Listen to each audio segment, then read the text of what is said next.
be the most shining light in the universe. The star will be burned for you, my flare.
M-Series Flashback, Series of the Tournament.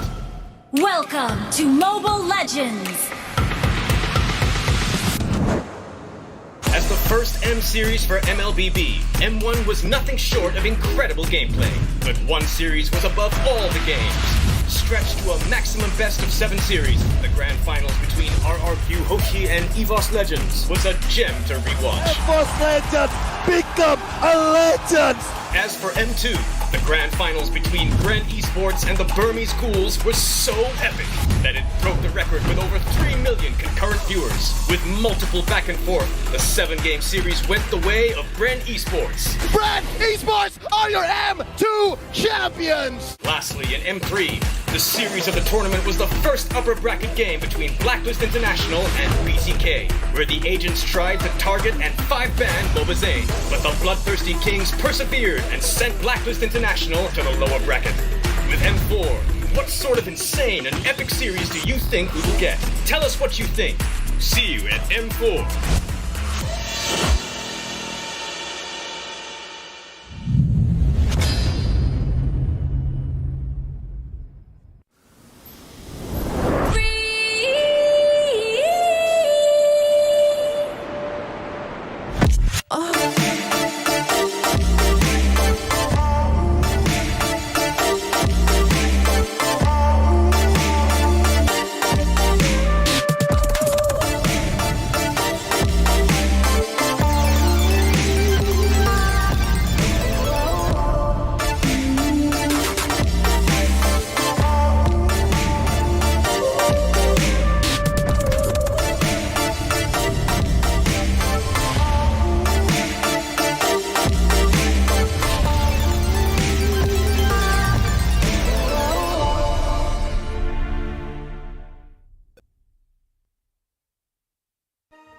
As a local craft, there is no shortcut to being authentic.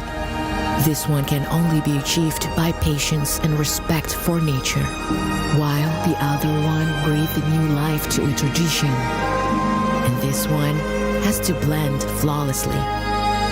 For every question we asked, what good it might bring, at the same time, they worked tirelessly, reaching for perfection, patiently.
My time, I'm a ball. I'ma get this money right. I'm gonna live my best life. They been talking, tell me on me, but you know they'll never win. I'm controlling all my victories, and something has gotta give. Cause this is just what I made it now, made it now. You can't ever, ever, ever break us down, break us down. I'll be reaching for the stars. Promise I'll be what they not, and I'll never, ever, ever, ever stop. Won't never stop. Yeah. Touch the sky, you're made of silver and gold. Touch the sky, you're the greatest ocean now.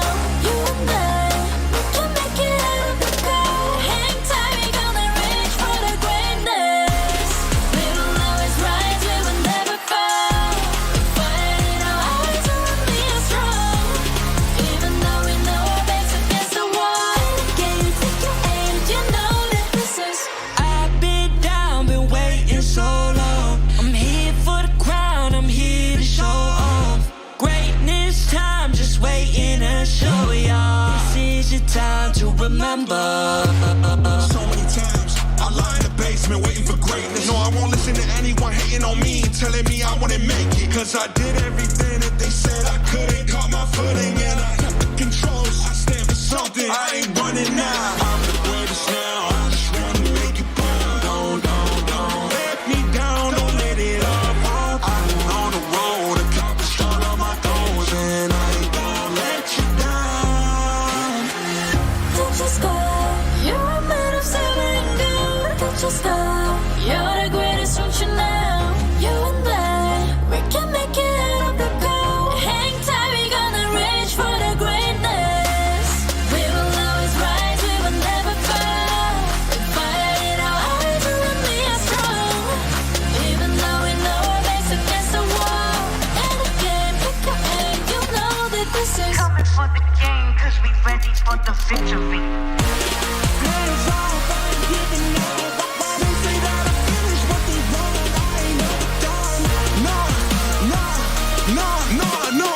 So turn it up, turn it up, turn it all the way up. Only you get your hands up, only you raise your hands. Listen to what you feel and say. We gon' turn it up tonight, we gon' turn it up. We gon' turn it up.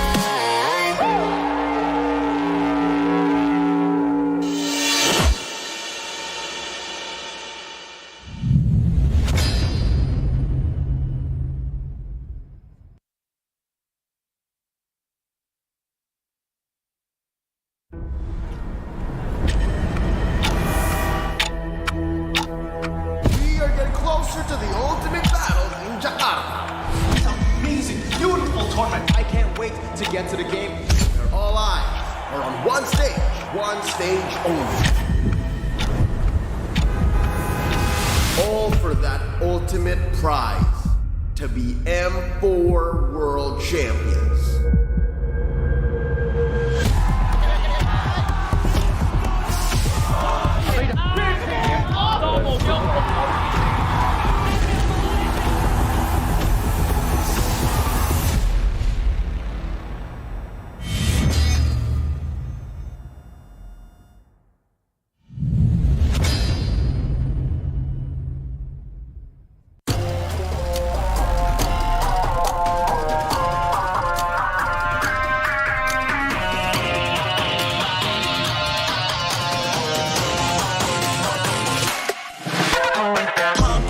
It's my time, I'm a ball. I'ma get this money right. I'm gon' live my best life. They been talking dummy on me, but you know they'll never win. I'm controlling all my victories, and something has gotta give. Cause rest the streets is what I made it now, made it now. You can't ever break us down, break us down. I'll be reaching for the stars. Promise I'll be what they not, and I'll never ever stop. Won't ever stop, yeah. Touch the sky, you're made of silver and gold. Touch the sky, you're the greatest function now. You and I, we can make it out of the cold. Hang tight, we gonna reach for the greatness. We will always rise, we will never fall. Fight in our eyes, and we are strong. Even though we know our backs against the wall. Can you take your aim? You know that this is. I've been down, been waiting so long. I'm here for the crown, I'm here to show off. Greatness time, just waiting to show y'all. This is your time to remember. So many times, I lie in the basement waiting for greatness. No, I won't listen to anyone hating on me, telling me I wouldn't make it. Cause I did everything that they said I couldn't. Caught my footing and I kept the controls. I stand for something, I ain't running now. I'm the greatest now, I just wanna make it proud. Don't let me down, don't let it all fall. I've been on the road, accomplished all of my goals, and I ain't gon' let you down. Touch the sky, you're made of silver and gold. Touch the sky, you're the greatest function now. You and I, we can make it out of the cold. Hang tight, we gonna reach for the greatness. We will always rise, we will never fall. We fight in our eyes, and we are strong. Even though we know our backs against the wall. And again, pick your aim, you know that this is. Coming for the game, cause we ready for the victory. Hands off, I ain't giving up. They say that I finished, but they wrong. I ain't never done. Nah. So turn it up, turn it up, turn it all the way up. Hands up, all of you get your hands up. All of you raise your hands up. Listen to what you feel and say. We gon' turn it up tonight. We gon' turn it up. We gon' turn it up.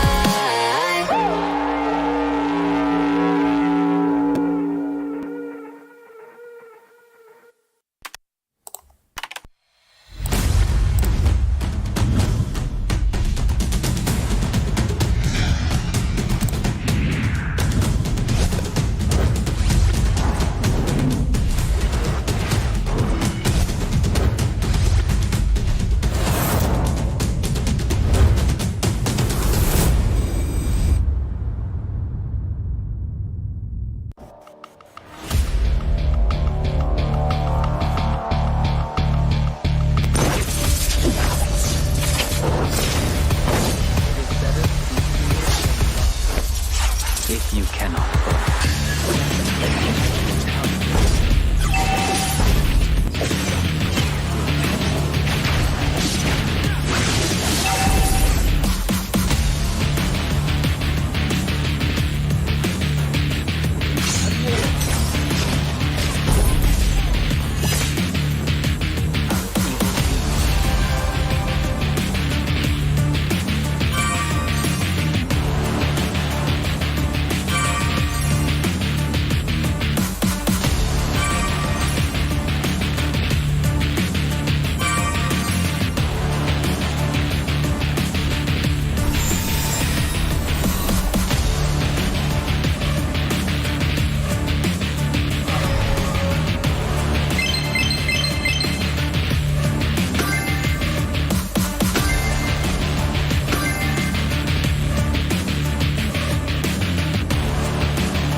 You'll be the most shining light in the universe. The star will be burned for you, my flare.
M-Series Flashback, Series of the Tournament. Welcome to Mobile Legends! As the first M-Series for MLBB, M1 was nothing short of incredible gameplay. But one series was above all the games. Stretched to a maximum best-of-7 series, the grand finals between RRQ Hoshi and EVOS Legends was a gem to rewatch. EVOS Legends, become a legend! As for M2, the grand finals between Grand Esports and the Burmese Ghouls were so epic that it broke the record with over 3 million concurrent viewers. With multiple back and forth, the 7-game series went the way of Grand Esports. Grand Esports are your M2 champions! Lastly, in M3, the series of the tournament was the first upper bracket game between Blacklist International and BTK, where the agents tried to target and 5-ban Bobazane, but the bloodthirsty Kings persevered and sent Blacklist International to the lower bracket. With M4, what sort of insane and epic series do you think we will get? Tell us what you think. See you at M4.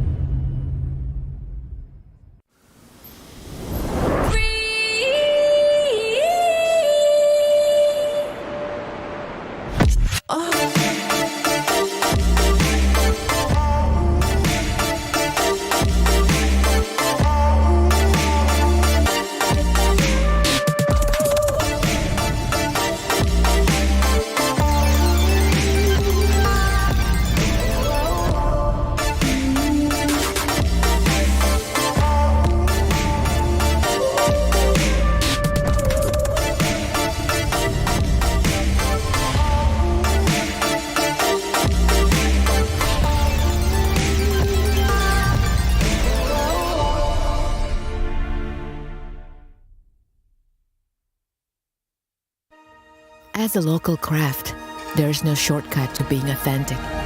This one can only be achieved by patience and respect for nature, while the other one breathed new life to a tradition. And this one has to blend flawlessly.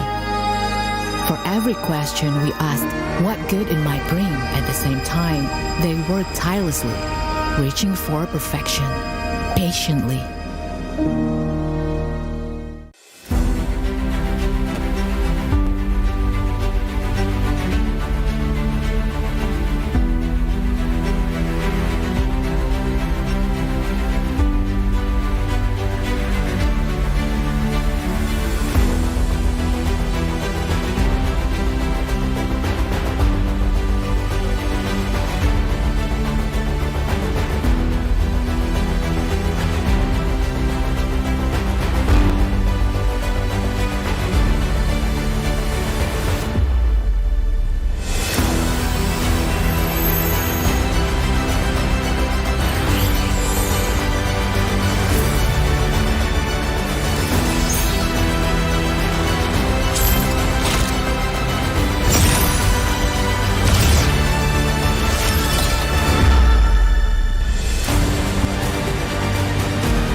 It's my time, I'm a ball. I'ma get this money right. I'm gon' live my best life. They been talking to me on me, but you know don't never win. I'm controlling all my victories, and something has gotta give. Cause this is just what I made it now, made it now. You can't ever, ever, ever break us down, break us down. I'll be reaching for the stars, promise I'll be what they not. And I'll never, ever, ever, ever stop. Won't never stop, yeah. Touch the sky, you're made of silver and gold. Touch the sky, you're the greatest ocean now. You and I, we can make it out of the cold. Hang tight, we gonna reach for the greatness. We will always rise, we will never fall. Fighting our eyes on me are strong. Even though we know our backs against the wall. Can you take your aim? You know that this is. I've been down, been waiting so long. I'm here for the crown, I'm here to show off. Greatness time, just waiting to show y'all. This is your time to remember. So many times I lie in the basement waiting for greatness. No, I won't listen to anyone hating on me, telling me I wouldn't make it. Cause I did everything that they said I couldn't. Caught my footing and I kept the controls. I stand for something, I ain't running now. I'm the greatest now, I just wanna make it burn. Don't let me down, don't let it up. I've been on the road, accomplished all of my goals, and I ain't gonna let you down. Touch the sky, you're made of silver and gold. Touch the sky, you're the greatest ocean now. You and I, we can make it out of the cold. Hang tight, we gonna reach for the greatness. We will always rise, we will never fall. We fight it, our eyes on me are strong. Even though we know our backs against the wall. And again, pick your aim, you know that this is. Coming for the game, cause we ready for the victory.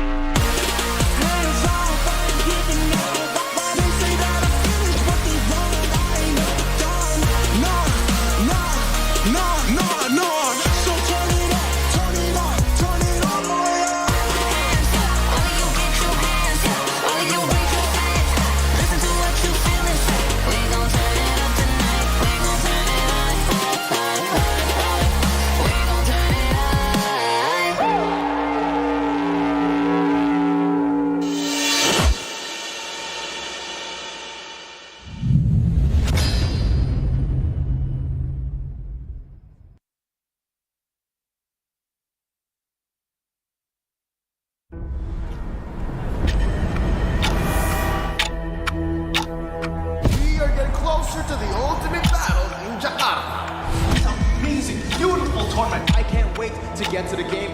All eyes are on one stage only. All for that ultimate prize, to be M4 World Champions.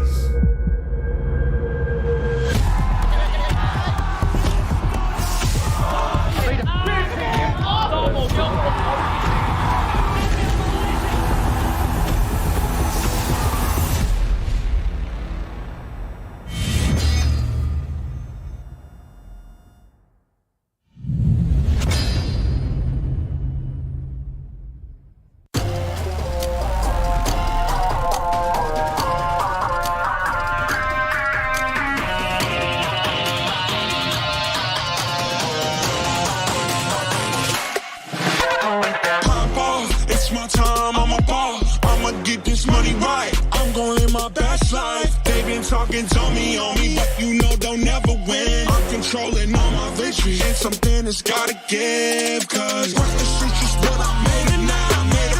You can't ever break us down. I'll be reaching for the stars. Promise I'll be what they not, and I'll never stop. Won't ever stop. Yeah. Touch the sky, you're made of silver and gold. Touch the sky, you're the greatest ocean now. You and I.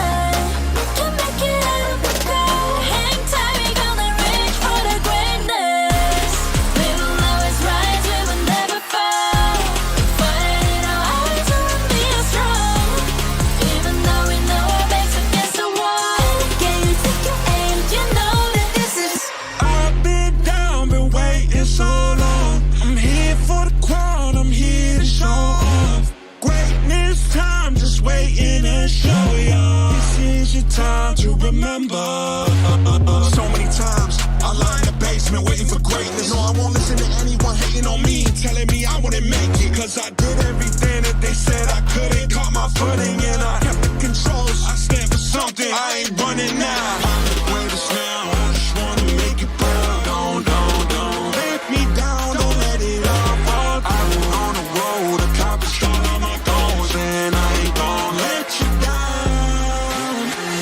Touch the sky, you're made of silver and gold. Touch the sky, you're the greatest ocean now. You and I, we can make it out of the cold. Hang tight, we're gonna reach for the greatness. We will always rise, we will never fall. We fire in our eyes and we are strong. Even though we know our backs against the wall. And again, pick your aim, you know that this is coming for the game, cause we ready for the victory. Hands off, I ain't giving up. They say that I finished what they want. I ain't never done. No.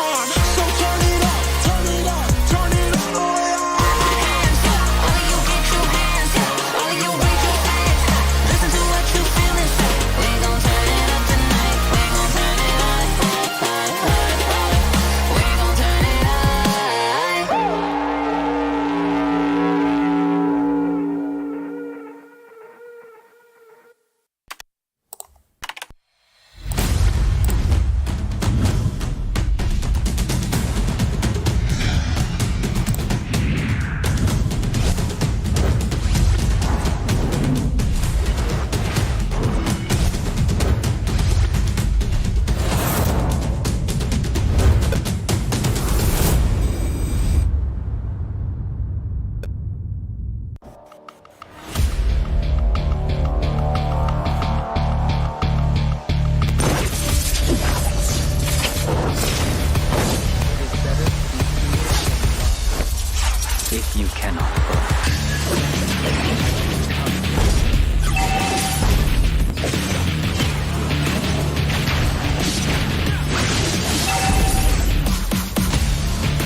Someday, you'll be the most shining light in the universe. The star will be burned for you, my flare.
M-Series Flashback, Series of the Tournament.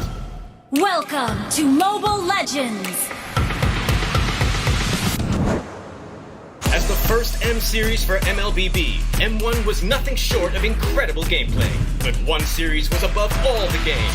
Stretched to a maximum best-of-7 series, the grand finals between RRQ Hoshi and EVOS Legends was a gem to rewatch. EVOS Legends become a legend! As for M2, the grand finals between Grand Esports and the Burmese Ghouls was so epic that it broke the record with over 3 million concurrent viewers. With multiple back and forth, the 7-game series went the way of Grand Esports. Grand Esports are your M2 champions! Lastly, in M3, the series of the tournament was the first upper bracket game between Blacklist International and BTK, where the agents tried to target and 5-ban Lobazane. But the bloodthirsty Kings persevered and sent Blacklist International to the lower bracket. With M4, what sort of insane and epic series do you think we will get? Tell us what you think.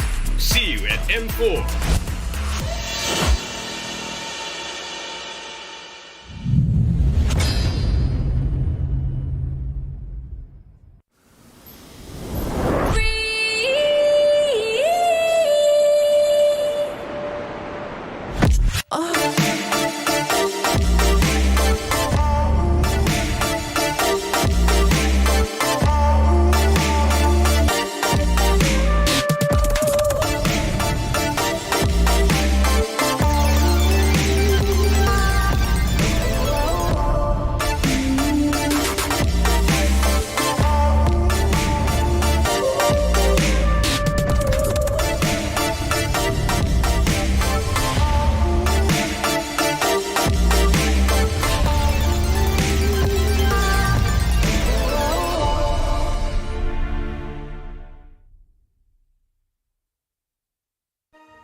As a local craft, there is no shortcut to being authentic.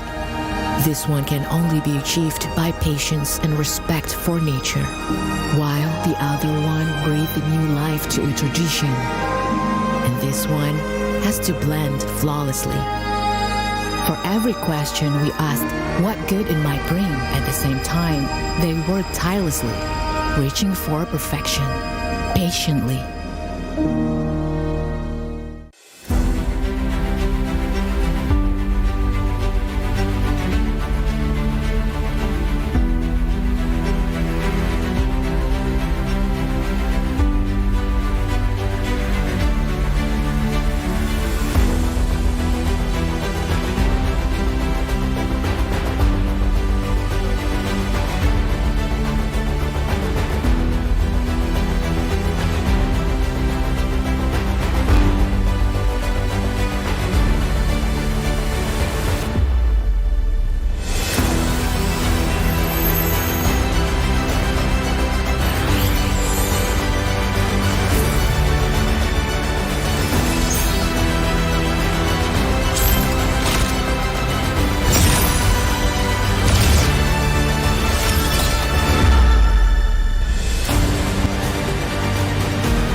My time, I'm a ball. I'ma get this money right. I'm gon' live my best life. They been talking, tell me on me, but you know don't never win. I'm controlling all my victories, and something has gotta give. Cause this is just what I made it now. I made it now. You can't ever break us down. Break us down. I'll be reaching for the stars. Promise I'll be what they not, and I'll never ever stop. Won't never stop. Yeah. Touch the sky. You're made of silver and gold. Touch the sky. You're the greatest ocean now. You and I, we can make it out of the cold. Hang tight, we gonna reach for the greatness. We will always rise, we will never fall. Fire in our eyes, we will be strong. Even though we know our backs against the wall. Can you take your aim? You know that this is. I've been down, been waiting so long. I'm here for the crown, I'm here to show off. Greatness time, just waiting to show y'all. This is your time to remember. So many times I lie in the basement waiting for greatness. No, I won't listen to anyone hating on me, telling me I wouldn't make it. Cause I did everything that they said I couldn't. Caught my footing and I kept the controls. I stand for something, I ain't running now. I'm the greatest now, I just wanna make it better. Don't let me down, don't let it up. I've been on the road, accomplished all of my goals, and I ain't gonna let you down.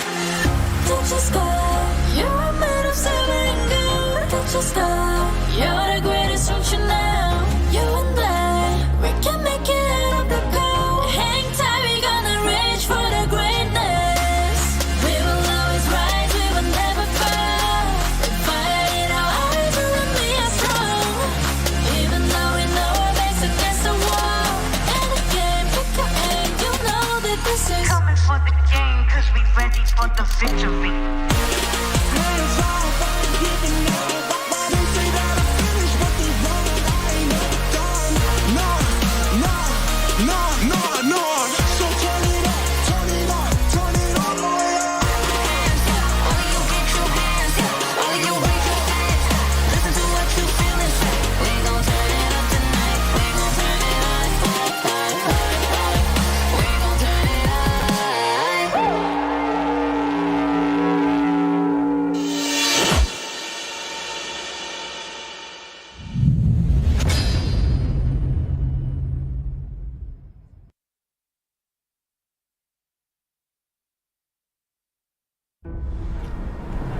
my time, I'm a ball. I'ma get this money right. I'm gon' live my best life. They been talking, tell me on me, but you know they'll never win. I'm controlling all my victories, and something has gotta give. Cause this is just what I made it now, made it now. You can't ever, ever, ever break us down, break us down. I'll be reaching for the stars, promise I'll be what they not. And I'll never, ever, ever, ever stop, won't never stop, yeah.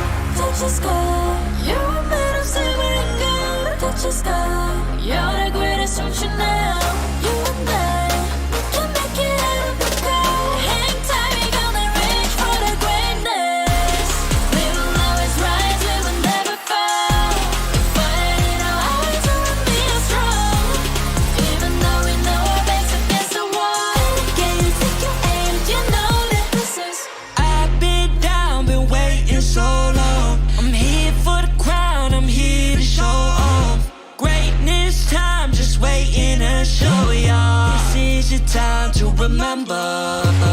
So many times I lie in the basement waiting for greatness. No, I won't listen to anyone hating on me and telling me I wouldn't make it. Cause I did everything that they said I couldn't. Caught my footing and I kept the controls. I stand for something, I ain't running now. I'm the greatest now, I just wanna make it burn. Don't let me down, don't let it up. I'm on the road, accomplish all of my goals. And I ain't gonna let you down. Touch the sky, you're made of silver and gold. Touch the sky, you're the greatest ocean now. You and I, we can make it out of the cold. Hang tight, we gonna reach for the greatness. We will always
The M4 group stage continues to bring us world-class MLBB actions. So let's take a quick look at what happened yesterday.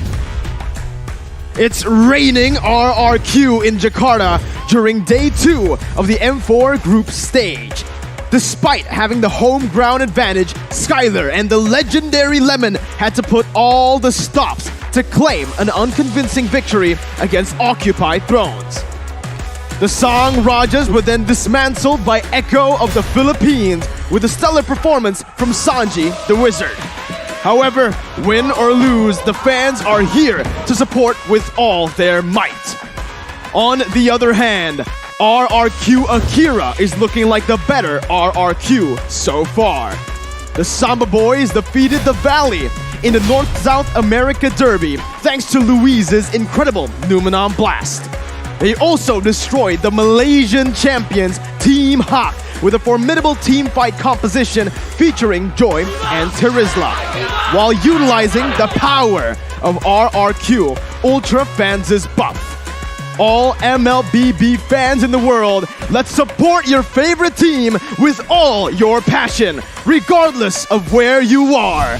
Now, it's time for day 3 of the M4 group stage. Dare to be great. Welcome back, ladies and gentlemen, to the M4 group stage, live from the Bali United studio in Jakarta, Indonesia, for day number 3. Man, it's great to be here once again, and you can see the crowd, they're ready for this. Welcome to the caster desk. I am Mirko, joined here by Lafel and Arashi. How y'all doing? Ah! I feel good! You feel good? I feel great! I'm starting today with a lot of energy, man, because, again, the first 2 days, I was shocked. I lost my hearing. You've been yelling since before we even got on air, so quite a unique circumstance, I must say. Absolutely, but despite that, you know, ladies and gentlemen, M4 has been absolutely amazing. Why? Because M4 is powered to you by Moonton, presented by TikTok, the official content partner, supported by Secret Lab, the official gaming chair, and Esport Charts, our analytical partner, Gank, also our official merchandise partner. We have MeWatch, our media partner, and last but definitely not least, the Ministry of Tourism and Creative Economy of the Republic of Indonesia. Yeah, and I gotta say, for you guys watching at TikTok Live Carnival, cheer up for M4. Watch M4 matches on TikTok. Participate in Cheer Up for M4 activities by watching M4 matches on TikTok and using the exclusive customized gifts to cheer for the teams. There'll be a chance for you guys to be on TV and win abundant gifts. A lot of crazy gifts, but you know, Arashi has a special shout out to give to somebody here. He's sitting on the best gaming chair there is. Arashi, tell us. Guys, shout out to Secret Lab, the official gaming chair partner of M4. We're talking about a built-in lumbar support system right here that you can adjust to your spine, and an incredible magnetic memory foam head pillow. Of course, the brand new fabrics in all sorts of colors and designs. The M4 one is insane. The Secret Lab Titan Evo 2022 gaming chair is designed to keep everyone seated in incredible comfort for a long, long time. You know, when you already have a good chair, you need to use Gank. Wear Gank and game with Gank as well. A lifestyle fashion brand made for the modern gamers and is also the M4 World Championship official merchandise partner. So go ahead and grab the M4 merchandise right now at www.gank.asia today, right now. So once again, thank you to all of our lovely sponsors. M4 would definitely not be possible without all of your support. And right now, for the opening game and match of the day, Lafel, we got a big one. Yeah, and I feel like for those of you that watched the first and second day, probably understand what's going to happen because this is the group stage. But for M4, we got the group stage and we also have the knockout stage. For now, the group stages, there'll be no eliminations. But man, oh man, we see a lot of incredible fights where it looks like they're really playing for their life. It's like they don't care. It's a best of one. They just want to go for it. It's crazy, you know, the upsets, everything we've seen, it all happen. And right now, we're going to take a look at today's schedule before we talk about the other matches, because why not give the visual representation over? But Arashi, before that, we're going to take a look at the format video for M4. Oh, waiting on that format video. And of course, it's just a very unique situation, right? It's a very large-scale tournament. It's why it's the M Series and why everyone's so hyped about it. Right here.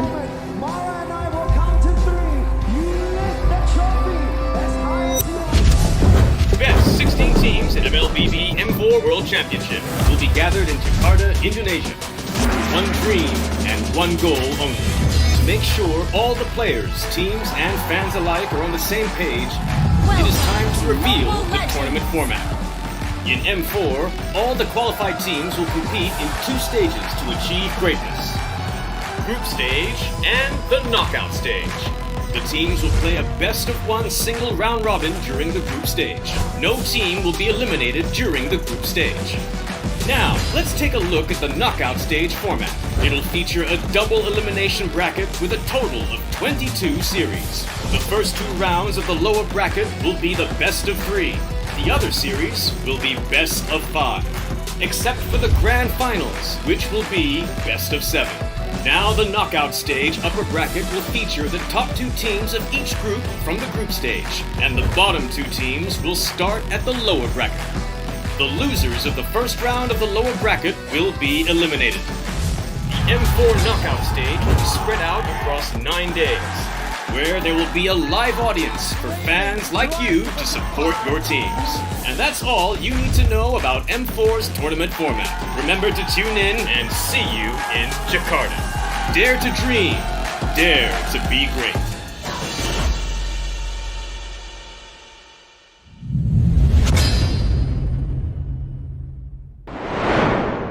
We've seen all of the teams have fought it out, but today we're going to have another 6 matches where we're going to see have they really switched it up for day number 3, where 6 matches. Malvinas Gaming going up against Onyx, Incendio going up against Burn, X-Flash, MDH against Onyx, Burn, X-Flash against Blacklist International, Dota going up against MDH, and we're going to close it out with Falcon going up against Blacklist. We have a variety of different matches here, and the interesting part, of course, is the fact that these are different regions battling out against each other. So we'll have to see, will there be more upsets, or will there be the same pattern we've seen in the past 2 days? We've seen crazy results, right? The group stage with the best of 1, it's as advertised, it's unpredictable. Yeah. That's what makes the best of 1 format so fun to watch. Onyx Esports losing against Torak. We saw Falcon losing against Incendio Supremacy. A lot of upsets here already, but you're feeling really good for Todak, right? I'm feeling very good. And the thing is, I watch social media, and it looks like a lot of our fans, before M4, they thought, it's going to be a lot of one-sided matches because all the teams look very, very strong. But they thought it was just strong for the MPL regions, but nah, everyone is really showing up. And speaking of showing up, M4 Pass is available now. Complete all of the active tasks to make sure that you guys get to level 75 with ease and for free. Log in now and exclusive rewards can be yours. Rewards like Beatrix Light Chaser, Beatrix Stellar Brilliance, and the M4 Beatrix figurines are waiting for you. Mobile Legends, Bang Bang hashtag, as well as hashtag MLBBN4 and hashtag Dare to be Great. Every single team. They're all daring to be great. Right now, especially, right? I can't believe how much these teams have improved. And right now, we're actually going to welcome on to the stage, not just yet, we're going to take a look at their team lineup first, of a team that has improved so much from the last time we saw them back at M3. So let's take a look at Malvinas Gaming with their official team lineup for match number 1 up against Onyx Esports. Next we have Malvinas Gaming with Harley in the mid lane, Dragon in the XP lane, Joel Crew in the gold lane, Prince Fran as the jungler, and Steve as the roamer. And this team has been so aggressive and they've been showing out against all these bigger names in the tournament so far. Yeah, here's the thing, right? Because even though new team, but they're making everyone sweat. Absolutely, man. Once again, welcome, ladies and gentlemen, the Peruvian Warriors, Malvinas Gaming. Malvinas again, like, I love whenever we go to world championships, everyone is so sweaty. But not in that kind, you know? Everyone is trying so hard, and Malvinas Gaming is really showing up, and I kind of feel like they're making a lot of people proud. Like, their name is getting bigger and bigger. For sure. This is a big performance, but they're also up against Onyx Esports from Indonesia. We have Drian in the mid lane, who's in the XP lane, CW in the gold lane, Kyrie in the jungle, and Keyboy as the roamer. Yeah, Onyx Esports, they'll be playing twice for today. They didn't do too well before, but today they gotta prove themselves. The Indonesian champions with Kyrie leading the pack, Onyx Esports! Onyx Esports, you guys can't hear it, but here in a stadium, I feel like it's a stadium because we hear the chants from the crowd, really giving them the support they need to make sure that they do well in both matches for today. They definitely have the home crowd advantage, and you can hear, I hope you guys can hear the chants coming in from their supporters right now. They have the drums, they have the manpower, they have everything ready. But now let's take a look at what us talents think about the matchup. Now, I have a question for you guys before we take a look at the sure. talent lineup or the talent prediction. Onyx Esports, with their performance up against Todak, did that change? It doesn't look like it changed for most of the talents, but what about you, Lafel? Personally, I don't think it really changed because what Toda did is almost like a cheese, which really works out for a best of one. And I kind of feel like Onyx probably learned a lot from that match against Toda. I mean, the best of one, it just needs so much room for surprise tactics, and of course, Malaysia, Lofel, your region, is absolutely well known for that. So we'll have to see if it's a one-time thing. Has Onyx adjusted? Because of course, everyone has their eyes on this team. What do you think about that, Lofel? I think again, like you guys can see here on screen, but I'm choosing Onyx as well. And usually we see like a 80-20% kind of rate, but this is 100% because again, I kind of feel like what happened is just that they lost to a cheese, and I'm not really sure Melvin is gaming. Can they bring a level of strat that can really surprise anyone in the best of one? To be honest, right? When we're talking about cheese, sure, Todak, known for that. That's their identity, right? Now I'm hungry, me too, man. But it's fine because we're gonna be feasting on a good match. Wow. Right? Anyways, though, Onyx Esports, right? They're known to be cheesy too, Rashi. That's their thing. We're gonna take a look at the keys to victory from Malvinas Gaming first, though, because they can definitely pull an upset. That to utilize the hero advantage, especially in those team fights, that to cruise around Joku's comfort heroes, because of course comfort heroes have a lot of power in the current meta that's so flexible. Watch out for mid and roam duo surprise attacks, and vamos Peru! Vamos push the tempo! They need to actually make sure that Onyx does not have space to actually strategize and operate. They must push the tempo and make it messy, make it a slugfest, because that is how they make Onyx be in the hot seat.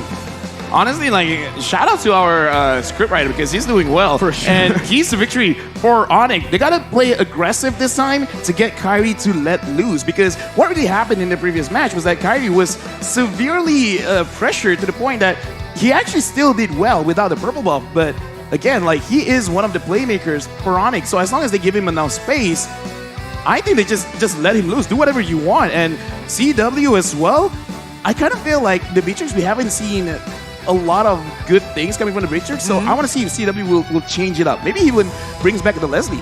We saw in the fourth win condition there, play aggressively and let Kyrie let loose. That is something that they can absolutely do as well. But that begs the question, Lofel, are they going to focus more on that gold lane, or are they going to rely more on Kyrie for that early game playmaking? Onyx can do both. Yeah, why not do both? They can definitely do both. We've seen them do both in the past. Playing in the early game for Kyrie, and then later on, they're going to maneuver over towards CW. Here, we're seeing the audience prediction, and Latam, 53% have predicted Malvinas. So even in Latam, they're all mostly favoring Onyx Esports here from the audience prediction. They are still the tournament favorites. A lot of players, a lot of analysts, coaches even, have been saying that they are a double S-tier team. Again, we've mentioned it, that Cheese was able to absolutely dismantle on esports, but other than just the lineups being not as aggressive as we usually see. Wow, go Malvinas Gaming. Oh! Go Malvinas Gaming, yeah. Okay. Showing some support there, but yeah, we're going into the draft very, very soon because we talk about, being aggressive, being passive, roaming around and all those kind of things. So I think like the first 3 picks for both teams is going to be very, very important, Archie.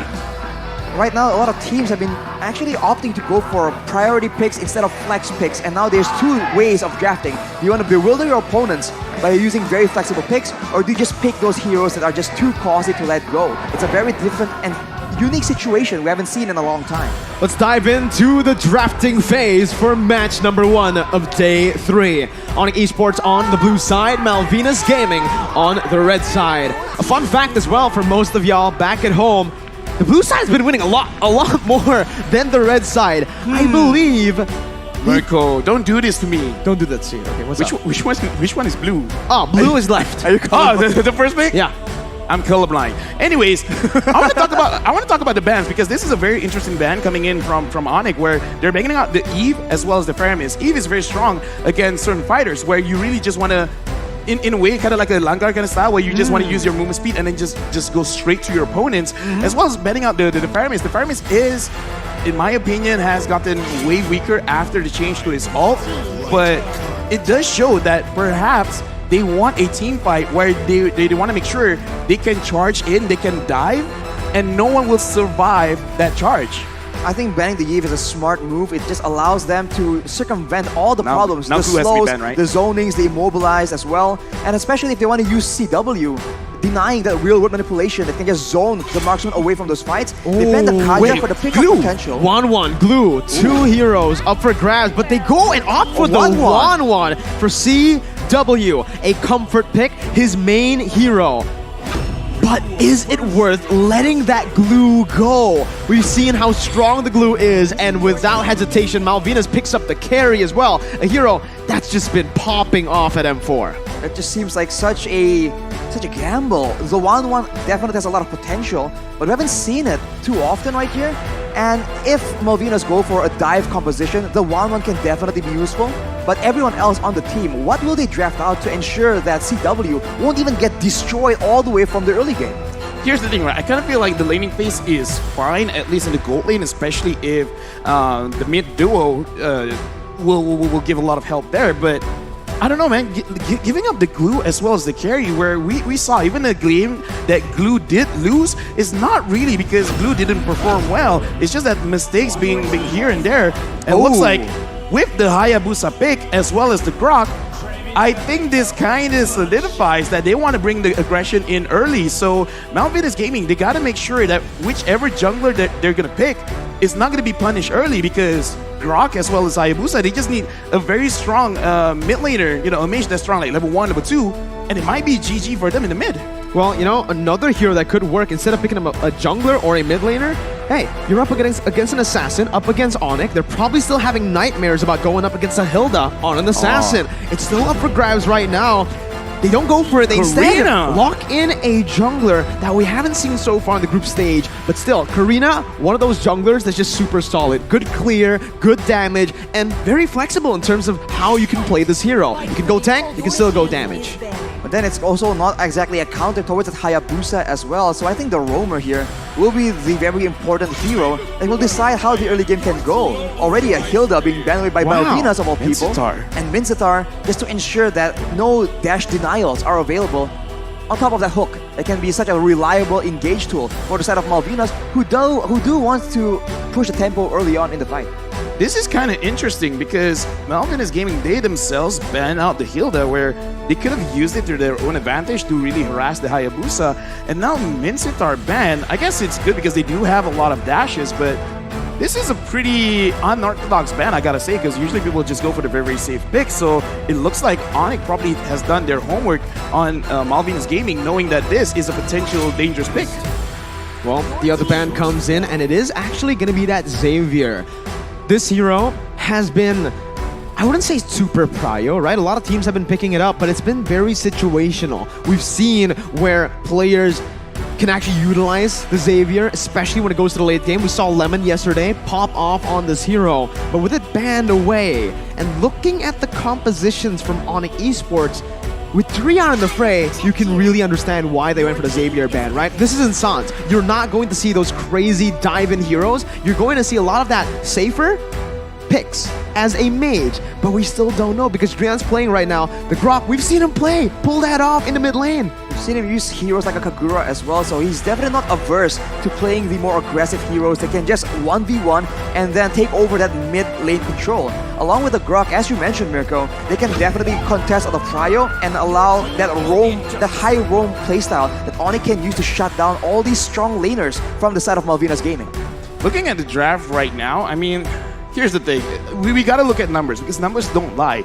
Joe hasn't been doing well. So Malvina's Gaming picking out the Joe, I'm kind of iffy because, again, it is one of those very high mechanical heroes. If you can execute it, then you got a lot of TikTok moments. It looks great. But if you don't, then your team is really going to suffer.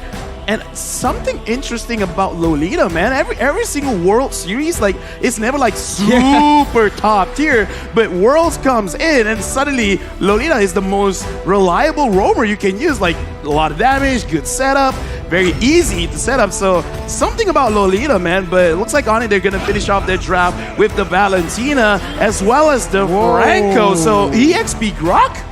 EXP Grok for Boots, which is an interesting way to actually go at it, to use this draft. All right, I'm looking at it right now. It's pretty cool, bro, right? It's a good composition. They have solid pick. They have pretty good team fight with the AoE, but my main concern now is how is this Wan going to go up against the carry, who's been really good, and a Luo Yi. That's actually pretty solid. I really like the Luo Yi pick here, up against a lot of melee that Onyx have drafted for themselves. That's a lot of damage, my guy. I'm sorry, but I gotta say, if they play it well, they can win mid and they can definitely put pressure in the jungle because Cho is strong level 1, Louis is strong level 2. Just get Louis to level 2 and then force fights because even though Valentina is very strong and with her passive, she gets to the level very fast, but a lot of crowd control makes it so that even if you can do damage, even if you can dash around, if you're not moving, it really doesn't matter.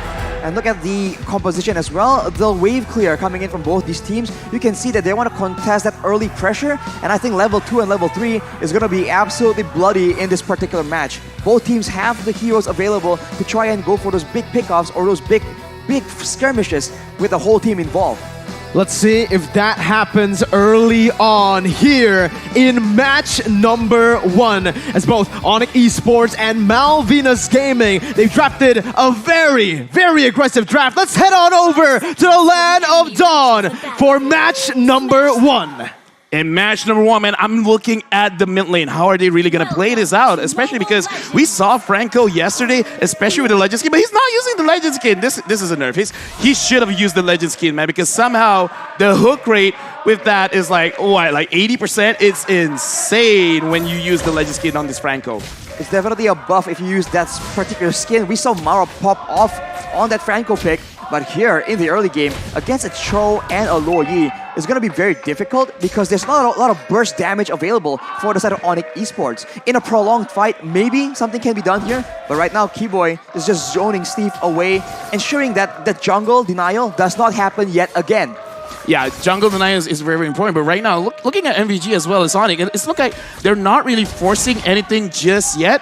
So maybe because even they see this as a very high-risk kind of play, they're playing it a little bit slow. But again, I kind of want to see MVG really picking it up. Once Prince Fran hit level 4 or once it gets to 2 minutes, I want to see them make a play. If not, they're just giving Kyrie way too much space, man.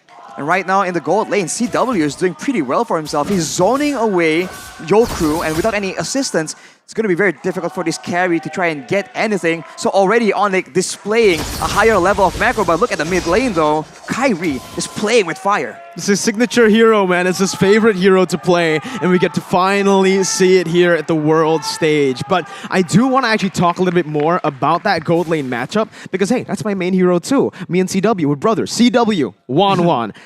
Up against the carry, you do have a winning lane. It comes down to a bit of a skill matchup, right? It's definitely advantageous for the Wan, but as long as you dodge from the spinning light wheel from the carry, you're all good to go. You could just all in, and there's nothing Jokru can really do if he's solo. And CW has actually manipulated the wave so well to get a level advantage here early on to put on even more pressure towards the gold lane while his team sets up for the turtle. Right now, looking at the situation, Malvinas Gaming they're really trying to get this turtle. And Harley, I want to see if he can actually get a very big pull with his skill 1 and skill 2 combo. But looking at the map, it looks like Onyx, they're actually splitting their own attention, because at the bottom lane, Keyboy is waiting for carry to make a mistake. So it looks like Onyx, they're being slightly passive. They just want to establish vision and then try to see if they can use that vision to set up some kind of kill for themselves. They're not really looking at the turtle, they're just looking at kills. They seem to be trying to make sure that Joker needs to walk up and then want to engage on him using Keyboy on that Franco. But Joker has been very patient, just leaving farm out. And now Steve seems to be the main target for the side of Onyx.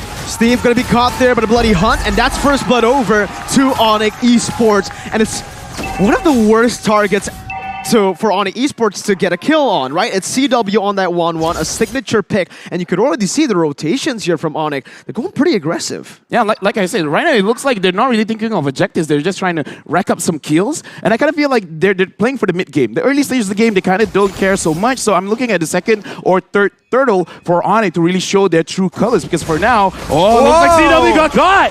What a brilliant use of that ultimate from the Luo Yi, getting to the back, not giving vision at all, and Stiff is here over in the gold lane, using the way to Dragon to lock Keyboy up, and it's another kill over to Prince Fran. 2 kills on the board as Rian rotates back down to save his turret, but man, MVG, they're utilizing the Luo Yi so well. It's a clean performance. That is such a creative use. And on the other side, you even see Dragon rotate to the mid lane to ensure that the lanes are all still being controlled. So Malvinas showing a lot of macro gameplay here, matching Onyx in that department. That is definitely a very impressive feat. Hey, that's what I want to see, but I want to see more of it, because if you understand where Onyx is around the map, you have a lot of ways to control Onyx with the Cho, with the Lu Yi, and then if everyone's controlled, because looking at Prince Friend, he's not going for a tanky build. He's using the mage emblem, so this is a damaged Karina. So as long as no one really hits her, she could potentially get the first Savage of M4. First Savage of N4. It's a tall order, but Malvinas might be able to make it happen. We'll have to see how the fights play out, because so far it's been skirmishes. In the big, massive team fights, I do think that Malvinas has, in a way, better of a composition, more crowd control, more AoE. Onyx seems to be a lot more geared towards the skirmishes. And you know, to add on to that, we said it, Onyx Esports in the draft have been struggling a bit. We saw it against Todak, and now we're seeing it again against Malvinas. Kyrie going to be able to steal the purple buff away, and in the gold lane, we're seeing a gank already with Jokeru flickering out, but still getting hit by the Bloody Hunt as Rian brings him back with a knockout strike right there, and Steve is going to be able to actually go up, zone the other members away while CW takes the turret. Prince Fran going to be there, Keyboy gets a massive hook, but there's no follow-up from Onyx Esports. Both teams back away, and Onyx finally get that gold lead back into their hands. Honestly, looking at this game right now, I do want to ask Arashi, where I'm looking at both gold laners, the 1-1 as well as the carry. If we really go towards, like, I don't know, like a 17-minute game, which one is like more prevalent in the late game in this current meta? Is it still the 1-1 or is it the carry? I think carry will be doing a lot more damage, considering that in team fights, the damage isn't really reliant on combos and on skills, right? As long as Jokeru is auto-attacking, basic attacking again and again, that damage will eventually stack up. And in the late game with full items, that is a lot of damage for both any squishy member or the tanky member. But if Onyx Esports want to actually get CW popping off on that 1-1, they need like a proper setup, a proper engage. And now it does seem like they are attempting to make something happen. Keyboy is looking for it right now, man. They can see it. They go for the hook. Steve is going to be caught by the Bloody Hunt as well. And that's the pick-off composition that Onyx Esports have built for themselves, right? We mentioned it. In the team fights, they might not be able to actually face off against Malvinas Gaming. But when it comes down to the team fights here, or the pick-off potential, Keyboy finds a hook onto Prince Fran. Kyrie jumps in, gets a shadow kill in with the killing spree. And it is just Kyrie going back and forth. 2 kills on the board by Keyboy. That's the setup. Dude, that was amazing. Like, okay, fine. Legend skin, no legend skin. It looks like the hooks are being very cooperative for today, and that is very smart because he flanked to the side because, okay, I got to make sure they don't see this coming, and that was an amazing play. 1.6k goal lead. Onyx is ahead, but again, they're ahead because they're able to kind of like split the fight off. And that's great.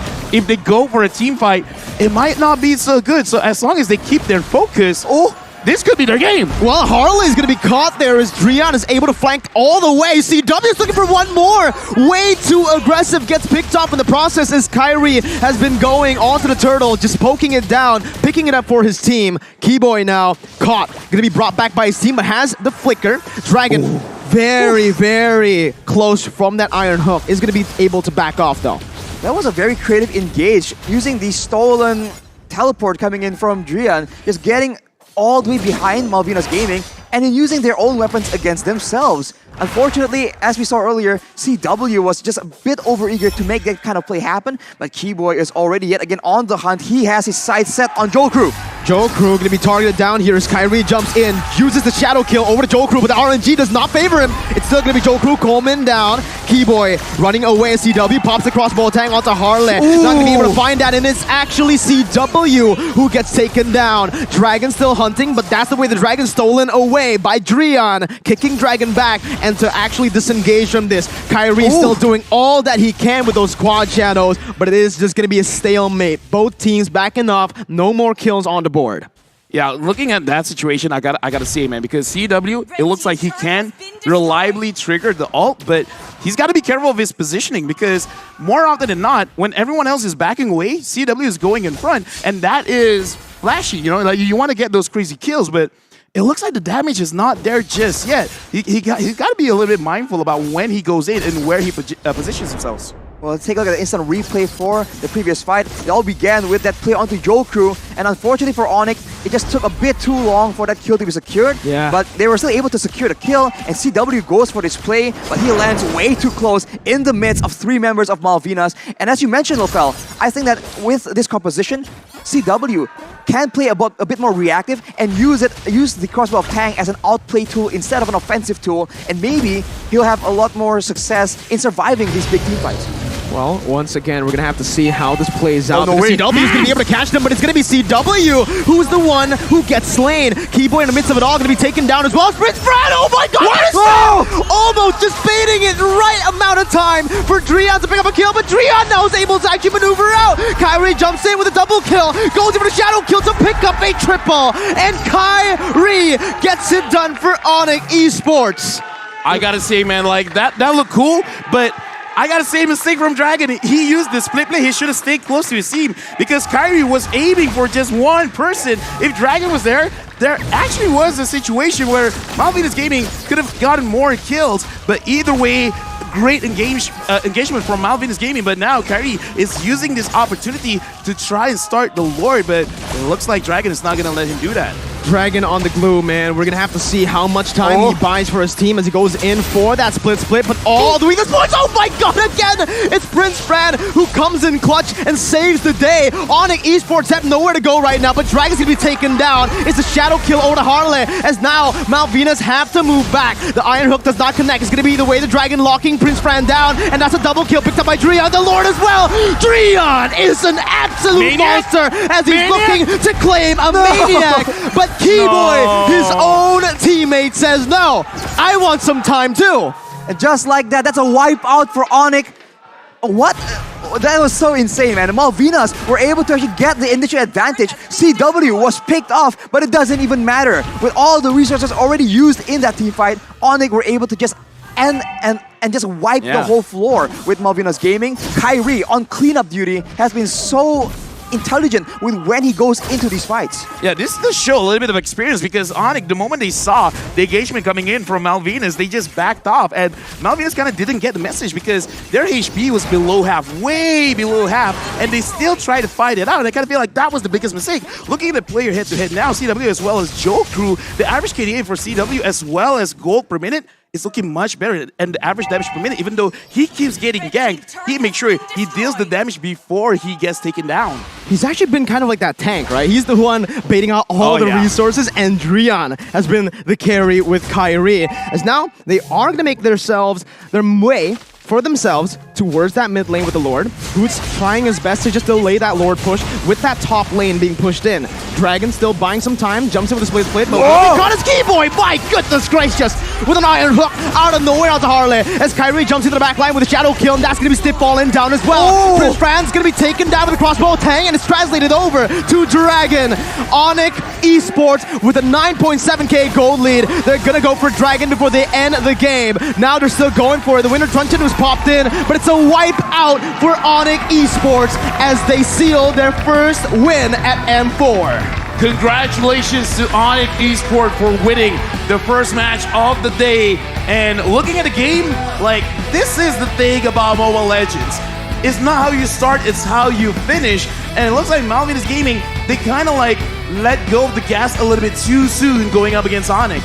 And I think in a way, right, in the mid game, it's almost like the opposite. We saw two fights of fell where they were so low, and yet they pursued, they thought they had Onyx on the run, but Onyx, they just know exactly what the situation was, they turned it back around. It happened one too many times, and in the top class, top tier of Mobile Legends, one moment is all it takes.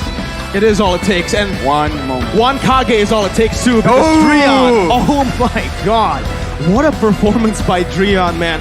A lot of people have been saying that, hey, Dreon's great, but Sans might just be that better mid laner. So far, Dreon, one game, one win. Hey, you know, in my live stream where I called you, I even said I prefer Dreon, right? Yep. Yeah.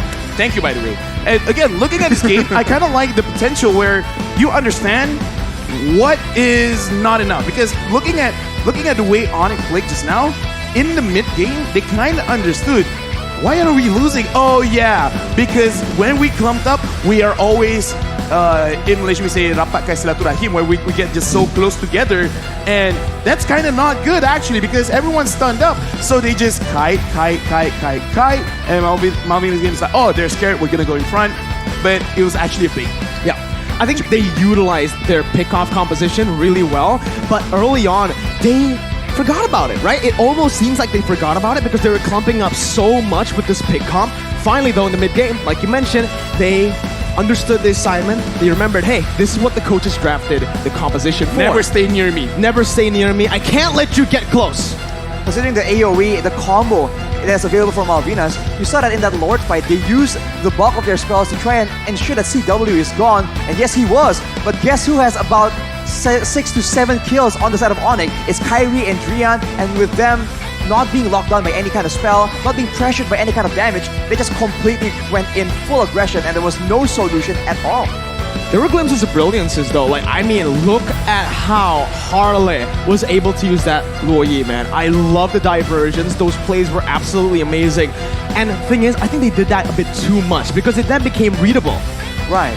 I mean, you do it once, it's surprising. You do it again and again, it becomes a bit of a pattern. And speaking of patterns, let's take a look at the item build for both these teams. Of course, Joel Crew at this point has all the damage here. Well, not all the damage, but the core items, the Demon Hunter Sword and the Golden Staff is available. And Prince Fran actually goes for the Winter Truncheon quite early here. Presumably going for a bit of an outplay because against pick compositions, having that stasis will allow you to actually outplay a lot of the burst damage that is time sensitive, that needs to be outputted very, very fast. But on the other side, take a look at Boots with his itemization. He goes full damage, full aggression, and I think the idea was to be able to have enough damage to clear the wave. And if you look at this particular match, he was able to match Glue, the very oppressive hero, in clearing and in roaming around. So I think this is a way to counter this Glue pick. No, and we got to put into consideration, right? Grog, the more physical attack he has, it translates into physical defense. So it's really not that big of a deal to handle with them. He just needs one magic resist item, the shield, to make sure that once he gets caught, it's really not that big of a deal, especially because he does have the flicker, he does have the wild charge. So in case if he does get himself in a very, very bad situation, he could just bounce, he could just jump away, no problems. We're going to look at the post-game stats here because I want to look at the team fight participation.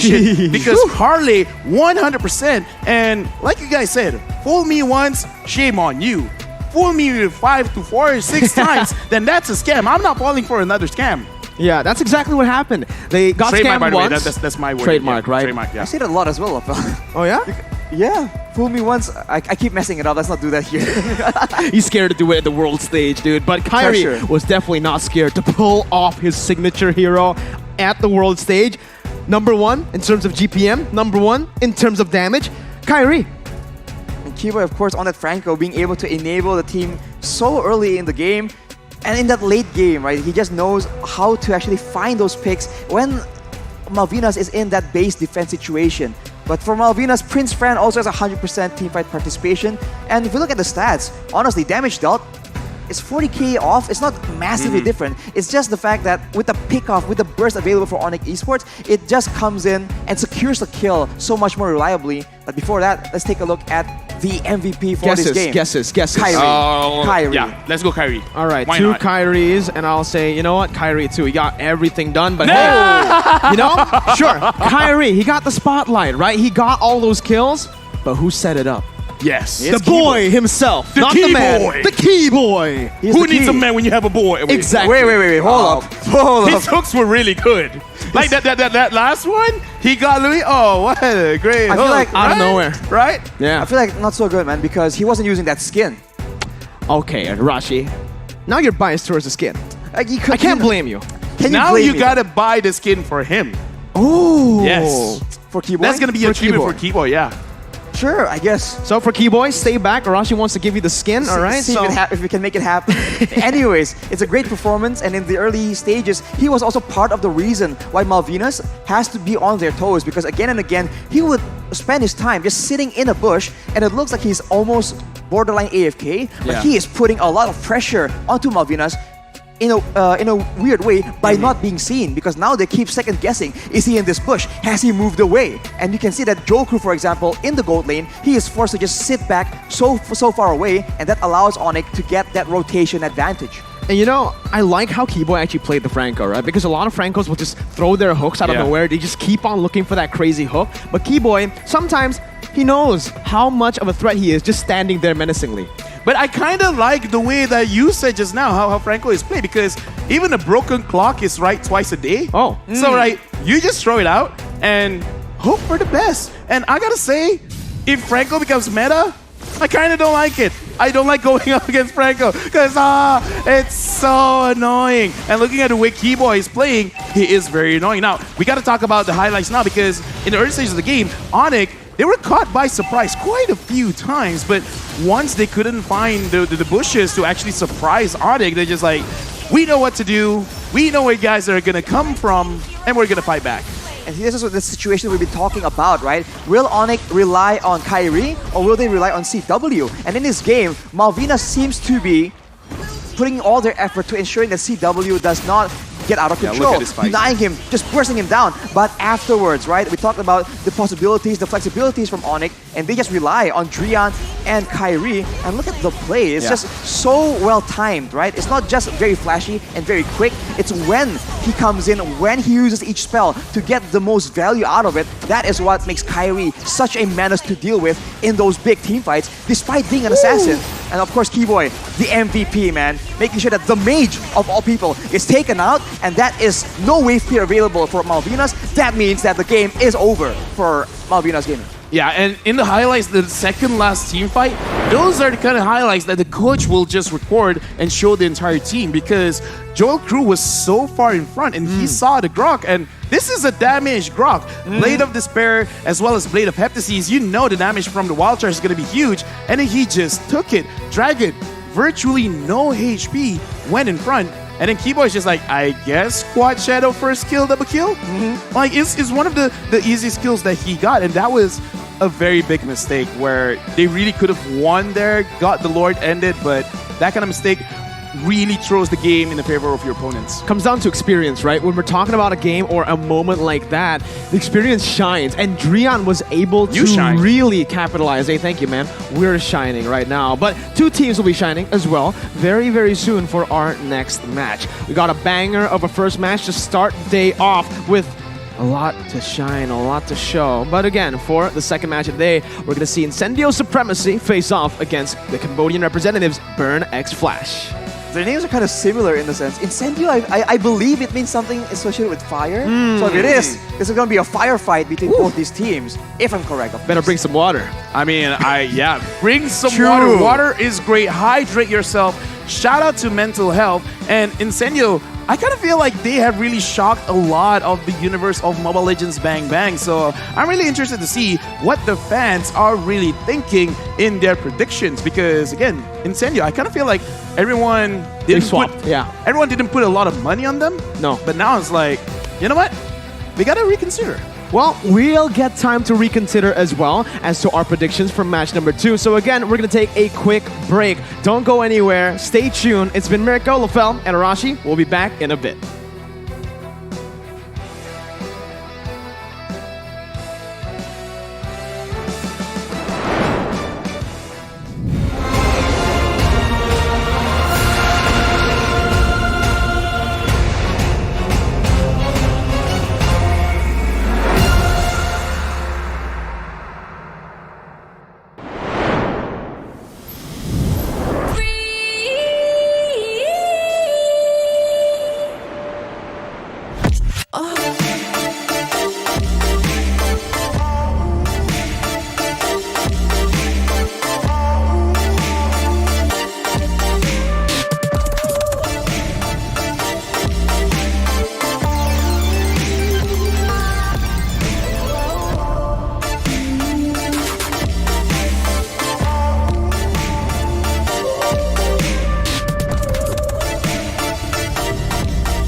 live only once. For once, leave the comfort zone and raise yourself up. Find a new environment. Live life in a different way. Follow your heart. Learn a new thing. Go for a new challenge.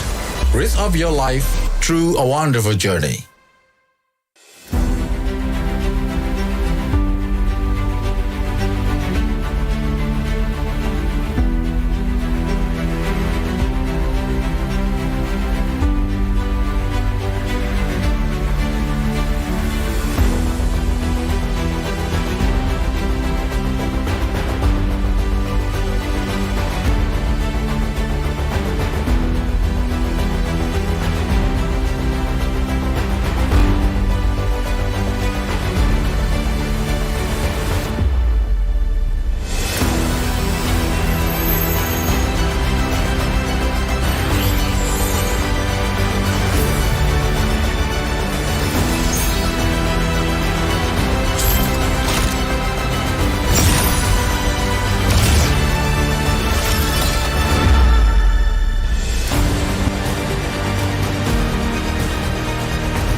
My time, I'm a ball. I'ma get this money right. I'm gon' live my best life. They been talking to me on me, but you know they'll never win. I'm controlling all my victories, and something has gotta give. Cause this is just what I made it now, made it now. You can't ever break us down, break us down. All these pictures for the stars, promise I'll be what they not, and I'll never ever stop. Won't never stop. Yeah. Touch the sky, you're made of silver and gold. Touch the sky, you're the greatest ocean now.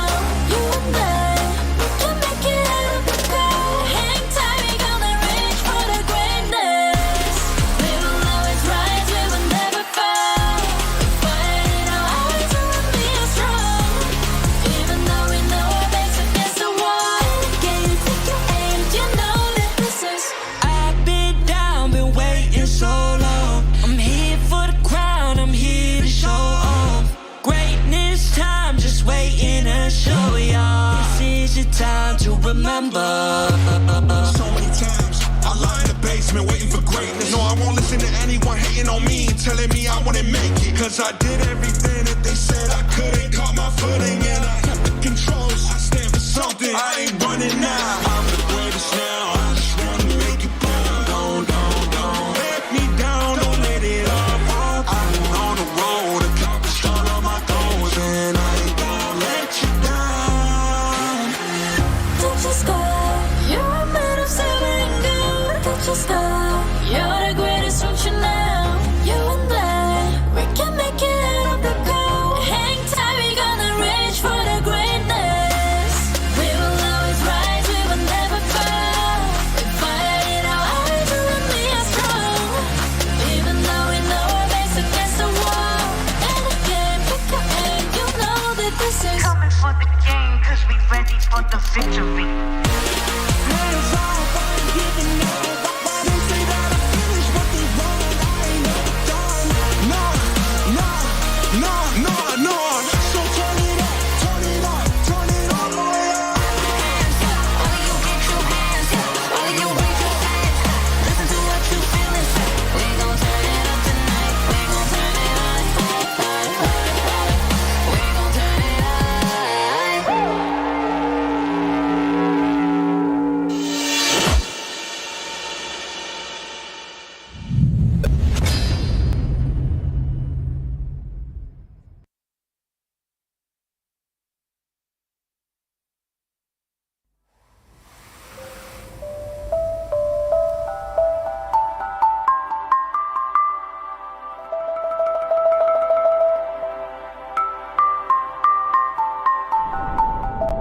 អ្វីៗគ្រប់យ៉ាងតែងតែប្រែប្រួលទៅតាមពេលវេលា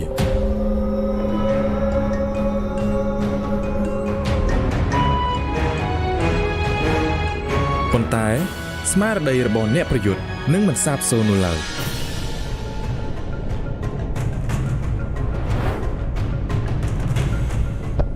ពួកយើងម្នាក់សុទ្ធតែមានចំណុចខ្សោយរៀងៗខ្លួន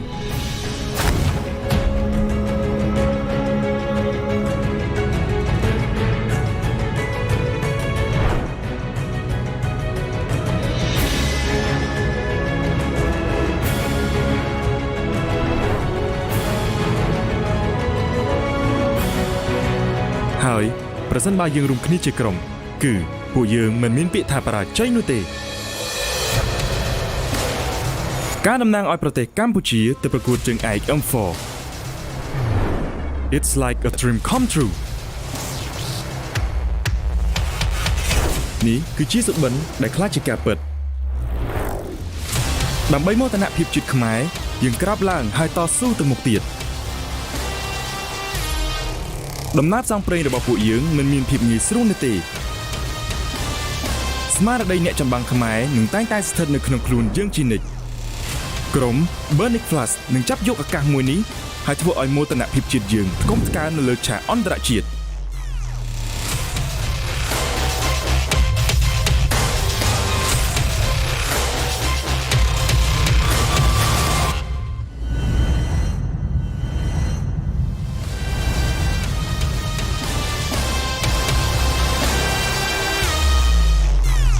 If you play with fire, you will get burned.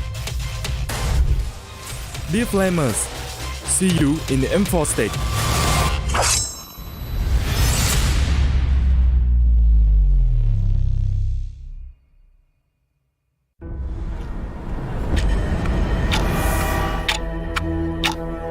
We are getting closer to the ultimate battle in Jakarta. It's an amazing, beautiful tournament. I can't wait to get to the game. All eyes are on one stage only. All for that ultimate prize, to be M4 World Champions.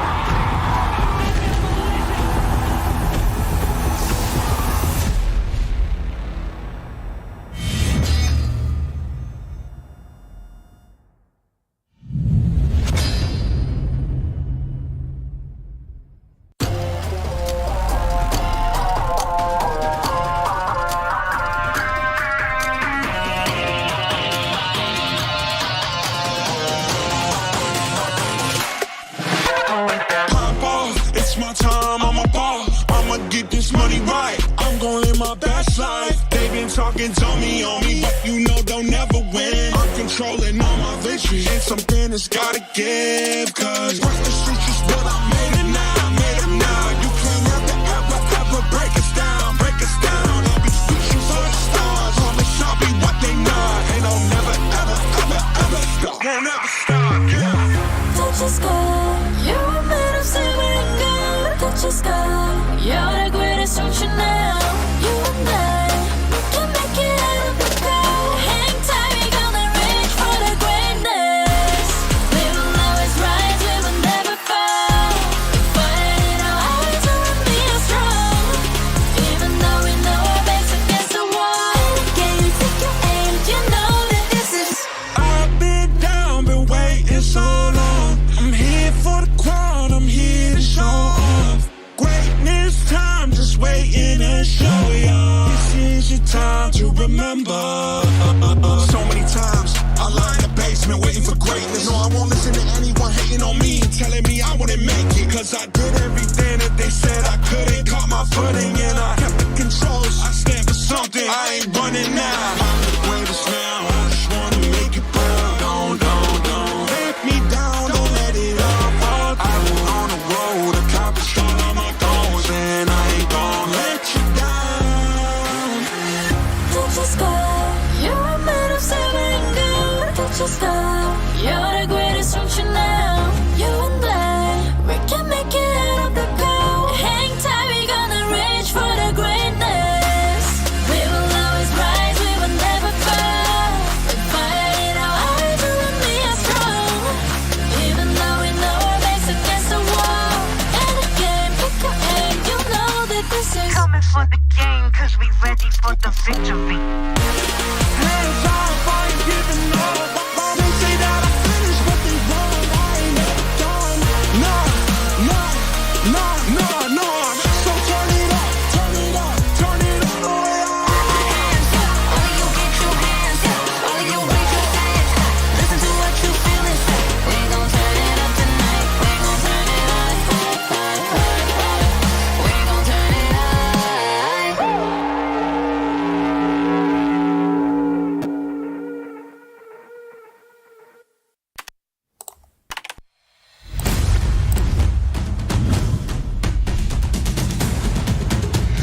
waste my time, I'm a ball. I'ma get this money right. I'm gon' live my best life. They been talking, tell me on me, but you know they'll never win. I'm controlling all my victories, and something has gotta give. Cause this is just what I made it now, made it now. You can't ever, ever, ever break us down, break us down. I'll be reaching for the stars, promise I'll be what they not. And I'll never, ever, ever, ever stop. Won't never stop, yeah. Touch the sky, you're made of silver and gold. Touch the sky, you're the greatest ocean now.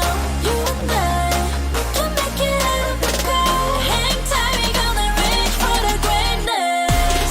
We will always rise, we will never fall. Fighting our eyes on be strong. Even though we know our backs against the wall. Can you take your aim? You know that this is. I've been down, been waiting so long. I'm here for the crown, I'm here to show off. Greatness time, just waiting to show y'all. This is your time to remember. So many times I lie in the basement waiting for greatness. No, I won't listen to anyone hating on me, telling me I wouldn't make it. Cause I did everything that they said I couldn't. Caught my footing and I cut the controls. I stand for something, I ain't running now. I'm the greatest now, I just wanna make it burn. Don't let me down, don't let it up. I've been on the road, accomplished all of my goals, and I ain't gonna let you down. Touch the sky, you're made of silver and gold. Touch the sky, you're the greatest ocean now. You and I, we can make it out of the cold. Hang tight, we gonna reach for the greatness. We will always rise, we will never fall. We fight it our eyes, you and me are strong. Even though we know our backs against the wall. And again, pick your aim, you know that this is. Coming for the game, cause we ready for the victory. Hands off, I ain't giving up. They say that I finished what they want, I ain't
The battle for the upper bracket position in the group stages of the M4 World Championship continues. Now, with match 2 of day number 3, Incendio Supremacy faces off against Cambodian champions Burn X Flash. Welcome back, ladies and gentlemen, to the caster desk. It's me, Miracle, again with LaFell and Rashi. Why'd you take so much time? Come on, man. I want to just let you show off your poses, man. Because you were doing it. I can't just cut you off. And Rashi, we gave you time too. You did the same pose. You like it, don't you? Oh.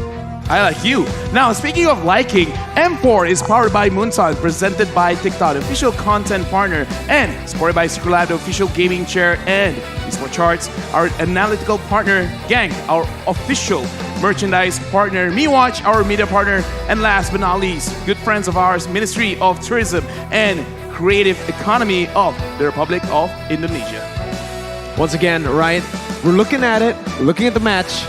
Rafael. Yeah. It's about to be spicy. Arashi said it's about to be fire because Incendio and Burn have a similar meaning, Arashi. Exactly. I assume Incendio, if I am correct about this, which I might not be, it's going to be a fire match. It's foretold. You can't be wrong about this though. Today's schedule. Let's take a recap if you guys missed match number 1. Let's see who won, because even I forgot. All right, on esports, match 1. Sure. Really? Yeah, okay, here's the thing, right? It's one of those matches where you got to look back in the game because I think they won, but it was a very sweaty game because Malvinas Gaming really brought a lot of fight in that game. They brought their A game.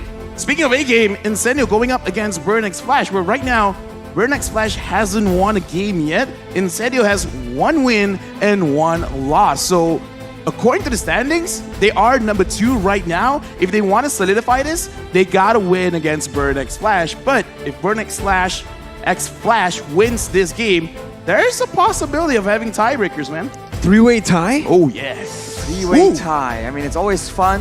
And I think it's more fun to think also about what kind of picks we're going to see, because already in game number 1, we saw that Lo Yi and it was quite entertaining. But now, as you were mentioning, the group standings for all these teams here. All right, so let's check with the scenarios again, right? Sure. If Falcon Esports win against Blacklist, they'll make them 2-1. So if the 3-way tie were to happen, Burn needs to lose all their matches. I gotta ask Arashi, man, because looking at this grouping, did you thought it was gonna be this close? Yeah, no. Right? Not at all. Why would I? I mean, there are 2 quote-unquote powerhouses that we've been talking about a lot, Blacklist and Falcon, and the other 2, they are reputable, but of course not in the public eye, at least at the same level. So we thought it was going to be a more one-sided situation, but you know, this is M4, man. Expectations, what are those? What are those, man? What are those? But Burn X Flash and Incendio, I do believe that they have actually improved so much, right? Incendio Supremacy, back at M3, it wasn't Incendio who qualified through Turkey, it was Badel. And even then, Badel, with the roster that kind of was, shaped a bit just too quick, right? Because again, of some troubles with the roster, they performed really well. They were almost able to beat EVO's SG back at M3. Now, Incendio, with their full roster, they're coming in full force, and you could see how much they progressed, how much Turkey has progressed as a region, as well as Cambodia with Burn X Flash up against Falcon. It was super close. Yeah, and by the way, for everyone at home, make sure you guys take a sneak peek at all the M4 events and about all the rewards you can get. M4 Pass is already available for you guys to purchase. Exclusive rewards like Beatrix, like Chaser, Beatrix, Stella Brilliance, as well as the M4 Beatrix, Big Green, and more awaits you. M4 Sport Chassis is now available as well in the game for you guys to open for loads of M4 Pass experience. And to add on to that, on the day of the M4 Finals, January 15th, expect to get a free avatar border. Free! Free! You don't need to spend any cash. It's free. You know what free is, Arashi? 0. Oh, yeah. Well, I mean, like... No, not really. Kind of correct. Kind of correct, right? And also, in the M4 Battle Night event, you guys can unlock a skin chest by completing tasks and picking a skin of your choice within the skin. So you already get a free avatar border, and you get to pick a skin of your choosing, man. Hashtag Dare to be great, hashtag Mobile Legends Bang Bang, and hashtag MLBB. M4. Does it look correct on screen? I'm not so sure. Yeah, I can't really tell. You know what I can tell? What can you tell? The M4 Pass is available right now. That's what I can tell What? from gaming, playing MLBB all day. And you guys can reach level 75 with ease and for free. For free? Log in now, again, Free. and get exclusive rewards. I am looking for the skins, the Light Chaser, and the Stellar Brilliance, but I'm especially waiting for the Beatrix figurine, all right? We didn't get the Roger figurine last year. We gotta try hard now. Rashi Lafel, after this, we're gonna have to try hard, okay? Try hard back at home, guys. Hashtag Mobile Legends Bang Bang. Hashtag MLBB M4. And hashtag Dare to be Great. I think I got it right. There you go. M4. That's how you do it. I'm not gonna try because I'm colorblind, so I'm not so sure which one is left and which one is right. Nice. That's exactly what it means. But hey, Arashi and Lafel and everybody watching right now, Incendio Supremacy, I think right now we can call them the dark horse. Nobody expected them to be this strong, taking Falcon down, and it wasn't even close. Let's take a look at their official lineup here, up against Burn X Flash. Are they gonna bring the same roster, or is it a change? Gonna be Rosa in the mid lane, Alien in the XP lane, Sunshine in the gold lane, Tenzi in jungle, and Apex 47 as the roamer. I gotta say, man, for Incendio Supremacy, it's all about the draft, because if they get the heroes that they are very familiar with, they will look awesome. All the way from Turkey, welcome Incendio Supremacy! This team, man, as you mentioned, has improved so much, and they're actually putting up a tough fight against all these bigger names. And I think it's off the back of that unpredictability, man. If they can come up with a pick which is as surprising, if not more surprising, than the Lord Yi we just saw, they can have a great chance of completely upsetting the predictions of everyone else. Yeah. The way that I see it, honestly, is if they can get a draft that is early, mid-game oriented, it'd be great. But let's look at Burn X Flash, CCAT, I'm your ATM, Fury, Chma, as well as D7. No Hesa. Yeah, no Hesa. That's an interesting situation here. What's with the hesitation? Whoa, I like that. But welcome the Cambodian champions to the stage, Burn X Flash. And this team, they have so much going for them. This region is well known for that very aggressive playstyle as well. So skirmish heavy. Skirmish heavy. And now, I mean, you know my passion for violence, Lafel. Yes. So against a team like Incendio Supremacy as well, we've seen that the early game seems to be very, very contested. And I think if Incendio wants to show out against a team and exceed expectations, Burn X Flash is the perfect opponent. Yeah, and Mirko, just want to let you know, because we gave a full name to Donnie, we also have a full name for Arashi. Arashi, the Violent Bang Bang. Arashi, the Violent Bang Bang. Yeah. Why are you so aggressive, Arashi? I don't know, man. Life's been tough. Well, that's why. Well, let's take a look at the tower prediction here. And it's actually quite mixed with Fariza and Live for Surf going for Incendio Supremacy. But we're still seeing more Burn X Flash predictions. So far, they are the quote-unquote favorites. They are superior in the region. But as we mentioned already earlier, Europe, right now, Turkey is not exactly a region that can be counted out just yet. Mirko, though, has shown that he has picked his side. Hey, Leo said this yesterday, or 2 days ago. Zico or 3 days ago, either way. 4 days ago. Day one, Zico diff. That's what he said. And I'll trust him on that. I'll say Zico diff too. Right, so looking at this, we got 2 Indonesian predictions where you and Momo-chan pick both sides of the match. And right now, it looks like we're going really fast because 8 seconds in, we're going into the draft. And again, like I said, I want to see a draft that can be executed in a simple way. Don't think too much about it. If you need the Estes, pick up the Estes and force yourself to victory. Well, we take a look at the audience prediction right here, and so far, it seems quite balanced, if not for Incendio, but back in Cambodia. 94%. Whoa. Let's 94. go. And Turkey as well, though. Yeah, Turkey, 91% towards Incendio. Hesa is in the building, and the audience here at the Bali United studio, they're ready to cheer for their teams, both Burn X Flash and Incendio. Hesa, why aren't you playing, man? Oh, he disappeared. I mean, what are we going to do? Give him a microphone? It's like, hey, maybe, right? Maybe just yell get at him us. up here. Yeah, hey, get up here. I might just interview him. Anyways, going into the game, right? Arashi, like, you are a man of violence. Do you really think that this will be a accelerated game?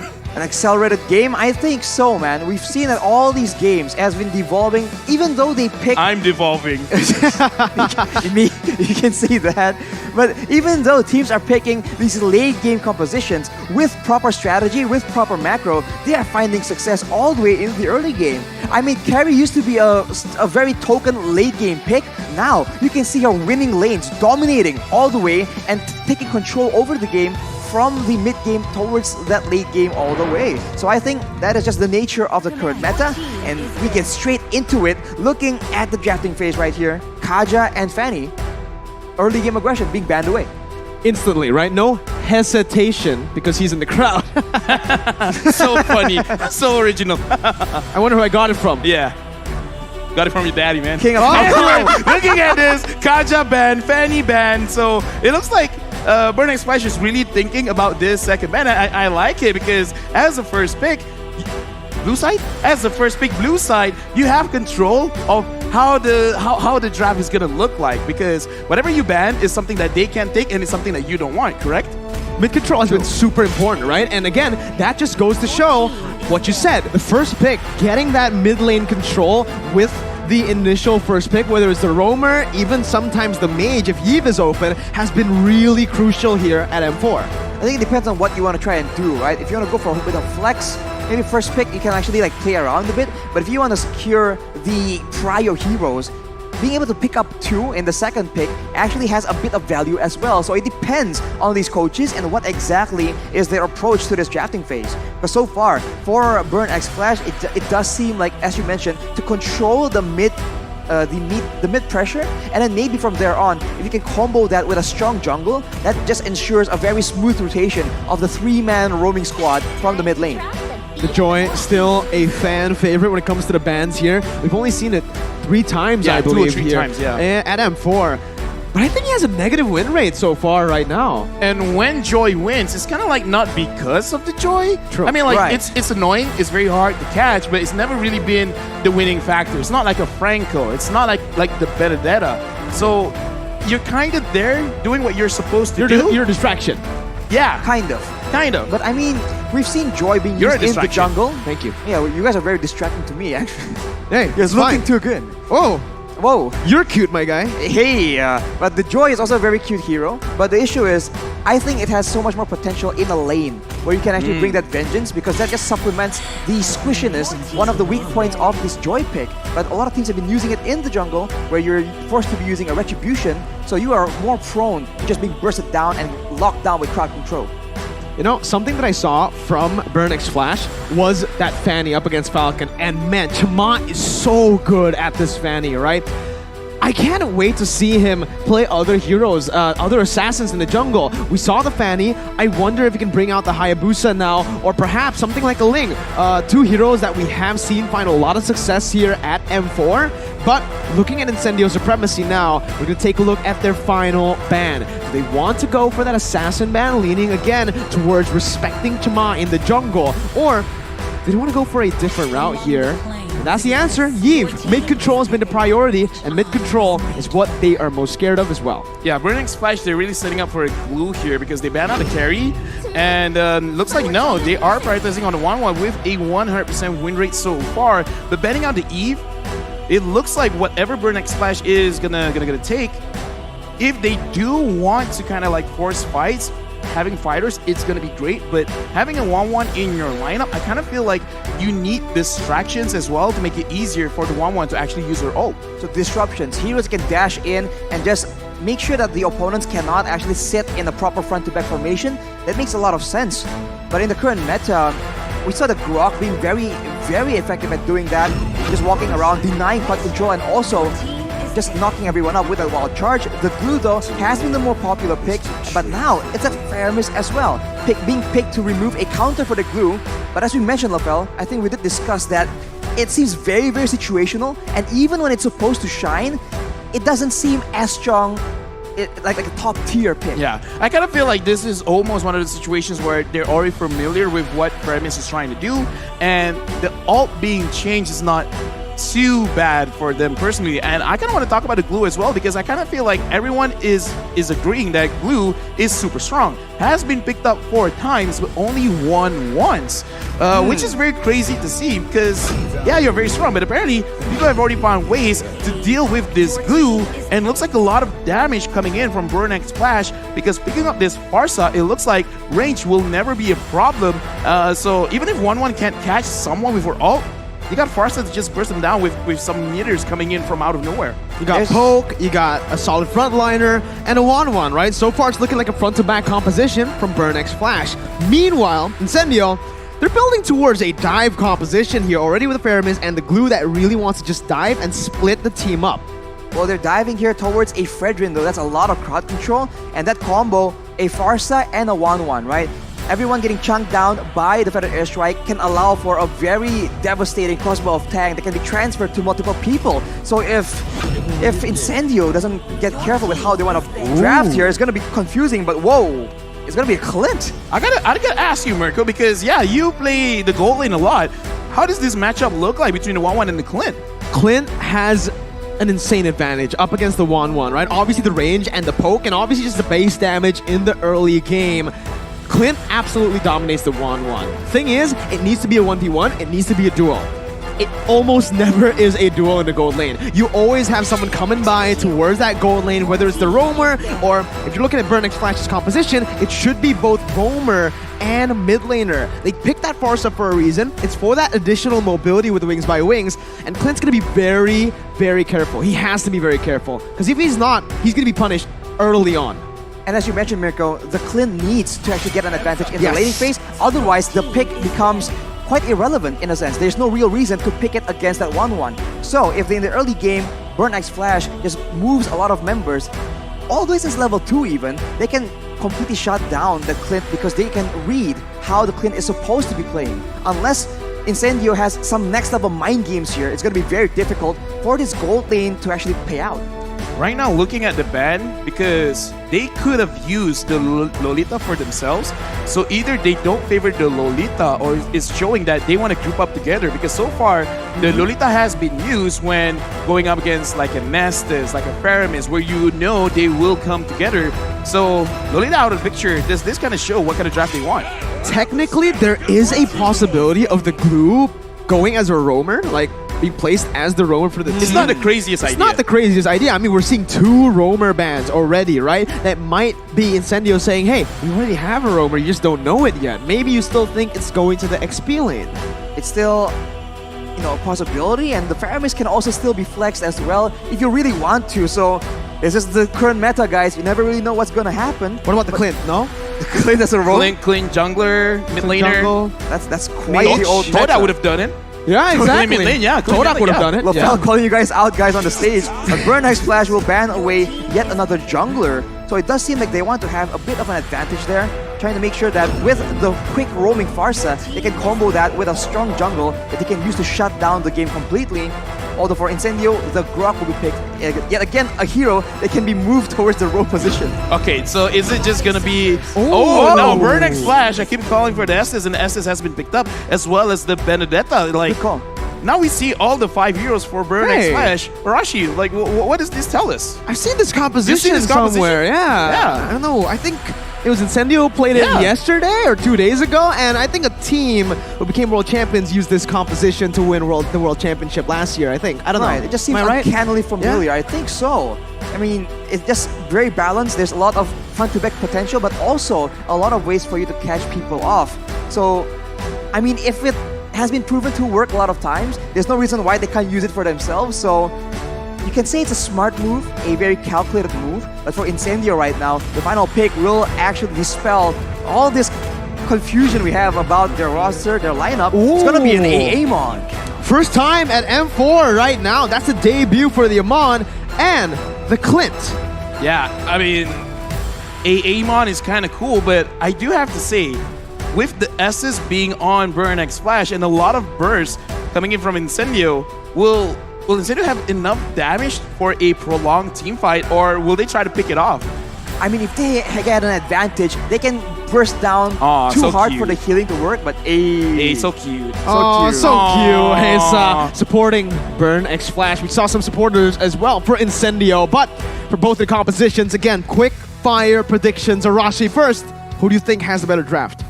Ooh, I like Burn X Flashes just because of the flexibility, and I like to stay away from danger. So having a lot more range, I like that a lot. So I think I will go with Burn X Flash on this one. I like Danger, Incendio. All right. I like Danger. That's a I think I'm leaning quick over response. to you too, man. I really like aggression, and looking at Incendio, that's what they're bringing to the table. Ladies and gentlemen, it's time to dive in for match number 2, Burn X Flash up against Incendio Supremacy. Looking at this game, if the aggression works, where should it work at? Because right now, looking at both teams, if they get... And wait. I saw the Grok with a marksman emblem, so it's going to be a lot of physical attack. And I guess this is a glue roamer. Is this what's going on? Oh, So it is a glue... Wait. What is going on here? I think it is a glue roam. I mean, you called it out. It's not. It is a. Yeah, you're right. The Right? glue roam, and it's going to be the Grok in the XP. We saw that Boots brought the high and dry in game number 1. But for. Oh, wait a minute. Apex is going to be caught here. Forced to use the flicker. D7's already looking for the kill on the Estes, flanking around. But yeah. We've seen this before. It was Fluffy who used this build in Indonesia on the Grok XP. Weapon mastery, which means he's looking for that late game damage, technically, or the mid game damage, whenever he gets those items. He's looking to scale with the items as best as possible, and yeah, the roaming glue. We talked about that roam going in, and he was trying to escort the Clint, trying to make sure that the Clint has a good lane. But as you mentioned, Mirko, the Farsa just comes in, becomes a big problem, and now Burn already trying to abuse the mobility and the speed of this Benedetta pick. Oh, very good eye for an eye there, getting out of the endless shards. And Chima will just go for the gold buff, picks it up. And in the early stage, it's still just both teams playing it really slow. No real reason to go in for a crazy engagement. Right as I say that, though, Caster Curse, Chima jumps in. Oh! And Tenzi too gets the first blood in the mid lane up against CCAT. Caster Curse is real, man. Every time we predict something, the exact opposite happens. And now with that pressure, they're going to go for that turtle fight. They have sustain, they have burst damage as well. So in the early game, this makes for a very dangerous combination. Yeah, mid-game damage is what I want to see from Burn X Flash, actually, because they have the S's and they have a range advantage. So I want to see them pick one lane, win that out. Apex 47 is doing a lot of damage, but he's taking a lot of damage himself. He has to remember, as a roamer, you don't scale up quickly, so he's got to be careful when he goes for disengages. Well, Incendio Supremacy are already doing a good job at splitting Burn up. It's still going to be ATM in the back line with the final blow here, trying to look for the steal, as TNT will still be able to get that Retribution down. ATM dashing all across the place, picking up a kill onto Rosa, as that's Apex 47, an alien caught by Burn X Flash, and it is a double kill picked up. Now, D7 gets a kill too. There is 3 kills being picked up by the side of Burn X Flash, and that was a very bold play from CCAT. He just goes in with the wings by wings all the way, by point blank to the members of Incendio, knowing that they were on the back foot, enabling him to just land so much crowd control, so much more burst damage, and in the early game, this is what they can abuse. If Incendio wants to try and match them, it will be in that mid-game where the Cult Altar can be abused in the midst of those chaotic fights.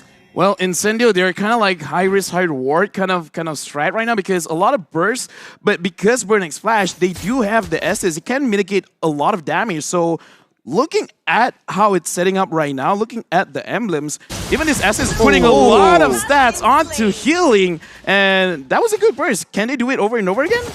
That's the big question, right? Can they do it when an Estes is around?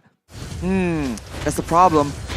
Although they do have the chance of like crowd controlling the Estes to mitigate that healing, but already rotations are being made. Incendio are trying to make sure that they exert their own will, but look at the response, just quick coming in from Burn X Flash. Very good rotations here by Burn X Flash already. Again, helping the gold laner, Fury, who's not in a good matchup up against the Clint. But now, it does seem like with both teams rotating towards that top side, both teams will disengage, but Incendio will actually still try to look for a commitment here with the endless shards being placed onto Fury, but with D7 there, that answers your question. The burst is not enough just yet. Now it's going to be the Cult Ultra placed in again. Chama going to be caught, but has the healing coming in from D7 as Apex 47 jumps in with the split, brings Chama back onto Incendio, and it's a 1-for-1. The roamer traded in for the jungler. Still worth it for Incendio as the turtle spawns into the land of Dawn. There was one more weak point on Sunshine, so Fury almost used that crossbow of Tang, but that is what Burn X Flash can afford to do right here. Despite everyone rotating to cut off Fury from his team, the support comes in, the healing comes in, and if Incendio clumps together, you can see that the Feather Airstrike is devastating. Right now, Burn X Flash, they're looking pretty good, pretty solid, even though Incendio has a small goal lead, but looking at this, Apex 47 wants to get a cash, but it's easier said than done. Feather Airstrike by Seacat just to buy some time, poking him down. Alien gonna be able to actually use the Furious Dive. Wait, it's a kill over. ATM was able to find Tianzi in his own jungle, invading out of nowhere with the Petrify, gets that kill down, and instantly Incendio have lost turtle control. Unless Apex can make a miracle happen, doesn't look like it's gonna happen though. It's such a tough situation for Incendio right now because Burn X Flash, they have the superior poke damage and they also have the superior sustain. So unless Incendio can get a very decisive engage onto the members of Burn X Flash, it's going to be very difficult for them to even get anything. And even if they engage, they need to make sure that it's on D7 because as you mentioned, Lafel and Mirko, that healing is just way too much for them to deal with in this early game without any items. Right now, I just want to talk about Burn X Flash because I'm your ATM right now. He's banking it on because TNZ can't do anything to this guy. This Benedetta is causing a lot of problems, not just with damage, not just with the control in confusion, but actually being a target of getting bursted down and taking absolutely no damage. That's going to be demoralizing for Incendio right now. That is what happens when your composition has a very short window of damage. If you compare that to Burn X Flash, the longer the fight goes, the more they have an advantage. We saw it earlier in the turtle fight, and I think Incendio understand it as well. They want to get in, get their benefits, you know, get the pick off, and get out before the fight gets out of control. Good opening by Chama over to Alien, dealing some damage out as Fury is actually looking for all the weakness points, gets it, wild charge forced in. The crossbow Tang with the Inspire is going to be popped in, but Alien's still able to actually take all that damage, and the charge pop, but that's D7 with the healing. Apex 47 bringing him back right now with the call alter placed as well. Fury's going to be taken down as the Feather Airstrike will be popped towards the back line. TNZ taken low, and the Brazer's Wrath by Chama seals TNZ's fate. Apex caught, has the split, goes back in, flickering onto Seacat, getting the stacks down, getting in as well, bringing him back. Alien now, following it up with the damage, and you can see the weapon mastery finally coming into play as the taunt comes in. Shma is looking for the setup once again. Alien flickers out, gets knocked up, as that's another split by Apex 47. I'm your ATM, jumping in with the Petrify, Rosa flickering out. Rosa gonna be taken down with the final blow, was cancelled out, and it's a shutdown for Sunshine. Now, guess who's back? Fury's back from the dead, but it's not enough, and it is both teams just disengaging. Wow, they spent so much time trying to get into that fight that Incendio, they were able to wither most of the storm and then later on, finally use that cult altar effectively. That is not what Burn X Flash were looking for. Let me just put into perspective how long that team fight was. Glue used the split, his ultimate 3 times, and Grog used the wild charge 2 times. Both ultimates. Imagine 5 ultimates from just these 2. That's a long team fight. That's a very long team fight. I almost ran out of breath. Oh, yeah. Hey, you know, good job. Hey, thank you, man. Yeah, congrats. Yeah, you breathe, man. That's crazy. I breathe. You breathe good. But now, it's Incendio that's on the back foot. They went for the turtle, but is that enough? Because Burn goes for the pressure, and now Alien is the one being targeted by Fury and D7. Okay, that damage is pretty disgusting, right? You saw it. One attack with the power of nature. Okay, so here's the thing about burst compositions, right? You always got to make sure that kind of everyone, or at least 2 members, are focusing on the same target, and I kind of feel like that's what's making Incendio's draft looks not so great right now, because everyone is targeting their own thing. Like, whoever's closest, let's go for the target. Now, TNZ and Rosa, they're waiting around the orange buff. Can they actually catch it? Yep, that's your answer right there. Seacat's gonna be caught. Rosa pops the call altar again, just trying to get out of there with Sunshine backing him up. It does seem like Incendio will take control of the bottom lane, with Apex 47 acting as a roamer, but because he's so sustainable, he can actually act as an XP laner too, just be a distraction. I'm your ATM, try to go for the Petrify, jumps out with the eye for an eye, but gets gunned down by Sunshine, and that's the mid lane pressure being placed on by Incendio. And they get that top lane too. It's so good by Incendio right now. They're winning in the structure department. They took the mid tower and they're moving towards the top tower as well. So with the control, they can look to face like this. And ooh, that was a very, again, dangerous attempt from Alien. And we saw this is what they do. They hide in the jungle, they cut you off from your team, and before you know it, you lost 2 members before the fight even begins. Yeah, right now, Apex 47, I'm seeing that he's just more or less being a distraction. Of course, he would try to get someone. TNZ just caught CCAT, and right now it looks like, I don't know which items that really made the difference, but Incendio, all of a sudden is like, yeah, let's fight. Like, let's just go for it. We can get the kills now, guys. Let's go. Incendio have something against CCAT, man. He's been taken down 5 times, and TNZ has always just been on that. Apex 47, again, just opening up the map again, acting as a distraction as he goes in for a split, but will be taken down by the crossbow Tang. It's translated over to Rosa with the help of that final blow, dealing so much damage while Charge connects onto 2, but Sunshine's free hitting. These 7 still helping the team sustain with a Praetor's Wrath being placed by Chma to pick up a double kill. It's a 3-for-1, and Burn have turned around a fight 4v5 without CCAT. That is insane. They're just going in so aggressively and they get clumped up. CCAT wasn't there initially in the fight, but he actually made it there. And that is something you cannot do against this composition. We talked about diving in towards crowd control, and Burn X Flash has an abundance of CC that they can use to stop Incendio in their tracks. Oh, Chma, again, taking some damage, but he is a Fredrin. Yeah, right now, looking at the composition, right, I kind of feel like Sunshine is already on board. Like, I want to fight with you guys. So, Burn X Flash, they got to start focusing on actually getting Sunshine down first before they start fight. Because in this team fight right now, what's happening, Arashi? Initially it was a called alter, but again, everyone's clumped up so deep into each other, and their member that's been shining so far is TNZ. It's an assassin that can delete 1 person, but he cannot delete the whole team. So we saw that TNZ was able to do a lot of damage, but everyone else are still able to survive and do the damage, and eventually Incendio just ran out of steam. Right now, Burn X Flash, they're pushing in, and if I'm looking at Midlane. I don't know who's going to win this 1v1, but it looks like neither is going to win the 1v1 because now TNZ is getting pressured because everyone from Burn X Flash is moving towards mid. And I like this way of play. Focus on actually, moving together, actually using this SS to your advantage. You just saw D7 and Fury build that Athena shield at the same time. They understand that right now, Incendio, they need to play around TNZ. If their main damage dealers or their main support can get deleted, that is a huge blow to their teamfight capabilities, and they recognize that. So with the Athena shield, it means that Incendio's TNZ will be having a lot more of a difficult time trying to delete all those backline members. Yeah, right now, I honestly think at the 12-minute mark, it's time to transition, right? Your main carry was TNZ, but now it's about time to transition over to Sunshine, who has the damage, who has the weapon mastery as well. Apex, though, still able to actually get out of that with a split as Rosa tries his best to zone the members away. Both teams not really going to risk anything, not really going to commit to anything here in 12 minutes, still waiting for that lord to spawn back in. Right now, I'm actually just looking at TNZ because he is trying very hard to make sure that he is staying at the side of Burn X Flash jungle. And looking at the way that they're playing, I kind of feel like he wants to take out CCAT or Fury as fast as possible. And right now, Alien, he's alone. Can he actually get out of this? And it looks like Burn X Flash, they're not even sure where he is. They don't know Alien is there. Oh, Alien. Oh, there you go. He's spotted here. He jumps in, looking at the power of nature, but will just use the wild charge to get out. Weakness point, the final one, not there just yet, but it is opened up.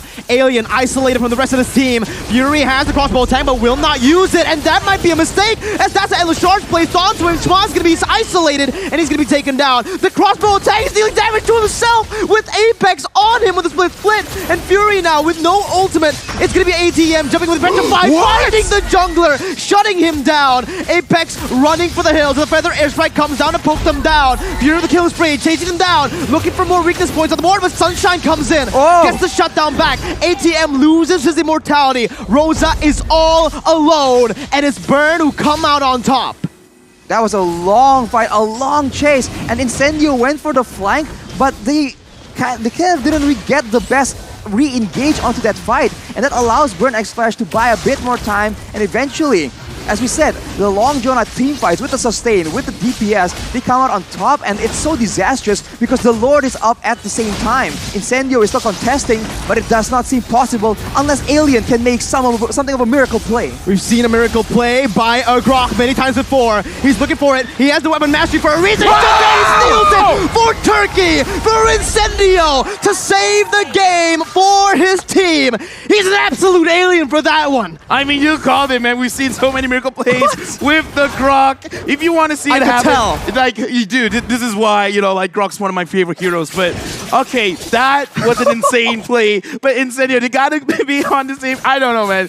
Do I even really want to be too smart about this? Because that's a highlight of the day. That's the highlight of the day, man. Wow, unbelievable. I didn't think it was possible. I'll be real with you, but he proved me wrong, man. Alien saves that Lord play, and now with the Lord behind them, they have a chance to split up the members of Burn X Flash, and that will actually be very beneficial for their composition. They can get those pickoffs that's been very difficult to get when Burn X Flash is clumped up, working as a team together. Their comp works so well for sieges with the Clint. And with the Feather Airstrike being used up in the bottom lane, it leaves the mid lane susceptible to this kind of siege. You can already see it with the Lord taking the base turret down. It is going to be Incendio backing off instantly, still playing that disciplined game, not wanting to commit any further. Yeah, I kind of feel like if they want to go inside the base, it's going to be very different. Oh. TNC, hello, I'm your ATM. Well, come on home, stay in the base. And that's what they got to do, because if they want to go inside the base of Burn X Flash, it's going to be very difficult for them to engage. So they got to find a way to split Burn X Flash up and then actually try to engage.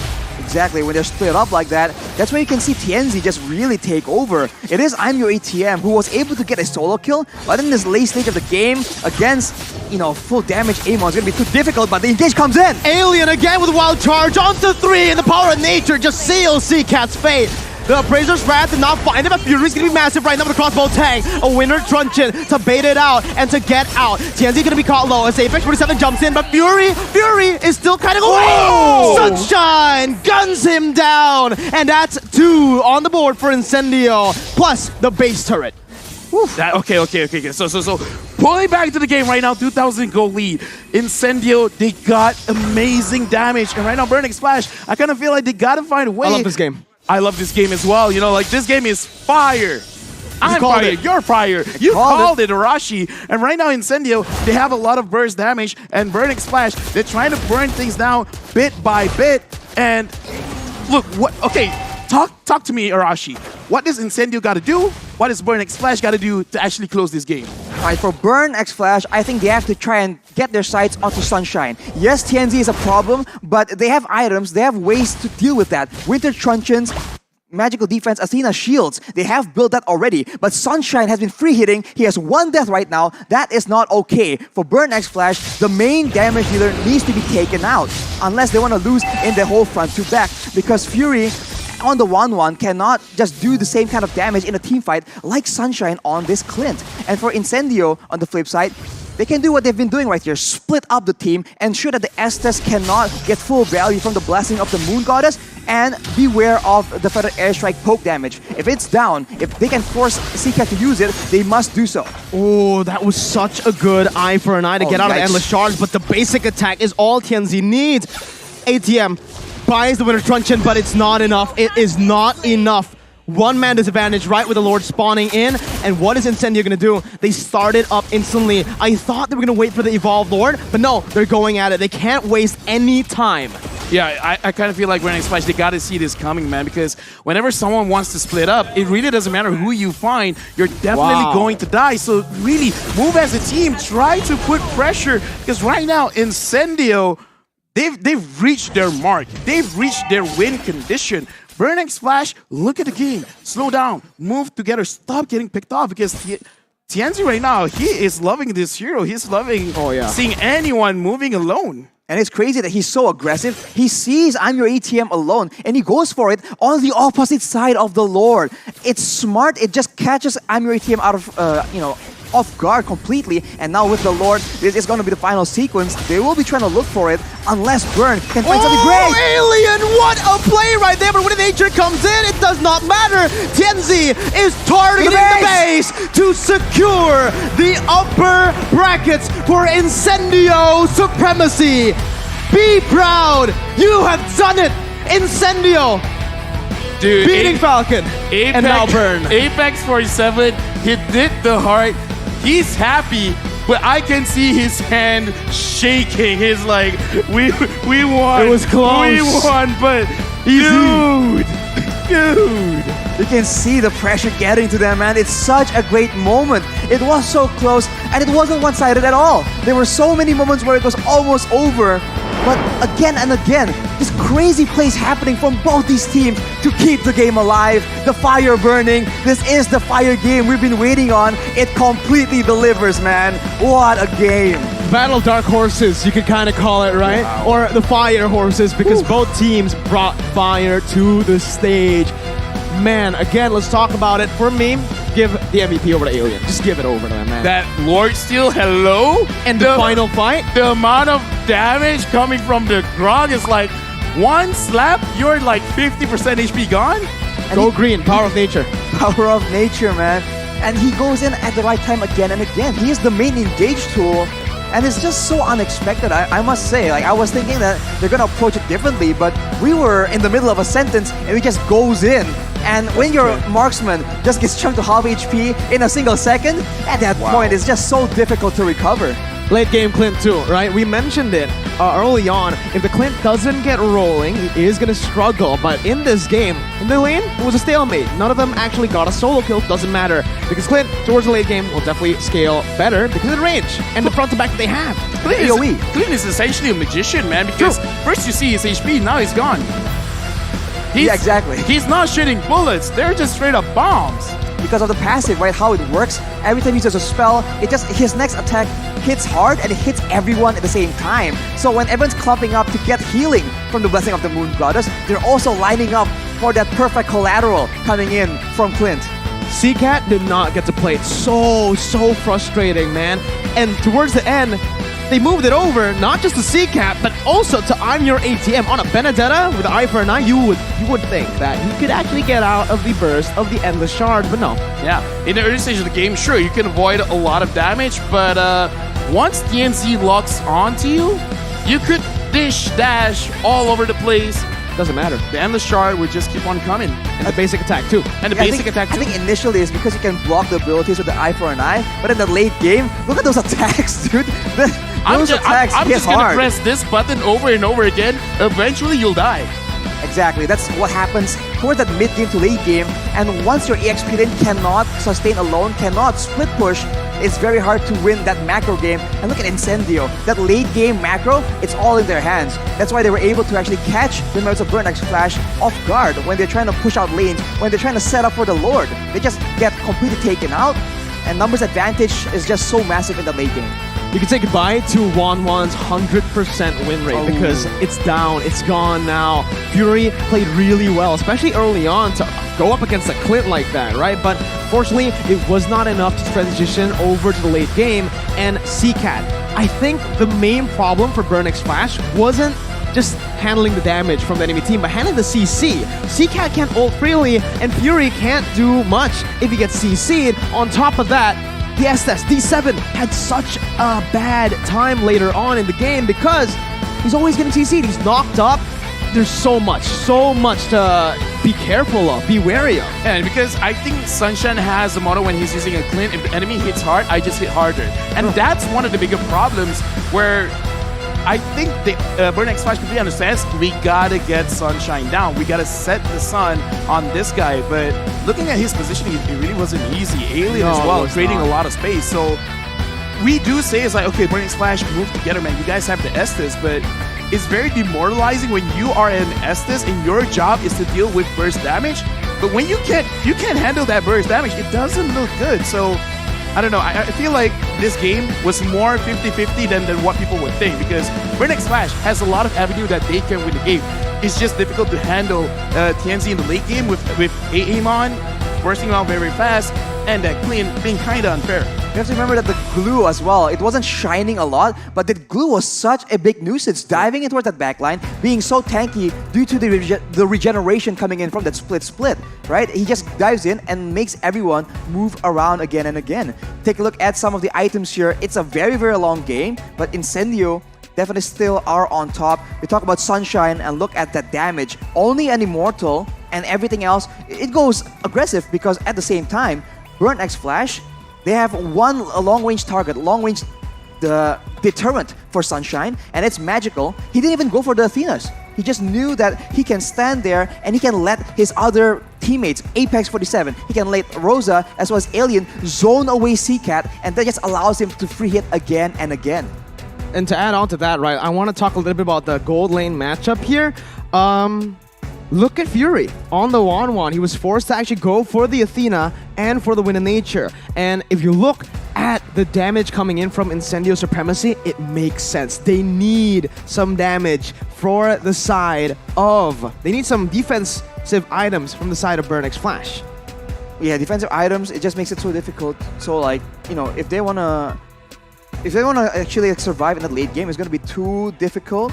And if they want to try and itemize in a very simple manner, it also makes it so irregular in how they want to play it out. Because for Burn, it's not like CCAT has no damage, but the fact that he is under fire, being chased by so many heroes that can burst him down, it's so difficult. Whereas for TNZ and for the rest, he has a Winter Truncheon, and that's about it. They can call it a day. Let's see. Man, there's so much damage, right? You would think that they would have a little bit more defensive items because they were able to actually win in a lot of these prolonged team fights, but no. Instead, they just went full-on damage with the weapon mastery that they have as well. It really benefited them, right? I mean, we saw even in the late game, Alien, Grok's supposed to fall off damage-wise. Not with that emblem, though. I mean, this might be the resurgence of the strategy, especially with what LaFell said, right? No. We have to see, like, if the damage just scales and gives him a lot more physical tankiness. That is why this Grok is such a unique hero and has so many uses. In this post-game stats, we can see that the carry is definitely TNZ with a 76,000 damage dealt.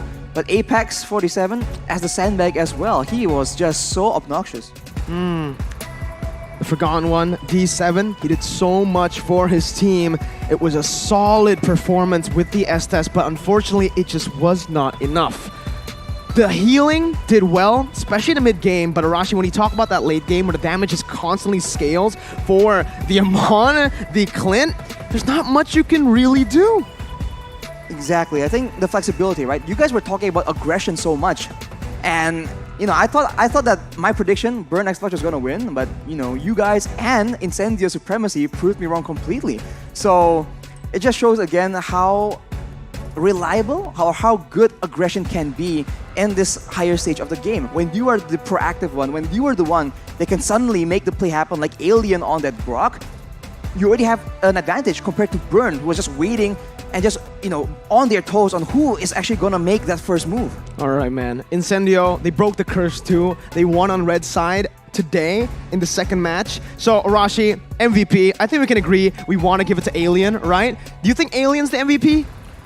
I think so, man. Like, Come on. There's no question about it. Stealing the Lord, getting the fights done, and we'll see. It's actually TNZ who played very well too, right? You could see that TNZ picked CCAT off so many times early on, and later on, he transitioned. He didn't just stay on CCAT because he knows that D7, he read that.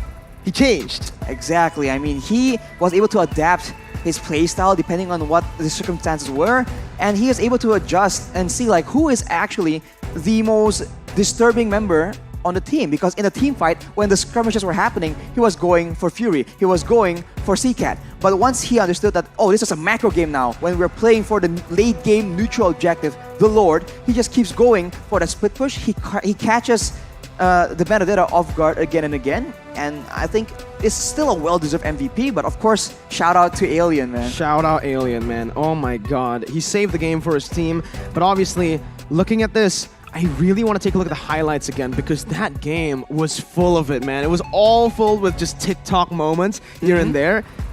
I just really want to see the Grok steal again, dude. That Grok steal was magnificent. Yeah, we were saying it's difficult. It's over. There needs to be a miracle, and it happens. Wow. The wild charge You is a can't miracle write a better ability. story, man. Like, what?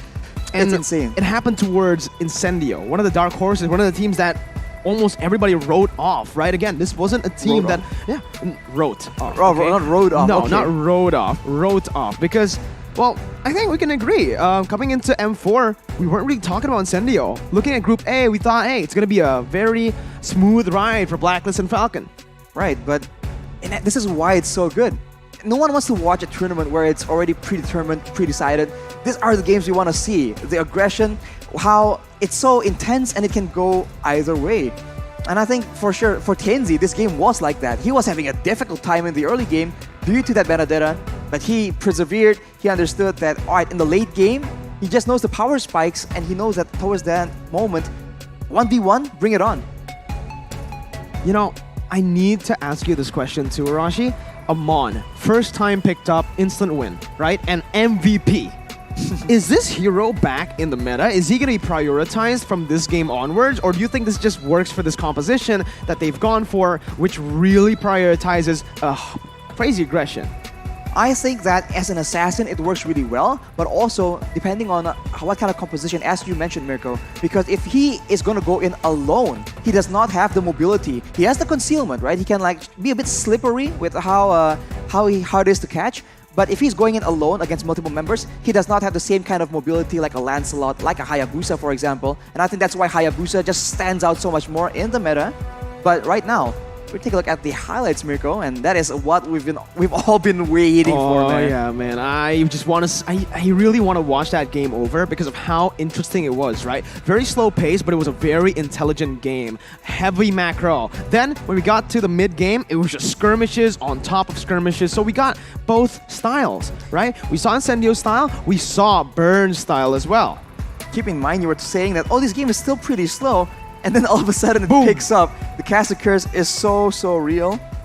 But we have to see, man. The highlights here will really show, again, the brilliance of that game and how well it is for both these teams to actually make the plays happen at such a tense situation. Remember, this is M4, and there were so many eyes, so many expectations on them, and they performed absolutely well from both these teams. To look at this fight right here, as you can see, the backline is never safe. No, it Apex wasn't. 47 comes in, Alien comes in, and before you know it, if you're not careful, an invisible TNZ will take you out.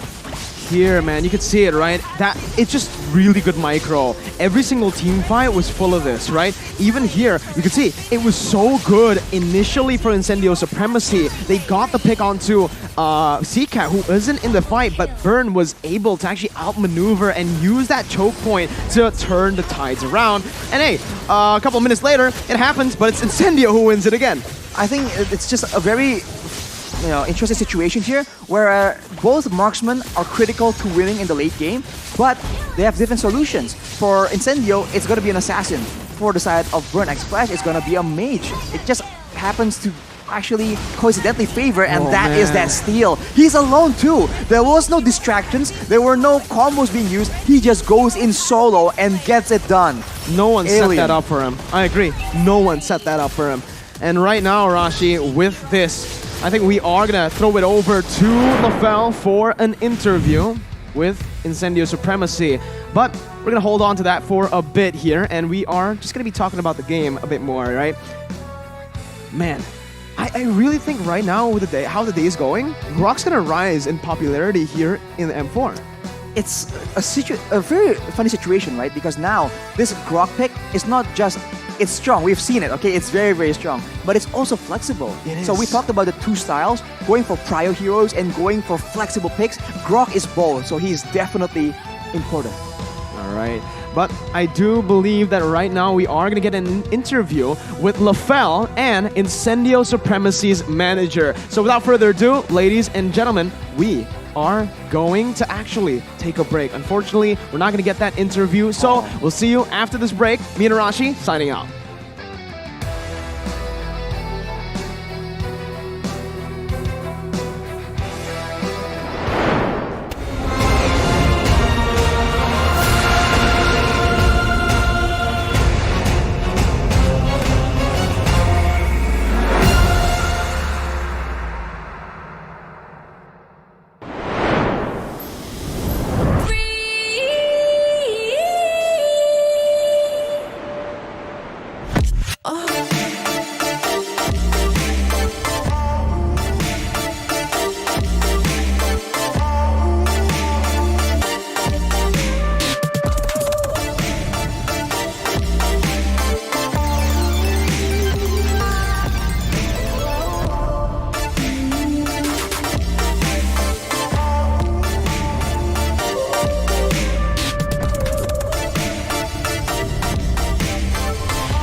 You live only once. For once, leave the comfort zone and raise yourself up. Find a new environment.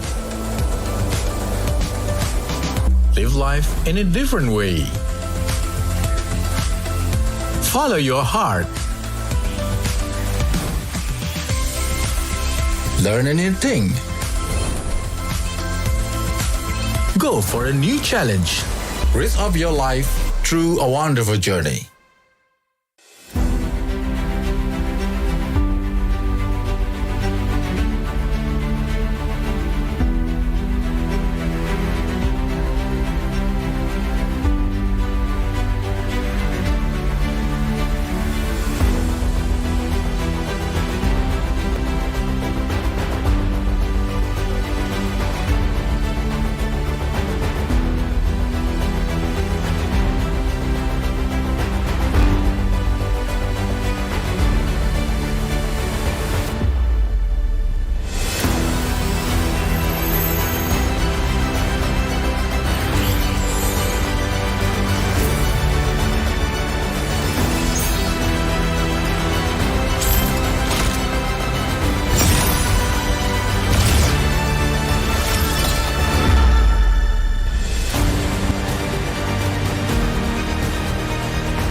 My time, I'm a ball. I'ma get this money right. I'm gon' live my best life. They been talking, tell me on me, but you know don't never win. I'm controlling all my victories, and something has gotta give. Cause this is just what I made it now, made it now. You can't ever break us down, break us down. I'll be reaching for the stars, promise I'll be what they not, and I'll never ever stop. Won't never stop. Yeah. Touch the sky, you're made of silver and gold. Touch the sky, you're the greatest function now.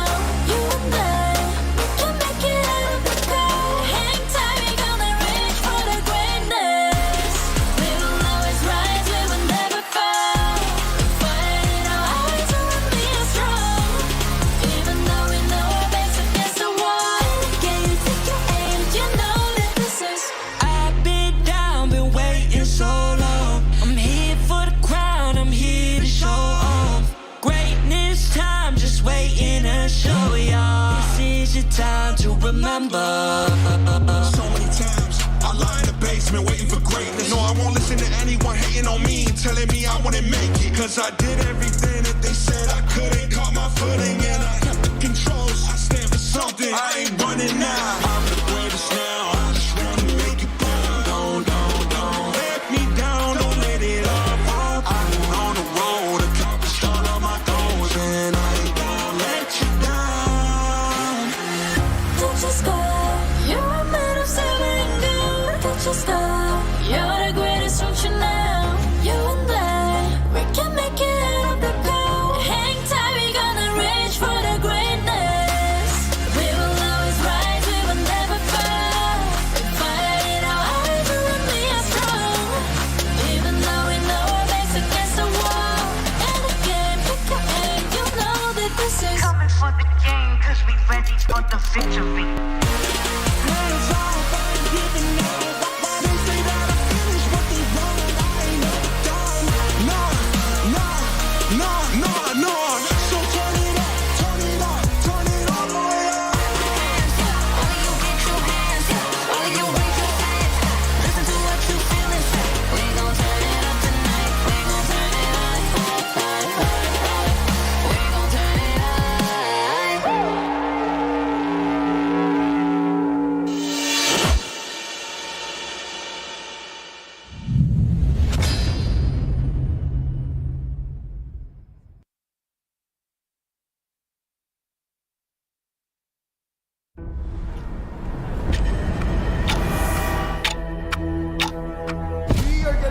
closer to the ultimate battle in Jakarta. It's an amazing, beautiful tournament. I can't wait to get to the game. Where all eyes are on one stage only. All for that ultimate prize, to be M4 World Champions.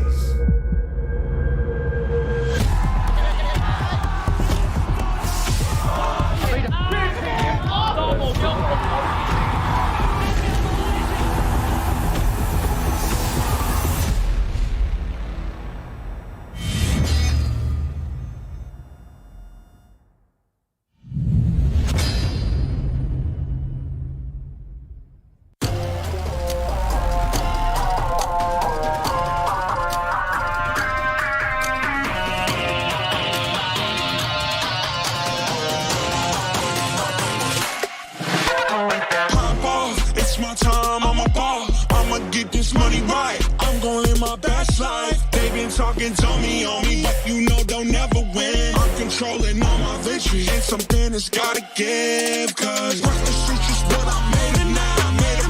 You can't ever break us down. I'll be reaching for the stars. Promise I'll be what they not. And I'll never stop. Won't ever stop, yeah.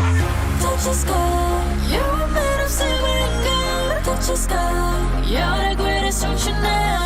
You and I, we can make it out of the cold. Hang tight, we gonna reach for the greatness.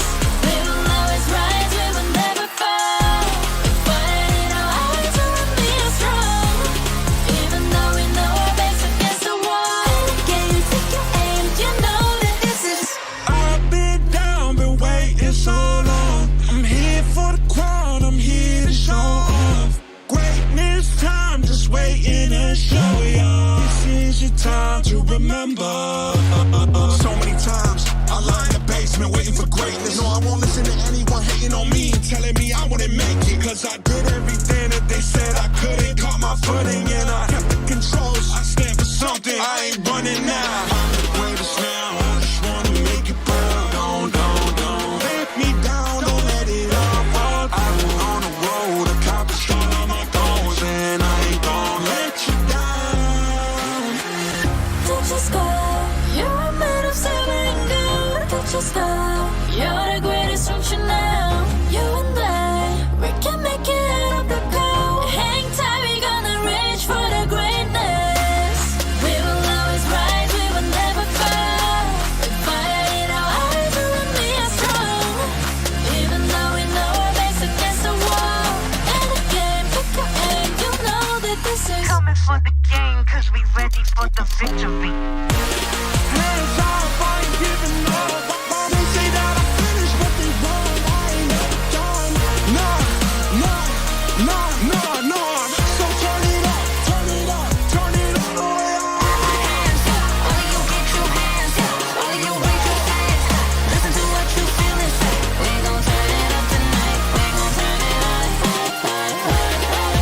We gon' turn it up.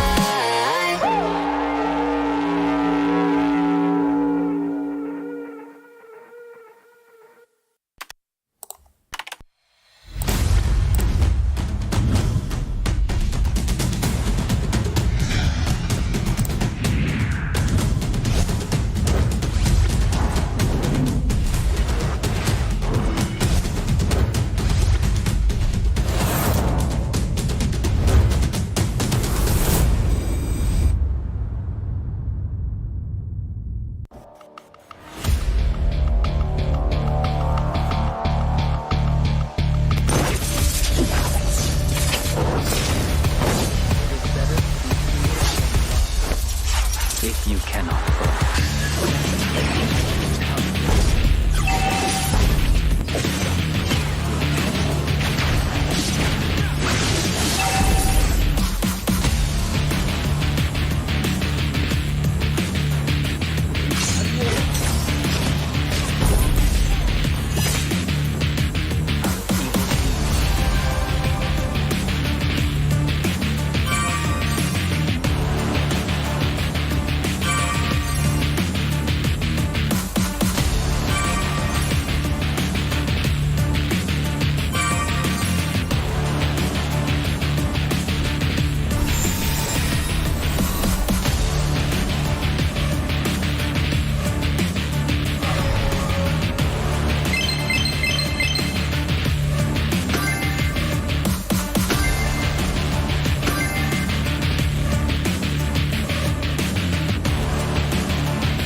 be the most shining light in the universe. The star will be burned for you, my flare.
It's my time, I'm a ball. I'ma get this money right. I'm gon' live my best life. They been talking, tell me on me, but you know they'll never win. I'm controlling all my victories, and something has gotta give. Cause this is just what I made it now, made it now. You can't ever, ever, ever break us down, break us down. I'll be reaching for the stars, promise I'll be what they not. And I'll never, ever, ever, ever stop. Won't never stop, yeah. Touch the sky, you're made of silver and gold. Touch the sky, you're the greatest future now. You and I, we can make it out of the cold. Hang tight, we gonna reach for the greatness. We will always rise, we will never fall. We fight in our eyes, we will be strong. Even though we know our backs against the wall. Can you take your aim? You know that this is. I've been down, been waiting so long. I'm here for the crown, I'm here to show off. Greatness time, just waiting to show y'all. This is your time to remember. So many times I lie in the basement waiting for greatness. No, I won't listen to anyone hating on me, telling me I wouldn't make it. Cause I did everything that they said I couldn't. Caught my footing and I kept the controls. I stand for something, I ain't running now. I'm the greatest now, I just wanna make it proud. Don't let me down, don't let it off. I've been on the road, accomplished all of my goals, and I ain't gonna let you down. Touch the sky, you're made of silver and gold. Touch the sky, you're the greatest future now. You and I, we can make it out of the cold. Hang tight, we gonna reach for the greatness. We will always rise, we will never fall. We fight in our eyes, we will be strong. Even though we know our backs against the wall. And again, pick your aim, you know that this is. Coming for the game, cause we ready for the victory. Hands off, I ain't giving up. They say that I finished what they wrong. I ain't never done. No. So turn it up, turn it up, turn it all the way up. Hands up, all of you get your hands up. All of you raise your hands up. Listen to what you feel and say. We gon' turn it up tonight. We gon' turn it up. We gon' turn it up.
Will Onyx Esports move on to the upper brackets with a win against MDH? Or will MDH pull off an upset victory to send the Indonesian champions down to the lower brackets? Welcome back, ladies and gentlemen. M4 group stage, day number 3. Still on the desk with me, Mirko, Lafel, and Arashi. Just gotta join y'all. It's nice that your name now is Arashi. Arashi. Now I know you got some kind of accent over there. Arashi? Arashi, yeah. Go Southern.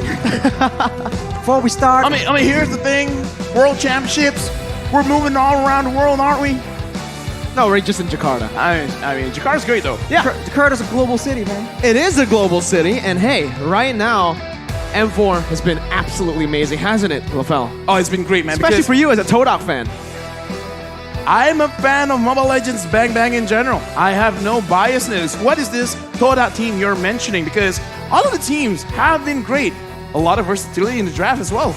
Absolutely, you know? And because M4 has just been absolutely amazing, M4 is powered by Moonton, presented to you by TikTok, the official content partner, supported by Secret Lab, the official gaming chair, and Esport Charts, our analytical partner. We also have Gank, our official merchandise partner, MeWatch, our media partner, and last but definitely not least, the Ministry of Tourism and Creative Economy of the Republic of Indonesia. Thank you so much for getting this event to a point where it is right now. It would definitely not be possible without you guys. And once again, we've gone through 2 incredible matches. We're going to take a look at today's schedule to recap for everybody who missed the first 2 matches and to see who's actually winning and what are the patterns. Because yesterday, or the first 2 days, the left side has been winning every game except for the final one.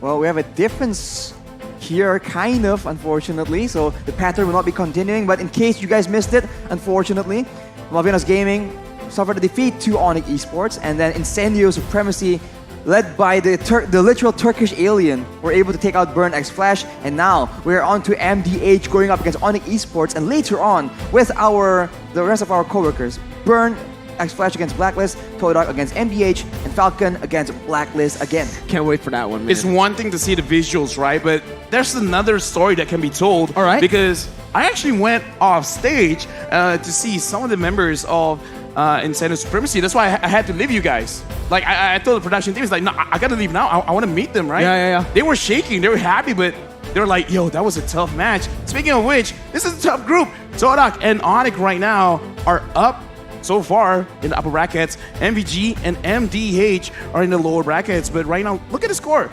1-1 for Onyx, 0-1 for MDH.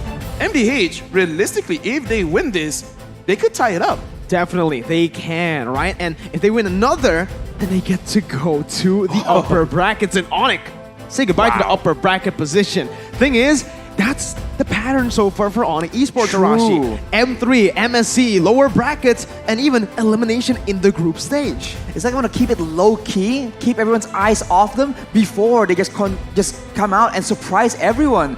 So it's something that we've seen again and again, but with how unpredictable the games are, the meta is, do you really want to try something that risky?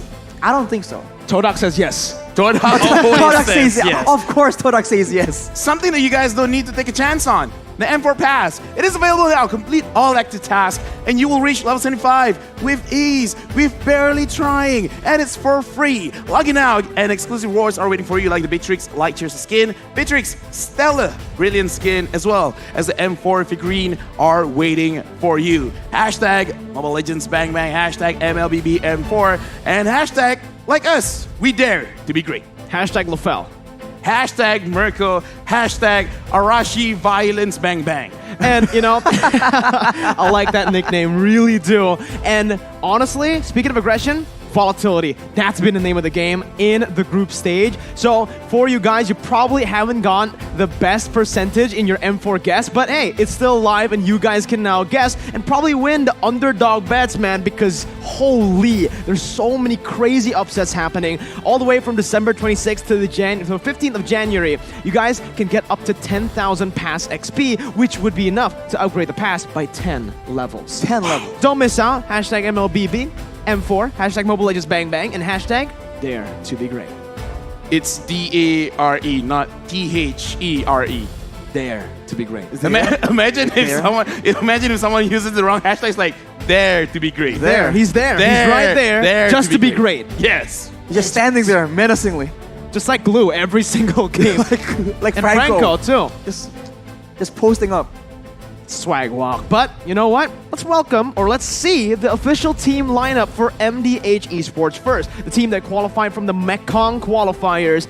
They have used this roster for a long time now, right? And looking at it yesterday, we saw that same roster. They're gonna be bringing up the same roster again here. No changes, Arashi. Need my help in the mid lane. Needs help. The king in the EXP lane. Hey, the king of comedy in the gold lane. I love him. Joga in the jungle, and Narp as the roamer here. This is that squad, and they are making an appearance. Welcome, ladies and gentlemen, from Vietnam, MDH Esports.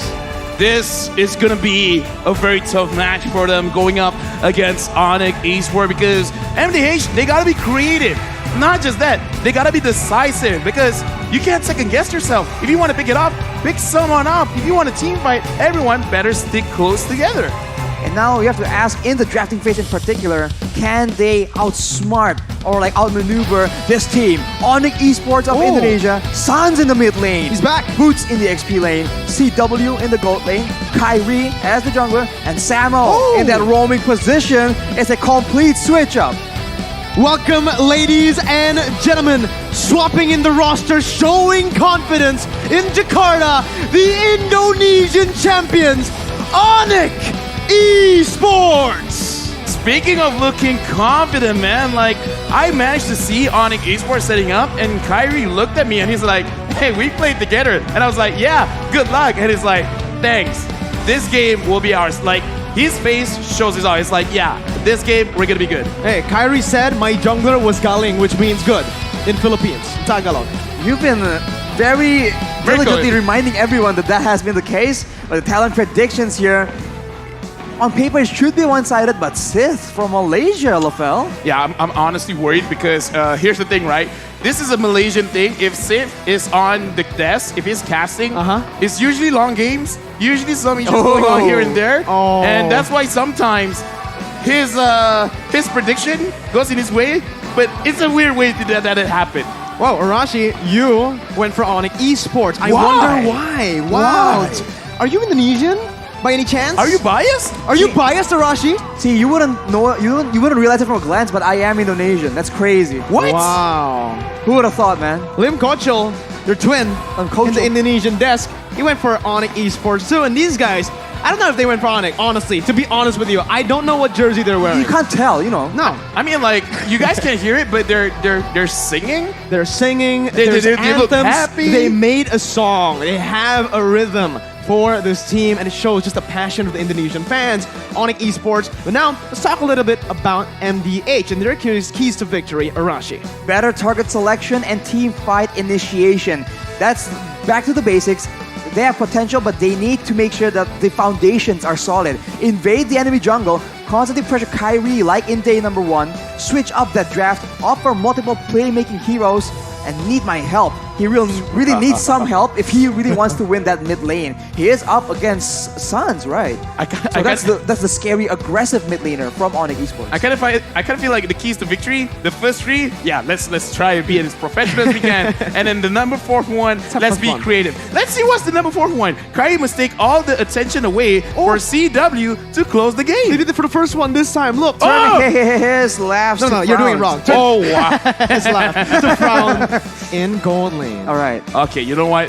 I think he can see the future. Jidaiko as well as Combat Cat Gaming. He has so many names after the combat. But speaking of which, let's look at the audience prediction. Is this a surprise, Arashi, that a lot of people are going for Onyx? Vietnamese people have actually opted more for only 40% esports. 40%. Vietnam, come on. Thoughts? Casters, yeah. I can't think. Sorry. Okay, no worries. No, I mean, like, looking at the audience, and I'm like, wow, they're taking my breath away. But Onyx has been a very very prominent name when talking about the top tier contenders for this tournament. So it's not really a surprise, but this is when they're up against the toughest of odds. This is when your team needs you the most, guys. Come on. So it's like the worse it looks, the more help you need. Yes, of course. A friend in need is a friend indeed. Indeed. That's why he's the analyst. I wonder why he's violent though. Imagine that, a violent analyst is like, these numbers don't match. Why did you advantage? Play according to the data, man. I mean, come on, you have retribution. True, right? That was what happened when Alien stole the Lord last game, and these kind of moments can happen. Even though on paper, Onyx Esports look like the strongest team, here, MDH, they can still pull off an upset. We've seen this team go to the late stages, and that's where they actually shine. Mirko, I gotta tell you, man, like my life, I've got a motto. Okay. If it's confirmed, it's not confirmed. Like no matter what, anything wrong that could happen, it could happen. Right? So it's like, sure, on paper, everything looks good. But I don't believe in paper. You believe in? I believe. PDFs. Some PDFs lie. Digital paper, go green. Look go at this. green. The analyst is like, no, PDFs, man, they don't change. I believe in numbers. Well, we'll see right now because draft. Whoa, Wow, super whoa, whoa. fast drafts. What happened, man? We got guys straight chill. into it. 3 bans instantly already. The coaches aren't playing, man. They are serious about this one. Both MDH and Onyx, so much stakes on them right now. So much pressure. Yves, and instantly the Fredrin locked in with a carry by MDH. Whew, that's Yves pick, man. I really think, I might be biased because I'm a Yves player, but it's such a versatile hero. I mean, we've seen that in the previous matches, there were times where you can just build straight up a first item, brute force breastplate, or something like that, and you can still do damage. The base damage is so good, it's so spammable that without those damage items, you are still relevant. And the utility is just so solid after the changes in the patch. Looking at the draft right now for MDH, they already secured their main win condition. So right now, how do you draft around the carry? And it looks like they're going for a Valentina as well as Lolita. And the thing that I gotta say, right, on Death right now, Valentina got nerfed. I kind of feel like it's a buff. Because you nerf Valentina, now it's being let through more often. True. Like True. no matter how strong you are, if you're always banned, you're not that strong. Oh. So right now it looks like the lane is getting picked up. I gotta ask you, Mirko, what do you feel about this lane going up against a Valentina Lolita as well as a carry? Well, it's pretty scary, to be honest with you, right? The Valentina, the Lolita, they're really good actually at just stopping this lane. But the thing is, honestly, it's Kyrie. Right? This is his signature pick. He can actually use the Tempest Blaze to dodge away from almost all the CC. From the Terrify coming in from the Valentina, to the Stuns, and even the Numenon Blast coming in from the Lolita. We're definitely going to see a lot of acrobatics required to even begin to have an impact in this game. But Onyx, they like it the hard way. For Vietnam, they have banned away the Franco as well, so we won't be seeing that aggressive posting that we've come to expect. But now for Onyx Esports, it does seem like they want to try and mitigate any kind of counter to the Ling or any kind of dive towards that back line. Right now, because the Valentina is there, do you think that Onyx Esports, they really should be careful about their next pick? But before that, let's look at the comparisons between the King as well as Boots. We're looking at the average damage taken. The King has been absorbing a lot, 7,000 in average, and Boots 5,000 in average. But the thing is, the kill participation as well as the KDA, Boots has been doing well. He's been appearing in a lot more fights, and he doesn't die as often. He's a killer in the jungle, right? He's the killer. Oh, not in the jungle. In the XP lane. He really likes these aggressive heroes. We've seen the Lapu, we've seen the Grox. In ID, we really see a lot of like Paquitos, even Zyroths for Boots. So far though, haven't seen much of that. I do think the Fredrin's gonna be the one on Boots' hands here. But with the Masha ban and the Cho ban to finalize the banning phase from both of these teams, now we're gonna say for Onyx Esports, they're still missing a roamer and a gold laner. A roamer and a gold laner.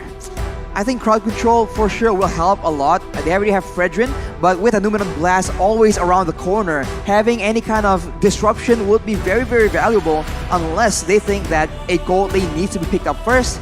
But considering that Vietnam already picked their own gold lane, it doesn't seem required. What? Oh, whoa, what? No. I like this, all right? I like the Angela pick because you could mitigate or you could be aggressive in the mid lane. And why I like this is because I don't think they should actually draft any kind of disruption because look at MDH. They have a Valentina, right? If you pick a roamer that has game-changing crowd control kind of ability, then you're giving it away to MDH. So it is a double-edged sword. It's like, you want this, but you're kind of giving it to the enemy as well. Giving over Angela, you're just giving like an extra shield to one of the members, which is still kind of good, but at least you do not stop the link. True. But now there's a Benedetta as well as a Lapu. And now that shielding becomes a question, Lafel. If Lapu comes in, disrupts and nukes your backline with the help of a stolen hard guard, that could be a very tough situation to try and deal with for Onyx Esports. Big question now is what will CW use? Wanwan's banned out. Usually he goes for the Beatrix or the Claude. We've seen some Brodies, but honestly, knowing CW, knowing how deep his hero pool is, if you're up against this kind of composition, just go for something crazy, right? You already have some physical damage, and do I call it here? Yeah, there you go. That's what I'm getting at, man. Just go for it, right? You want to actually let these guys dive onto you because, hey, you are going to be able to dodge a lot with this Mon Force. And CW, again, unique hero pool, very deep hero pool. Utilize that.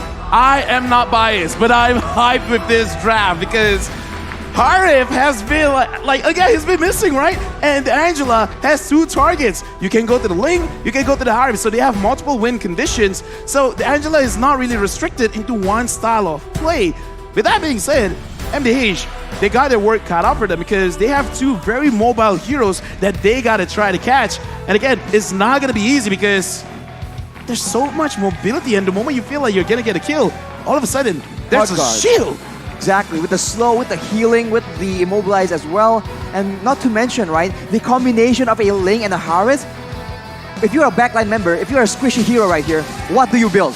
Ladies and gentlemen, it's time to dive into the land of Dawn to see if Onyx Esports can claim the upper brackets or if MDH will stop them in their tracks right now. CW with the Flicker, no Purify, Kyrie, not with the Demon Slayer that we've seen. Ling's do, Ling's utilize. He's on that killing spree, and he enjoys that a bit more. Yeah, dude, I'm calling it right now, MDH. If they can go aggressive, and I'm not just talking about simple aggression, right? Wait for the turtle and then try to get kills. Don't even focus on the turtle that much. Try to get kills, try to slow down what Onyx is trying to do, and then you're going to be at a very, very good spot because they reached their power spikes way earlier because they have 2 fighters-ish, because technically Benedetta is kind of playing like a fighter where you want to dive to the enemy and try to dish out as much damage as you can. So if you can really use your draft very, very well, putting pressure early, then they could do something against Onyx lineup where they kind of want to scale up just a little bit, like 1 or 2 items. Right, the fighter advantage that scales a lot faster. Being able to tank more damage, a lot more base damage in the abilities as well. That's definitely something that they can use. But in the top side, CW. Woo! Super low. Kyrie gets the first blood. CW lives with 1. Look at that grandma! Like legit, he should have gotten the kill, but RNG, man, sometimes it's not on your side. The range wasn't hesitation. He flickered in because it looks like 1 hit was enough, but CW survived with such a small sliver of HP. 1. It's unreal. Effectively 1. That is so unfortunate. And now tides are swinging towards Onyx Esports. 460 gold advantage. Not massive, but it all will add up. Oh man, that was definitely frustrating, right? If it was me, I would have been tilted, man. Going for the Flicker under the turret, CW utilized the damage reduction from the first turret, and it was really good, right? You saw a bit of hesitation, I agree. I think Hehe would have been able to get that kill if he flickered a bit earlier. Yeah, but right now, looking at MDH, they're starting to turtle, and this is what I want to see. I want to see some of aggression, but Boots in the front. Oh, it's still Joga who wins out the red tree battle now with the King jumping in with the Bravest Spider. It is going to be Kyrie locked down by the Moon on Blast and the stun as the King picks up a kill on the back lines up against Boots. The King super low as Kyrie gets some HP back from the hard guard. It's a 1-for-1, but it's worth it for MDH. They got the turtle. They got the turtle, and they traded their EXP lane in the process. Later on, it might be a concern because, as we mentioned, the EXP lane right now is so critical to the macro maneuvers. So if they maybe let the King fall too far behind, he might get dethroned, and that would be a very tough situation if they're going to contest for the later objectives. I like what it did. I just want some kind of adjustment because just now the king went in alone, but I kind of feel like if Gennard and Need My Help followed up with him, like just dove in as well, like kind of disrespecting Onyx, it would have been a little bit better because, again, Ling has a lot of mobility in the early stage of the game, but not enough damage, and look at that! Oh, CW's gonna be caught here, doesn't have that Purify, he is going to be chained down with the stuns coming in. Sans finally rotates up top, but it's a bit too late. CW falls, and that's him missing on that gold minion. No gold income from that lane for him right now, and that was such a good engage. Beautiful. Coming in from the undetected bush for Nart. This is why the Lolita is just so dangerous and so oppressive as well. There's a lot of stuff that Nart can block on that bulwark, and of course in the early game it's deceptively high damage to clear the waves as well. I want to pay attention towards the Harry because the mystery shop gets you items a little bit easier, a little bit faster, but look at this. He's putting points not only to the penetration but also to the cooldown. So for you to be able to dash a lot in the Zaman Force, you need at least around 33% cooldown. So if you build the cooldown boots as well as the Calamity Reaper, you can already go very, very aggressive. So he's gonna get his power spike way earlier compared to MDH. Now there's a question from me, right? Should have CW, I mean, I don't know. CW went for Flicker. Should he have went for that Purify?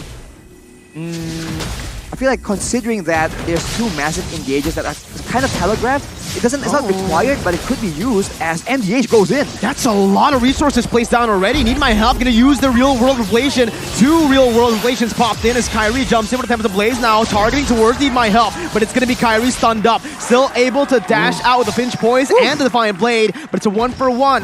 Mid laner for XP. Kyrie opting to go for the trade onto the purple buff instead of forcing and committing onto the turtle. The efficiency of Kyrie though, understanding that okay, we don't have control over the turtle pit, we might as well go for something else. And on that Ling, what can be more valuable than that purple buff? He goes in straight for it, and it's not ideal, but how quickly he makes the decision is very, very impressive. Yeah, again, like Kyrie is a different beast whenever he's using a high mobility kind of hero. Makes it very difficult for MDH because even though like the Lolita has been catching a lot of people off guard, but going up against like a Ling, it's not a secured catch. And right now, Gennard goes in. It looks like they're going for Onyx. Okay, Zaman Force popped in the back line. It's not going to be taken low. Samo still surviving, but will be shredded down. As CW looks for some more damage onto Hehe, who's still able to survive. Kyrie picks up a double, and it is going to be a 2-for-1 for now. Joga clearing out that way, but look who's here. It's the King, who's not able to do much here. Oh my god, that damage from Kyrie! Picking up a monster kill, and Joga's gonna be next on the chopping block. Kyrie with a Tempest Blaze now, looking for that kill, but will not be able to get in range. Samo just walks by, sends some love. Sense of love literally his way, and that is the speed that Onyx is playing with right here. They're abusing that Link pick, and if we take a look at the items, the Berserker's Fury has been built up. That is why the crits were hitting kind of hard, and of course, with a Vampiric Scepter, he has a bit more sustain, so it's not as easy to take him out, but Boots now is the target. 1 HP from Boots, gonna be shredded down by Hehe as Kyrie tries to look for some sort of trade, but it will not work out. It's still just MDH getting that kill for free. Meanwhile, the mid lane, final blows gonna be popped into the back line, and CW jumps in with his Zaman Force all the way, dodging everything, but he's gonna be terrified here. CW still flickering out, getting out of harm's way. Wow, that was an insane team fight. I was about to say CW, bit too aggressive, but it works this time. Yeah, I gotta say, like, the way that Onyx is playing with their items is very, very impressive because looking at how Kyrie is itemizing for himself, because he actually used the new attack speed items to make sure that he can farm a little bit faster, but the moment he has the Berserker's Fury, he is not shying away from the fight. Like, right now, he is almost optimal in terms of the way that he's using the timing with his items. And the same thing can be said with CW because, like I said, he has enough cooldown, so if he sees an opportunity, he can actually go for it. He does not need to wait for the second item to really be effective. Joga again with a final blow, but it's going to be the turtle canceled out. Joga forced to use that eye for an eye on cooldown now. The Sans pops in, that real world. Kyrie, beautiful Tempest Blaze to get out of that one with the help of the hard guard. Now, he's going to be able to try to sustain back up as CW zones them off. Oh my goodness, CW jumps on to 4, and nothing is going right for MDH here. The Praetor's Wrath as well. CW looks for the cleanup. Need my help, needing some help now, but it will not be enough. CW picks up the kill. He's looking for another, but the shutdown down from Hehe.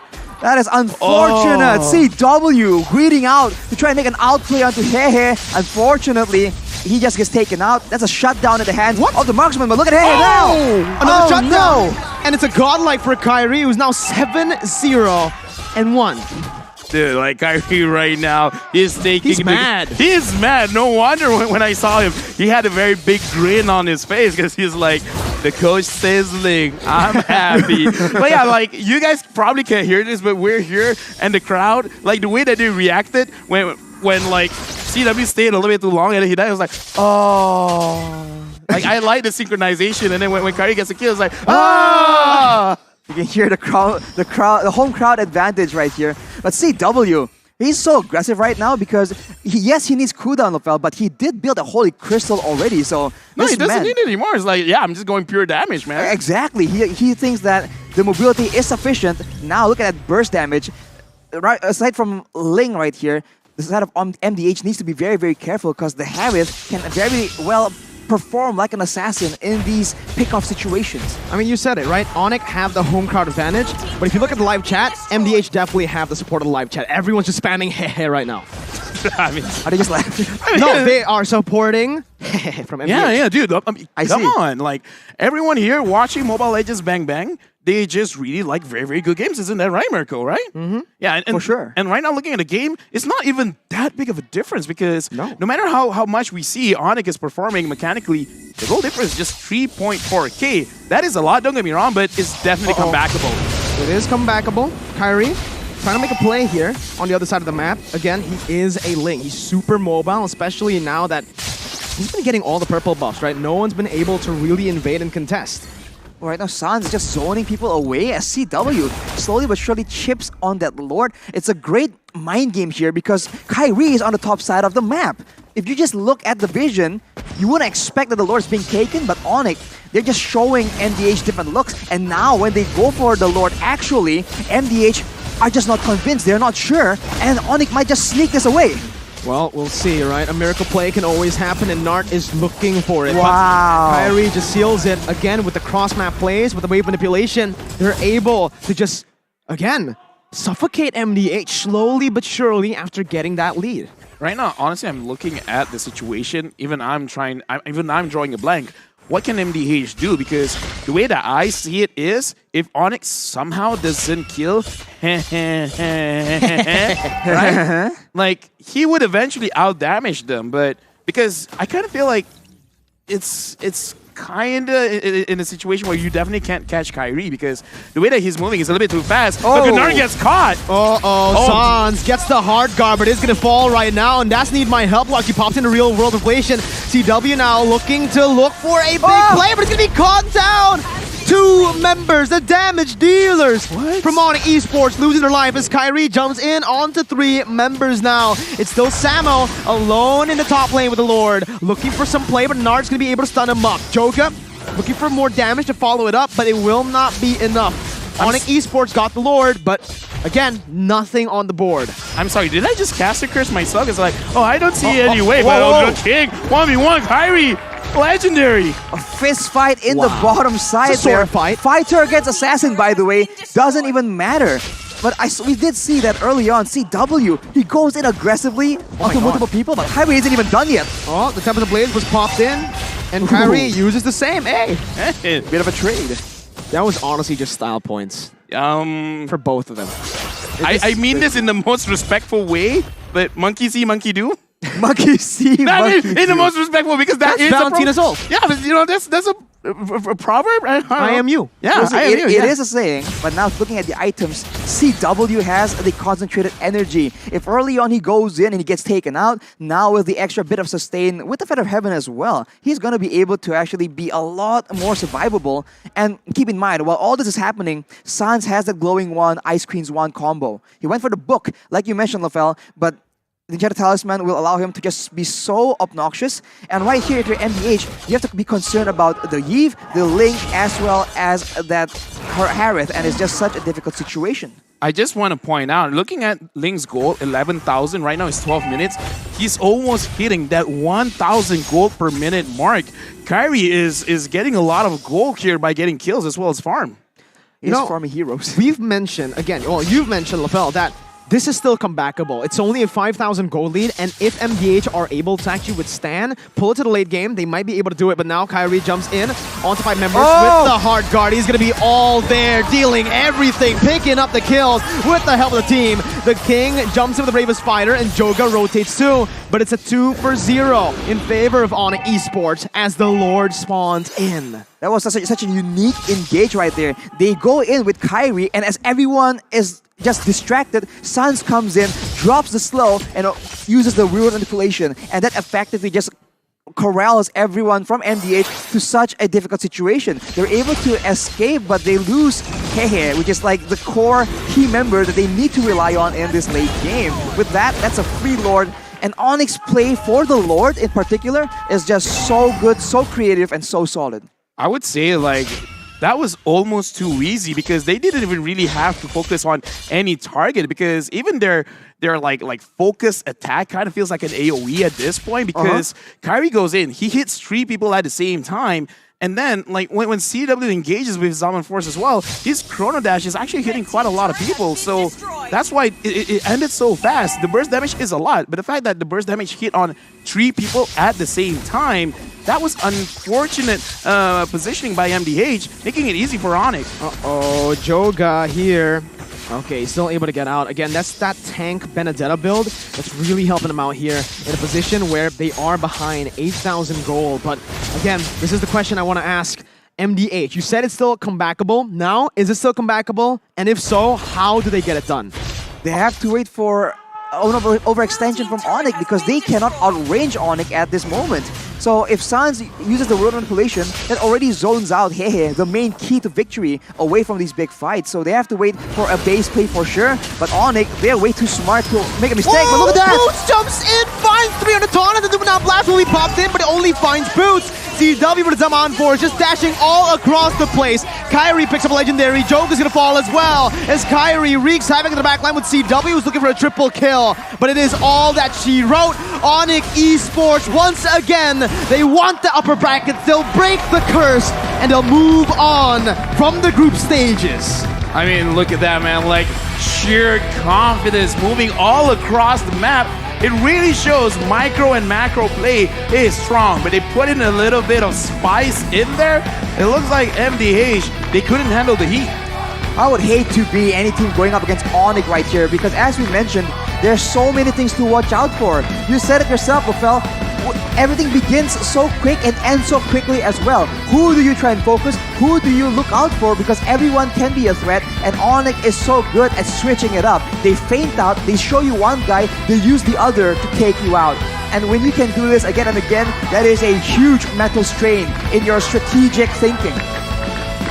Yeah, I mean, like, here's the thing, right? Onyx, I kind of feel like this is great because even though it's a semi-slow start on the first day, but it's not about how you start, it's about how you finish and how you evolve. And they definitely evolve because not only did they change up in terms of the draft, but in the way that they're playing, it looks like as long as Kyrie gets room to breathe, the entire team just gets uplifted. So I kind of feel like they understood what was going on, and that's why there's some changes in the bans and some changes in picks as well. Mid-control becomes super important when you want to do that, right? And in this game, when they picked up the Ling, they said, hey, you know what? If we've already gone the space, if we've already banned out the Masha, why not just pick up the Angela? Give the Ling even more space to play with. And it worked really well, right? And I do want to shout out the emblem that he used. Kyrie used the Killing Spree. And in this position, in this style of play, yeah, it works way better than the Demon Slayer. When he is farming heroes instead of the jungle, he wasn't power farming, so he doesn't need that Demon Slayer. He just goes in for the Killing Spree, and it just allows him to be a lot more risky with how he's been playing. He went for a fist fight with a Lapu Lapu under a turret. Sword fight. Sword fight. Sword fight. Okay, that works. Sword fight. He's like, wait, is Lapu... Yeah, Lapu sword? Does he wield a sword? And the Killing Spree is what allows that kind of aggression to work out.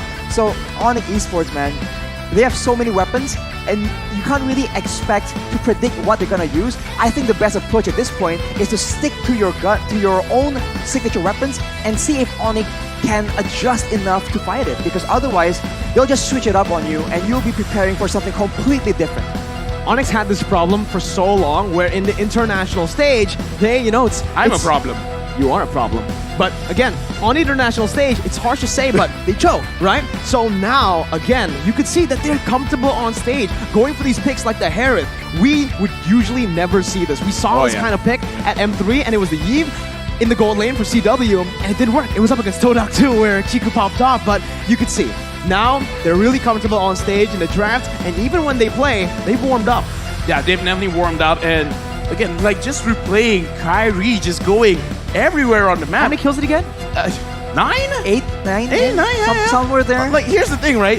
Even the Ling going up against the Lapu Lapu, it could have definitely been like an anime fight where the Lapu Lapu had the bigger sword, like, you know, Bankai it up, and then tried to slash him, and then the Ling just like, and then it's all over. The burst damage once he has the Berserker Fury is almost unfair, right? The item build he went for, absolutely phenomenal, right? Because when we see the Ling, usually, especially in M4 right now, the Ling usually builds the Wind Talker. We saw this from Ken. Like the get farm and on stuff. a Demon Slayer. But that was really brilliant by Kyrie. He wants to kill, he wants to look for that damage. So what did he go for? He went for Berserker's Fury, and here the fans are still going at it. Onyx Esports, man. Wow. Fans are passionate. I love it. I love to see it from them. And they're walking out, still yelling Onyx Esports. That is the support that you can expect from the home crowd, man.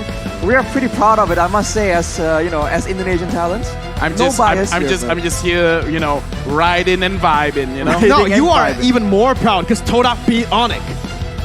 Yeah! Here's the thing, right? In the World Championship, you don't want to celebrate early. Okay. I've learned that too many times. MSC, M3? Okay, let's not bring it up. Let's actually bring up the items here. And Arashi, we talk about the Berserker Fury. Any other items that we should really look out for?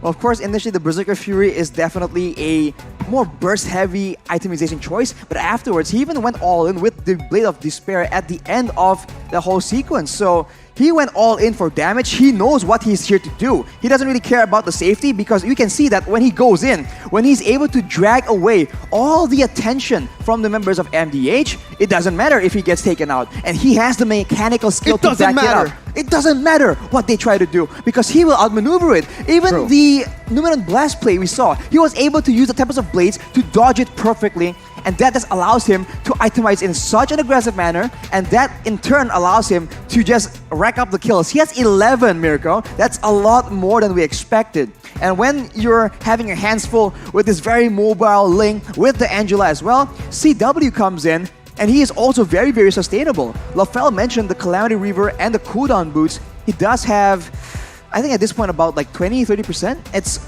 a lot, and he went for the Holy Crystal very, very early, just in case that in those tight situations, when they're going for a quick pick-off, those quick burst plays, he has the burst damage to back it up. And that's why I really love the Harith pick, right? Because up against the carry, we've seen this, Arashi. Just physical damage dealers, standardly in M4, haven't been really doing well, right? Because carry has true damage. That's why he's actually able to ignore the Wind of Nature completely just with the true damage proc from the attack speed.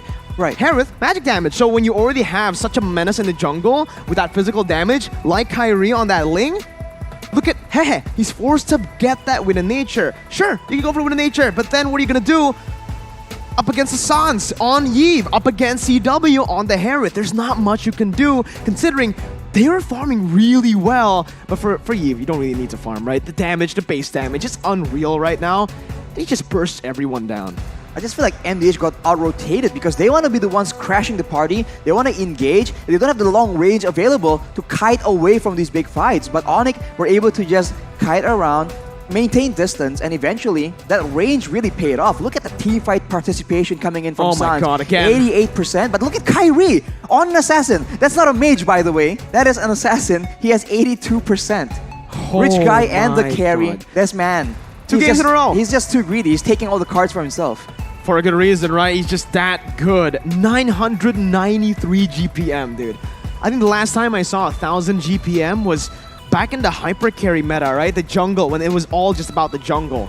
Getting this level of GPM as a jungler when you have a gold laner that's winning, that's absurd. And you can see as well, Sandbag, the king, took a whole lot of damage, but I think for the first game that Onyx played, it was debatable, right? It could be Keyboy, it could be Kyrie.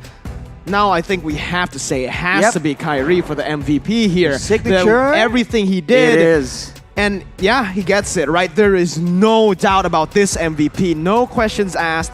Given the MVP. 11-0-3, 993 gold per minute, as we mentioned, 82% kill participation.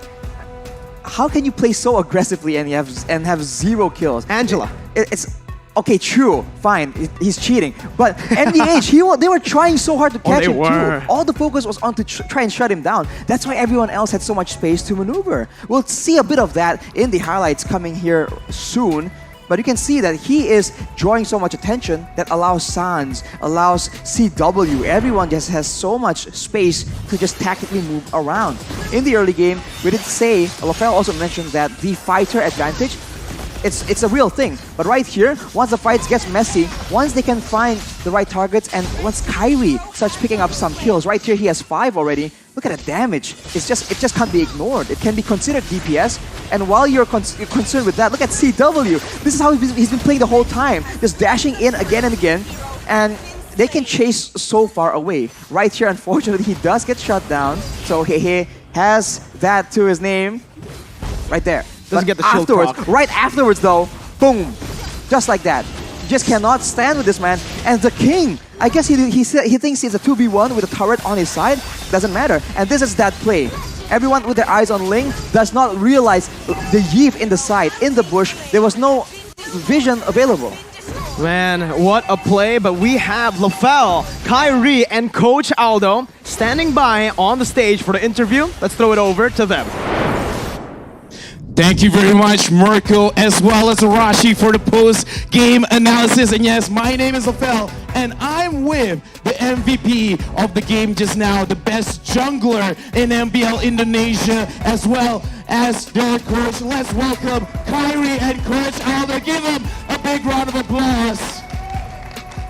Kyrie, now again, that was an amazing match. You guys closed out so fast. Before the game start, I saw you here setting up. You were smiling. You looked like you were ready. Did you guys already anticipated that you were gonna use the Ling in this game? No, I laughed because we were singing.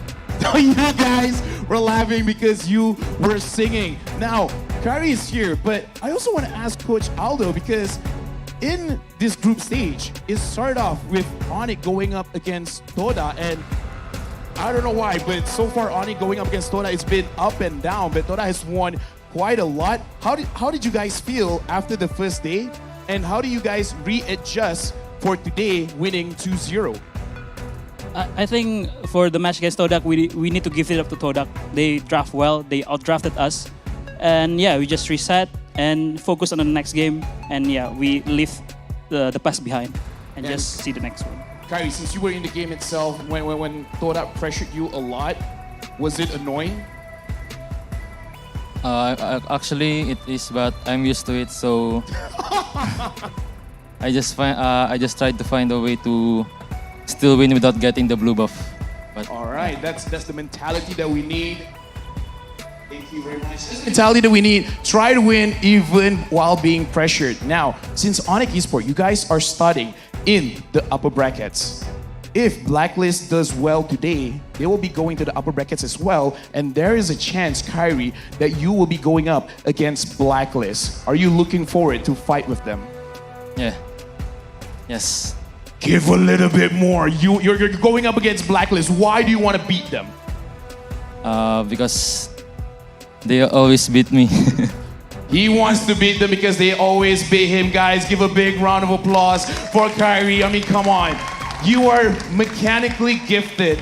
And right now, with everyone watching, you guys are doing well. You guys are starting in the upper brackets. Kyrie, is there anything that you want to say to everyone that came here, that supported Onyx, as well as everyone at home watching?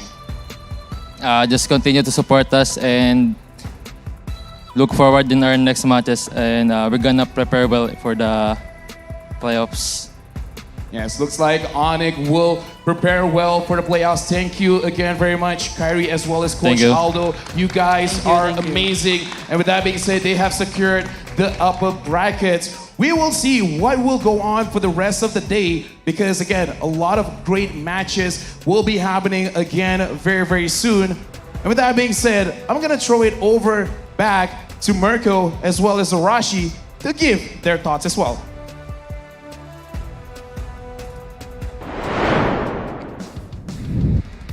Thank you so much, Lafell, for that interview with Coach Aldo and the man himself, Kyrie on the Ling, who was the MVP for that game.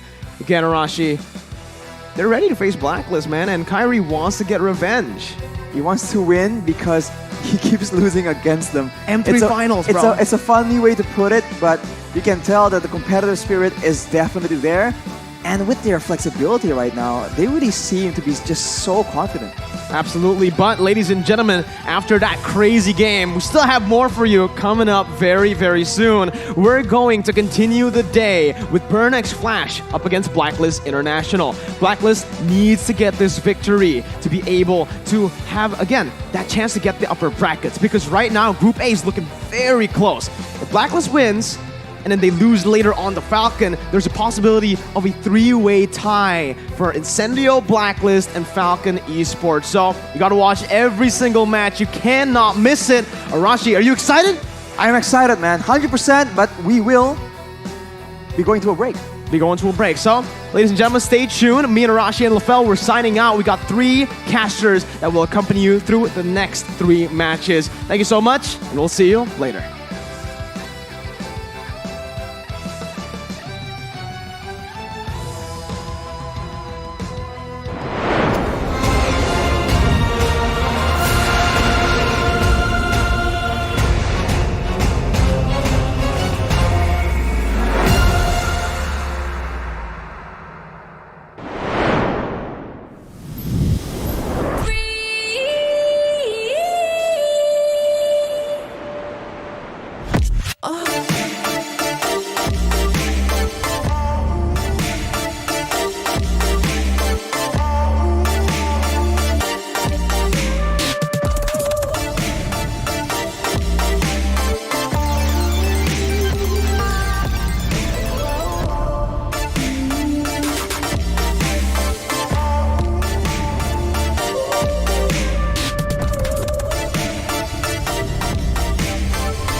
You live only once. For once, leave the comfort zone and raise yourself up. Find a new environment.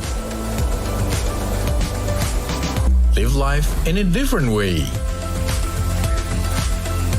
Follow your heart. Learn a new thing. Go for a new challenge. Risk up your life through a wonderful journey.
talking, tell me on me, but you know don't never win. I'm controlling all my victories, and something has gotta give, cause this is just what I made it now, You can't ever break us down, I'm reaching for the stars, promise I'll be what they not, and I'll never ever stop, won't never stop, yeah. Touch the sky, you're made of silver and gold. Touch the sky, you're the greatest ocean now. You and I, we can make it out of the cold. Hang tight, we gonna reach for the greatness. We will always rise, we will never fall. Fighting our hearts and we are strong. Even though we know our backs against the wall. Can you take your aim? You know that this is. I've been down, been waiting so long. I'm here for the crown, I'm here to show off. Greatness time, just waiting to show y'all. This is your time to remember. So many times I lie in the basement waiting for greatness. No, I won't listen to anyone hating on me, telling me I wouldn't make it. Cause I did everything that they said I couldn't. Caught my footing and I kept the controls. I stand for something, I ain't running now. I'm the greatest now, I just wanna make it proud. Don't let me down, don't let it up. I've been on the road, accomplished all of my goals, and I ain't gonna let you down. Touch the sky, you're made of silver and gold. Touch the sky, you're the greatest ocean now. You and I, we can make it out of the cold. Hang tight, we gonna reach for the greatness. We will always rise, we will never fall. We fight it our hearts and we are strong. Even though we know our backs against the wall. And again, pick your aim, you know that this is. Coming for the game, cause we ready for the victory.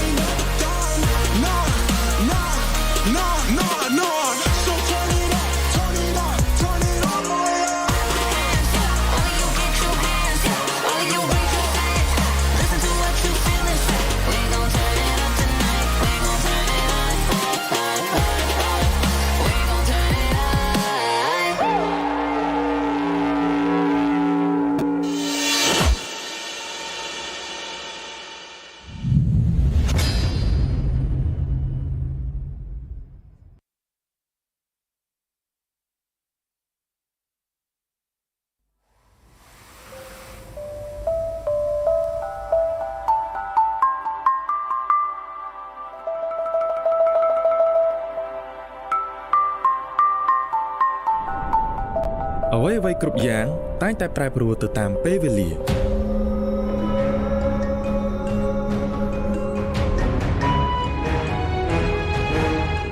ប៉ុន្តែស្មារតីរបស់អ្នកប្រយុទ្ធនឹងមិនសាបសូន្យនោះឡើយ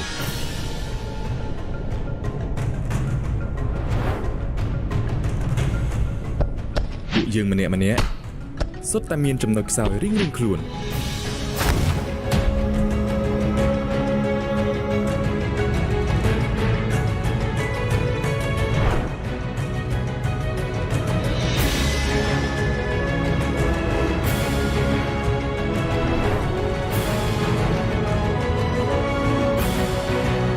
ហើយប្រសិនបើយើងរួមគ្នាជាក្រុមគឺពួកយើងមិនមានពាក្យថាបរាជ័យនោះទេការតំណាងឲ្យប្រទេសកម្ពុជាទៅប្រកួតជើងឯក M4 It's like a dream come true នេះគឺជាសុបិនដែលខ្លាចជាការពិតដើម្បីមោទនភាពជាតិខ្មែរយើងក្រោកឡើងហើយតស៊ូទៅមុខទៀតដំណើរផ្សងព្រេងរបស់ពួកយើងមិនមានភាពងាយស្រួលនោះទេស្មារតីអ្នកចម្បាំងខ្មែរនឹងតែងតែស្ថិតនៅក្នុងខ្លួនយើងជានិច្ចក្រុម Burning Flash នឹងចាប់យកឱកាសមួយនេះហើយធ្វើឲ្យមោទនភាពជាតិយើងថ្កុំថ្កើងនៅលើឆាកអន្តរជាតិ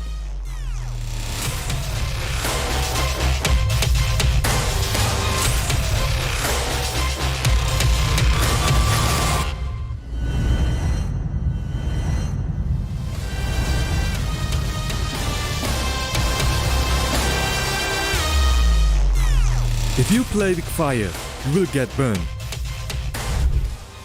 Dear Flamers, see you in the M4 stage.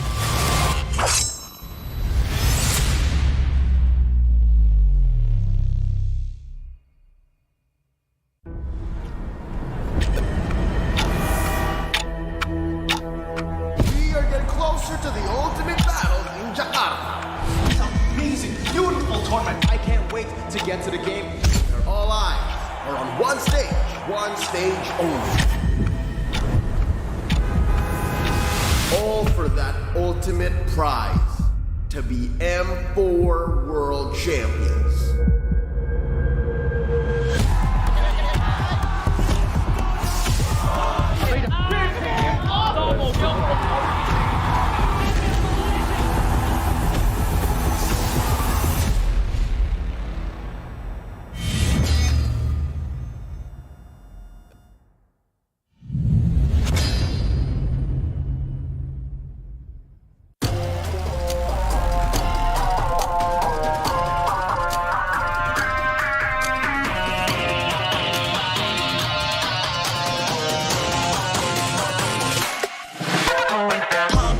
It's my time, I'm a ball. I'ma get this money right. I'm gonna live my best life. They been talking, on me, but you know they'll never win. I'm controlling all my victories. And something that's gotta give. Cause rush the streets is what I made it now. You can't ever break us down. I'll be reaching for the stars. Promise I'll be what they not. And I'll never, ever stop. Won't ever stop, yeah. Touch the sky, you're made of silver and gold. Touch the sky, you're the greatest ocean now. You and I, we can make it out of the cold. Hang tight, we gonna reach for the greatness. We will always rise, we will never fall. We fight it out, always will be strong. Even though we know our backs against the wall. Can you take your aim? You know that this is. I've been down, been waiting so long. I'm here for the crown, I'm here to show off. Greatness time, just waiting to show y'all. This is your time to remember. So many times I lie in the basement waiting for greatness. No, I won't listen to anyone hating on me and telling me I wouldn't make it. Cause I did everything that they said I couldn't. Caught my footing and I kept the controls. I stand for something, I ain't running now. I'm the greatest now, I just wanna make it proud. Don't let me down, don't let it all fall. I've been on the road, accomplished all of my goals, and I ain't gon' let you down. Touch the sky, you're made of silver and gold. Touch the sky, you're the greatest ocean now. You and I, we can make it out of the cold. Hang tight, we gonna reach for the greatness.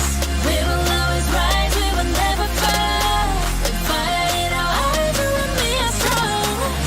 Even though we know our backs against the wall. And again, pick your aim, you know that this is Coming for the game, cause we ready for the victory. Hands off, I ain't giving up. They say that I finished, but they wrong. I ain't never done. No. So turn it up. Turn it all the way up. Hands up, all of you get your hands up. All of you raise your hands up. Listen to what you feel inside. We gon' turn it up tonight. We gon' turn it up. We gon' turn it up.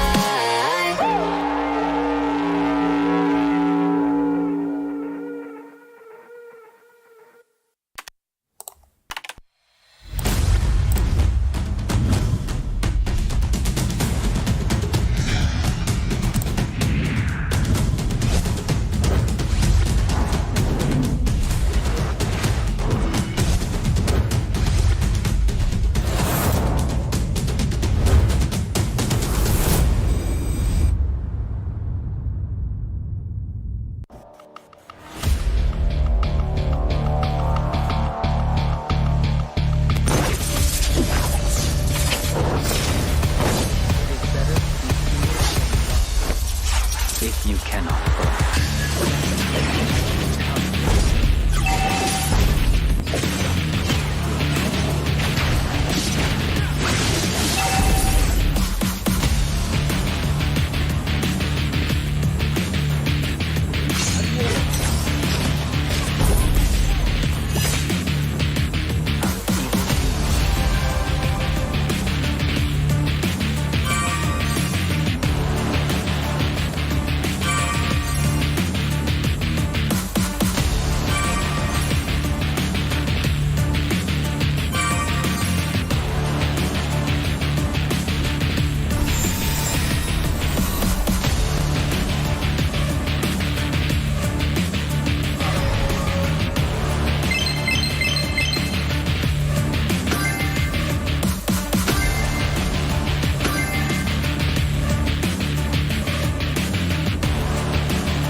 talking, tell me on me, but you know they'll never win. I'm controlling all my victories, and something has gotta give, cause this is just what I made it now, You can't ever break us down, I'll be reaching for the stars, promise I'll be what they not, and I'll never ever stop, won't never stop, yeah. Touch the sky, you're made of silver and gold. Touch the sky, you're the greatest ocean now. You and I, we can make it out of the cold. Hang tight, we gonna reach for the greatness. We will always rise, we will never fall. We fight in our eyes, and we are strong. Even though we know our backs against the wall. Can you take your aim? You know that this is. I've been down, been waiting so long. I'm here for the crown, I'm here to show off. Greatness time, just waiting to show y'all. This is your time to remember. So many times I lie in the basement waiting for greatness. No, I won't listen to anyone hating on me, telling me I wouldn't make it, cause I did everything that they said I couldn't. Caught my footing and I kept the controls. I stand for something, I ain't running now. I'm the greatest now, I just wanna make it burn. Don't let me down, don't let it up. I'm on the road, accomplished all of my goals, and I ain't gonna let you down. Touch the sky, you're made of silver and gold. Touch the sky, you're the greatest ocean now. You and I, we can make it out of the cold. Hang tight, we gonna reach for the greatness. We will always rise, we will never fall. We fight in our eyes, and we are strong. Even though we know our backs against the wall. And again, pick your aim, you know that this is. Coming for the game, cause we ready for the victory. No.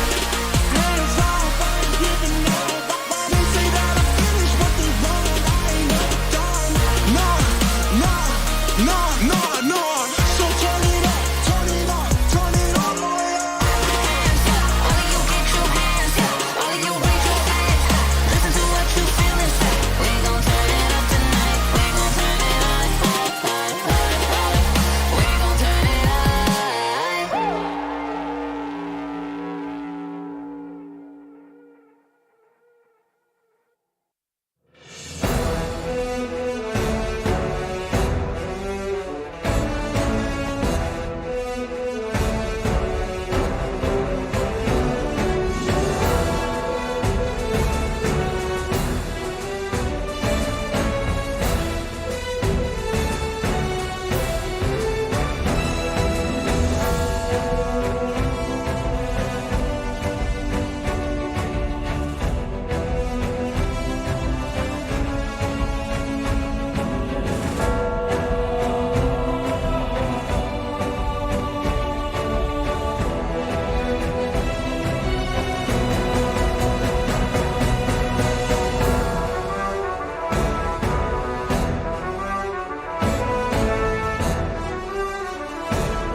A reunion at the world stage, years in the making.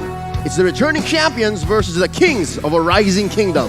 Live from the Bali United studio in Jakarta, you're watching the M4 World Championships. Salamat malam semua. Welcome to Mabuhay. At your service, my name is Leo, joined here by Eterna and Gani.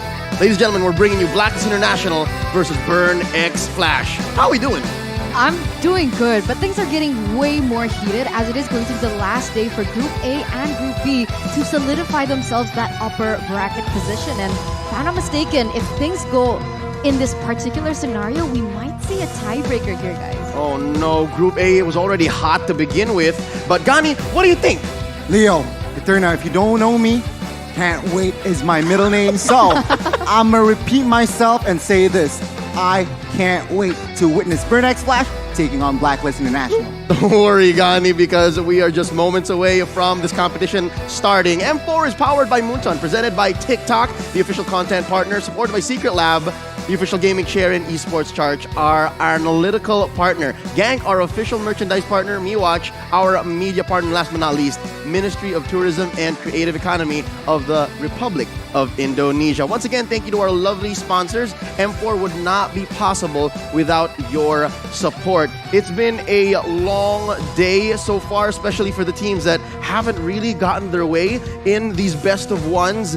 And we've got about 3 more matches coming up. Not just about, literally 3 more matches. And dare I say, nothing against Miracle, LaFell, and Arashi, but I think we got the really good matches. We do for sure. And we're almost moments away to check out today's schedule for maybe those of you who just tuned in or you're excited to see what's going to happen next. And here we go from Group A and Group B. Here we go. Burn X Flash and Blacklist up next, followed by Todak and MDH. And last but not least, I gotta say, one of the most anticipated matches here. We have Falcon and Blacklist from the Philippines. A lot of tough matches indeed before, but a lot of interesting bouts as well coming up. Blacklist will take 2 matches, but Todak, we gotta wait because they are going to go up against Vietnam. Are you manifesting? Like you're just reminding yourself that we have to go through this match one first by one before Todak. That's right. That's what he I'm can't trying wait. to do. I can't wait. You can't wait. I'm sure the viewers at home can't wait as well. All right, this Let's see. impatience is contagious. But real quick, here's a reminder of what Group A is looking like. Again, just 2 slots in the upper bracket, and Incendio is racing to the top, right? They have 2 wins under their belt in the 3 games they've played. Now it's Blacklist and Burn X Flash's turn to make a dent in that record. It's a counting game really here. It's a race to the most wins, and I just have to be honest here. Blacklist International is in a favorable position. 100%. But if they do lose this next match or the last match against Falcon, they are going to be tied with Incendio and hence the 3-way tiebreaker.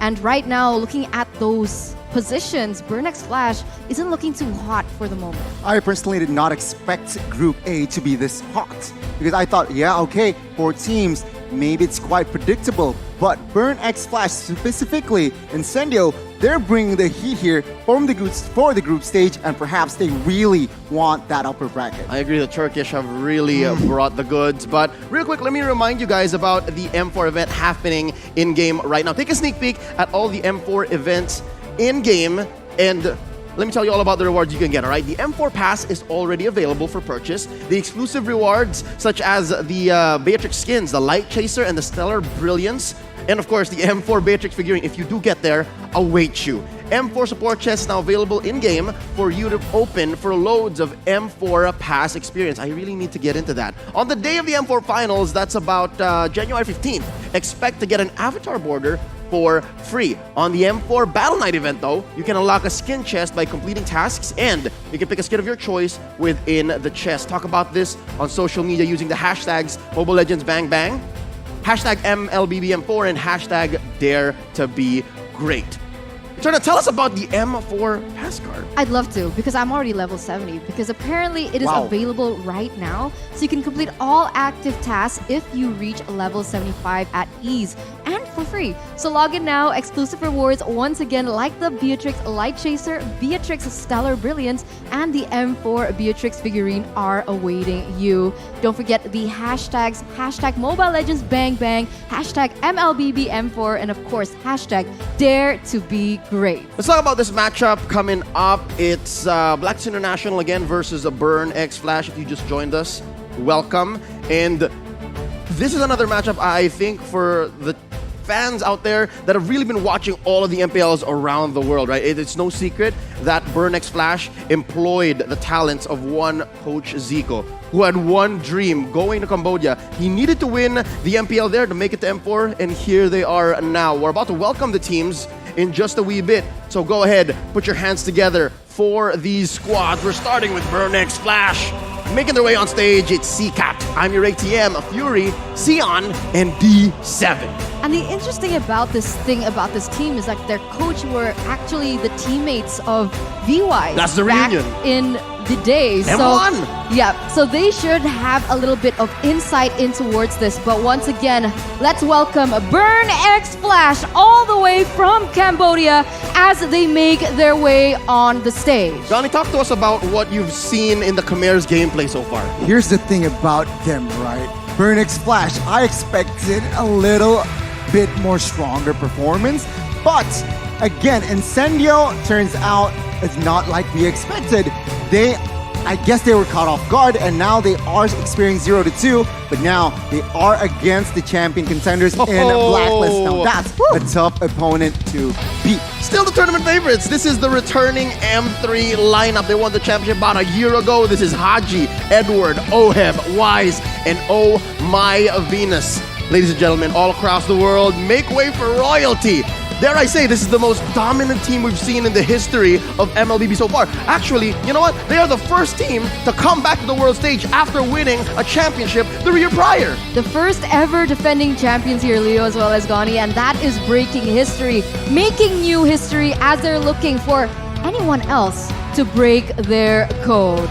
This team looks focused, and take a look at the stage presence. They are feeling confident. They want heat, and boy, oh boy, let's witness the draft. So first, let's talk about Blacklist first, and of course the predictions. But let's see, can VY's, the Ube strat, can they bring it against the Burn X Flash? Yeah, no, I think it's a good way to make a heat check, you know, all across the world, what the talents everywhere think. And it's Ice Frog from Cambodia, who is the sole Burn X Flash supporter. I mean, he's Khmer.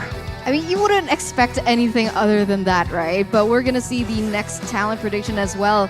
And looking at this, it's no surprise. Nobody's ever made it back onto the M Series stage. And you can see here a unanimous vote for Blacklist as well. And the thing is, they've only played one game. They're leading 1-0.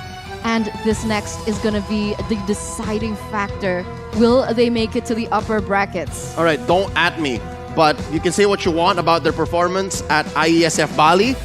I'd say they learned from that. I'd say it is a blessing in disguise that the meta is so shaky right now that it's relatively open, and now they've had about, what, a month or so to adjust to that, and here, 2022 World Championships, they're about to make a dent in the meta once more. Connie, talk to us about what Burn X Flash has to do to win. They need to prioritize their crowd control and as well as disablers. D7, he likes those initiator type of heroes, and perhaps they can take advantage of that. And of course, they need to focus on their own draft and present the problem and let Blacklist answer. I really like that point because, again, against Blacklist, you need to have that quality because, again, Blacklist is so adaptive and Burks and Flash, they needed to be aware of that. Meanwhile, on the other side, you have the defending champions. They have the two, of course, ignite Edward's aggression, fight more in the XP lane, and let Ohem farm to, of course, hopefully, Edward can make the space so that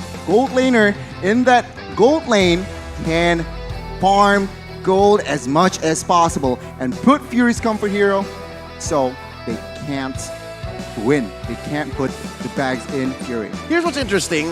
There is a bit of a shuffle when it comes to Burn X Flash's lineup, right? And for those wondering, for those looking for Coach Zico, I know there's Zico-natics all around the world. He is coaching and helping out remotely online. It's actually Coach Lee Shin, who's on stage right now for Blacks International, trying to make the magic happen from behind the scenes. That is Coach Master the Basics and Coach Bonchan. That's Dexstar right there. And of course, they brought some agents with them. They brought some agents with them, and it's safe to say, save for Cambodia, I think even the scales are tipping over to Blacklist International side. 100%. And even in Indonesia, we have so many Blacklist International fans. You can see all the passion from the audience as well as both of the teams. They're anticipating for this showdown. And now talking back onto Burn X Flash. What do you guys think about the swap up with Hesa as well as Fury? Oh man, you know how much I love Hesa, right? He's out there in the stands showing love and support for his team. But I shared this day one, right? When we first saw Burn X Flash play, one of the keys to victory for any teams that have Hesa as a part of the lineup is let Hesa carry. So now that it's Fury in the gold lane, I think there has to be some sort of macro decision, or at least a team decision, that goes into this. So now going into the draft, we'll see how much of a priority goes into that gold lane. If we're going to see hard picks on carry. Hell, if we're going to try to revive Beatrix's win rate. As we go into the draft, it's a best of one. It's Burn X Flash on the play. Blacklist answering back. There goes the Benedetta, the Valentina. Glue taken out by Blacklist. And there's a carry. Oh my god, as we all know, well, for M4, particular carry has been so prio, and for a reason. Its win rate is so high that, let's see, for next Flash, can they take advantage? Are they aware that Blacklist might just ban out that carry? Now, if we're talking about the drafts here, D7, like we mentioned earlier, they like to use the initiator tanks, initiator roams, but we saw Estes and he performed well. Now that's the thing, right? So we're seeing all these members from Burn X Flash already developing, right? Yeah. Because we're known to see that D7 likes the initiator tanks, but he came up with a healer, and that's something that perhaps Blacklist needs to keep an eye on. As we're going to take a look at the last ban from Burn X Flash, it is going to be the Theramis taken away, and this leaves a few options here. Joy has been left open, 1-1 as well, but Blacklist sees that 1-1 was a comfort hero for Fury, and so they're going to take it away here in the first phase. A lot of prios indeed here, Leo. So, Joy, you're right, and perhaps Eve is also open. Now, Burn X Flash, what are they going to side here? Because again, in the hands of Haji, that Eve can be very, very deadly. Oh yeah, you're looking at a huge mid-lane matchup, and Haji's Farsa is very key. I think you just have to make sure that Haji Farsa is safe from a possible Lapu-Lapu or something that can really dive in the back. Even Kaja, heroes like Kaja are going to be super important here in the DAP. But what exactly does Burn X Flash prioritize? You also got to consider what's coming back from the swing back, right? There's the Joy, of course. Yeah. Burn X Flash, the Joy is very prio, and of course, Joy M4 win rate not too convincing, but I guess with a strong pilot, they are confident. But, oh, Blacklist, they respond quickly. You talked about Kaja, I talked about the Eve, and there you go. A hero for potentially Venus and Haji. The thing about what we're seeing on stage right now in terms of the drafting phase is the fact that Burn X Flash has way more flex. We have no idea where this Joy is going to go. Initially, we thought the Joy was more of an EXP laner, perhaps a roamer, but we've actually seen her in the jungler as well. And when we look at Blacklist, we know exactly where these heroes are going. It could be a flex here from Kaja, it could be on the hands of Venus once again, like the last time they played, or it also can be a Kaja jungler. See here again the response for the side of Burn X Flash. I feel like they can secure a marksman here early on before the second phase just to have that damage dealer, but they looks like they are going to prioritize that Akai and as well as Xavier. So what they're saying is, yeah, Joy still flex Akai again, can be put in the roam or the jungler, but that Xavier Good counter, a good matchup against the Eve, but a fast response again here, Leo. Yep, they know exactly what they're going into. I like how Oheb here picks up the Claude. I mean, no question. I don't think you want to flex a hero as important as a Claude. Actually looking up what the Claude has been doing so far, but just off the top, right? You have players like Gusta Lagusta doing so well with it from RQ Akira, and certainly you can say that Claude is doing well. Sitting at about 60% win rate. 60% win rate on the Claude these days in M4 group stage. I'm liking those odds. But for Burn X Splash, I gotta say, there's really not much of a flex when it comes to the jungler, because if you want to be tricky and cheeky against Blacks International, this is not the time, because that Akai has to definitely go into the jungle. Yeah, true, I agree. And okay, Blacklist International, straightforward attempt here. Beatrix banned. What do you think about this, Eterna? Because it seems like from the composition, Blacklist, they are quite straightforward. Eve with the utility, Kaja for that crowd control. Burn X Splash, though, it's still quite up in the air. That's a good point here. And I also wanted to bring out the fact of why they banned the Beatrix, right? We saw it being played once in the hands of CW. It didn't work too well. I do feel with adjustments that she's experienced so far, she isn't as a reliable gold laner as she used to be. And when we're talking about what you mentioned about the composition coming in from Burn X Splash, they need to be able to defend that backline, because as we all know, Xavier dishes out a lot of damage, but he's also very susceptible to heroes that can rush into the backline. So we see a Fredrin being banned, makes sense, and I think perhaps the next time they're gonna go for the same route as well. Yeah, they're gonna slowly choke out King Wise's picks, right? There's already a Kai on board. They took out the Fredrin. The Valentina has already been banned first phase. I would not be surprised if maybe this was a Groudivir, one of those pocket picks that Wise debuted in the MPL Season 10 playoffs. So maybe, but what's left here? What's left for Fury? A Harris? Exactly. A Clint? Exactly, 4 marksmen. Oh my god, perhaps some Brody might come through. But what an approach here from the side of Blacklist. 4 marksmen banned out. And again, yeah, Fury, what are the options left? But it seems like they should saw this coming. They should have seen this coming. Yeah. Let's see. Burn X Splash, one last ban. Are they going to commit to a potentially jungler? Are they going for the hero for Wise? Yeah, no, this right here might even go last pick. Wise has a hero pool about the size of a dictionary. I agree. Right? You know, he can make Layla work in the jungle for all I care. But I think this is going to be an Edward pick. On the swing back, definitely. Let's see what Burn X Splash has in... Oh, yeah, see, that's why. They wanted to make sure that whatever I'm Your Adium was going to bring in, he was at least choosing his poison. So no Fredrin, no Lapu Lapu. What does Blacklist come in with? I'm guessing this has to be an XP laner. I honestly think a Masha wouldn't be too bad here, because the Masha could rush the Xavier in the backline, and it would be very difficult to protect him without any sources of CC at the moment coming in from Burn X Splash. Or a pack. Exactly. Maybe a pack. Like those two heroes can find angles onto the back line. You're right. I think I like the pack more because it's just more not one-dimensionally, but okay. Yuzong can work here. I like the Yuzong pick. It can go immediately towards the backside Straight of line. that Savior. Straight line. Yeah, forcing that Savior perhaps pop the spell and perhaps run, retreat.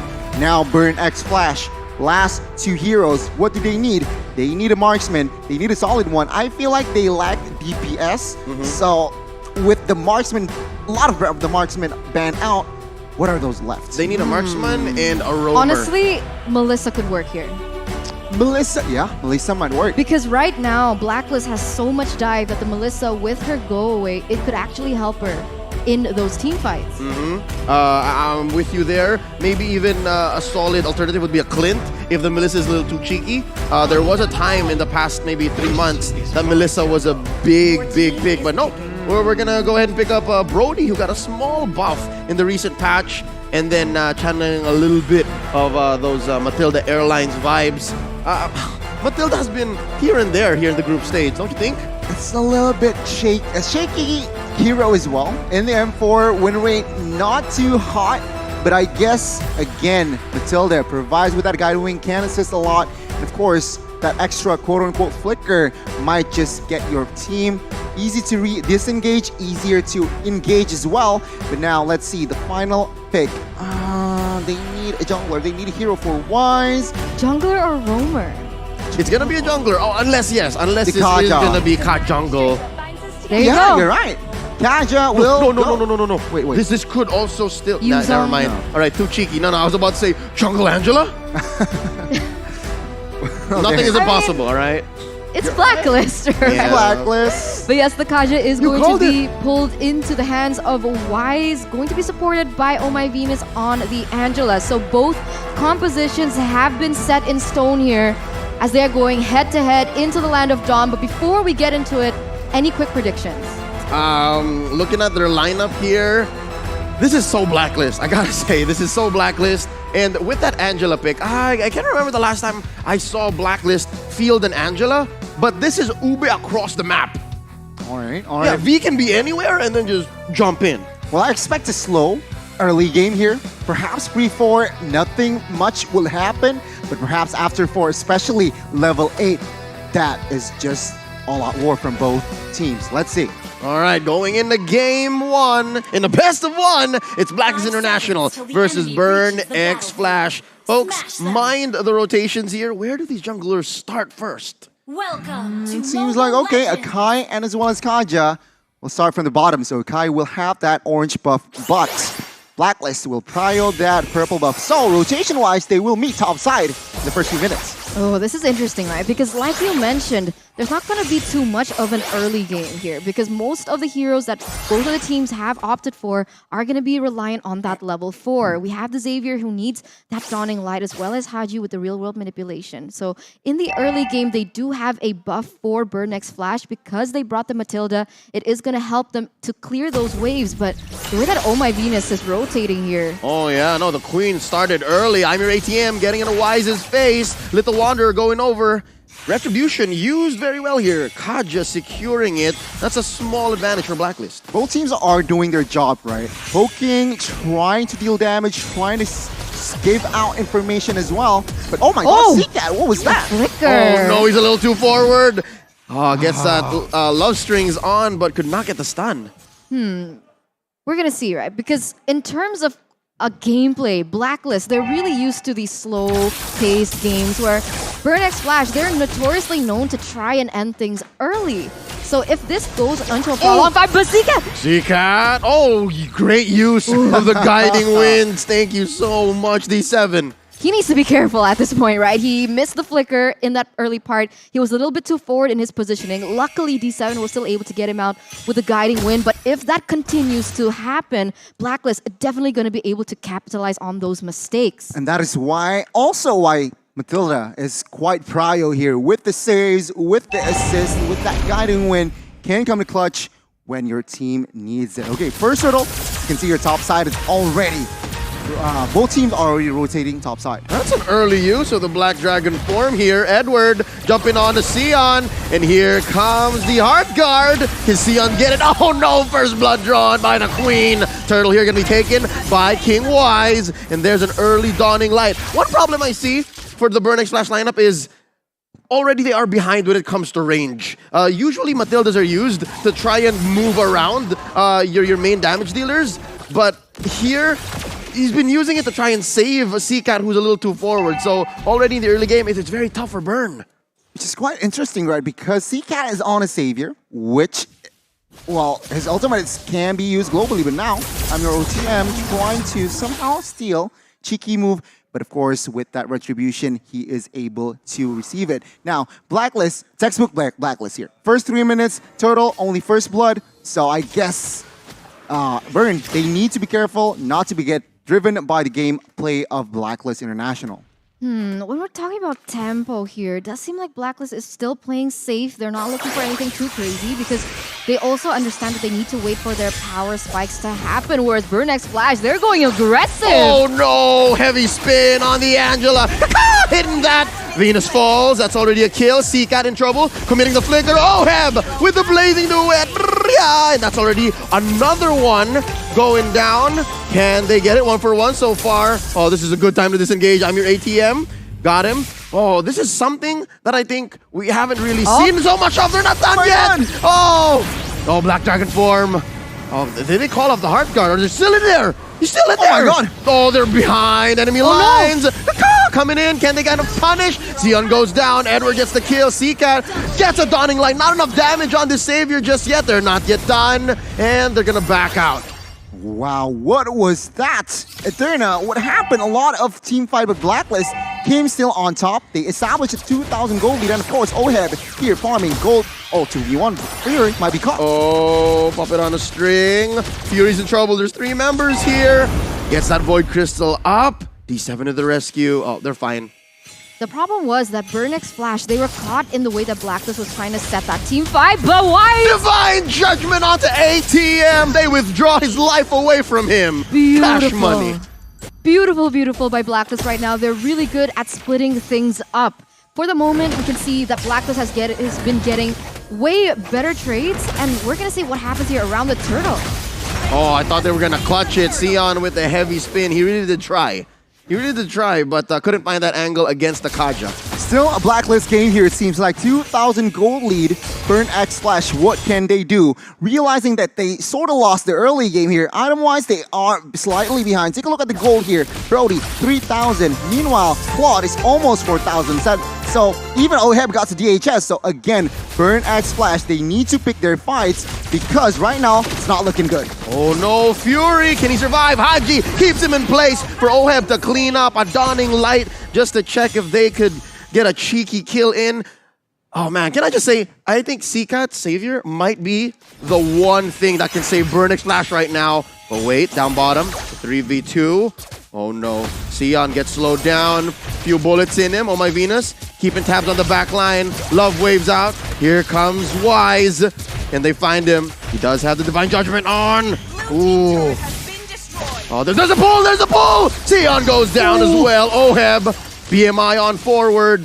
They are in deep, taking down tier 1. Ooh, so aggressive coming from Blacklist. They see the opportunity. They see the weakest link is Fury at the moment, realizing that this KDA is 0-1-0. They're doing a great time at punishing him. Meanwhile, Oheb already 3-0-0 KDA, and he's not even at the golden staff yet, but here we go.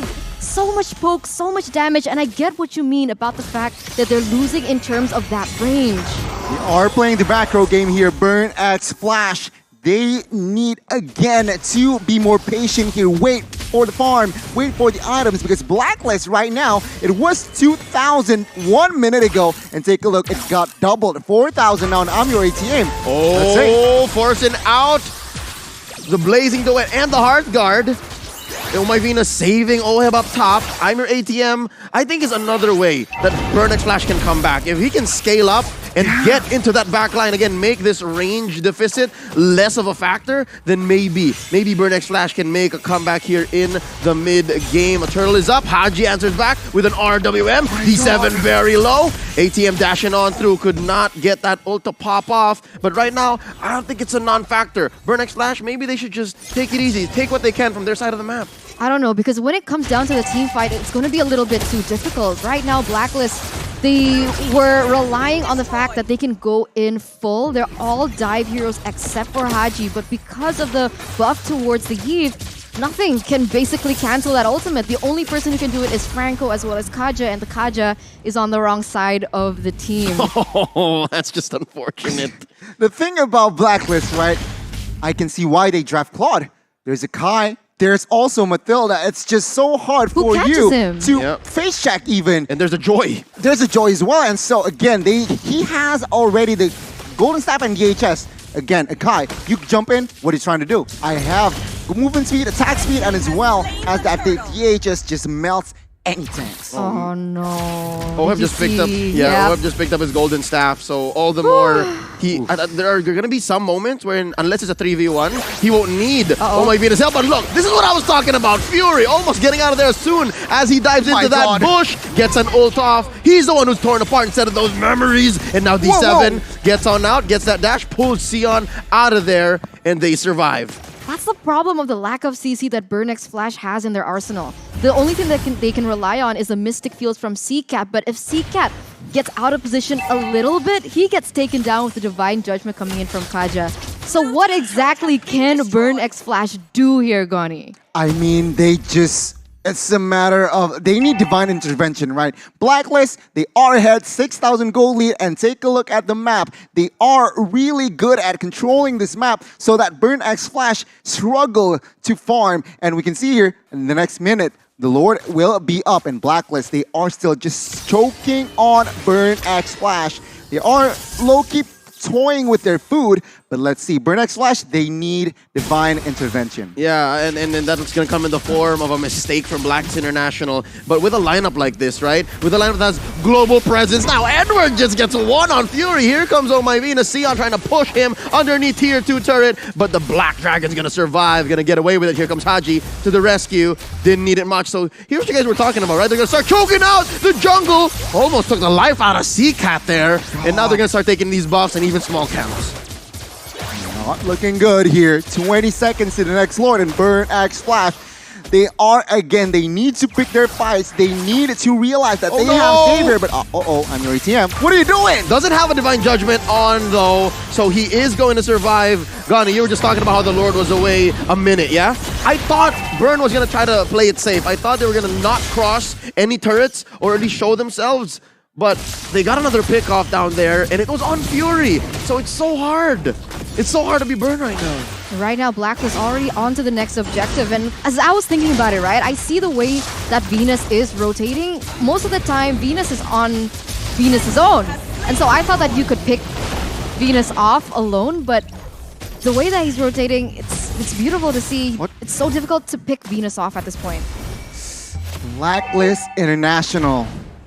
They only lost Venus, right? Only one kill, and the rest perfect game. And Blacklist with this first Lord, what they're aiming for is, of course, to take down the tier 1 and 2s in the mid side and perhaps get a cheeky base turret if Burn X Flash makes a mistake. Let's see the defense from Burn X Flash. Again, they are behind 8,000 gold. Yep, what's impressive is the fact that Blacklist hasn't taken this mid lane turret. So the main artery for Burn X Flash to be able to farm is still up there. Oh, but wait, Sion, very low. And ATM gets a cheeky push down bottom. So they're not out just yet. Now that's the thing that they can do, right? All they can do right now is try to play towards the opposite side of the map, find out where Blacklist is currently situated in, because they're used to playing with 5, they stick together, they're super Uwe, and that might actually be the way that they can turn things around. This is what I expected them to play 2-3 minutes ago. Pick their fights. Let's see. Edward initiating again with the Black Dragon form. Not committed just yet, though. He realizes that it is not time, so he holds it back.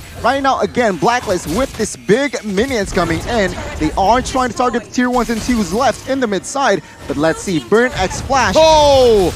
Almost there, but let's see, again, the defense and offense. Yep, real world manipulation, putting up a box, you shall not pass, says Haji. Just stopping, deterring Burn X Flash from defending. And look at this, oh, Sion's playing with fire, here comes AM, your ATM. Looking to get an ult popped off, he does get it, but there's no one to help him. And here's the puppet on the strings. Vengeance put up, not enough damage. Blacks International times that out. Run, Joy, run! Where's she going? ATM. Oh, writing's on the wall. He goes down as well. Stoppable for Oheb as well. And again, Blacklist here. Comfortable lead. And again, only one kill Burn X Flash can get. Let's take a look at the items here. Yuzong, almost 4 items. Full items. Dominance, Ice, Hunter Strike, Oracle. So hybrid build as per usual. But take a look at the Claude. Full item only with the Steel Egg Plates. Let's see, with this Siege, base turret number 1 will folio. Oh no, the Bakunawa, the giant dragon goes into the back line, helping them with that inhibitor push. And that's permanent damage. That's something that Burn X Flash has to constantly send someone to defend for. And here's where Seacat's gonna come in. Again, I've been hyping up Seacat since about minute 3, minute 4, because that's where a lot of Burn X Flash's eggs lie, in that Seacat basket. This Savior is actually gonna be their way back, but it's so hard since it seems like he's behind on farm. He needs to help. He needs some help. He's bottom 2. Oh, exactly. He's bottom 2. How and is that? In the 13th minute, he's only secured, 3 items? So it's going to be very difficult for them to rely on the damage of Xavier, seeing that the damage is lacking in terms of the items. It's going to be very difficult for him to relay that message onto the members of Blacklist right now. And even if he does, he does burst, right? Who is there to be able to follow it up? Especially on the important members like Oheb, who already has the wind of nature. So even if there is a torn apart memory, the damage is not going to go through. And Blacklist with another objective, easy Lord. It's a free Lord, but down bottom, I'm Your ATM was trying to make a play. This is bad. Yeah, though. put V in parallel. Oh no, at least they get away. Recall successful. I'm Your ATM, the only one left here again. He's buying time. Oh, and I think he's gonna get, look at that. Look at that run. Oh, popping on a string, timed out just before the stun comes in. And wow, he's running laps around Blacklist. The great escape. I'm Your ATM managed to survive that one, but their job is not done yet. They need to defend this Lord. Blacklist International now. Double digits gold lead, and again, 2 base turrets left. I feel like Blacklist, if they play this out perfectly, they can end the game. Wow, they really snowballed from that early game. It's tough to see what can Burn X Flash do right now. The Lord is already marching there in the bottom side. I'm Your ATM trying to buy time again, perhaps to give his teammates some space here in the mid side. Yeah, so in this late game situation, I'm Your ATM is going to be that bridge. Get that stun on the Wise, maybe a few stacks. I'm Your ATM in trouble. Pops the Vengeance, just survive. Dawning Light to help clear the minions. Lord marches on through, gets taken down by that base. And Haji though, oh my lord, taking down that Panda. Sion laid out underneath his base. Edward gets a little bit of Heart Guard action on. Dawning Light, clear some waves again. Bottom lane, mid lane, top lane, no more base turrets for Burn X Flash. And this could be it. I'm Your ATM gets popped by Oheb, the Filipino sniper, making his way with dual pistols, and Blacks International just waiting for that last wave. Oh, it's not looking good here. They are 2 members up here for Blacklist. And look at this, Oheb going to the backside. Yeah, trying to help him finish, but down goes Fury, down goes another D7. They're just holding on for dear life. Sion just barely coming back, but it's way too late. Blacks International takes the game. Textbook performance by Blacklist. That was a very strong show of what the defending champions are made of. Congratulations, Blacklist. Congratulations. A nice ride for the side of Burn X Flash. When you have an Kai in your comp and you don't get any neutral objectives, that's something, right? And the Blacklist, with that Kaja, and of course with the support of the other members, they are able to give the early aggression, choke out Burn X Flash, and Burn X Flash, they didn't manage to control, they don't have their own tempo, they don't have their own pace, and that is where Blacklist International just eats them up. The one thing that I think Blacklist International needed help with in terms of their lineup was a little bit of vision, right? Your roamer is an Angela, and the best that you could do is like control parts of the map where your opponents are not, because again, you have global presence. And then if it does come to like a bush check situation, you can throw out the love waves. But here, it didn't even seem like Blacklist needed help with vision. Because again, I think they were just more aware of where they were and what they needed to do in the current time frame, like early, mid, and late. So pacing, vision-wise, they made up for all of the possible weaknesses that they could have had, and it resulted in such a super clean game. You're right. It snowballed from that early game. It was beautiful to see. And I gotta say, Burn X Flash now, they're sitting at 3-0 losses. Yeah, 0-3. You're right. 0-3. 0-3.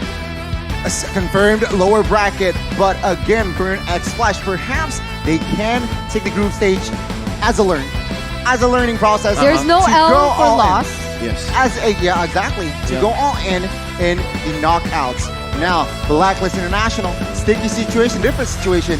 They are now 2-0, so perhaps they are going to secure also. Yeah, my heart goes out to the Khmer. Again, there's a lot of talk going into the group stage of M4 about this squad, right? They are the MPL Cambodia champions. But yeah, I agree with you guys. They could use the group stage to help ignite a fire that burns even brighter going into the knockout stage. Gani talked to us about this game. It was 15 minutes long, and Burn got 1 kill in. What made that happen? It was textbook from Blacklist, 15-1. Burn X Flash only managed to catch Venus once, and after that, it was just all Blacklist. Low-key, a perfect game. Take a look at the composition. Edward just knows what he does best in that EXP 404 as a Yuzong. He knows when to come in. He knows when to back. And of course, Wise with that utility jungler coming in on that Kaja. Brute Force Blessed Thread for extra movement speed as well. And of course, that Thunderbelt for extra mana regen as well. Works well because now with that items built, he is tanky. He is ready to just secure neutral objectives, and 10 assists he got. Now, let's talk about Oheb. 703 on a Claude against Sakai, against Joy, and as well as Mathilda.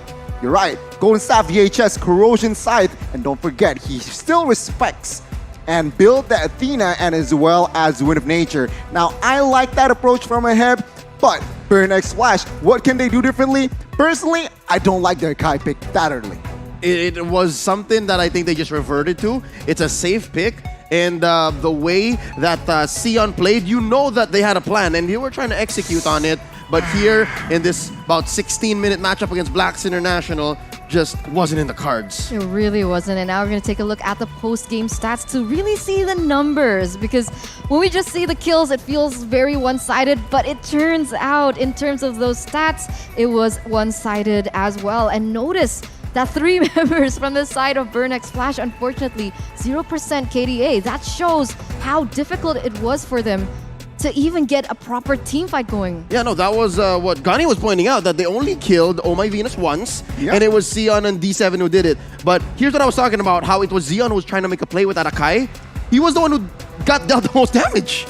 It's hard. Again, against Claude with that DHS and Golden Staff, as an Akai, what are you trying to do? Remember, he is the jungler. You don't have Flicker, you don't have Sprint, you have Retribution. So once you go in, you just soak in damage, and there you go. It's clear on the numbers, but congratulations, 3 Blacklist members, 3 different Blacklist members got the title here. Oheb, Haji, and as well as Wise. But take a look at the numbers.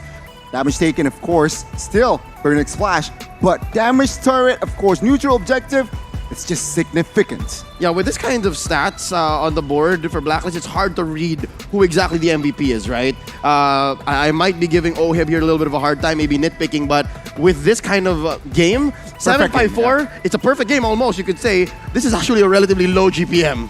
Right?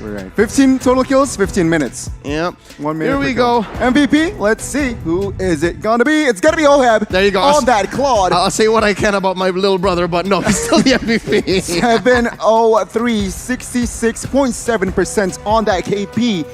Sprint is the name of the game. Like we mentioned earlier, he still built defense items, even though they are so much ahead.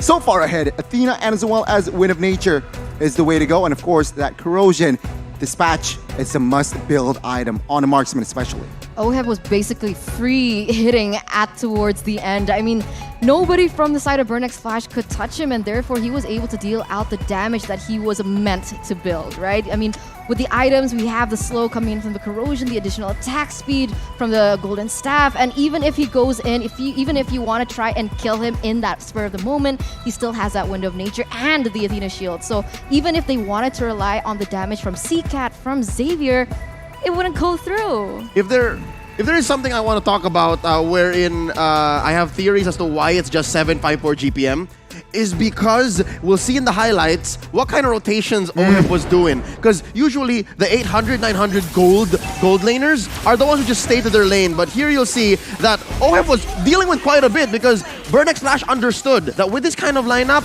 and I think that's why CCAT was also very upfront, even in the early game, right? He was so active, he was also so proactive. Remember, he can be assisted by that Angela, and that is why he's so confident in rotation. But take a look at this. Fury gets hammered even from the early game. They understand they need to target that gold lane, and Blacklist International, once they got the bot turret, what they do? They're just having fun. They go to the top side, they go to the mid side, and Burn X Flash, they got read by Blacklist like a book. I get it now. I think here's the one key thing we didn't notice. Kill 1 was rocking an Avarice. He was farming heroes, not minions, not lanes. So I guess that's what led into this clean but relatively slow-paced game that Blacklist employed. Because again, with the clean game of 1 to 15, in 15 minutes, they definitely could have gone much faster. But I think they just said, you know, we'll take it our pace. Burn X Flash is already out of their element. We'll take it this way and we'll execute. I didn't think they had a really good start as well. I don't know what happened to CCAT with the flicker. What was he? And he was so forward. Again, that's what I was talking about. He was The just second always... time. Yeah, I mean, that wasn't a good approach from side Burn X Splash, but again, something to learn. Against the defending champions, not an easy task, but Blacklist International showed composure, so respect as well in this game. So I personally can't wait to match Blacklist and as well as Falcon. Yeah, no, both because it's an awesome matchup upcoming and it's just because you're Ghani. All right? Speaking of the next match, coming up next, it's going to be a clash between the Vietnamese MDH Esports and the M Series All-Timer in Todak. That's coming up next. Ladies and gentlemen, I hope you guys stay with us because we are going to go on a quick break. Last few words, Eterna, about that last match, because I think there's a lot more that we can take in because this is the return of the Avarice Claude, if I'm not mistaken. We haven't seen it in quite a while. Sorry, I was trying to translate something in Filipino. You were okay, all right. I was trying to say Lang Malakas Blacklist. Does that make Blacklist sense? Lang Malakas. Blacklist There you go. Lang Malakas. All right. Understood. We'll talk about the Claude Avarice After. backstage. Bagani? I love it. I love it. A good good results. But again, let's see. Can't wait. Can't wait for the next match. So I love it. That's what I was waiting for. Folks, stay with us. You're watching the M4 World Championships. Don't go anywhere.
You live only once.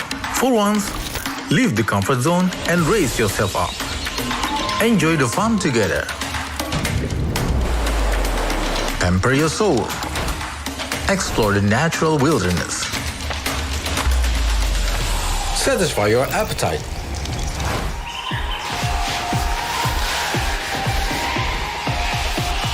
Raise up your life through a wonderful journey.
It's my time, I'm a ball. I'ma get this money right. I'm gon' live my best life. They been talking, tell me on me, but you know they'll never win. I'm controlling all my victories, and something has gotta give. Cause this is just what I made it now, You can't ever break us down, I'll be reaching for the stars, promise I'll be what they not, and I'll never ever stop, won't never stop, yeah. Touch the sky, you're made of silver and gold. Touch the sky, you're the greatest option now.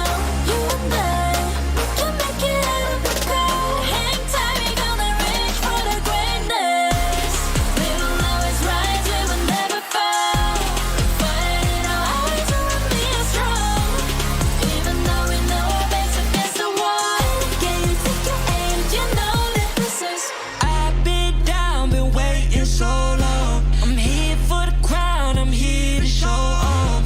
Greatness time, just waiting to show y'all. This is your time to remember. So many times I lie in the basement waiting for greatness. No, I won't listen to anyone hating on me, telling me I wouldn't make it. Cause I did everything that they said I couldn't. Caught my footing and I kept the controls. I stand for something, I ain't running now. I'm the greatest now, I just wanna make it down. Don't let me down, don't let it up. I'm on the road, accomplished all of my goals, and I ain't gonna let you down. Touch the sky, you're made of silver and gold. Touch the sky, you're the greatest option now. You and I, we can make it out of the cold. Hang tight, we gonna reach for the greatness. We will always rise, we will never fall. We fight it our eyes, we will be strong. Even though we know our backs against the wall. And again, pick your aim, you know that this is. Coming for the game, cause we ready for the victory.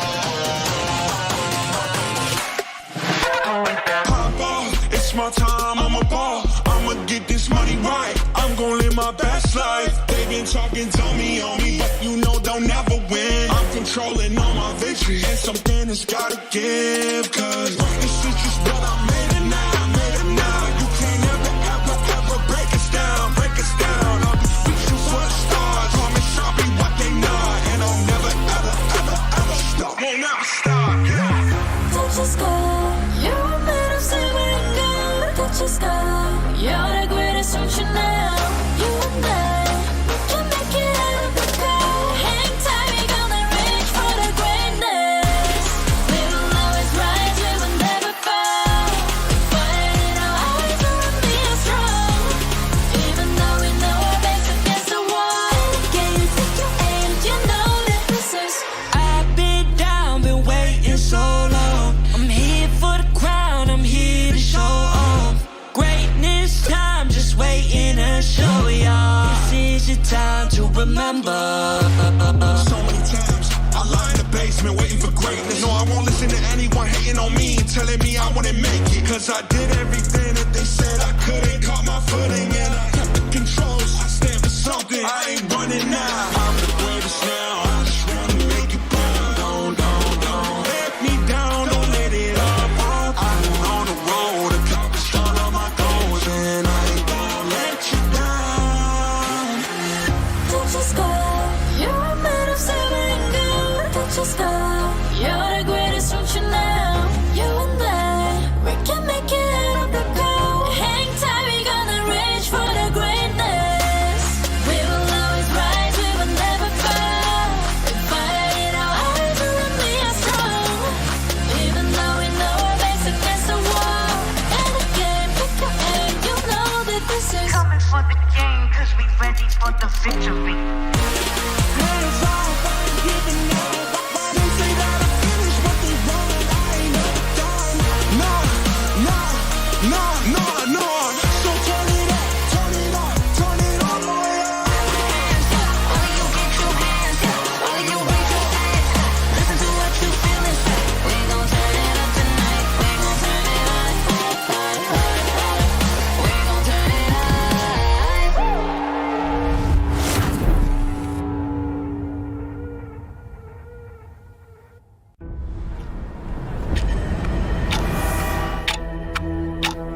We are getting closer to the ultimate battle in Jakarta. It's an amazing, beautiful tournament. I can't wait to get to the game. All eyes are on one stage only. All for that ultimate prize to be M4 World Champions.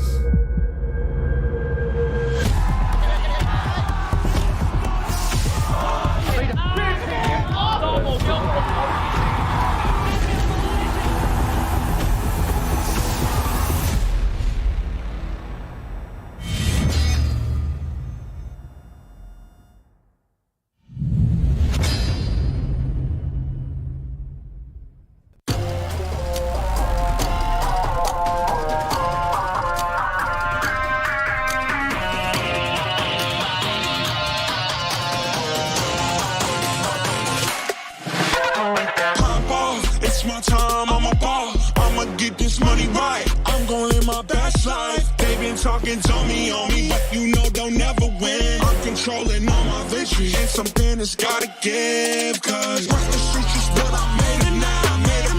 You can't ever break us down. I'll be reaching for the stars. Promise I'll be what they not. And I'll never stop. Won't never stop, yeah. Touch the sky, you're made of silver and gold. Touch the sky, you're the greatest ocean now.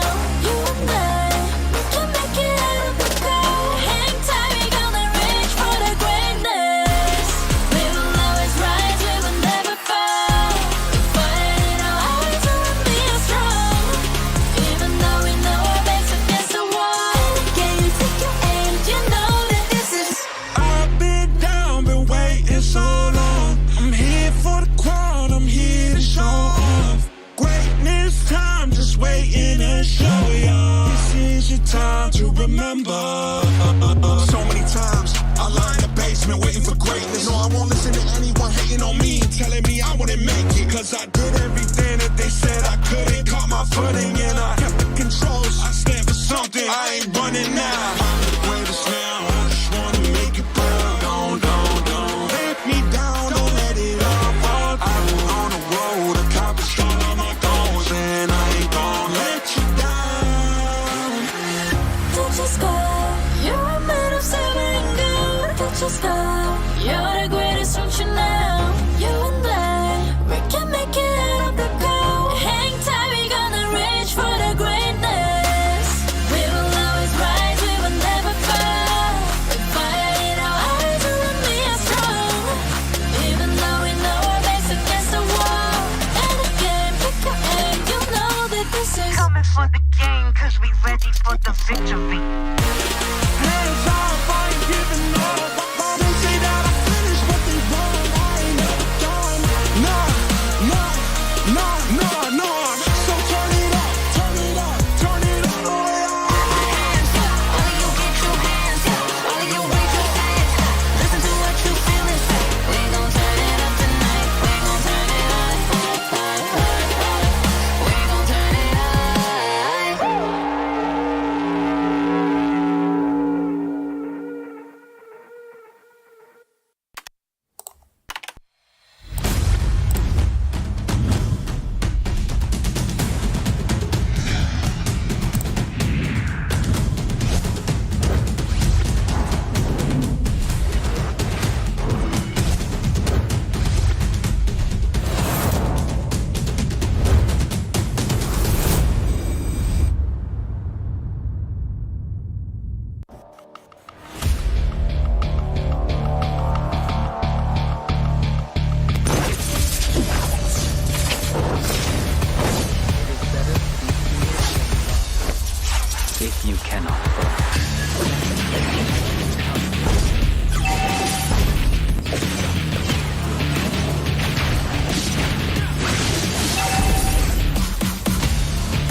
my time, I'm a ball. I'ma get this money right. I'm gonna live my best life. They been talking, tell me on me, but you know they'll never win. I'm controlling all my victories, and something has gotta give. Cause this is just what I made it now, I made it now. You can't ever, ever, ever break us down, break us down. I'll be reaching for the stars, promise I'll be what they not, and I'll never, ever, ever, ever stop. Won't never stop, yeah. Touch the sky, you're made of silver and gold. Touch the sky, you're the greatest ocean now. You and I, we can make it out of the cold. Hang tight, we gonna reach for the greatness. We will always rise, we will never fall. Fighting our eyes will be strong. Even though we know our backs against the wall. Can you take your aim? You know that this is. I've been down, been waiting so long. I'm here for the crown, I'm here to show off. Greatness time, just waiting to show y'all. This is your time to remember. So many times I lie in the basement waiting for greatness. No, I won't listen to anyone hating on me, telling me I wouldn't make it. Cause I did everything that they said I couldn't. Caught my footing and I kept the controls. I stand for something, I ain't running now. I'm the greatest now, I just wanna make it burn. Don't let me down, don't let it off. I've been on the road, accomplished all of my goals, and I ain't gonna let you down. Touch the sky, you're made of silver and gold. Touch the sky, you're the greatest ocean now. You and I, we can make it out of the cold. Hang tight, we gonna reach for the greatness. We will always rise, we will never fall. We fight our eyes and we are strong. Even though we know our backs against the wall. And again, pick your aim, you know that this is. Coming for the game, cause we ready for the victory.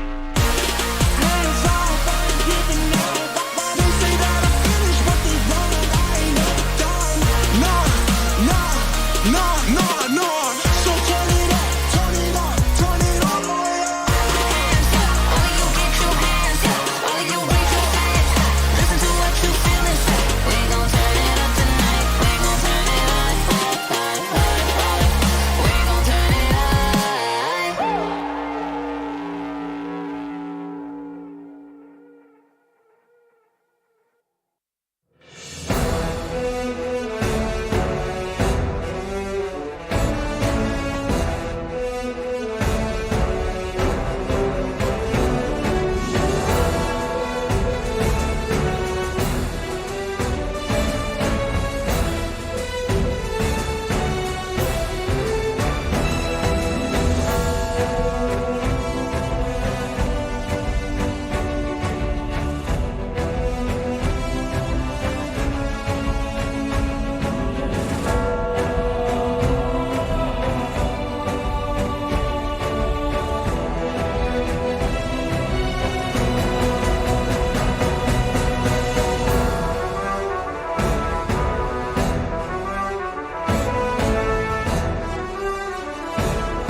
Tonight, the M Series all-timer from Malaysia faces off against the fighting champion of the Mekong region. Live from the Bali United Studio in Jakarta, this is day 3 of the M4 World Championships. Salamat malam semua, welcome and mabuhay. At your service, my name is Leo, joined here by Gani and Eterna. Hello, everybody. We no longer have to wait. We no longer have no to waiting. wait. I feel good. I had my caffeine and I'm in a good suit. So let's just jump straight ahead to the land of dawn. How are we feeling, Eterna? We're good. All right. M4 is powered by Moonton, presented by TikTok, the official content partner, supported by Secret Lab, the official gaming share and esports charts, our analytical partner, Gank, our official merchandise partner, MeWatch, our media partner, last but not least, the Ministry of Tourism and Creative Economy of the Republic of Indonesia. Without your continuous support, the M4 World Championships would not be possible. Coming up next, it's going to be Todak versus MDH.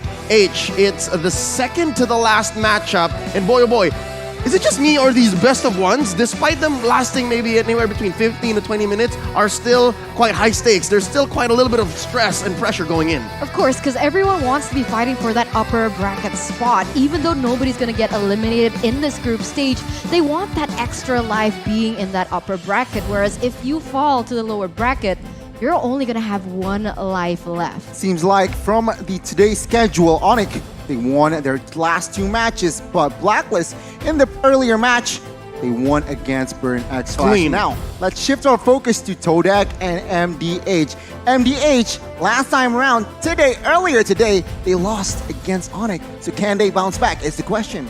Yep, it's a matter of a reset. It's a matter of mentality. And the Vietnamese, the only representation that we have from the Mekong region among those 3, maybe more great nations down there in Southeast Asia, well, they're here and they're fighting for more than just themselves. Here's a quick look at the standings, and we have to really consider exactly what's going on in Group B, because I'm not sure if my math is right, but this might be the group wherein there might be some calculations going on.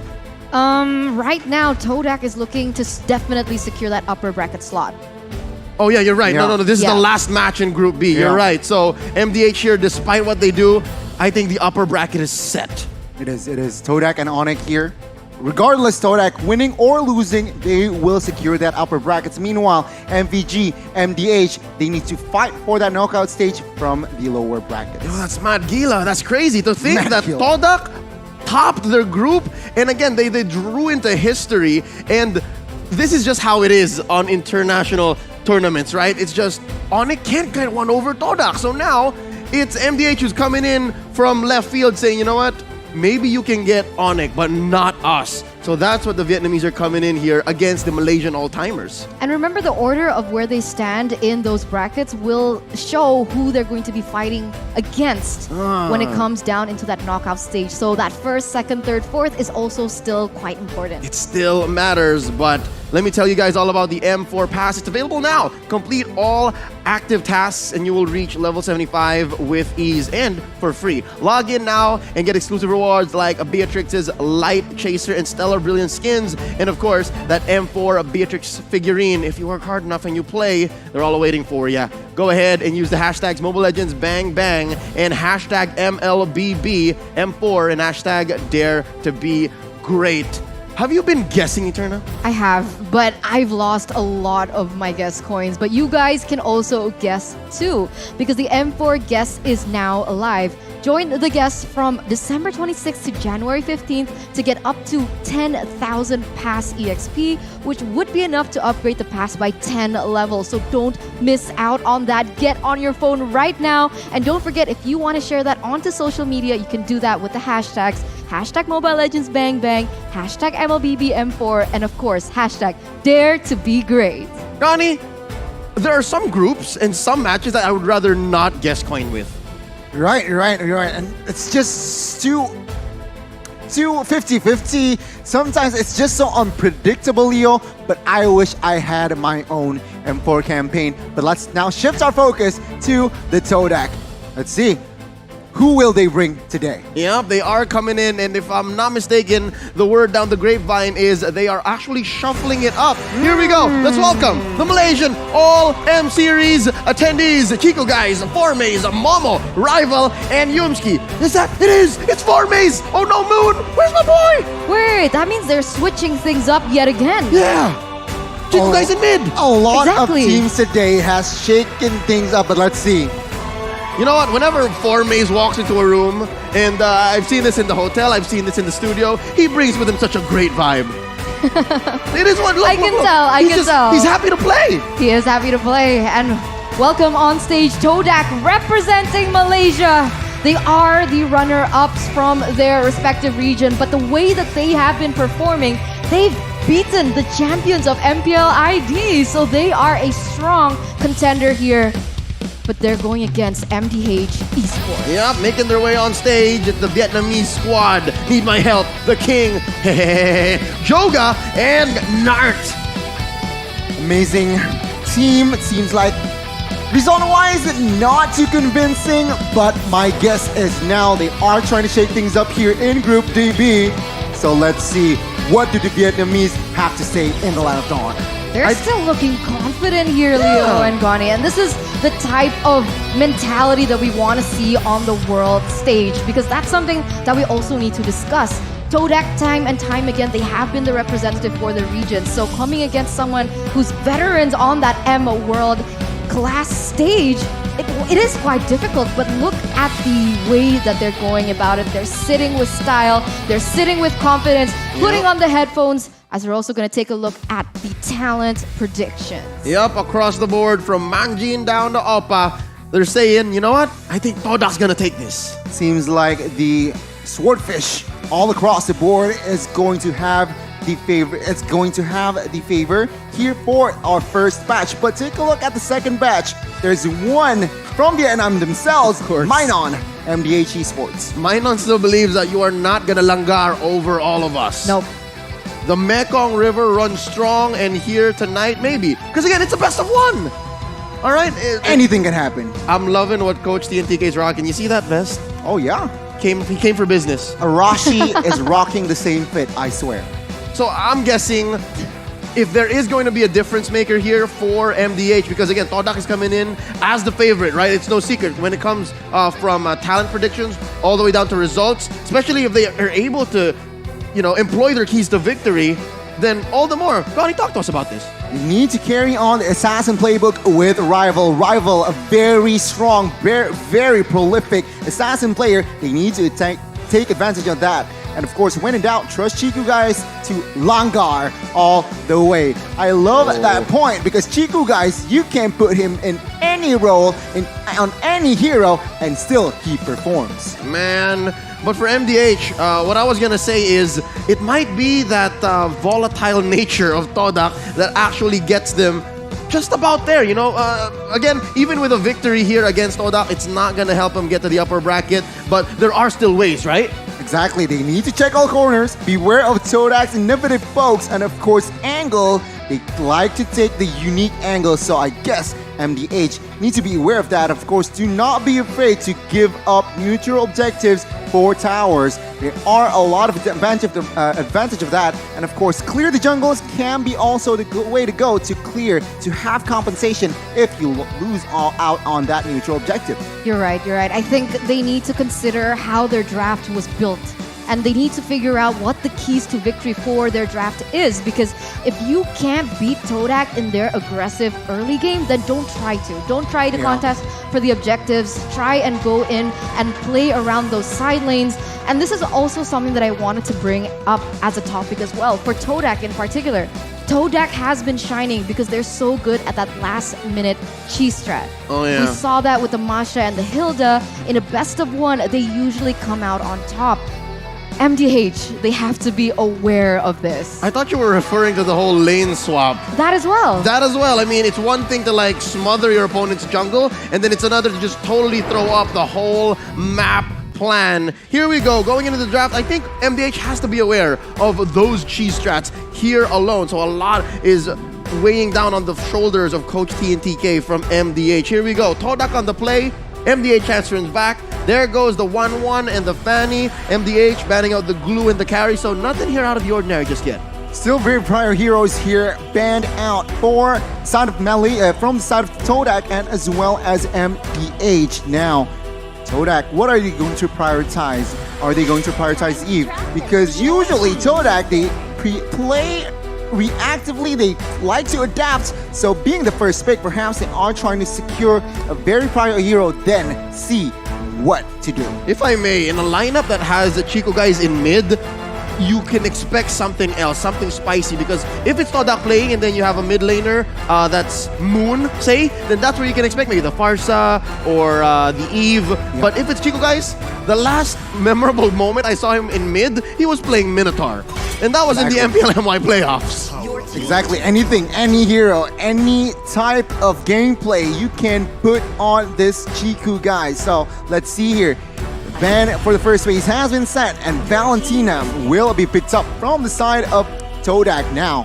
It's still a very flexible hero here, Eternal. Very flexible, and this is the identity that Todak uses over and over throughout their own region, throughout the M series. They're so good and so difficult to draft against because of that flexibility.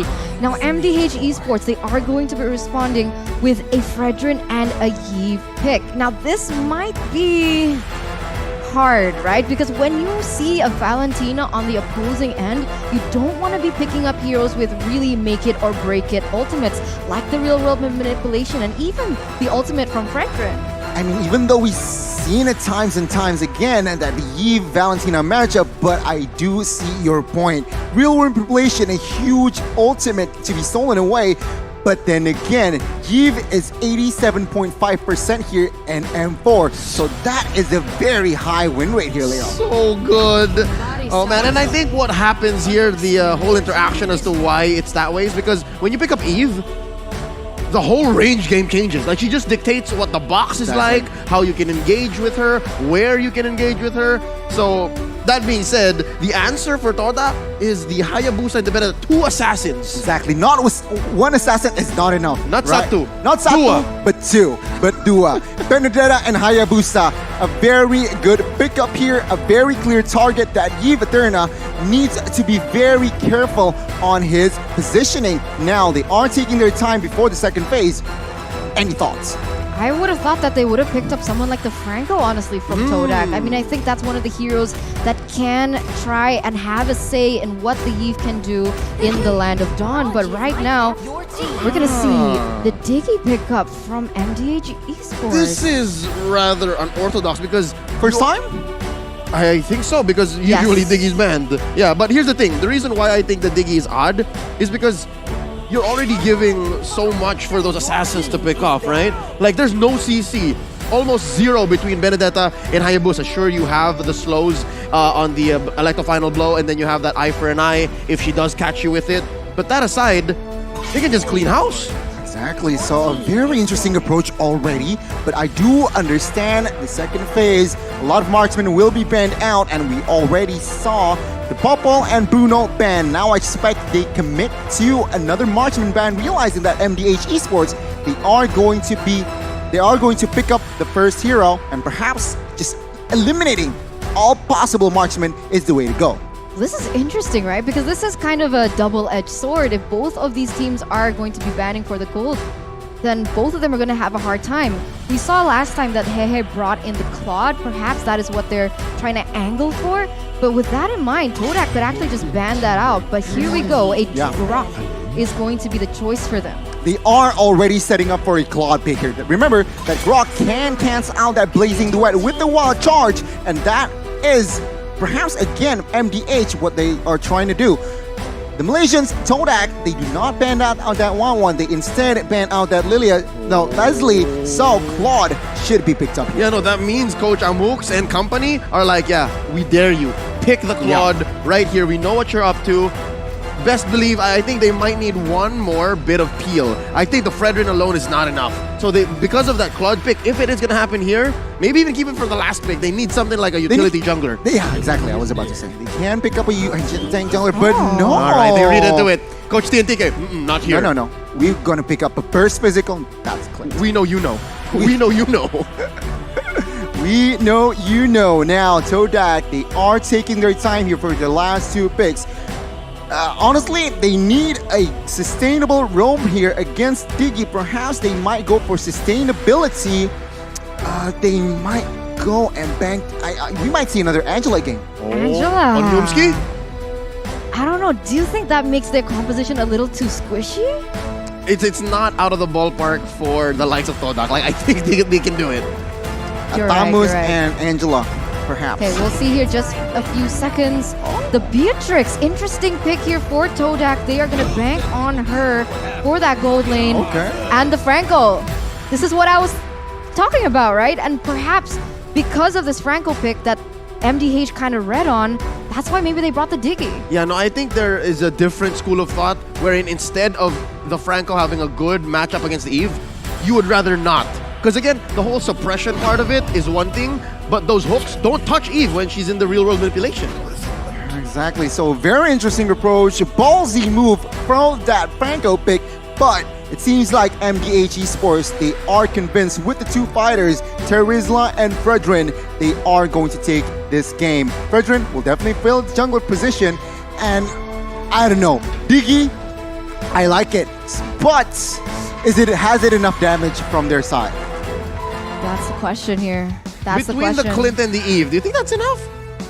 The Terizla has a potential to deal a lot of damage.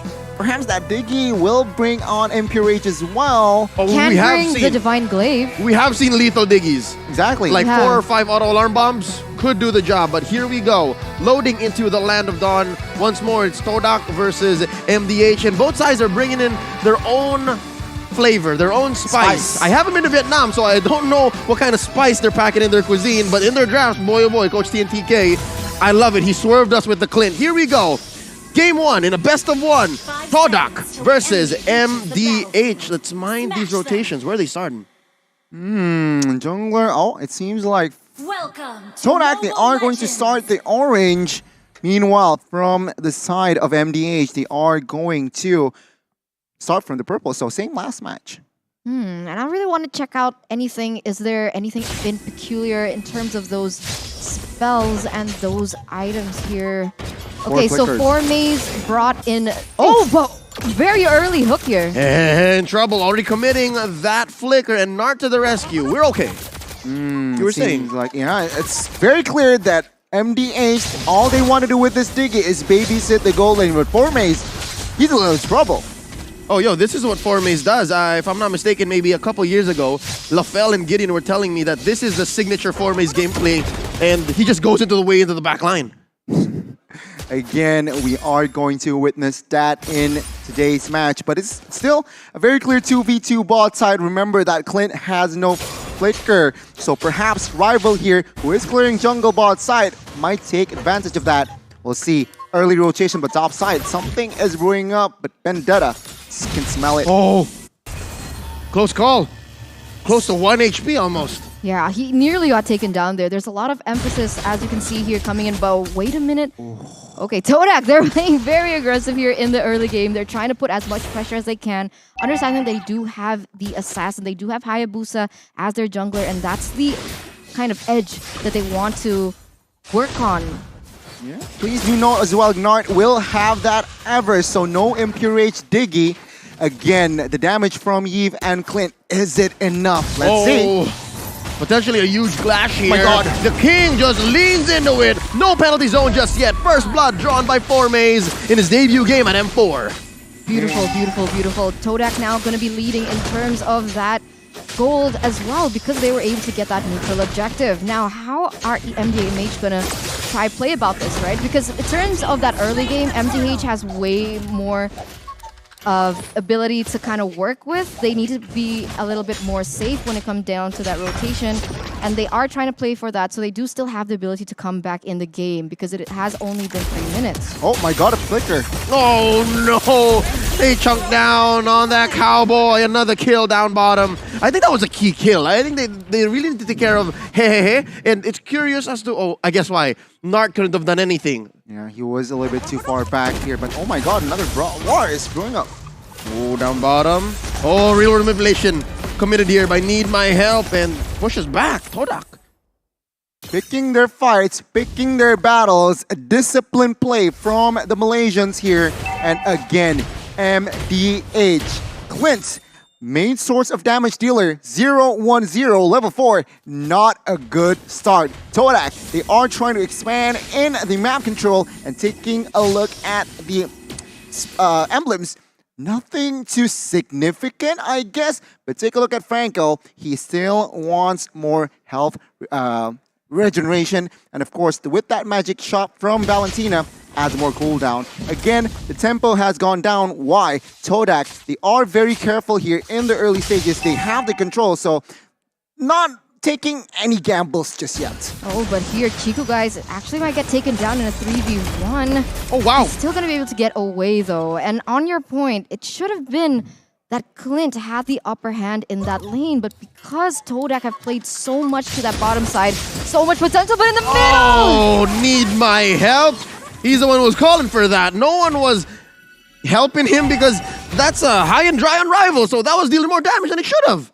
He burned Flicker as well, so a lot of spell resource and ult was used for a defense, and still he gets taken down. Not a good rotation there from Need My Help. And perfect timing. Todak has to secure this turtle, no doubt. Ooh, they have to be careful here.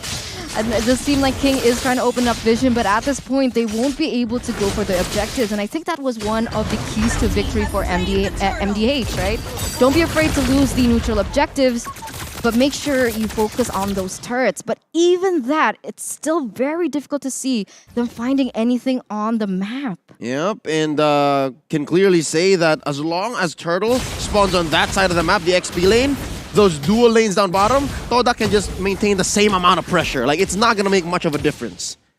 Seems like here again, MDH, they are quite behind. 2,000 gold lead in the first 5 minutes. Not a fun game. Realizing, of course, what is also being pressured.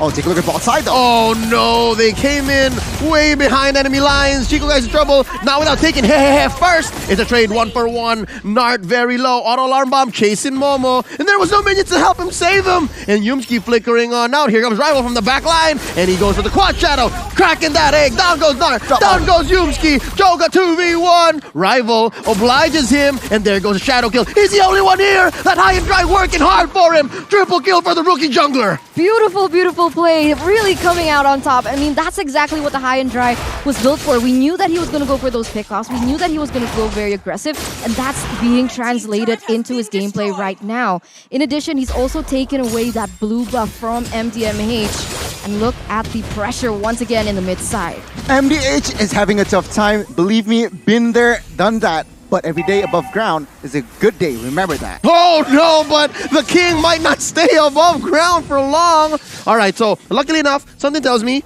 Formaze might be building hybrid. Because if this was a purely damaged Benedetta, could have spelled disaster for the mid lane.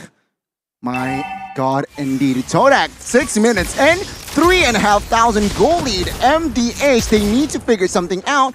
Again, Clint, I'm not convinced they have enough damage towards the late game as well, but take a look at that. Oh! They popped the king off camera, and now Yumski threatening a kill, forcing out Need My Help to use the RWM, and here comes Momo and Chiku, guys. Down goes the Eve once more. The Nart, the egg gets popped. Momo gets shut down, though, and traded out for the Clint. That's a 3-for-1. Make it a 4-for-1. It's okay! And Rival was just off camera dealing with the turtle himself. Oh, that's multiple battlefields that Todak's winning on. Yeah, 4-for-1 trade, but they also got a turtle. So technically a 5v1, as now we have some moments to look at the items here. 7 minutes in. Take a look at Momo, 6,000 gold, and he already immediately built that BOD and Malefic Roar. So physical damage and penetration is the way to go. They understand that he is the main damage dealer, and there you go. Full damage. Don't forget about the Hayabusa. He is building towards that BOD,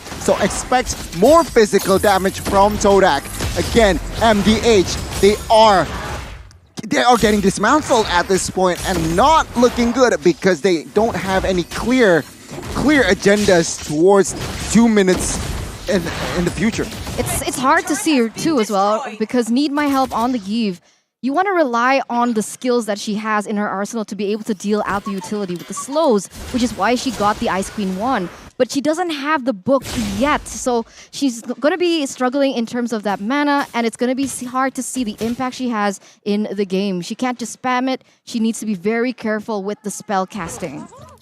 My goodness, again, Todak, they are just taking their time, trying to look for pickoffs. And again, they are doing the right approach here. MDH, what can they do is, again, they need something, perhaps a blunder from Todak that might just stay with... Oh my god, top side! Oh, they engage up top, like the final blow underneath tier 2. And Rival almost takes down Nart. Chico, guys, finishes the job. Down goes the Diggy. Poppin', Clint, goes as well. 2 for none so far, while all this while, Momo was demolishing that mid lane tier 2. Up top seems to be next. Over 8,000 gold lead, another tower on the way. Todak, they really are just snowballing from that early game. Guys, I'd like to remind you, it's only been 9 minutes. The first Lord just spawned, and this is how one side of the game is looking.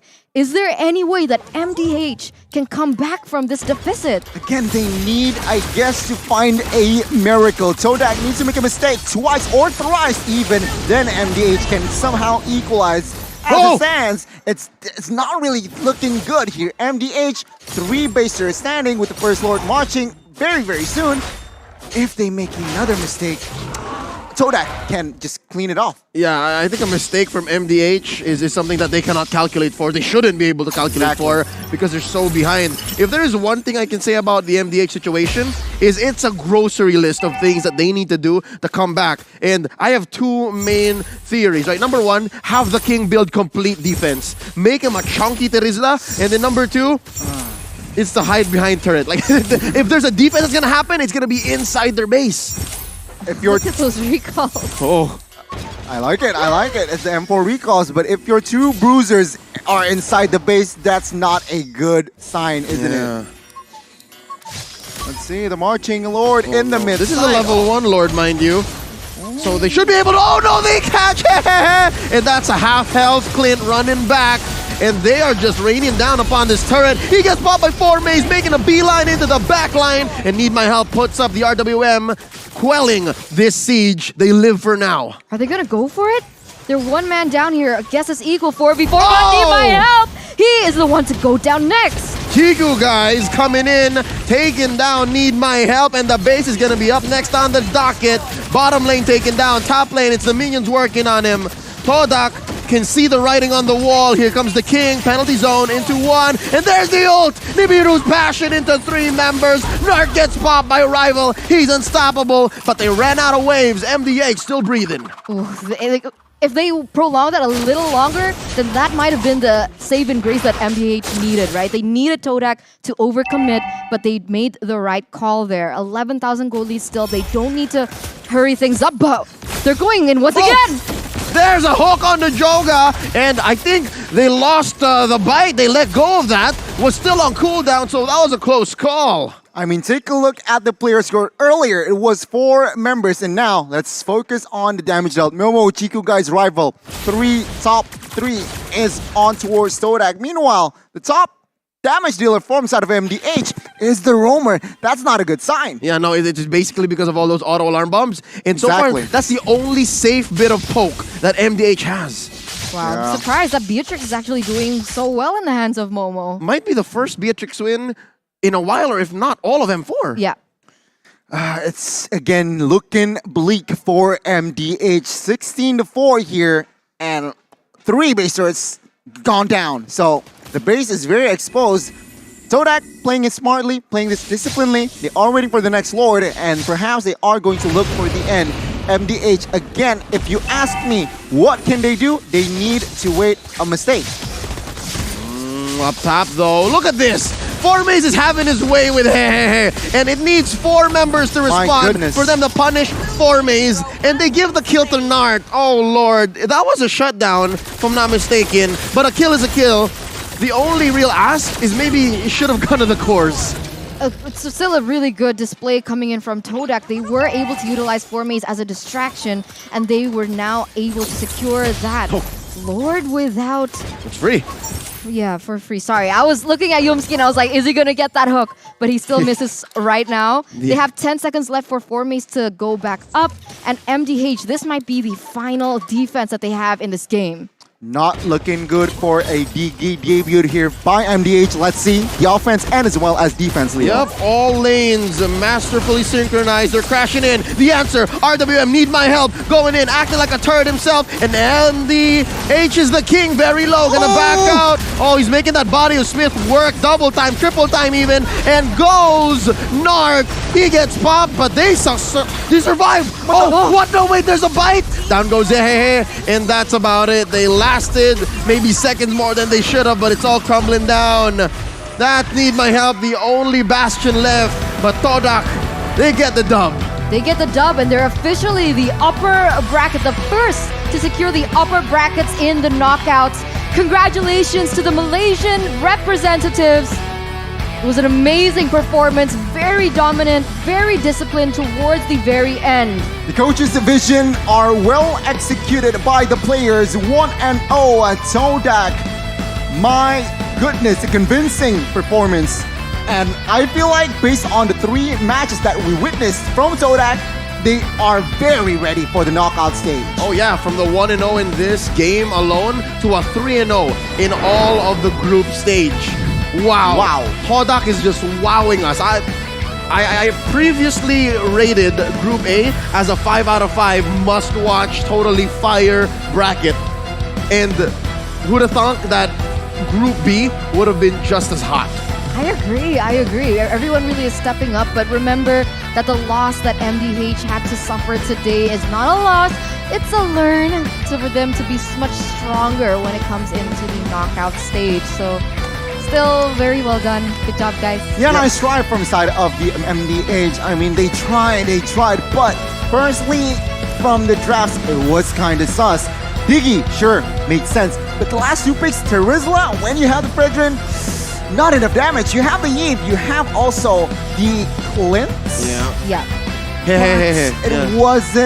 I wasn't convinced on the late game. There was something to it, a method to the madness, and maybe there was some chance or some perfect execution that MDH was holding out for, but given how aggressive Todak was and somehow the Hayabusa came through the cracks, Hudatang, that thing is dangerous. That hero, there's a reason why its win rate is so high and it gets banned out so often. I agree. It did wonders. Rival just went on ham onto MDH.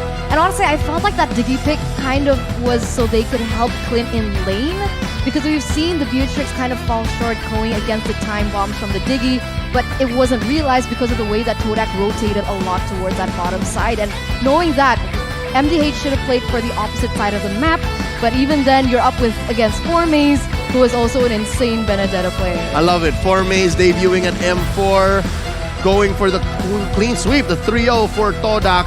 Ladies and gentlemen, that is it for Todak in the group stage.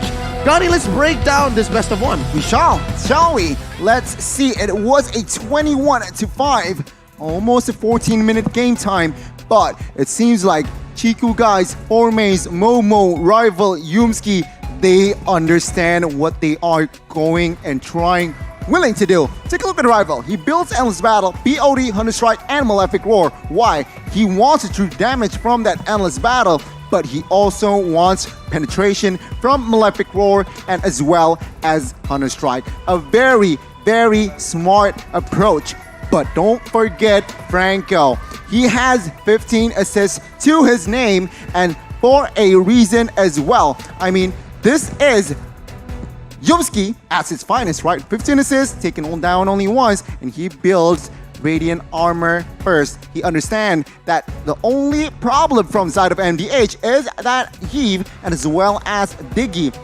Sure, he built that Anti-Caress or Dreadnought Armor for Clint, and it seems like, again, Aderna, a perfect execution from Todak. Yeah, Yumski was huge. I mean, look at those assists, right? He basically was able to enable his team to get the pickoffs that they needed. Even before level 4, he was able to get a really good hook, and that maybe set the precedent to how that whole flow of game in that early game actually went around. But now we're going to take a look at the post-game stats as well to see exactly how did the numbers reflect what we saw in the game. And there you go. My goodness, Todak all across the board. It's just numbers, damage turret. All 100%. Turtle as well, no neutral objectives or damage to turret. MDH could not do anything about that. And let's take a look at the titles here. Rich Guy, the carry, and Forgotten One will fall to the hands of the Malaysian team. Rival, Momo, and as well as Yumski. But unfortunately, Sandbag will be taken by the king. Yeah, this is so rough to see, right? Because when we see a one-sided match, at least we see a little bit of damage onto the turret. And I think that was also in the keys to victory for MDH in particular. It was very hard to work around because as well as they didn't have any CC to really put Rival in his place. And therefore, he was so free to play to put on the damage onto anyone that he deemed fit. And now we're going to see who from Todak deserves that MVP, Gani. Anyone. Drum roll, please. Rival. I've got to put my money I on agree. that Hayabusa, but boy, I was wrong. Chico. Anybody can have it. Chiku, guys, will grab the MVP. It's crazy, right? Because he can play basically any lane, give him any hero, and he's still going to be able to perform and even obtain the MVP for this game against MDH. With a 4-1-11 KDA, GPM not too high in particular, but what we're looking at is the kill participation, 75%, and that was insane. Smart build as well. I feel like he wants utility. He adds also damage. Valentina nowadays also likes to build somehow utility and damage, and Chikugai understands that he is more of that utility role in this lineup. And there you go. Chikugai is going to be your MVP today for this match. But let's see. Highlights. Let's see what exactly Chikugai did to deserve that MVP as we're going to go through the highlights of that game. We can see here in the early game already Todak stepping on the gas, taking the neutral objective, and as well as always proactive in the goal lane. After minute 5, MDH could not find the defense and they just collapsed. MDH, glimpses of quality. I feel like it turned out they aren't trying to find back. But remember, there are a lot of damage dealers. We have Benedetta, Hayabusa, Momo is also building items. Don't forget Chiku, guys, on that Valentina just deals a lot of damage as well. And once they are already established that goal lead, it's so hard for the Vietnam team to find the game around. Their map awareness was just so on point, right? The way they were able to split up the map from time and time again. And that was a beautiful kill by Chiku, guys, as well there in that bottom side. And it was nice because look at that. They were able to split the map up even if MDH wanted to go for something in the top side. You could see that Todak was already on the next objective, but we're going to throw to the interview. Leo, take it away. Terima kasih, Gani and Eterna. Welcome to the stage. I am here with that recently concluded game's MVP, Chico, guys, of Todak. Chico, congratulations for taking the game. First, I gotta ask you, about how are you feeling about Todak's form right now? Alhamdulillah, setakat ni bersyukur sebab dia menang 3-0 dekat group stage. Alhamdulillah, right now it's pretty good. They won 3 games in a row, and hopefully they'll be doing better in the next round. Oh, speaking of the next round, Chico, I gotta ask you, how do you feel about possibly facing off against either Echo or RRQ Hoshi? Apa? Oh, tak. Perasaan happy lah sebab masuk playoff. So, tak kisah playoff lawan kita orang RRQ atau Echo. Sebab sekarang kita orang lebih ke arah langgar je lah. So right now it doesn't matter who they're playing, they're just gonna use the Langar style. And I am a big fan of the Langar strat. Speaking of Langar, y'all did very, very well against MDH here. Again, congratulations. Can you share a little bit of insight as to why the switch-up happened, all right? In the first day of the group stage, you were playing in the gold lane. And here today, Formaze came in and Moon sat out. Can you tell us exactly how that switch-up happened? Sebab kita orang memang, M4 ni kita orang memang ada 2 line up. So hari pertama kita dah bawa saya gold lane. So memang hari ni memang saya main mid lane lah. It really is all part of the plan. They're just switching up as they go, so they're less predictable. I think that's part of the Langar strategy as it is. So my last question for you, Chiku, do you have any message for your future opponents, whether it be Echo, whether it be Ark Yoshi, or whoever you might face in the knockout stage? Good luck, have fun. Good luck, have fun. All right, thank you so much, Chiku. With that being said, we're gonna go ahead and throw it over to our desk once more. Toda Langar, congratulations, Chiku. Gani and Eterna, back to you.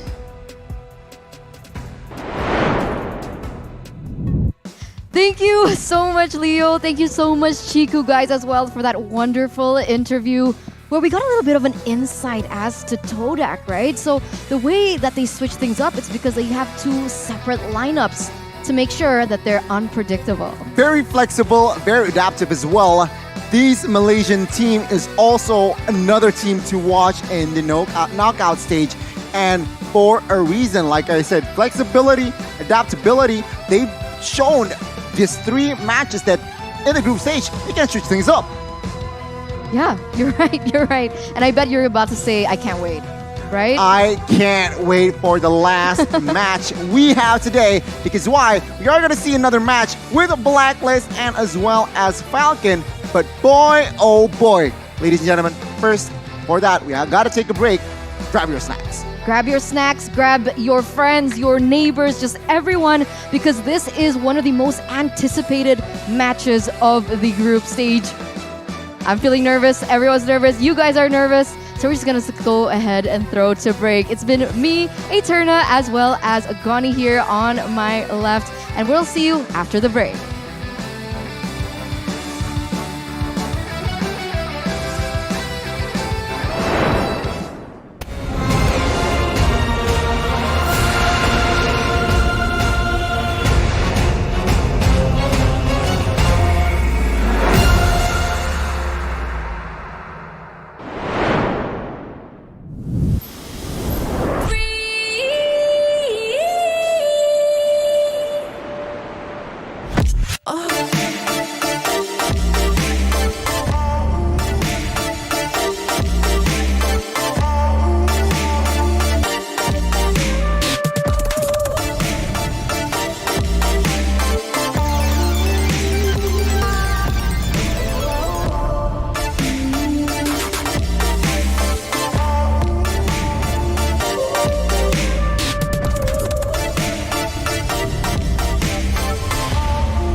You live only once.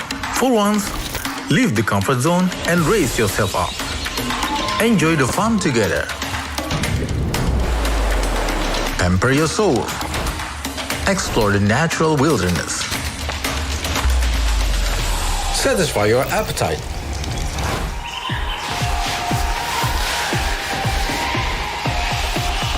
Raise up your life through a wonderful journey.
my time, I'm a ball. I'ma get this money right. I'm gon' live my best life. They been talking, tell me on me, but you know they'll never win. I'm controlling all my victories, and something has gotta give. Cause this is just what I made it now, made it now. You can't ever, ever, ever break us down, break us down. I'm reaching for the stars, promise I'll be what they not, and I'll never, ever, ever, ever stop. Won't never stop, yeah. Touch the sky, you're made of silver and gold. Touch the sky, you're the greatest, don't you know?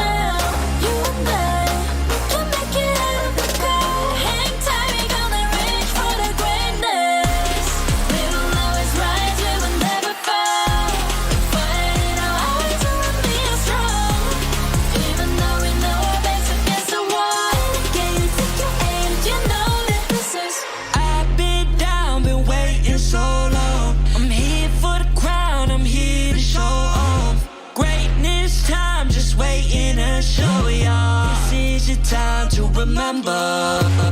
So many times I lie in the basement waiting for greatness. No, I won't listen to anyone hating on me, telling me I wouldn't make it. Cause I did everything that they said I couldn't. Caught my footing and I kept the controls. I stand for something, I ain't running now. I'm the greatest now, I just wanna make it burn. Don't let me down, don't let it up. I've been on the road, accomplished all of my goals, and I ain't gonna let you down. Touch the sky, you're made of silver and gold. Touch the sky, you're the greatest, don't you know? You and I, we can make it out of the cold. Hang tight, we gonna reach for the greatness. We will always rise, we will never fall. We fight it out hard and we are strong. Even though we know our backs against the wall. And again, pick your aim, you know that this is. Coming for the game, cause we ready for the victory.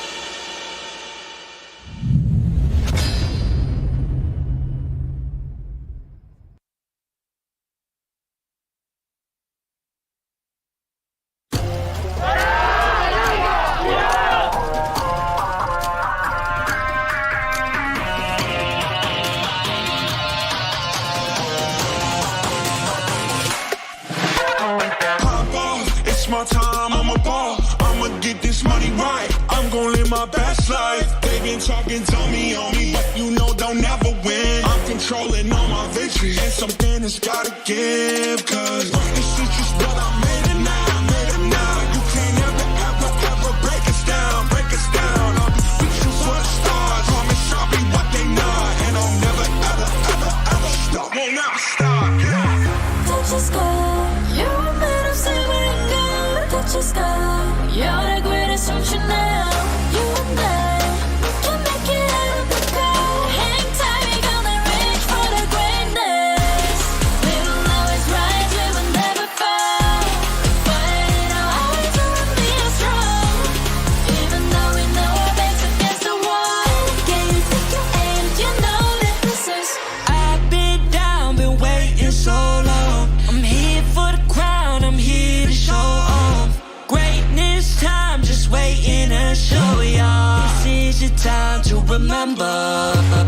So many times I lie in the basement waiting for greatness. No, I won't listen to anyone hating on me, telling me I wouldn't make it. Cause I did everything that they said I couldn't. Caught my footing and I kept the controls. I stand for something, I ain't running now. I'm the greatest now, I just wanna make it burn. Don't let me down, don't let it up. I've been on the road, accomplished all of my goals, and I ain't gonna let you down. Touch the sky, you're made of silver and gold. Touch the sky, you're the greatest, don't you know? You and I, we can make it out of the cold. Hang tight, we gonna reach for the greatness. We will always rise, we will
to get to the game.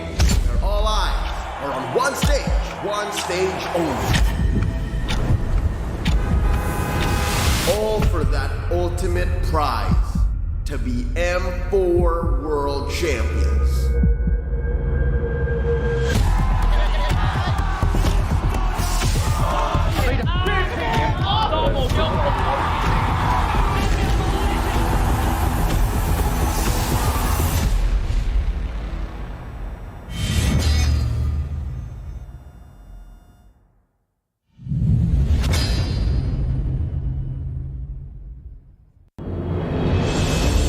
။ဘူးမှမဖောက်ခဲ့ဘူးတဲ့လမ်းတစ်ခုကိုကျွန်တော်တို့စတင်ရှောက်လန်းခဲ့ကြတယ်။ချွေးမထွက်တဲ့အားကစားကိုကျွန်တော်တို့စော့ခဲ့ကြတယ်။လူတွေမရွေးချယ်တဲ့အတံမွေးဝမ်းကြောင်းကိုပဲကျွန်တော်တို့အမျက်တနိုးရွေးချယ်ခဲ့ကြတယ်။အဲ့ဒီလိုလူတွေမမြင်နိုင်တဲ့အမှောင်ချမ်းမှာပဲကျွန်တော်တို့ရှိနေခဲ့တာမို့လို့ကျွန်တော်တို့ရဲ့ကိုယ်ပိုင်အလင်းရောင်နဲ့ထုံးလင်းဖို့ဆုံးဖြတ်ပြီးဒီလမ်းကိုဆက်လျှောက်ခဲ့ကြတယ်။တကယ်တော့ e-sport ဆိုတာမျိုးကတခြားအားကစားတွေလိုပါပဲ။ကိုယ်နဲ့စိတ်တူကိုယ်လိုရှိမဲ့အသင်းပေါ်တွေအကူအညီနဲ့ပဲကြုံဆုံလာမဲ့ပြိုင်ဘက်တွေကိုအလေးထိုးအနိုင်ယူကြရတယ်။ဒါပေမဲ့အဆုံးတနေ့မှာတော့ကျွန်တော်တို့မှာတူညီတဲ့အိမ်မက်တစ်ခုပဲရှိပါတယ်။အဲ့ဒါကတော့ကျွန်တော်တို့ e-sport ကစားသမားတွေအားလုံးအတွက်ပုံမကောင်းမွန်တဲ့နေရာတစ်ခုကိုဖန်တီးရင်းနဲ့ကမ္ဘာအလယ်မှာမြန်မာဆိုတဲ့အလင်းရောင်အကောင်းဆုံးထွန်းလင်းတောက်ပနိုင်ဖို့ပါ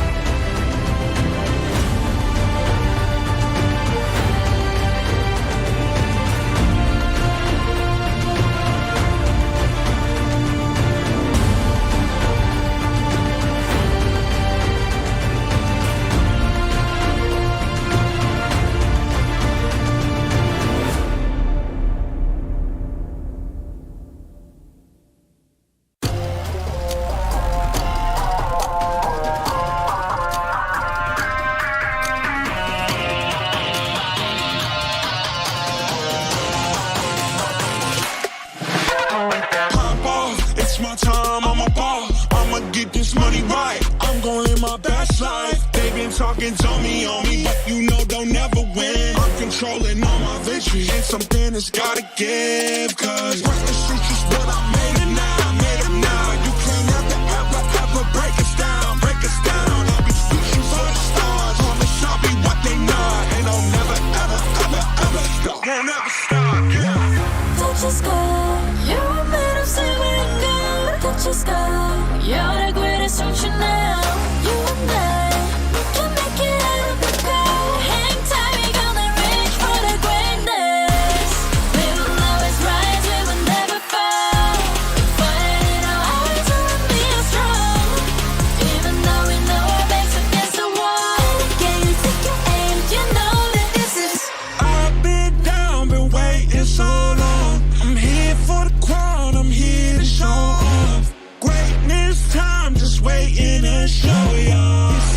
Time to remember.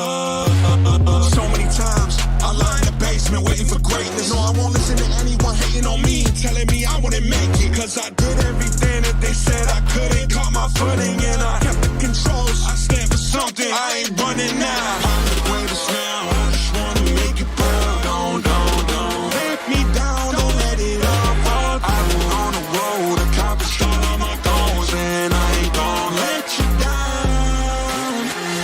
Touch the sky, you're made of silver and gold. Touch the sky, you're the greatest ocean now. You and I, we can make it out of the cold. Hang tight, we gonna reach for the greatness.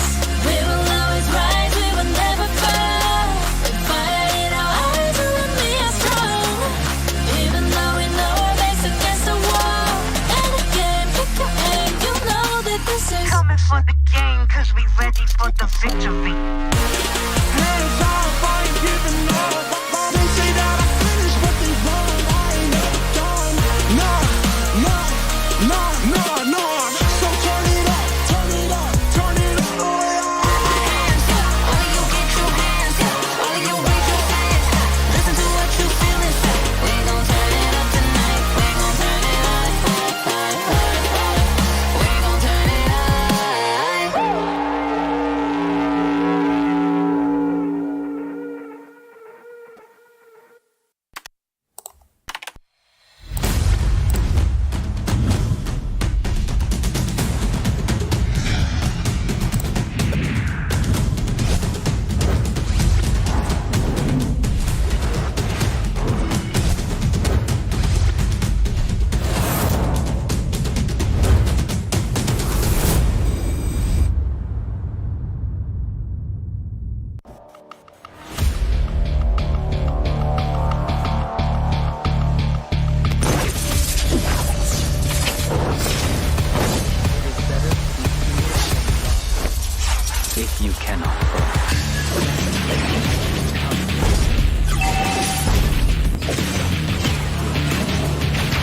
victory. And something has gotta give, cause this is just what I made it now.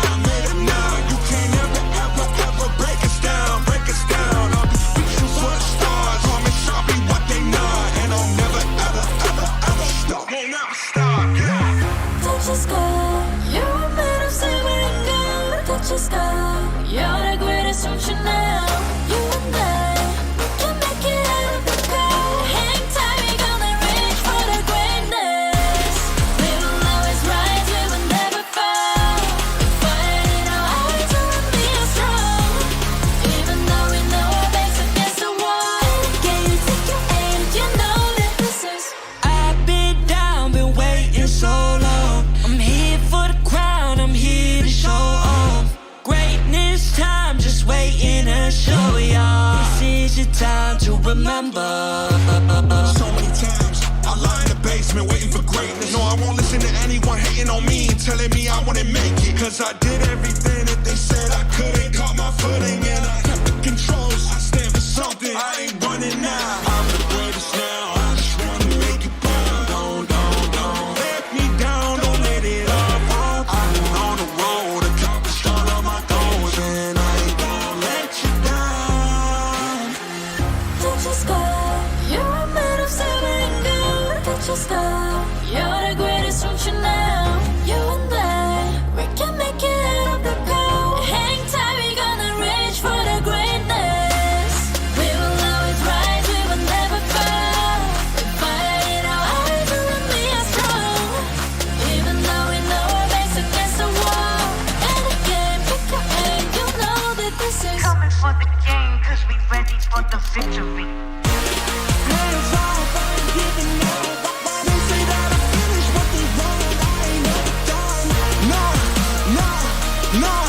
No. So turn it up, turn it up, boy. All you get your hands up, all you raise your hands up. Listen to what you feel inside. We gon' turn it up tonight. We gon' turn it up. We gon' turn it up.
We're closing up the night with a matchup we've been waiting for since MSC. Live from the Bali United studio in Jakarta, you're watching the M4 World Championships. Salamat malam semua. Welcome to Mabuhay. At your service, my name is Leo.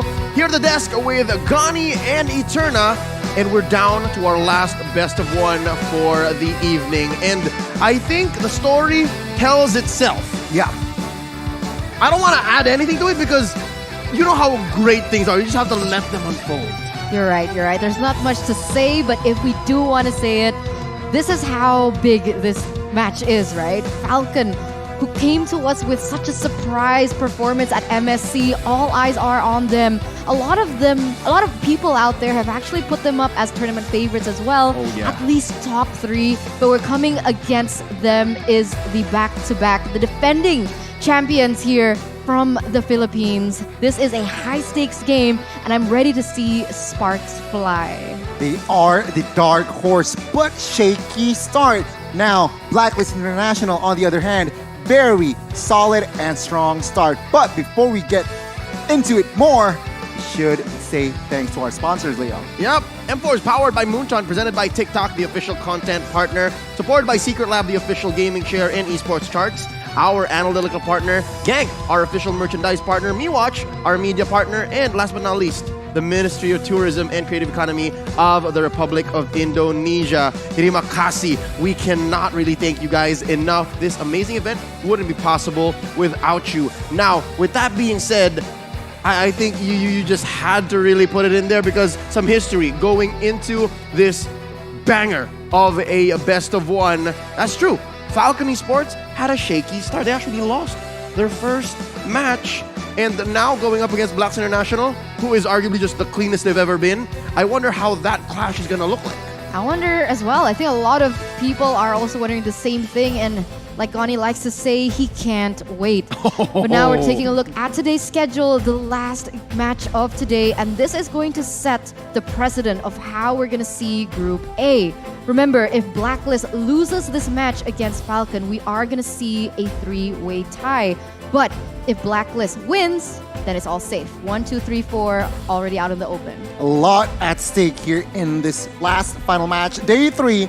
But on that note, let's also check out the group standings for, in particular, Group B. Yep, let's put into context again that 1, 2, 3, 4 that Eterna said, because I think Group A is one of those groups that going into M4, before the competition even started, you were so sure that this was going to be a clean cut, right? That who were going in the upper bracket, you almost for sure knew. But here tonight, we might be looking at our first 3-way tie if it does go that way. That's why. Who's going to make it? At this point, because of how unpredictable some of the games are, it's not that easy to say. Falcon, they are running on the way that they won the last match, but so does Blacklist. So both of these teams are running on momentum, and it's all going to come back down to the drafting phase and how they're going to be able to implement that in the game. I've always made my analysis for a game, or at least how I read a situation, based on how the team looks entering the stadium, right? Entering the stage, entering the competition. And since that day that Falcon kind of stumbled, I gotta say, their air has changed. It's just part of how they are. And right now, I can say they are so focused. They are so specific about what they need to do, and they are still gunning for that upper bracket slot. Real quick, let me tell you guys all about the M4 Pass. It's available now. Complete all active tasks, and you will reach level 75 at ease and for free. Log in now and get exclusive rewards such as Beatrix's Light Chaser and Stellar Brilliance skins. Some of those you've actually seen in competition already. And of course, you can get your hands on the M4 Beatrix figurine if you can get to that level. They're all awaiting for you here right now in-game. Just log in. Make sure you use the hashtags Mobile Legends Bang Bang, hashtag MLBBM4, and hashtag Dare to Be Great. The metagame is shaping up to be quite the open book, save for a few heroes. Again, very few actually have 100% win rate. And if any team were to introduce any new predators into this ecosystem, it's got to be Blacklist or Falcon. I completely agree. I mean, in a bit though, also, Leo, I want to add, we are going to witness the team lineup. A lot of changes already we saw. Will we see in this match either Falcon or Blacklist? Let's take a look at Falcon first to see their 5 Man, here we go. The Burmese coming in, and they are not changing a thing. It's the same 5-man squad that we saw earlier in the group stage. It's Justin, Yellow Flash, Zip X, Ken, and Naomi. This is a relatively different squad from MSCI. I think that was silent in the gold lane, but Zip X, oh boy, on that Harith made quite the difference. We'll see as the Falcons are going on stage here. Let's see them fly high against the defending champions. But here you are, the representatives from Myanmar. They look focused, they look ready, and take a look at the stance. Not messing around, even though they are up against Blacklist International and Falcon. Zipix, right? He brings new color in this team, which I did not expect. But now let's talk about Blacklist International. Yep, this is the M3 squad, the returning champions. Back in form, it's Haji, Edward, Oheb, Wise, and Oh My Venus. The big question is, what are they going to switch up? Because they are known to be one of those teams that have just the deepest hero pools, the deepest tactics and strategies. You know, playbooks as thick as a dictionary. What's it going to be? Is he going to have to come out here tonight? We'll see, we'll see. I mean, if this is the best time, it will be, because this is their game against Falcon. And look at their stage presence. Look at Wise. He's having fun, and we can see them just being they have like this aura. Oh, yeah. Do you not agree? All Like when they smiles, walk on stage. very confident, they're chill, they're relaxed, but lethal in the land of Dawn. Now let's talk about Blacklist, because we saw that earlier, that they just played a clean game throughout. Let's see if the other talents agrees. Oh, something tells me we might see a 50-50 or close to it, because YY and Sunfrost think it's Falcon, while everyone else are going with the defending champions, as Rockhart should. As Rockhart should. As Rockhart As Rockhart should. Your fellow brethren, back in PH. Of course, he knows what's going to happen if he says otherwise. And we're gonna see the next lineup here from the talents. And okay, so Goni is for Blacklist, but Kabe, also from the Indo desk, he's actually vying for Falcon this time around. Prof, what? As well, El Chris Shang from Brazil. Interesting. Interesting indeed. So already a mix between Blacklist and as well as Falcon. Sure, Blacklist still favorites, but the are still convinced with Falcon, it seems like. Yeah, I have to have a conversation with the prof later on, like, why Falcon, right? There's got to be something. Boy, oh boy, we are in Jakarta, but it looks like the agents have come in full force. They brought their own squad. I think they're only really missing the drums and the songs. Connie, talk to us about what Falcon needs to do to beat the odds. They need to create enough space for Ken, or they cannot win. 4 out of 5. Scriptwriter, I love it. Kadira will be heavily contested or banned out. And of course, if you want to counter the Filipino snuffers with numbers, and as well as they need to find smart angles. This is interesting because Zip X, while he was rocking that Harith, reminded me a lot of how Oheb used to play Harith, right? And the Filipino sniper has a few mages up his sleeves, again, from the older seasons of the MPL. So that's not out of the question. The Falcons, they are coming in cocked and loaded. But what about Blacklist? Connie, what do they have to do? Again, they need to find the KDA machine and just rev the engine. Haji, mid laner can play any hero, very prolific as well, very good anchor in that mid lane position. And of course, they need to emphasize on the map vision and zone control. Macro play, macro style. Play Blacklist International, they know it about it. Eterna, you've been a fan of Blacklist International for quite a while now. I gotta ask you, how are you feeling about the different form that they're in now? I think this is Oh My Venus playing the roam role for the longest time that they've been focused on a role. They used to switch up before, right? Do you like this more now?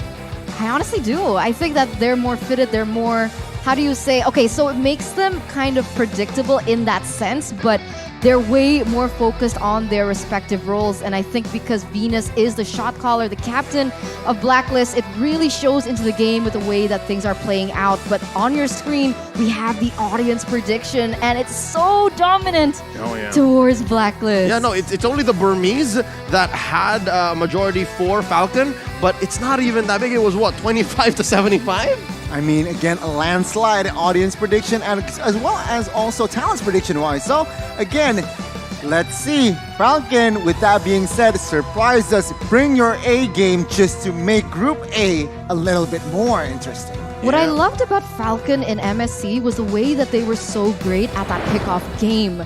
Perhaps we might see something similar as we are entering the drafting phase. Here we go. Game 1 in the best of 1. It's Blacklist International on the play. Falcon answering back. There goes the Fanny. Oh, much respect to Ken. As well, Joy taken out of the hands of Yellow Flash. Glue and 1-1 seems to be the answer from Falcon. Just Brian Barons up to this point, Blacklist, yeah, saying bye-bye to the Assassin Fanny and as well as Joy, who is such a nuisance. But do also note that usually Joy, she's usually banned out from the people that is on the red side. So it seems clear to me that Blacklist, they do not want a Joy, even though they are the first pick. Quick theory. The reason why they ban out Joy is because Joy is so good at breaking up Ubes. Okay. Imagine, right? Like that beat, that ult. When she goes in, it's an AoE across the board. Like you're hitting everyone you're near to. That just ruins the Ubis trap. You're right. And that might also leave a few options open here. The Kaja is still up for grabs here if Blacklist want to pick it up themselves. The Yves is going to be taken out though here in the first phase by Blacklist themselves. And now who will be the choice for Falcon?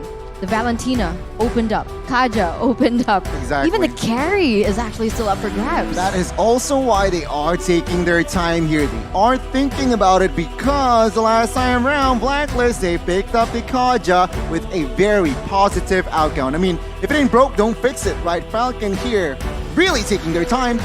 What are they going to pour? Kaja, Valentina, or they might open up both heroes. Yeah, it's come to the point wherein if Blacklist is willing to take out the Joy this early and the Eve, both heroes are willing to play, then that puts Falcon in a position where, okay, so I guess you're driving us into a certain direction as well. This is what you call proactive banning. It's not even respect that, it's not even preventative bans, it's more of like, we want to take this out because we are playing a certain way. There goes the Valentina, and just as quickly, the carry! Exactly, it was banned out 2 matches prior, but now it seems like we are going to see the nose of Carry in the Land of Dawn. Falcon, the 2 heroes, we talked about the Kaja, will they pick it up to deny one of the Venus's hero? So, any ideas here, Leo? If it goes to Falcon, who's gonna play the Kaja? Is that Naomi? Is it gonna be a roam Kaja? Well, it would be, honestly. I mean, that's the way Naomi likes to play. He likes the pickoffs, so it would suit his way of play. We're gonna see here, Fredrin is also still up for grabs if they want to go that route, but they're going for a different strategy here. Veramis gonna be the first pickup for Falcon, along with... Yeah, no, that Faramis on Ken, that Faramis on Justin is a signature pick, and they go ahead and pick up the Lapu Lapu. It's been a while since we saw Lapu Lapu this early on picked up, like at least in the first phase. Dare I even say in the first 2 picks. I mean, for a reason as well. I mean, that Bravest fighter can immediately jump into the back lines, trying to dismantle Carry in a sense. But then again, without, let's say, she has to use that flicker as well to give the surprise element. But without a flicker, it's gonna be so hard to just jump in towards the backside, so we'll have to see. But Blacklist International, first phase, what are they going for? Yeah, no, the question is, why are they picking the jumper in or the solution to no problem quite yet, right? I'm not That's sure. what I was about to say. I'm not sure what the interaction is between the carry and the Lapu Lapu immediately is, besides the fact that I can jump on you. So now, Blacklist can play around that, and something tells me they're overloading the Lapu Lapu. They're just saying, yeah, no, we dare you. Come jump into the backline. We have a Diggy, and then the Saber's Mystic Field's gonna stop you anyways. And then you're gonna get shredded down by the carry. So in a way, it does make sense what Blacklist is trying to do in the first phase. Coming to the first from Falcon though, what are they gonna secure? I think they should secure a gold laner, to be honest, up to this point, because if not, it's gonna be taken away from them. Maybe, can be a gold laner, but I would prefer an assassin first, but no, yeah, assassin. There you go. Signature Naomi here. Natalia. That's textbook Naomi. That's textbook Naomi. If I'm not mistaken, he's one of the few that's actually making the Natalia roam work in the current metagame. And this is a debut hero right here for the first time, making it onto the world stage in M4. Yeah, it has not surfaced at all. And I would have thought that if it would, definitely from the hands of Falcon. And we're going to see that At MSC, he shredded his opponents. They literally could not get out of their base. It was so clean to watch, but they need to be able to pair this up with a really tanky Jungler. Yeah, I mean, we expected perhaps that they are going to need another frontliner, but Falcon in the second phase will ban out that Benedetta and Blacklist International. Let's see the head-to-head here between Zipix and as well as Oheb. Yeah, so Oheb already has his hands on a hero that he's comfortable with. There's the carry, but for Zipex, the Harith hasn't surfaced quite yet, and I'm not sure where Coach Dale is and Coach Zaya are when it comes to the second phase. I think they need to see more. I'm guessing maybe the jungler's gonna come up first. Maybe this is one of those few times that the jungler's picked up first in the second phase before the gold laner. Ban Ling for Blacklist. Ken's used it twice in a row. Yeah. There you go. Ling's From the future? Maybe. I mean, it makes sense as well. They have the Xavier, they have the Diggy. Yep. Ling can easy targets, basically, right? So they eliminate that option, and to add to that, like you said, Eterna, positive win rate in the hands of Falcon. Ling ban out. They might commit another assassin in the last ban. So we'll have to see. Meanwhile, Falcon, they can eliminate the hero for Lapu Lapu. Yeah. The matchup. Make it a better matchup, right? Yeah. But here's the question. In the words of Key and Peele, what about the Hayabusa though? What about the Hayabusa? That's the thing, because Ken is an assassin player. I haven't seen him use a tank jungler just yet. I'm sure that he should have adapted to that meta, but the heroes left for him since the Fanny was banned away would be the Karina, the Benedetta is gone, and the Ling, who's also been banned away. So would he go with the Hayabusa or the Karina here? I like the Hayabusa more. I like the Hayabusa. If it were to be left up in the air, I guess they should pick up the Hayabusa. Very strong, very prio in this current patch. And Blacklist will not ban that out. They will instead ban out a hero, potentially, for Zipex. Oh yeah, no, that's mad respect. Coach Master the Basics and Coach Bonchan saying, nah, we don't want to see that. You did very good on the Harith, so now the question comes, is this a Hayabusa or is this a hero for Zipex? I mean, looking at the composition, they do have two physicals, and that Harith just makes sense. They need magical burst, they need magical DPS as well, and that Harith, Blacklist read them like a book. Perhaps Falcon now are taking their time slowing down. I see a hero. Wait. Alright, there you go. Martis jungler. It's for Ken. It is for Ken. Second time here in the M4 stage. Still 100% win rate. Okay, and this leaves the question for Blacklist. Who are they going to be picking up? They still need someone to be able to handle that side lane. And going against a Lapu Lapu, what's your best bet? I mean, the Fragrant is still open for them to take. Oh no. Is that characteristic of Edward though? Would he prefer someone like the Paquito?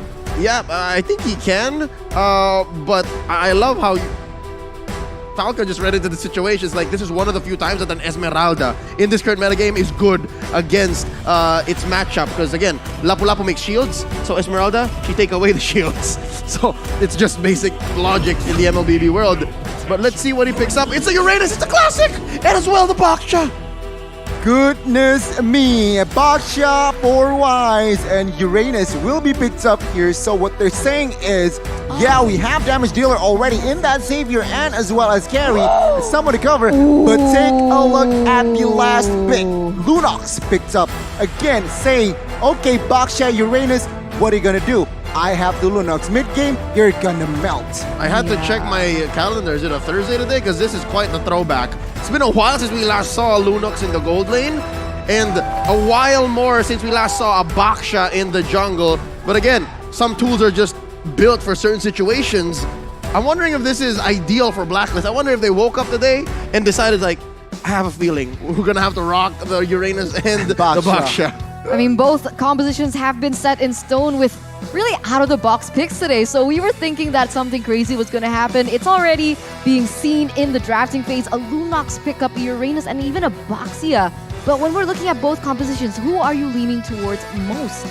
It's quite hard, Eterna, because yeah, you have the Baksha, you have Uranus that will just melt. But let's just jump first to the Land of Dawn, shall we? I love it because given what Falcon has drafted, you can almost say that they're winning every single lane. And on the mechanics, interactions, platform, then they're also ahead. But when it comes on execution, maybe Blacklist can pull one off. Let's get back into the game here. It is a mirrored start, both in orange. Okay, so rotation-wise, Ken and Wise will not meet up the first 2 minutes. They will not have a clash, but take a look already. It's going to be 2-2 bot side. And again, Naomi, what is he trying to do? Of course, poke. But let's take a look. Take a minute here. Let's see items check, spell check, and as well as emblem-wise, nothing too significant. And on that note, I'm a little bit worried about the gold lane for Falcon, to be honest, right? Because Naomi definitely going to be hiding in that bush, and Oh My Venus on the Diggy is going to be able to sniff that out. So no element of surprise for Naomi if his gameplay is to try and babysit the Lunox in that gold lane. Oh yeah, you can be as annoying as you want to be with the Natalia, keeping that exclamation point on your opponents, but the auto alarm bombs are going to tip them off. Exactly. And in that lane, 1v1 Lunox and carry in the early game, it feels like it should favor Oheb, to be honest. Not much damage from Lunox in the early game unless her items are actually built. And when it comes down to the movement speed, Carry has got it. They need to be able to try and help the Lunox into the bottom side. And I guess that's what Martis is trying to do. What they need to do as well here is, of course, Naomi he has a lot of job description here. He needs to protect the gold lane. He needs to also enter the back line to find Xavier or even Carry. And that is just a plethora of objectives. Let's see though, the first turtle is up. Oh, given the plethora, the smorgasbord of things that Naomi has to do, makes a beeline for the top lane, and given Edward a piece of his mind and his blade, putting him at about half of his health before the concentration was up. Now, Turtle at less than half health. There's a lot of members here. Yellow Flash with the bravest fighter. In he goes with the Poissons. It's Ken who secures it. Plus, a cold altar. Down goes Wise. Yellow Flash gets him. And they put up a Mystic Field, quelling all offensive attackers, and now Venus is in trouble. Naomi pops the Diggy. Down one goes. Naomi still alive. Gets a consecration plus an edge there, but just the same, it's a win for Falcon.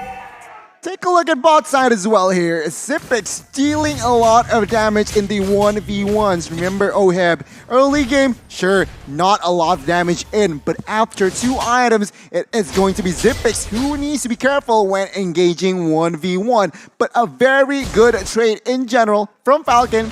800 gold established, and they got the turtle. But Wise, sneaky jungler, he gets some compensation. Yeah, that was barely a trade, honestly. I didn't think that Blacklist was able to do much in that team fight. I think they kind of overcommitted onto that and even lost the turtle. But if we take a look at the emblems here, Gani, anything that stands out? Honestly, standard build. But what I do want to notice is, again, we see a Diggy that is average, so no MPRH. But take a look at the engage. Wise and Venus looking for a kill. Pops the Poissons, cancels out the reverse time.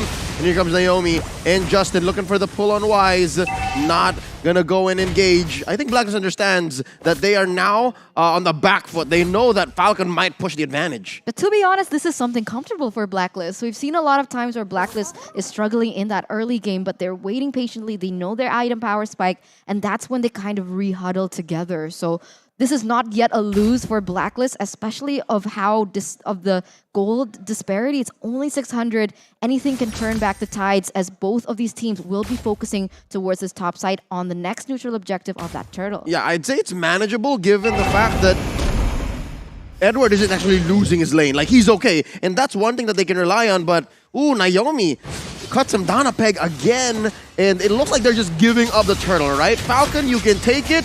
Our move is going to be down here. Let's see if they can capitalize. Oh, no, Xyp9x can read the situation. Xyp9x knows. Oh, they're coming in. And that's 4 members now. Reverse time on the Xyp9x. Doesn't get pulled in. They get the jump. And the dawning light misses by just an inch. He still responds. Oh, the situational awareness of Xyp9x. He knows he was away, but he saw some auto alarm bombs coming and still pulls That ult! Yeah, beautiful flicker out of that. That was a close one. They would have been able to get the trade that Blacklist wanted, but because of that, they denied both trades. They've denied the neutral objective from Blacklist, and they've also denied them that kill. The composure. What's going on this side? Oh, decimate by Ken. And now he's going to capitalize on that, convert into an orange lane steal. Oh, wow. Gani, you were saying? I was about to say, I mean, Zipex with the composure, but Silicon bot side. Oh no, Oheb gonna go ahead underneath his tier 1. Ken forcing the issue. They're gonna clear this wave, make a clean go at this turret. They might siege it very low. Naomi cleans house, taking down Oheb and Oh My Venus. Here comes Wise to the rescue. Haji goes down. Ken is going wild down here, and they're gonna get away with it. No punish, no clapback from Blacklist. Wow, 3-4-0 trade, 7-1 amount of kills here in the 6th minute, and it doesn't seem like Falcon want to stop. Look at Yellow Flash trying to take away the necessity that Edward has. He's trying to take away any pressure, and they're going to be able to secure an objective on towards that mid side. Amazing execution from Falcon. The setup, the execution done sharply. Blacklist, why they are behind, they got caught up. They underestimate the rotation from Falcon, and Falcon took advantage of that, eats up carry, and right now they are confident to even somehow invade the jungles of Wise, but of course, Venus and Edward is always there, but let's see here. The last turtle will be up. It seems like Blacklist, they are a little bit too behind on rotation. Will they contest is the question. The problem here now is Zipex is already a level ahead with the mystery shop, so she's going to be able to get that item power spike way quicker, and that damage is going to be felt. But here we go on the top side, already a clash as Falcon is going to be able to get a tower out of it. Oh, got the cult altar already, timed it out, but Ken is going to continue his carnage, and he's very low, gets away with 1 HP. Grandma, look at that 1 HP, Stunning Light, not enough to take him down, and Wise is the casualty here. Taken down by Justin, and there's a pull. That Shadow Stampede gonna put Oheb in danger's way. Wow. And he gets a double kill. Justin Johnson is going ham. He gets a double Naomi, and that's a wipeout. Blacks International losing 5 men, and it's Yellow Flash traded off. Wow! Falcon Esports. This is the Falcon that we were waiting for since MSC. The way that they're able to just make their own tempo, push it on Blacklist of all teams, and be the dominant force. Now, with a 6,000 gold lead in the 8th minute, Gani, what are the items telling us? Check the Lunox out. Zipex, 2 items, Clock of Destiny, Lightning Truncheon, and I believe that he is on his way towards Divine Glaive. Why? He wants the penetration. He wants to penetrate Wise, and as well as Uranus. So let's see, Falcon, is this the way to go? Because they are in a good position to somehow throw the defending champions in this match. Oh yeah, no, throw him into the lower bracket if there is a chance for that. Not sure if the math checks out. But something else that catches my eye is Oheb is slowly building up towards a rose gold meteor. I think he needs that, but now Edward is in trouble. Pops the consecration at the right moment, and so far, they're struggling. They're struggling. A lot is on the shoulders of Haji here. Again, this was a same situation with a lot of teams that lost the early game with a savior. They just need to get to that point where the savior makes a difference. I mean, you're right. I mean, as we all know, this ultimate Dawning Light is detrimental on as a defense and as well as offense. So Blacklist, they are low-key banking, but take a look at Falcon. They do not stop, Leo. Staying proactive, controlling the map, and Blacklist, they are the team that is being driven by Falcon. Oheb needs farm. Oheb needs farm. He's barely doing any damage right now. And we can see, look at that, Zipex with the Holy Crystal. In addition to how much she's already shredding into the members of Blacklist, a Holy Crystal to top it off. Gonna increase that magic damage, just needs some more penetration to, like you mentioned, really get into Wise as well as Uranus. It's so clear, but doesn't that hurt? The fact that the Uranus and the Baksha were the last picks? Exactly. And then the Lunox was right. the answer. It's so perfect the way that Falcon orchestrated this situation. And not even to mention how Ken is having almost a perfect game as a Martis. He's taking everything away from Wise. And to add to that, remember, the carry was the first pick, right? Yep. And not considered as an asset, but take a look, 0-2-1, not a fun game. Let's see the defense by Blacklist. Oh, top lane here. going to be the first target. Oh, there you go. See, this is a sign that maybe Blacklist still has some life in them because that Mystic Field, if there was enough follow-through, could have been a shutdown.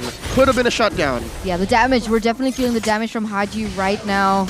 Let's see what they can do with this. They're trying to clear that mid side. Falcon already eyeing that bottom side. They want to take as much turrets as they can get here in the 10th, almost 12th, 11th minute. Eterna. Come on. Yeah, Come on, man. counting. I can't believe Justin Johnson as well having quite the perfect game. He just built a lightning truncheon.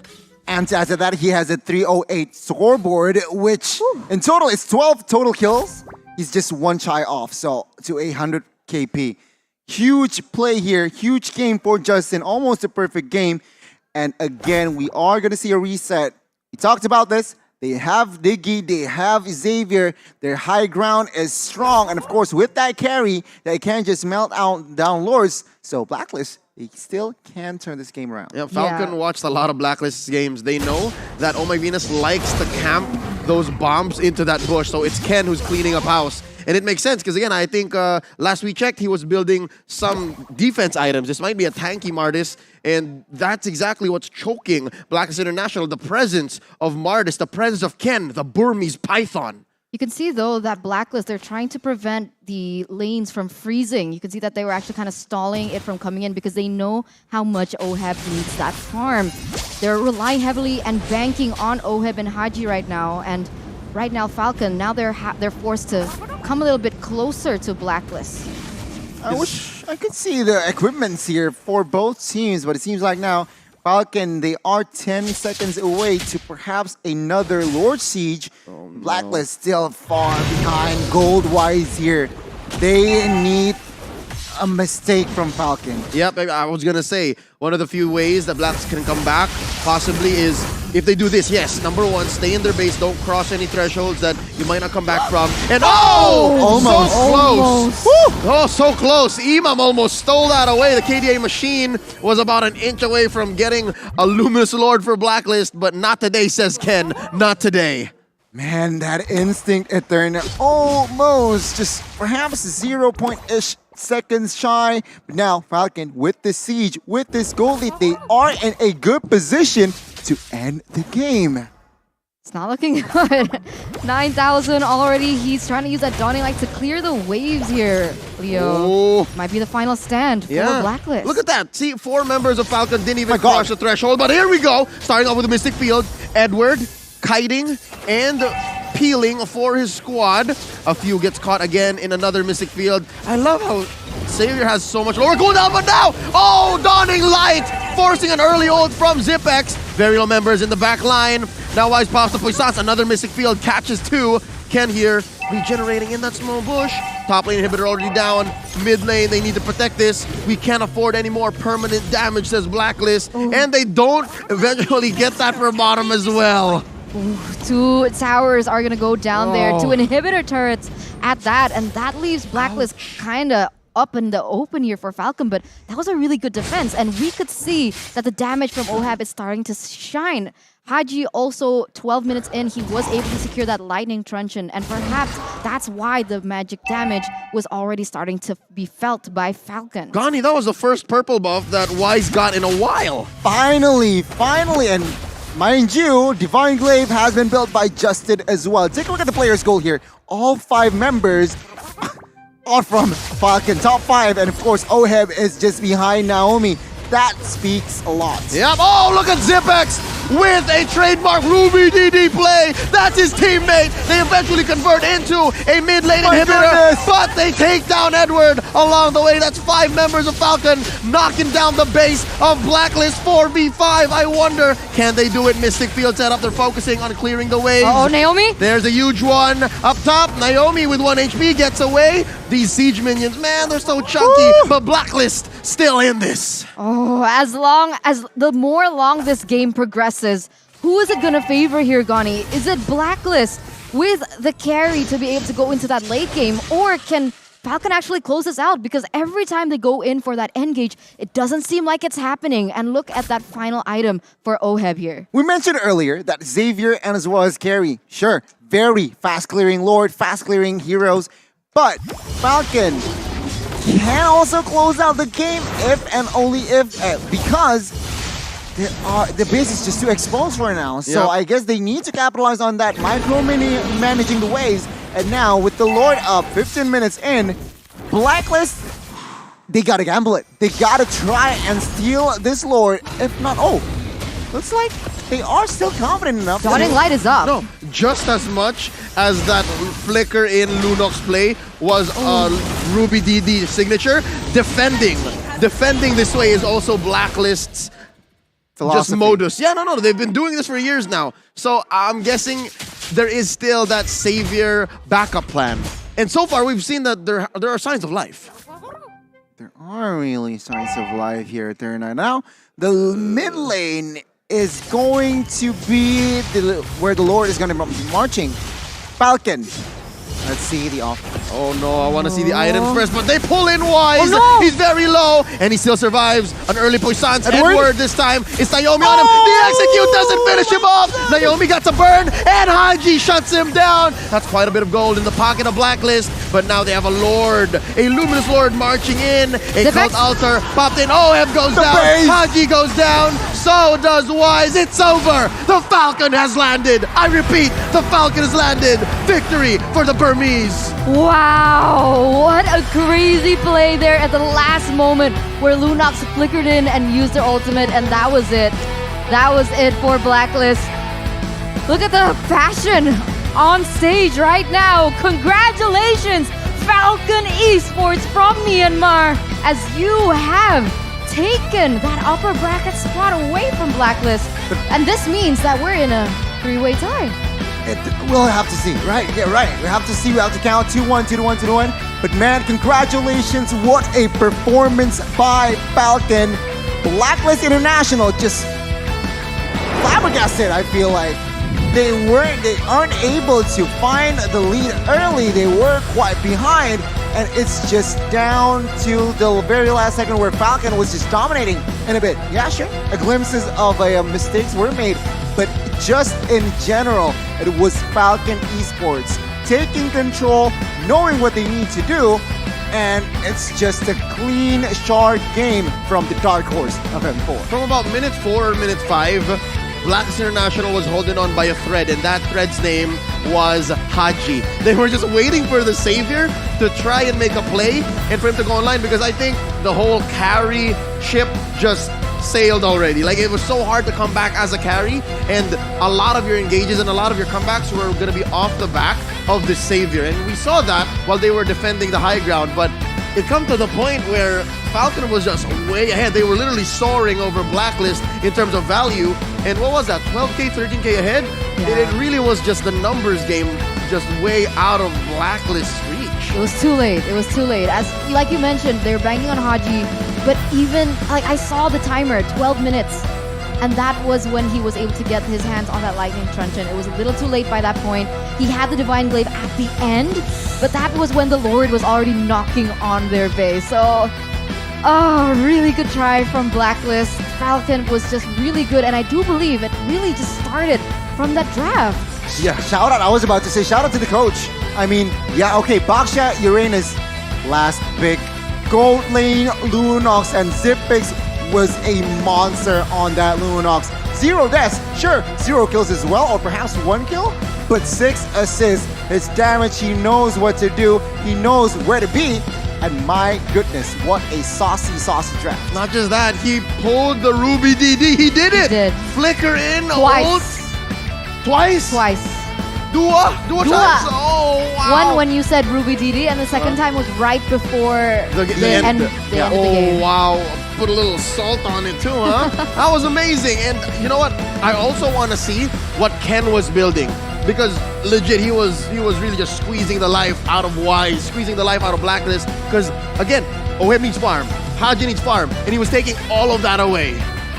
Man, oh man, I can't wait to see the item builds. Of course you can't. Of course I can. Of course you can't. But what a match, right? In general, Blacklist International, where they got driven by the side of Falcon. Oh, I have no words. All right, Yeah, well, no worries. maybe we'll have some words for the item builds. Check it out. It was a 16-minute game. Gani, talk to us. All right, you can see here, Justin, 3-0-12. Again, 1 shy away, 1 point shy for having that 100% KP. Let's talk about Zipix, 4-0-6.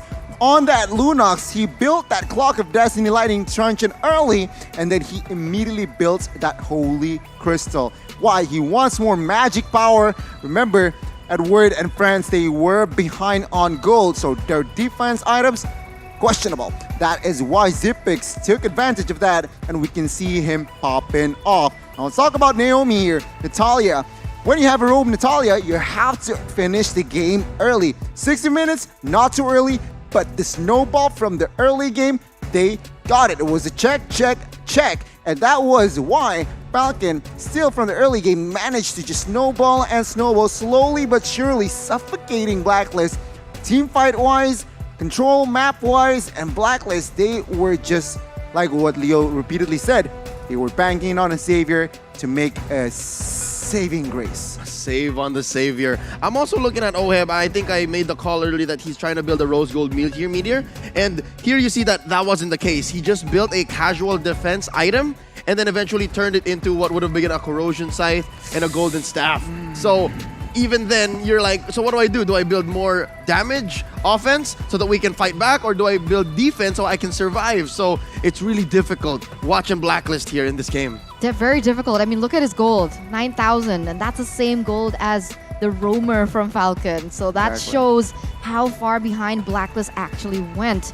And we're gonna see the post-game stats as well here, Gani. Tell us what's up. I mean, Justin, as LaFell likes to put it, the Japanese villain has the forgotten one, but the carry and as well as Rich Guy will fall to the hands of Zipix and as well as Ken. Meanwhile, Sandbag will be Edward from Blacklist, but what we can tell is Justin is, again, 94% KP. Damage to turrets very significant. And of course, no neutral objective secured for Blacklist. And the reason why is because of the Burmese Python himself, Ken, who was the rich guy. Again, you would have thought it was Zipex, or given how many kills that Justin was around for, you would have thought it would have been one of the Faramis. But no, it's actually on Ken, Still, because yeah. again, he was farming Wise's jungle. For about half the game, Wise couldn't even get a small camp. It's because of this Martis, because of Ken. Rotations, and it's very very different because usually Venus is around, but let's take a look who's going to be MVP. Any calls? Ooh, from Falcon? They all played very well. Yeah, Justin, kinda confused. Yeah, Justin set up a my lot. money's on Justin. Highest KP. My money's It seems on like he's Justin. very comfortable on the Faramis as well. He did use it in the previous game, but the MVP for that game is indeed Justin. With a 3-0-12 KDA, a 93.8 KP. That's gotta be the highest KP we've seen. Exactly. Save for 100. Save for 100. Some teams actually have 100% Wow. on their MVPs, or have 100% close to. But yeah, no. Justin was the shot caller. Justin was the boss. Exactly. And the villain became the hero here. The villain became the hero, and item-wise, very smart as well. He wants to spam his skills. Enchanted Talisman built, utility glowing one, and he wants that penetration.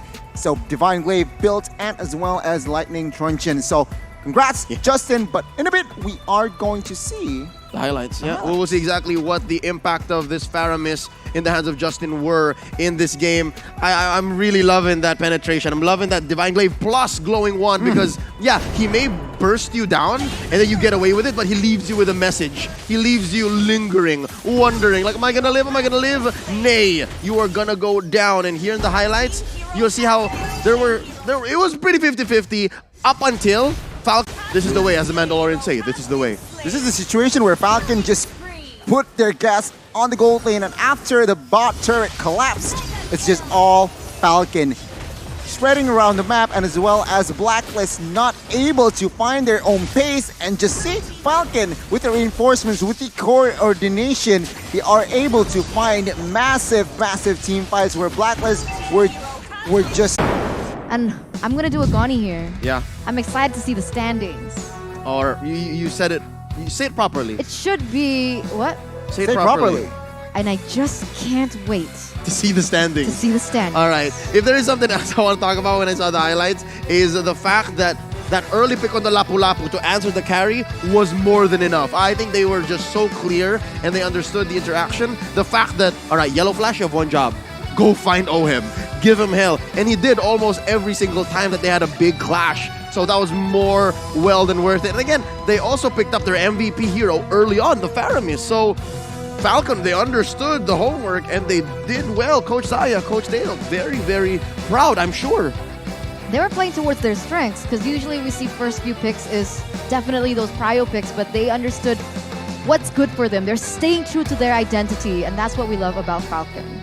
They understand their philosophy, they understand how to execute it as well, and a very good understanding on where the assets in the early picks. Meanwhile, Blacklist, they picked up the carry first pick, which I gotta say, he is quite irrelevant in that game. Who? Carry. Oheb.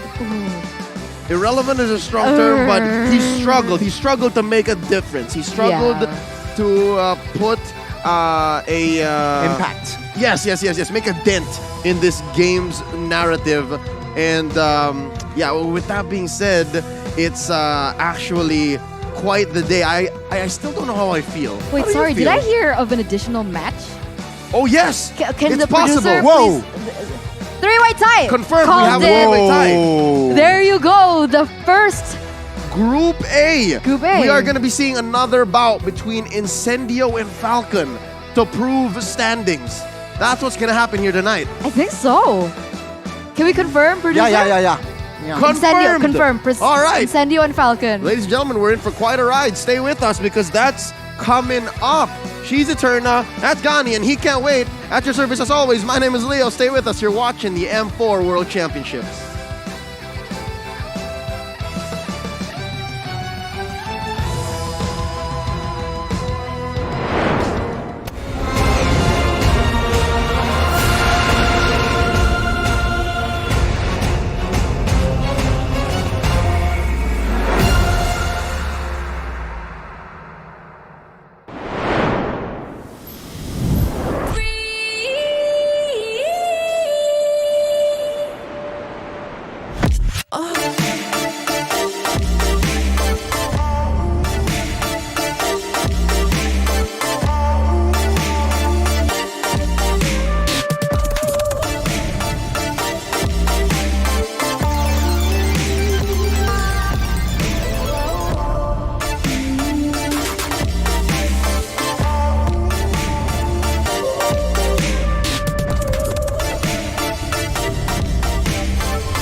You live only once.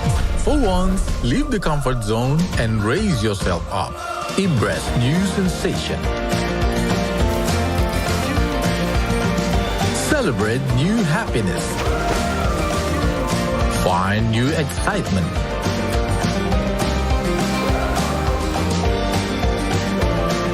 Seek for new tastes.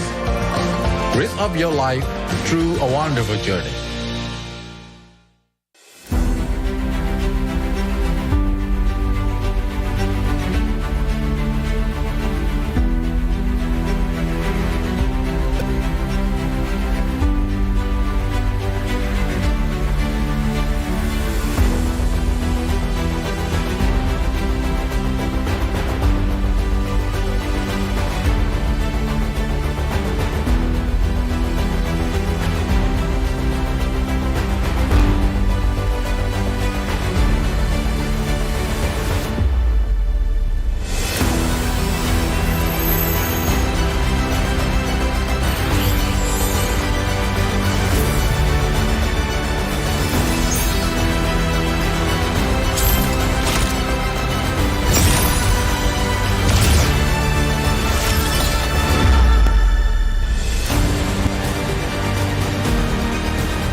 my time, I'm a ball. I'ma get this money right. I'm gon' live my best life. They been talking, tell me on me, but you know they'll never win. I'm controlling all my victories, and something has gotta give. Cause this is just what I made it now, made it now. You can't ever, ever, ever break us down, break us down. I'll be reaching for the stars, promise I'll be what they not. And I'll never, ever, ever, ever stop, won't never stop, yeah. Touch the sky, you're made of silver and gold. Touch the sky, you're the greatest ocean now. You and I, we can make it out of the cold. Hang tight, we gonna reach for the greatness. We will always rise, we will never fall. Fighting our eyes will be strong. Even though we know our backs against the wall. Can you take your aim? You know that this is. I've been down, been waiting so long. I'm here for the crown, I'm here to show off. Greatness time, just waiting to show y'all. This is your time to remember. So many times I lie in the basement waiting for greatness. No, I won't listen to anyone hating on me, telling me I wouldn't make it. Cause I did everything that they said I couldn't. Caught my footing and I kept the controls. I stand for something, I ain't running now. I'm the greatest now, I just wanna make it burn. Don't let me down, don't let it up. I've been on the road, accomplished all of my goals, and I ain't gonna let you down.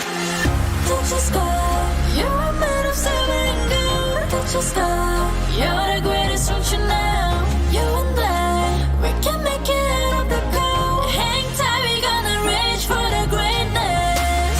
We will always rise, we will never fall. We fight it our eyes, we will be strong. Even though we know our backs against the wall.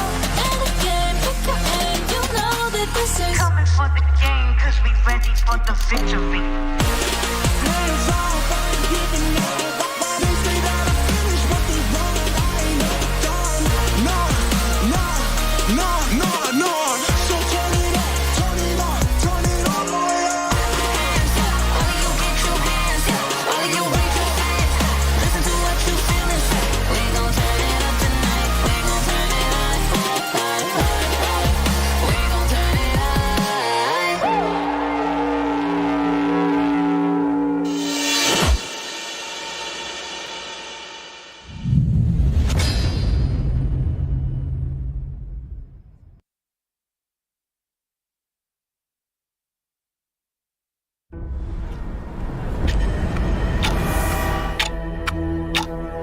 We are getting closer to the ultimate battle in Jakarta. It's an amazing, beautiful tournament. I can't wait to get to the game. Where all eyes are on one stage only. All for that ultimate prize, to be M4 World Champions.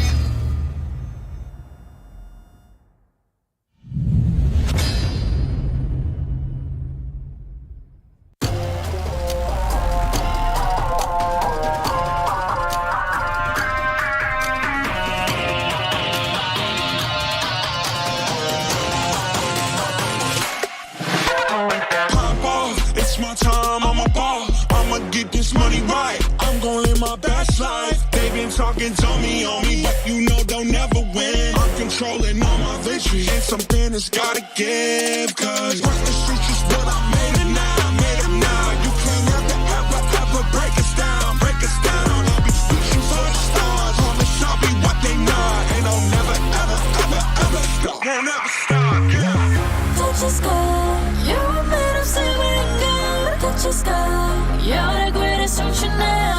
You and I, we can make it out of the cold. Hang tight, we gonna reach for the greatness. We will always rise, we will never fall.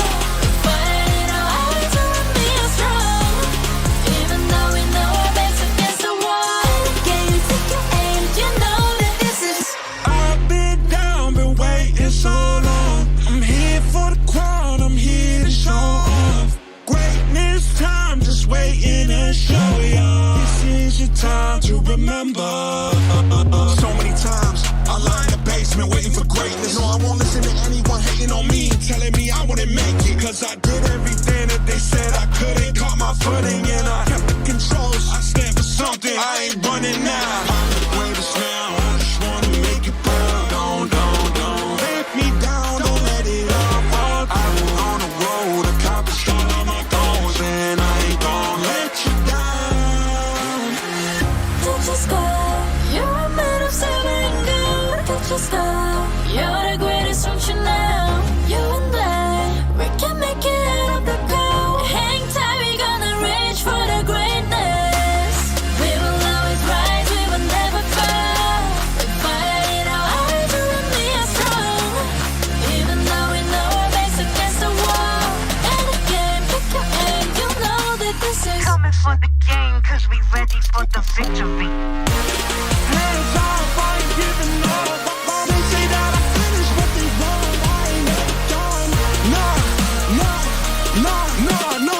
So turn it up, turn it up, turn it all the way up. Hands up, all of you get your hands up. All of you raise your hands up. Listen to what you feel inside. We gon' turn it up tonight. We gon' turn it up. We gon' turn it up.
Someday, you'll be the most shining light in the universe.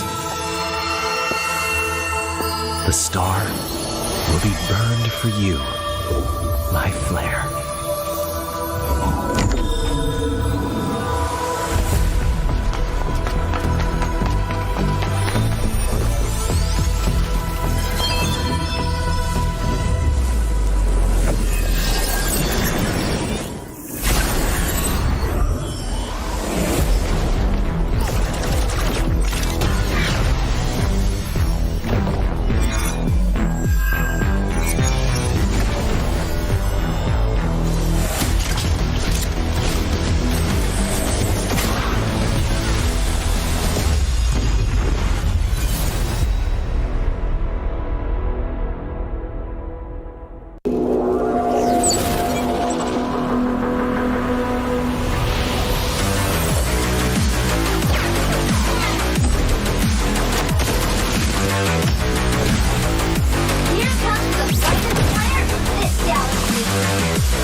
M-Series Flashback, series of the tournament. Welcome to Mobile Legends! As the first M-Series for MLBB, M1 was nothing short of incredible gameplay. But one series was above all the games. Stretched to a maximum best-of-7 series, the grand finals between RRQ Hoshi and EVOS Legends was a gem to rewatch. EVOS Legends, become a legend! As for M2, the grand finals between Grand Esports and the Burmese Ghouls was so epic that it broke the record with over 3 million concurrent viewers. With multiple back and forth, the 7-game series went the way of Grand Esports. Grand Esports are your M2 champions! Lastly, in M3, the series of the tournament was the first upper bracket game between Blacklist International and BTK, where the agents tried to target and 5-ban Mobazane, but the bloodthirsty Kings persevered and sent Blacklist International to the lower bracket. With M4, what sort of insane and epic series do you think we will get? Tell us what you think. See you at M4.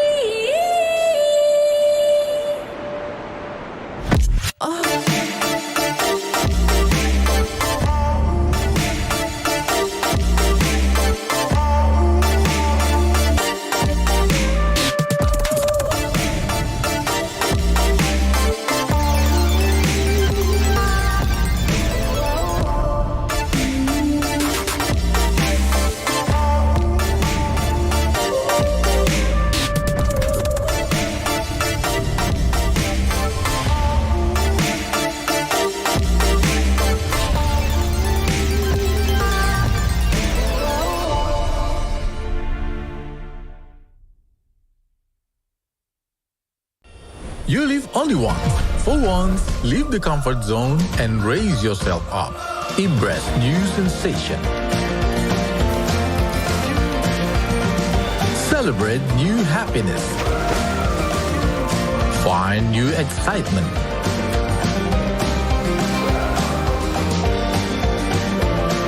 Seek for new tastes. Raise up your life through a wonderful journey.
My time, I'm a ball. I'ma get this money right. I'm gon' live my best life. They been talking, tell me on me, but you know don't never win. I'm controlling all my victories, and something has gotta give. Cause this is just what I made it now. You can't ever break us down.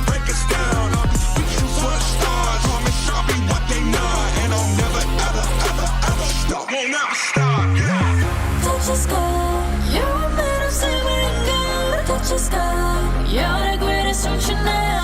You and I, we can make it out of the cold. Hang tight, we gonna reach for the greatness. We will always rise, we will never fall. We fight in our eyes, and we are strong. Even though we know our backs against the wall. Can you take your aim? You know that this is. I've been down, been waiting so long. I'm here for the crown, I'm here to show off. Greatness time, just waiting to show y'all. This is your time to remember. So many times I lie in the basement waiting for greatness. No, I won't listen to anyone hating on me and telling me I wouldn't make it. Cause I did everything that they said I couldn't. Caught my footing and I kept the controls. I stand for something, I ain't running now. I'm the greatest now, I just wanna make it proud. Don't let me down, don't let it off. I'm on the road, accomplished all of my goals, and I ain't gonna let you down. Touch the sky, you're made of silver and gold. Touch the sky, you're the greatest function now. You and I, we can make it out of the cold. Hang tight, we gonna reach for the greatness. We will always rise, we will never fall. We fight in our eyes, and we are strong. Even though we know our backs against the wall. And again, pick your aim, you know that this is. Coming for the game, cause we ready for the victory.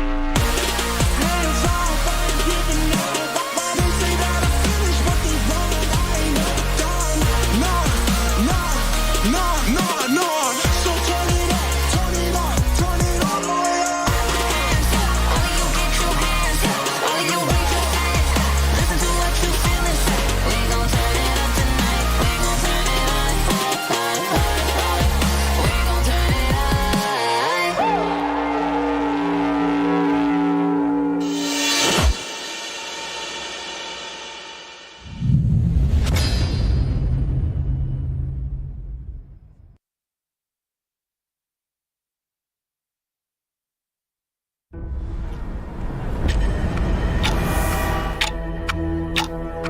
We are getting closer to the ultimate battle in Jakarta.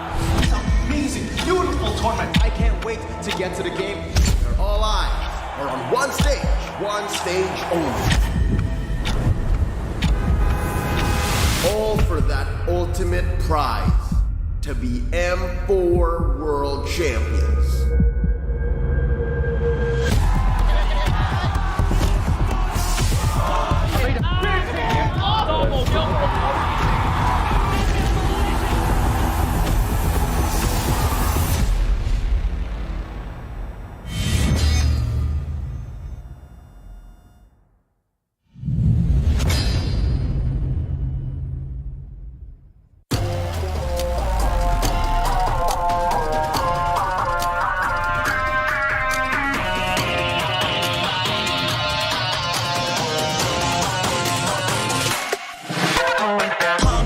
It's my time, I'm a ball. I'ma get this money right. I'm gonna live my best life. They been talking, told me on me, but you know they'll never win. I'm controlling all my victories. And something that's gotta give, cause rock the streets is what I made it now, made it now. You can't ever break us down, break us down. I'll be reaching for the stars. Promise I'll be what they not. And I'll never, ever stop. Won't ever stop, yeah. Touch the sky, you're made of silver and gold. Touch the sky, you're the greatest function now. You and I, we can make it out of the crowd. Hang tight, we gonna reach for the greatness. We will always rise, we will never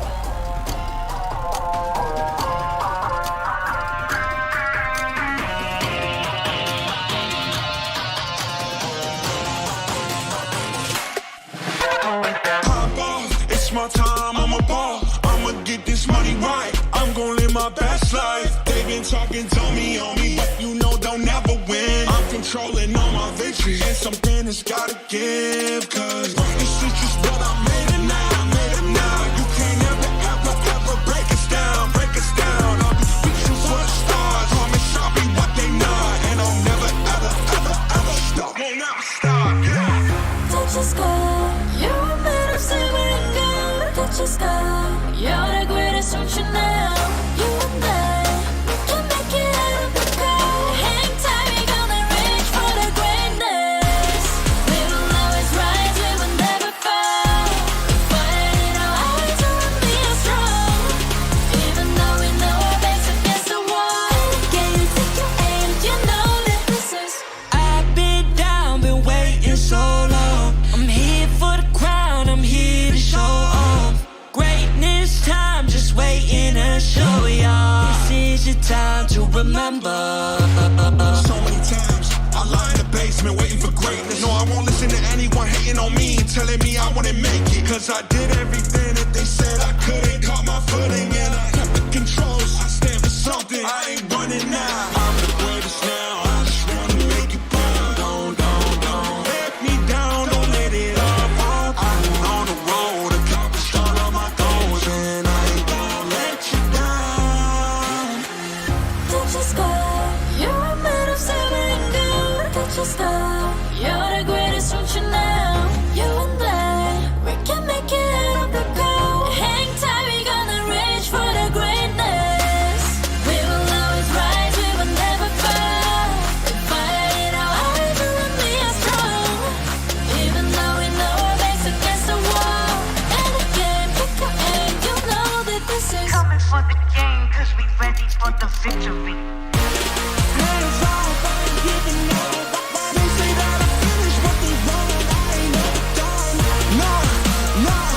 No.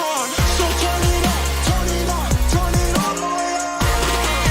All of you get your hands up, all of you raise your hands up. Listen to what you feel and say. We gon' turn it up tonight. We gon' turn it up. We gon' turn it up.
Welcome back.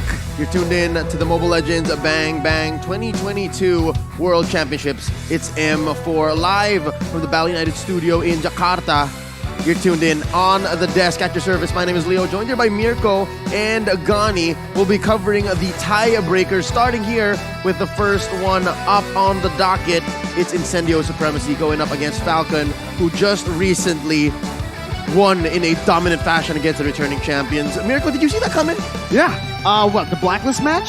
Or the Incendio match? Well, the Falcon coming up on top match. Well, you know, again, both times, Falcon versus Blacklist, definitely did not expect it to be such a stomp, right? I expected Falcon to actually win, predicted them to win, but wasn't in that fashion. Did not predict them to win in that fashion. And same thing goes for the first time Incendio and Falcon actually met. Incendio stomped Falcon. Will it be repeated or not? Now that's the question, because personally, I did not expect that quality from Incendio. But boy, oh boy, so what a match, right? Will it be a repeat? Incendio, can you repeat it? Or will Falcon prevail and secure the first extra point? Ladies and gentlemen, this is going to be a 3-match tiebreaker, if you're curious. So let's see. Another 3 more matches you can't wait for, because all of these 3 teams in Group A have scored an even 2-1 record. So with that being said, we're gonna have to go through all of them once more, and only if they all come up even again, then there will be additional matches. But we haven't gotten there yet. We don't have to worry about that. Hold up. Because here tonight, it's going to make all the difference. Who's going to go up into the upper bracket? There's only room for 2. One of these teams are going to be relegated into the lower bracket. Now, going into this match, I have a question for the desk here. Do you think Falcons win in such dominant fashion against Blacks International just recently, mere moments ago, do you think that's going to be good for them? Do you think that's going to be enough for them to go roll in with momentum? Or will that kind of fire, that kind of, dare I say, rage, catch them off guard against a team that has had quite a few hours of rest like Incendio? See, it comes down to this, right? It's a double-edged sword. You will never know for sure, but personally for me, looking at Falcon and looking at how they've been performing at M4, they usually like to play with a warm-up game, right? So they've already gone that warm-up game up against Blacklist International. They're fired up. Justin smashed the headset down to the table. He is on fire. And hey, I like that. From them, looking at it, they're fired up, going up against Incendio. They want revenge too. I don't like that so much for the phone or the pair of headphones. But Gani, your thoughts? The way I see it, right? Momentum is everything. And Falcon, they, like you said, Leo, they dominated against the defending champions. So, of course, morale is up there.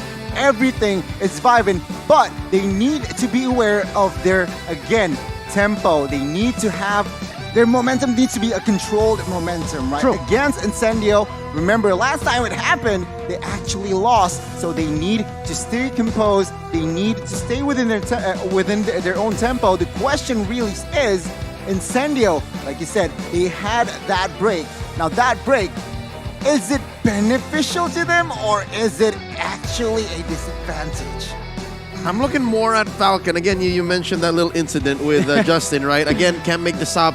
Y'all saw it on live broadcast. Again, out of joy or out of passion. Exactly. He was just so into the game that as soon as they won, they broke that base. Boom, right? I'm guessing that's where Incendio can come swoop in and take advantage of that. And, oh, yo, you guys are hot. All right. Because we've seen it happen, right? Alien earlier today stole a lore that clearly did not belong to the Turkish and then took it and then rolled with it and won. So it's that same effect here. It's that same window that I think Incendio can take advantage of and then, just play through the tiebreakers with. Both teams are coming into this match with momentum, right? Incendio won their match and Falcon won their match. Thing is, though, it comes down to, again, how they control it, how they utilize it up against one another. Incendio technically have the edge because they've beaten Falcon once before, and like we mentioned earlier, it was a stomp. Now, with Falcon's new refined draft that they were actually able to pull out up against Blacklist International, will that come and become a factor here up against Incendio Supremacy? Have they learned from the first time? If there's anything I'd like to note about that draft, is the fact that it wouldn't have been possible if Blacklist wasn't read like an open book by Coach Zaya and Coach Dale. Again, it was masterfully executed. Amazing. I mean, Lapu Lapu and as well as that early pick for the gold laner. Wait, Lapu Lapu. Faramis Lapu sorry. Lapu. Justin, right. Faramis Lapu Lapu was their first pick, and they made it an asset. Lapu Lapu jumps into carry. Faramis was the MVP, and that is, again, on track with the coach's vision. If Falcon can replicate that approach, we got a clear victor. Yep, well, Gani, you're no longer going to have to wait because we know how you get. Here we go, jumping into the drafting phase. It's going to be Incendio Supremacy going up against Falcon once more. So hot, Sorin with their morale. It's Incendio, the Turkish on the play, and the Burmese answering back. There goes the Valentina. Of course, the glue, as you do, take it out in the first ban. Well, you know, you mentioned the early phase of the drafts, right? The Lapu, the Faramis. I was actually more impressed with the later stages of the draft by Falcon up against Blacklist International. Yeah, how they set up that Lunox pick was absolutely masterful, phenomenal, right? They banned out, well, firstly, they picked up the Lapu. That's the first setup in their chess game, the big game picture. Joy was then banned out by Blacklist International. They went for two other bans here for Falcon, right? They went for the Benedetta and the Esmeralda in the second phase. And if you know Edward, he usually plays those four heroes, or the Paquito, or the Uranus. So, Paquito, right now, quite off meta. Uranus becomes just a solid answer for them, and the Boxia was just icing on the cake, right? It was the cherry on top, and it worked really well because they wanted to pick this Lunox. They had it in mind. I saw their reactions right after the Boxia and the Uranus pick. They were celebrating. What made the whole thing impressive to me, and again, why I have such a focus on the first half, is because it takes a lot of vision. It takes a lot of prediction as a coach to, again, just orchestrate this kind of response that, all right, we're going to pick a Martis, and then wait, Zipex, now you strike Lunox. And that's what impresses me. The fact that you're able to say Faramis Lapu first, and then we go from there, especially the Natalia. So that's what the first phase looked like in game one against Blacklist, the game prior to this. But here, now it looks like for Coach Paranoid and Co., they are thinking of something else. They take out the carry, which opened up still quite a bit. Yeah, Joy, Kaja. A lot of heroes are on the table indeed here, Leo and Mirko. So Falcon, again, they need to ask themselves. They've been in this position. Against Blacklist, they were the second pick. So last time it worked. So let's see here, Falcon. What is going to be the answer? So still prio bans towards Joy, but that leaves out the hero of, like you said, Kaja. Kaja works here, honestly, right? We've seen Incendio Supremacy utilize this before, but honestly, looking at the previous games, Rosa has been one of the key factors as to how they were able to really control the game up against Falcon. There you go, you read my mind. It's the Yve, the Farsa. Me personally, I'm looking at the Yve, right? Gideon has mentioned that he personally likes the Farsa a bit better than the Yve, especially in this matchup, but for me, that utility for the Yve doesn't. Yeah, no, Yve is a battle mage, and that's the reason why she's more in trend now as compared to Farsa, because Farsa, you know when she's ready, you know when the Wings by Wings is up, you know when they're ready to engage. On Yve, you can count the RWM, but sometimes she'd still survive. So I like this here. Now, what's the response from Falcon? Oh Lord, something tells me a Faramis is coming up. Oh, Lapu Lapu, you're right. Perhaps another Faramis here, but they're so good at that. They're taking their time. They're taking their time here because they know Faramis against Yve, not a good matchup for that Faramis. So they need to be careful here. That is why they just secure the Lapu Lapu, but they are taking their time. Perhaps they might secure Marksman first, but no. Yeah, Marksman, Claude. The Claude pick comes in here with the Lapu, which is quite interesting for me, right? We haven't seen Claude. Well, we have seen Claude find success. Oheb was absolutely phenomenal on that hero earlier on, but hasn't seen a lot of success on other games, right? Especially Zipex. Looking at him, he usually likes these unconventional gold lanes and the Irithel. Irithel has fallen off since he's last played it. And for that Lunox, for the Herod, you need a bit more setup, right? So the Claude is a safer pick, but that just gives Incendio Supremacy more room to pick up these prio heroes, these flexible heroes, I should say as well, like the Kaja and the Fredrin. You don't know where these guys are going to go just yet, and that is such a big question mark towards Falcon. I think with a team like Incendio, it's safer to say that the Kaja is going to be the roamer, and then you just coin flip, whether it's Alien on the Fredrin or Tienzi going into the jungle. Exactly, and this is going to be the question for Falcon. Before the second phase, I personally feel they need to secure a hero for the mid lane. They already see this, like, okay, Kaja. Question is, why isn't there isn't much Lilia in M4? You know, I actually was about to get to that too, right? I was expecting something like Lilia just because of the amount of dive and the amount of damage output that right now Incendio Supremacy have built up for themselves. But the Barca pick comes in. It's pretty vulnerable to that kind of catch. And again, we mentioned this earlier. I personally prefer the Eve. Leo, you agree that utility that Eve provides? Such a big W. I mean, because of the Eve that's introduced now, I mean, one of the main boogie boogie alien things in on how you see M4, it. yeah, or whatever the species of, regardless, it's all about range, right? Yeah. And now, as it is, Incendio Supremacy, despite coming from a developing region, have a solid draft. I'm loving what they've rocking here. Again, at the lead, Coach Paranoid, they have here the even long range, and then the Frederick and the Kaja long range. So there's a way to punish you either way. So I think what Falcon is doing here is, all right, we have to find the same way to do that. So we have the Claude and Lap up front, and then the Farsa for long. They need to ban out the Grok here, Falcon. They last time around, even though they didn't pick up the Claude, they banned out that Grok. And remember, Alien on that Grok stole Lord. You mentioned this earlier, Leo. So Falcon, I think they should be able to locate that Grok ban just for extra security for that Claude. But no.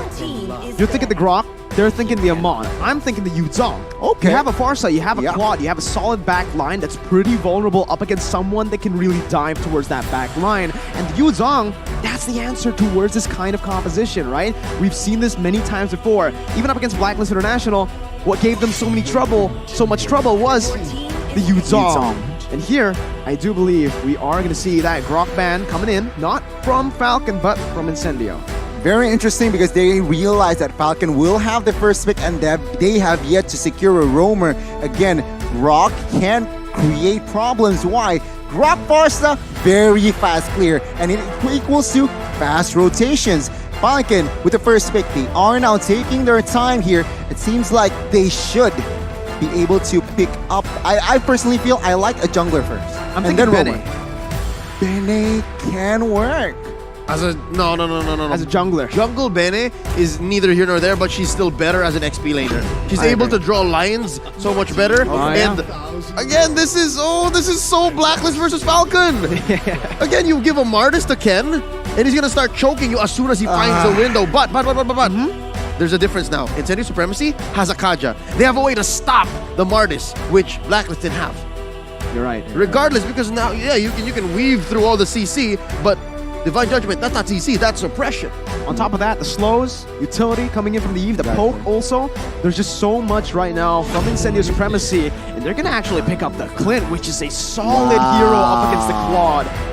This is going to be really hard for Xyp9x to play. The lane, right? The matchup here is definitely not in favor of them. And if they actually put this Fredrin in that XP lane, or if they pick up something like a Yuzong, I think it's just okay. Okay, so yeah, they wanted some backline pressure. They wanted a backline threat. They didn't go for the Yuzong. They instead opted to put that Fredrin in the XP lane because it's a solid matchup against Lapu, and they pick up the Haya. I like a hero, a roamer hero, force out of Falcon here.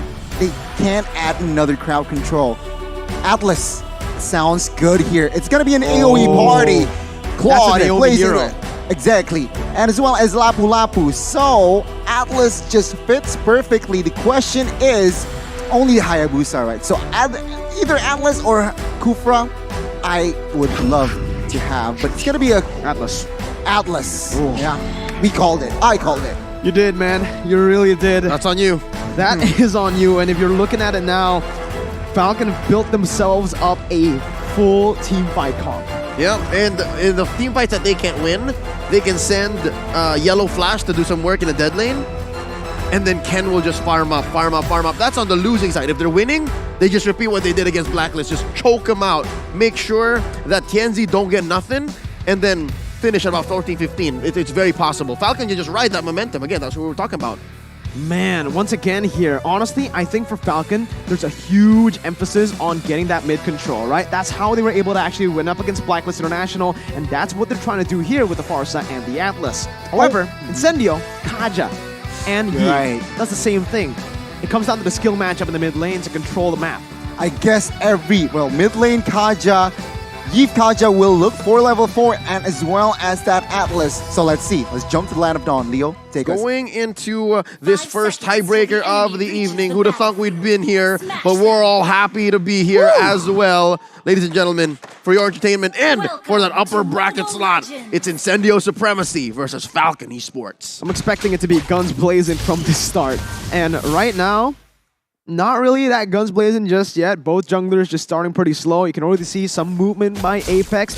And just as expected, this Kaja-Yves combination in mid lane just gets the wave so...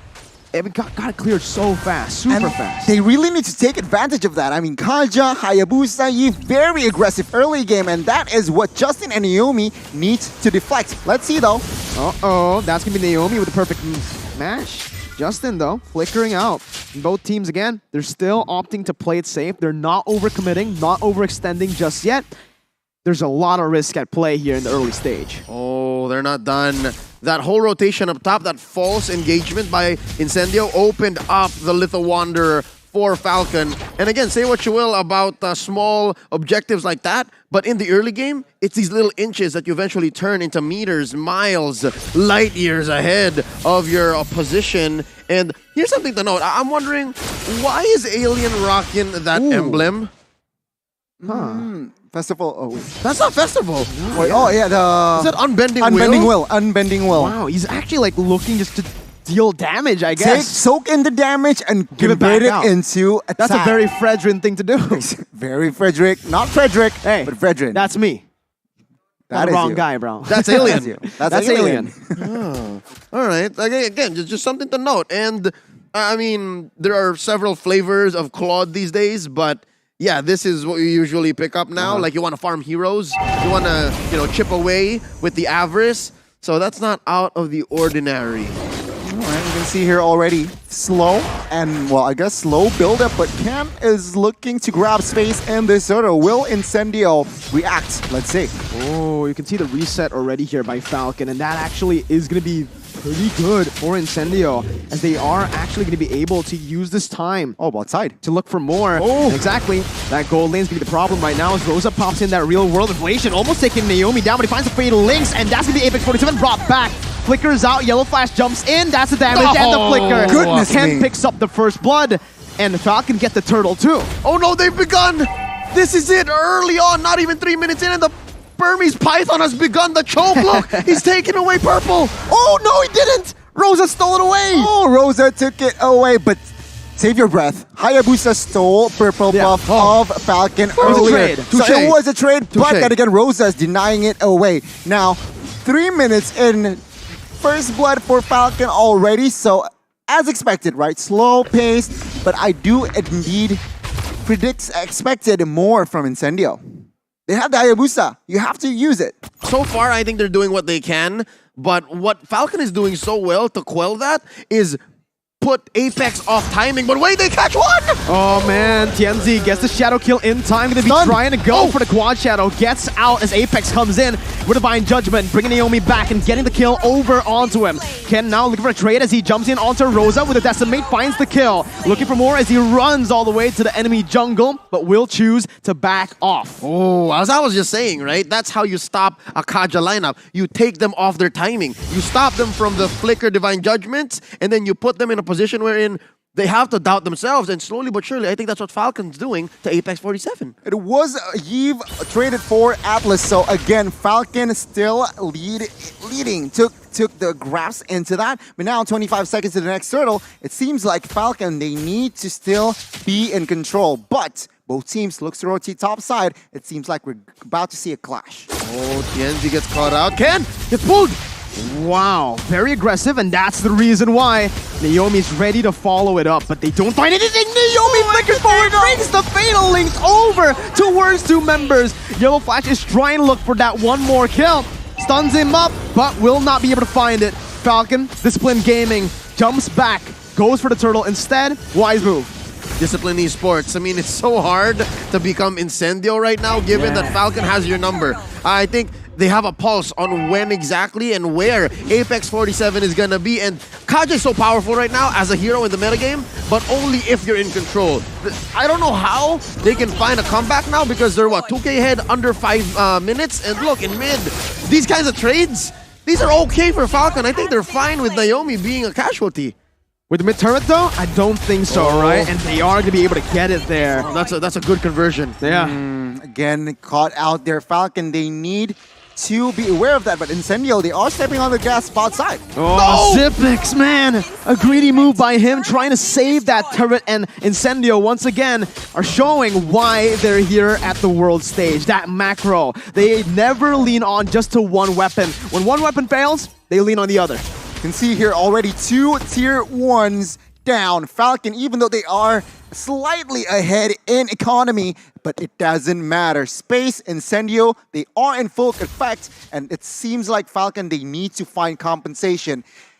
It's a struggle, but they need to be more proactive and find more effective fights. I'm liking this unbending Will Fredrin. I mean, this matchup between him and the Lapu Lapu, I think there's some advantage for the Fredrin just hunkering down, especially if the other lanes are proactive. And you see how Rosa's just going with Sunshine here. They're just looking for kills.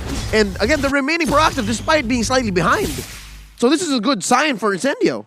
It is, right? And Naomi again, wow, what a read. He finds Apex 47, brings him back, and everything was just used up. 3 ultimates, the Decimate, the Feather Airstrike with the Fatal Links. It does give Falcon a bit more space to play with now that they have that turret taken down. And there are no trades on the board just yet from Incendio.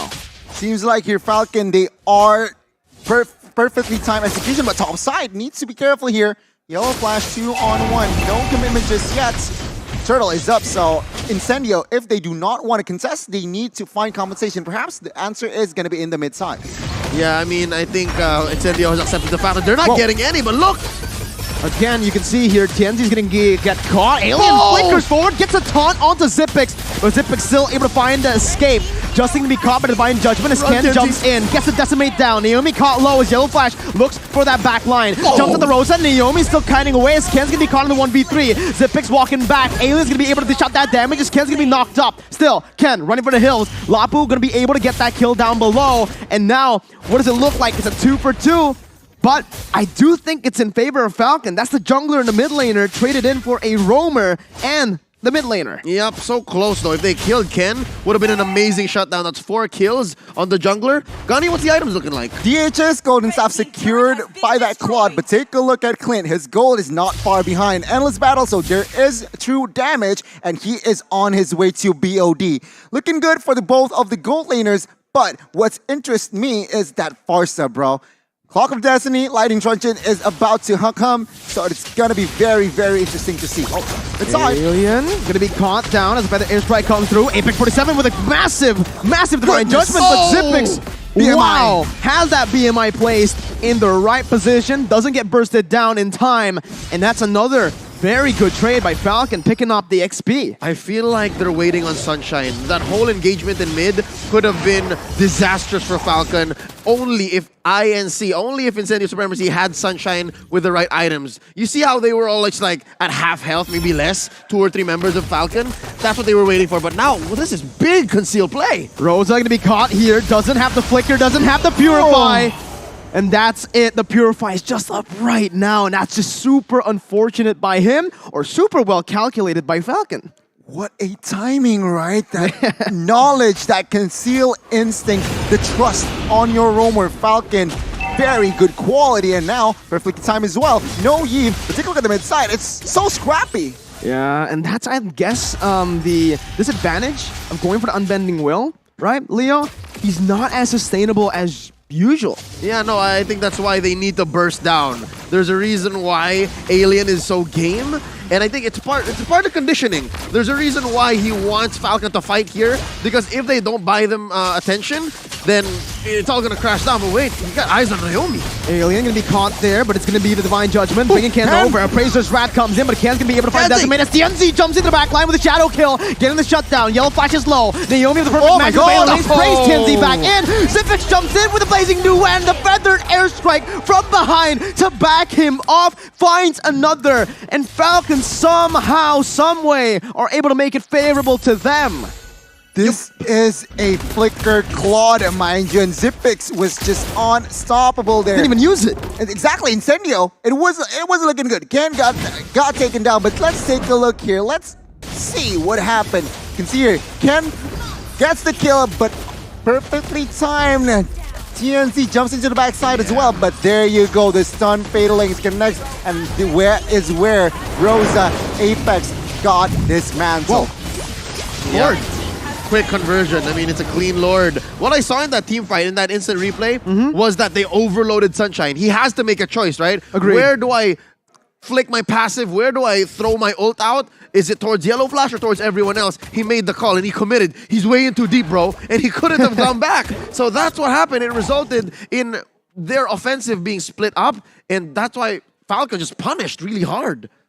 Just the damage dealers, right? Having a better opening, in my opinion, and a better follow-up technically right now, because for Sunshine, in terms of mobility, he can't really match that of Claude, right? And here, for the items, Gani, you can already see as well that the Clint still working on that BOD. Finally gonna get that power spike, but is it too late? Let's see though, because Martis builds semi-hybrid. He builds that Hunter Strike, and the rest is just full defense. Why? He wants that movement speed from that brute force breastplate and as well as Hunter Strike, and he wants some extra penetration, adding some sauce. But take a look, Divine Judgment. Only onto Yellow Flash right now with the Shadow Kill too. That damage reduction from Bravest Fighter doing him justice. As Falcon just back off completely. Hey, Yellow Flash back to full HP. Oh. TNT with the jukes though. You Gets see out. that? That's all foreshadows, but no! No, the timing, my goodness. Naomi says, I'm into deep, bro. I already saw him earlier. We gotta kill him. But they're not done. They aren't done. Man, with just that kill, they're baiting out the real world inflation. Naomi's gonna be caught there, but he is very low. Zipix, whoa! Very aggressive BMI, almost getting caught himself. But they will just be happy with the trade over with 2 tier 2s. What was that? Zipix trying to protect Naomi? He's like, take me! Take me instead, psych! Like, what happened? But again, Falcon here already expanding. Incendio, they are in a bit of a big economy-wise and as well as map-wise. But man, Falcon, sharp as heck. I agree, right? They are really looking sharp, and this is what we expected. This is what we were talking about before the match. Was the momentum of the game going to help them? Naomi seems like he is going to help the team here. Getting up a kill, Ken picks it up like it's nothing. They're using these ultimates.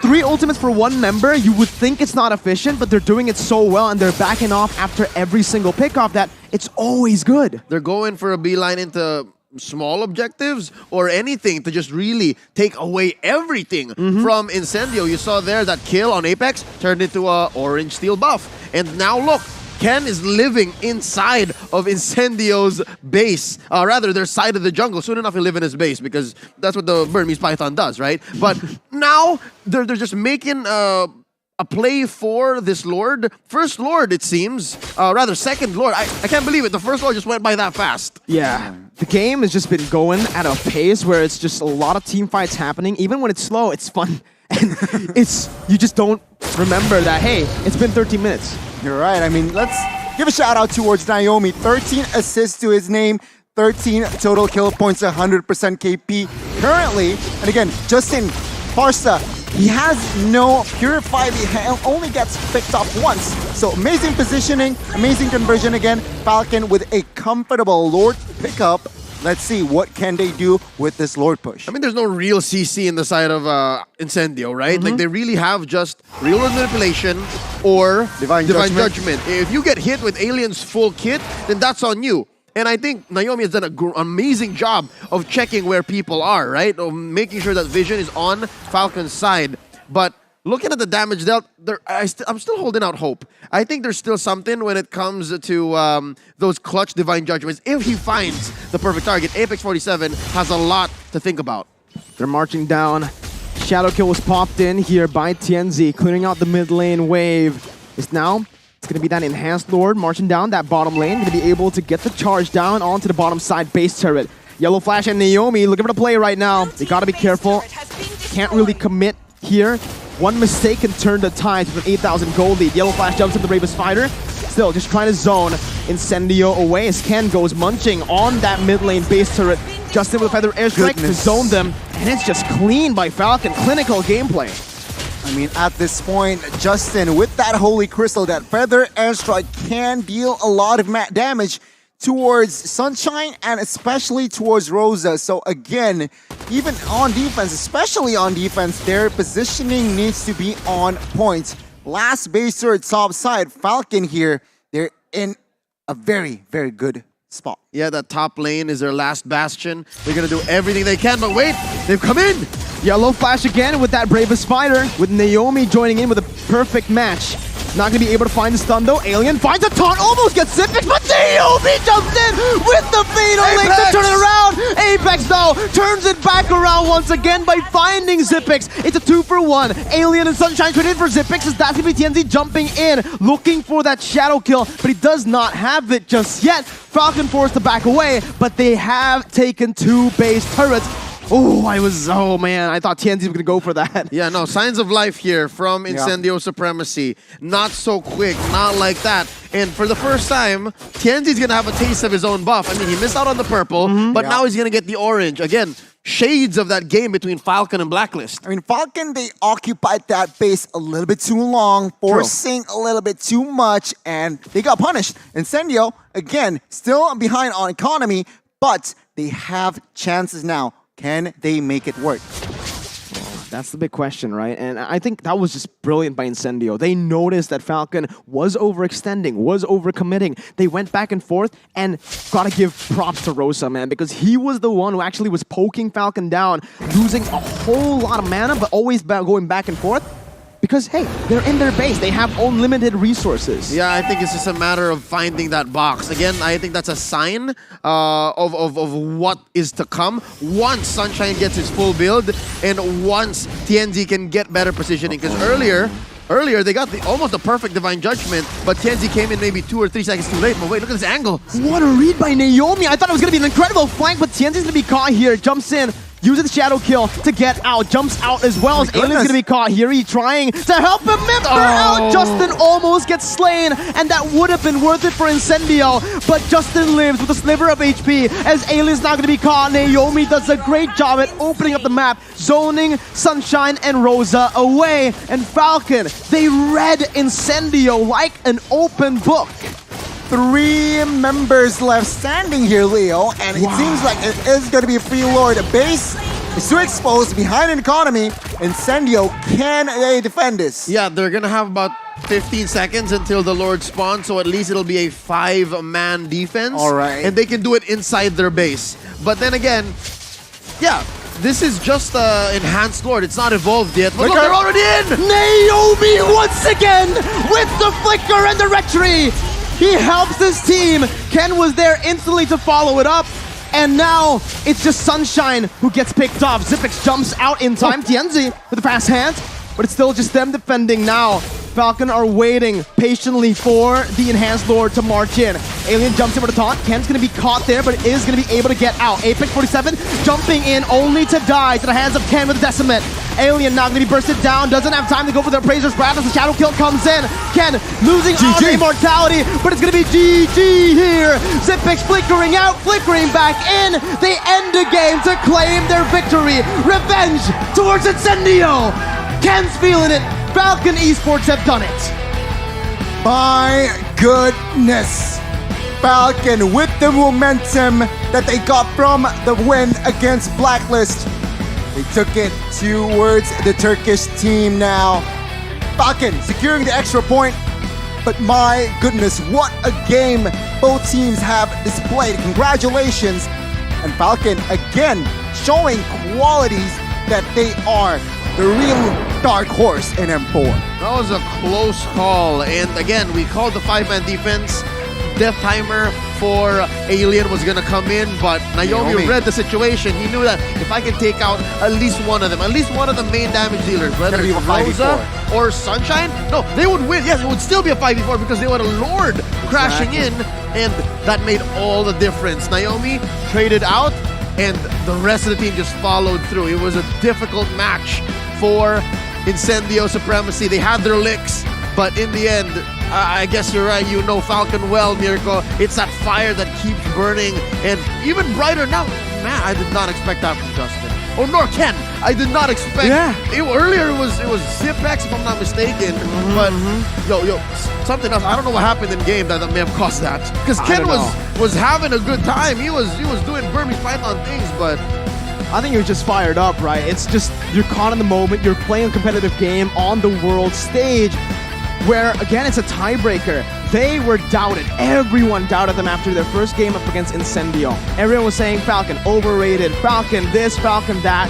But here they are, once again winning in the first tiebreaker match, and even up against the defending champs earlier. They got their revenge against Incendio, and they showed a very convincing win against Blacklist. That is a good, prominent start from Falcon. So let's talk about item builds. I know it was a stop. Economy-wise, it was, what, 10k difference? So it is very hard for side of Incendio to turn the game around in that sense. yeah, no, Incendio really only needed to put a few items on Sunshine, and I think that was the kill switch. But I don't think it came in on time. Let's check it out. 18 minutes is how much time they had. 18 and 22, and looking at Falcon, of course they'd be fully built, right? Not even just they needed to be fully built because of how much killer instinct they had. Gonna talk to us exactly what these two teams were trying to do. I mean, let's talk about Atlas first, all right? 18 Yeah, we do. assists, Naomi,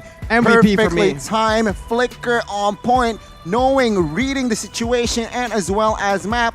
Man, they read Incendio like a book indeed. Meanwhile, you can see here Incendio struggling to find farm, but somehow able to punch back. So let's see now the data and the numbers after this. Because Falcon, I gotta say, it was a landslide victory.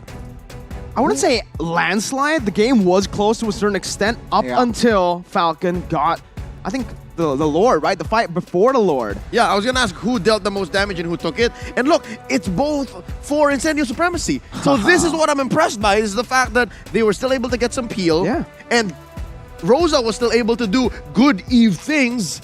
But in the end, it came down to execution for Falcon. And again, that uncanny way of reading timings. You're right. I mean, that is also why Eve is such a prio. But MVP, quick calls, Leo. I'd say I'd agree with Naomi. Naomi, really unanimous. He put Incendio supremacy on tilt. Like it's not up to anybody to play. It's up to Naomi. Yeah, I mean, this man controlled the game from start to finish, right? He was everywhere across the map, 18 assists, 5 deaths. Sure, he's a roamer. That's what he wants to do. Soak in the damage while also opening up the map, while also initiating for the team fights and doing everything that he did in this game.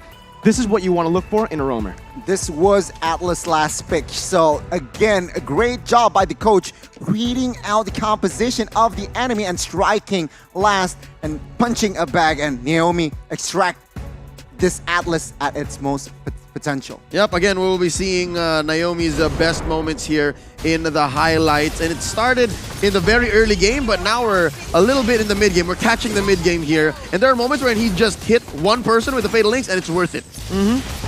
I mean, it's clear, right? Falcon, in the early game, it was 50-50.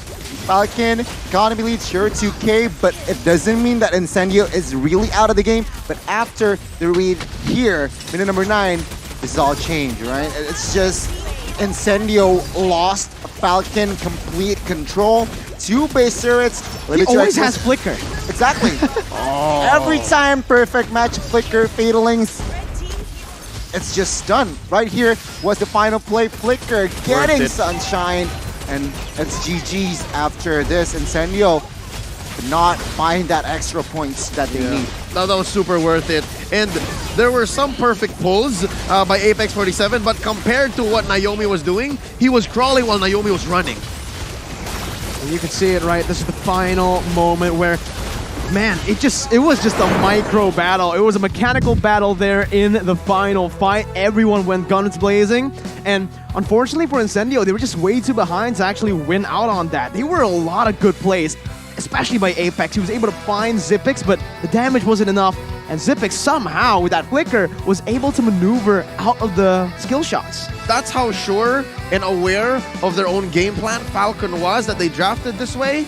And that's what's going to be pushing them towards this next matchup. It's a rematch. Blacklist International versus a Falcon. Everybody was waiting for it. And how about this? We get it twice in one night. Mwah, how lucky am I to be casting today, witnessing today. I'm gonna be honest with This you. match. When I was watching this match early on, I was rooting for Falcon because I wanted to cast a Blacklist Falcon match, so I'm getting it. Oh yeah, interesting how that works. Yeah. All right. So, blame that Mirko. note- Blame Sorry, Mirko, that's I'm how it sorry. happened. But again, jokes aside, we're going to go ahead and prep for that next match. Stay with us on behalf of Gani, Mirko, and the rest of the squad making all this possible. My name is Leo at your service. Stay with us. You're watching the M4 World Championships.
You live only once. For once, leave the comfort zone and raise yourself up. Embrace new sensation. Celebrate new happiness. Find new excitement.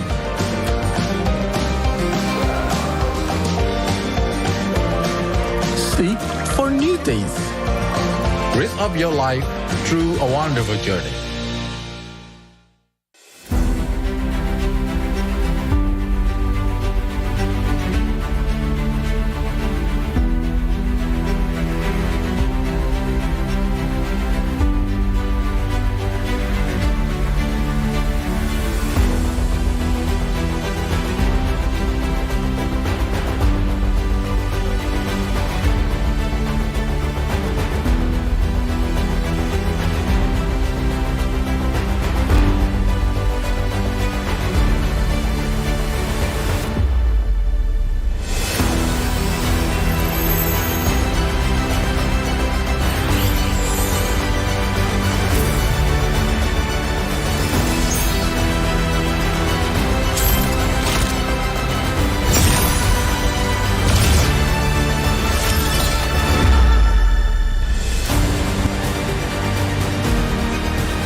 It's my time, I'm a ball. I'ma get this money right. I'm gonna live my best life. They been talking to me on me, but you know they'll never win. I'm controlling all my victories, and something has gotta give. Cause this is just what I made it now, made it now. You can't ever, ever, ever break us down, break us down. I'm reaching for the stars, promise I'll be what they not. And I'll never, ever, ever, ever stop. Won't never stop, yeah. Touch the sky, you're made of silver and gold. Touch the sky, you're the greatest, don't you know?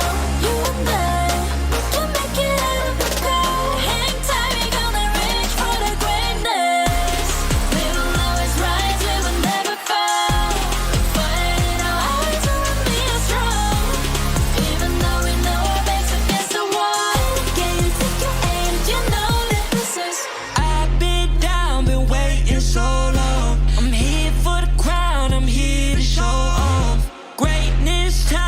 waiting to show y'all. This is your time to remember.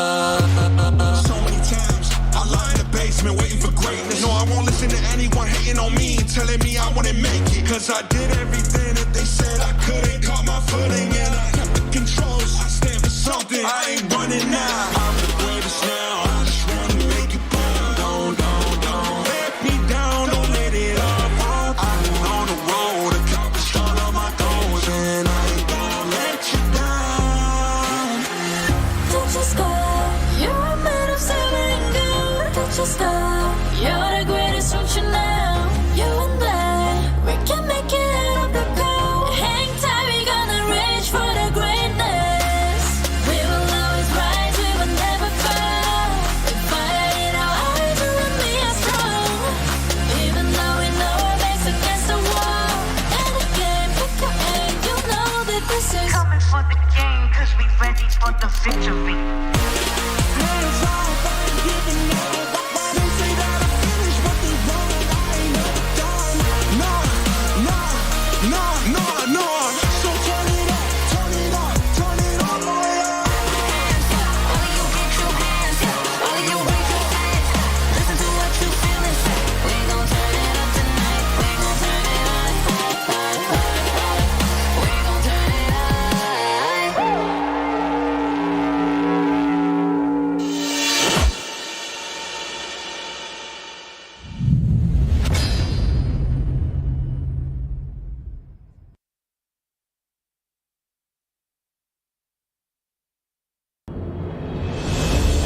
Badu ma ma ဖောက်ခဲ့ဘူးတဲ့လမ်းတစ်တစ်ခုကိုကျွန်တော်တို့စတင်ရှောက်လန်းခဲ့ကြတယ်။ချွေးမထွက်တဲ့အားကစားကိုကျွန်တော်တို့စော့ခဲ့ကြတယ်။လူတွေမရွေးချယ်တဲ့အတံမွေးဝမ်းကြောင်းကိုပဲကျွန်တော်တို့အမျက်တနိုးရွေးချယ်ခဲ့ကြတယ်။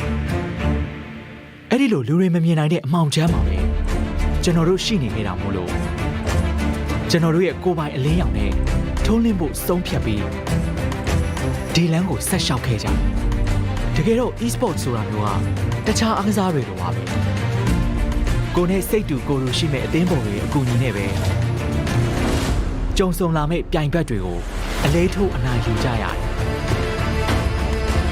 ဒါပေမဲ့အဆုံးတနေ့မှာတော့ကျွန်တော်တို့မှာတူညီတဲ့အိမ်မက်တစ်ခုပဲရှိပါတယ်။အဲ့ဒါကတော့ကျွန်တော်တို့ e-sport ကစားသမားတွေအားလုံးအတွက်ပုံမကောင်းမွန်တဲ့နေရာတစ်ခုကိုဖန်တီးရင်းနဲ့ကမ္ဘာအလယ်မှာမြန်မာဆိုတဲ့အလင်းရောင်အကောင်းဆုံး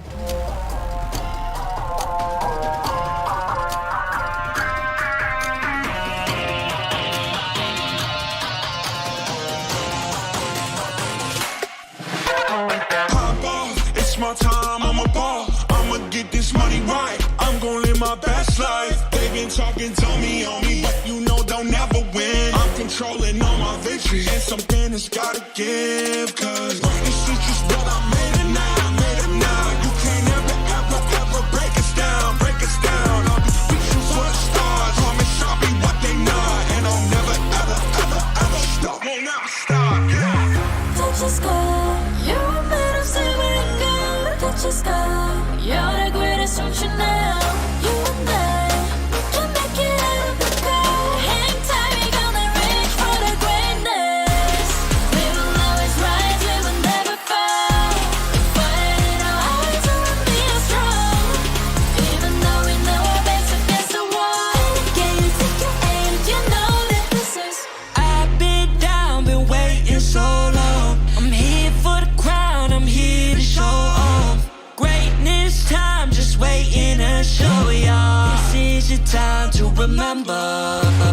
So many times I lie in the basement waiting for greatness. No, I won't listen to anyone hating on me, telling me I wouldn't make it. Cause I did everything that they said I couldn't. Caught my footing and I kept the controls. I stand for something, I ain't running now. I'm the greatest now, I just wanna make it burn. Don't let me down, don't let it up. I've been on the road, accomplished all of my goals, and I ain't gonna let you down. Don't you stop, you're a man of silver and gold. Don't you stop, you're the greatest, don't you know? You and I, we can make it out of the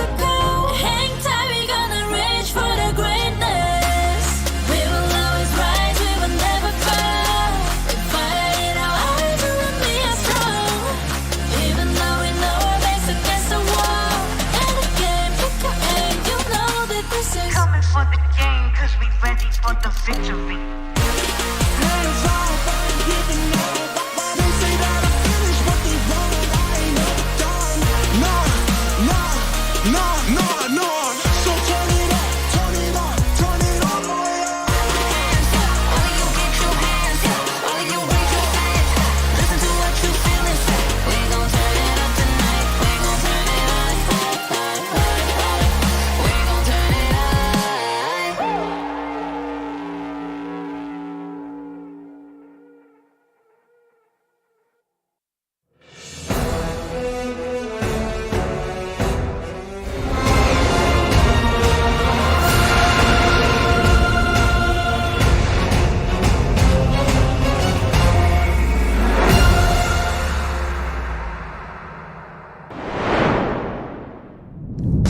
They have never lost to the same team twice.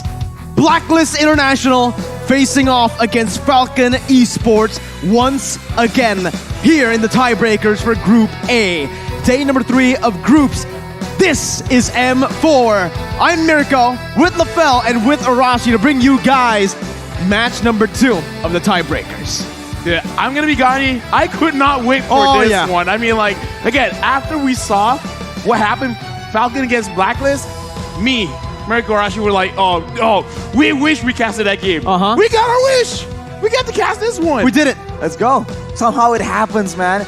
Willpower. If you conceive, achieve, believe, you can do anything, man. You can do anything. You can do anything. You can do anything. And these players can do anything as well if they believe, right? Blacklist International and Falcon Esports once again come together on stage, facing off. Instantly, look, okay, here's the thing. Instantly, like, usually people are like, okay, we lost this one, we want our revenge. Blacklist gets it almost instantly. They got a break, they saw what Falcon did, and then they should be able to really understand, because I kind of feel like, because we talk about this backstage, right, where in terms of the draft, that was a masterclass because they really focused on to Edward. And I feel like Blacklist International, they probably talked about it. I mean, should we get his hero early? It could be a thing. I mean, the XP lane is so critical for any macro play, and Blacklist is no stranger to those strategic, those tactical maneuvers. So right now, they have a chance to reverse that decision in the previous game. And honestly, Blacklist, they like losing because they never lose again because they make the direct adjustment. Yeah, I like. I know what you're saying, but that's kind of weird. It's like, we like losing. You know, that's the thing that makes Blacklist special, right? I want to say it's funny too because it is, but they do actually like losing. Their tagline is break the code. They want you to beat them so that they can fix those mistakes. And here, they have a chance to get revenge after the first game out draft. Okay, so right now, speaking of revenge, we gotta look into the future. What are they really trying to do? Because looking at Falcon, it does seem like they're breaking the code bit by bit. But we gotta talk about the people that really influence the game. Naomi, Justin, Ken from Falcon is really popping off. And for the side of Blacklist, I kind of feel like if Edward is given the opportunity to really dish out against Yellow Flash and impact the map a little bit more, this could be a situation where Blacklist really understand what Falcon's gonna do and shut it down quickly before we would get into the game. Because whatever Falcon has been doing, it is very, very impressive, but it can be dealt with. The only issue right now is if you're going up against Falcon, you have no idea what crazy play they're gonna attempt and who is gonna do it. We've seen Justin initiate those plays. We've seen Naomi do it. We've seen Ken just go in alone and wreak havoc. So now for Blacklist, they've seen it once. So fool me once, shame on me. But fool me twice, Naomi. Wait. Fool me twice, Naomi. I like that. Naomi. Pretty good, right? Yeah, it was pretty good, right? Naomi, I think we need to put a spotlight onto him right now. Popped off in the first game against Blacklist with the Natalia. Popped off against Incendio Supremacy on the Atlas. So right now, if you're Blacklist, what do, right? There's so many heroes to target. If they want to actually prioritize Edward, they might actually be leaving out that roamer open for, again, Naomi. Or even if you tunnel vision onto Naomi, the other members start to shine. Yeah, I say this, that Falcon, they kind of look better as a second pick. because they can counter whatever is going on. Because I kind of feel like focusing on Naomi is a big mistake because Naomi's hero pool is unorthodox. Because you ban out the meta heroes, you're kind of helping him out because now he has an excuse to not use those meta heroes. So I think this is I think this is wiser, where banning out the Faramis is a little bit better because the Faramis play really kind of makes Blacklist, because they like to group up together. And Justin kind of like unforces that. It's like, you guys want to be together? Same. I want you to do that as well. So I kind of feel like the Faramis pick was the real counter towards the Ube strat, where it's like, I will force you guys to be together. Well, now they've banned out the Joy though. So we have to see, as you mentioned, Lafel, making sure that they do stay together is so devastating. And honestly, with things playing out the way that it is, we saw that the Martis was also such an issue in the hands of Ken. This guy is just such a menace. And for Blacklist, they have opted to go for that carry. It is a very solid pick, but right now, as you mentioned, second pick for Falcon, what could it be? The possibilities are nearly, you just can't predict it. Well, I'm predicting the Lapu. If it ain't broke, don't fix it. 2 games in a row, they picked up the Lapu, they won. Why not just go for it again, right? The only real concern I see here is that it's going to be countered, right? This will definitely give Edward a chance to pick up a hero that does well up against the Lapu. But we saw this even against Incendio. They picked up the Lapu.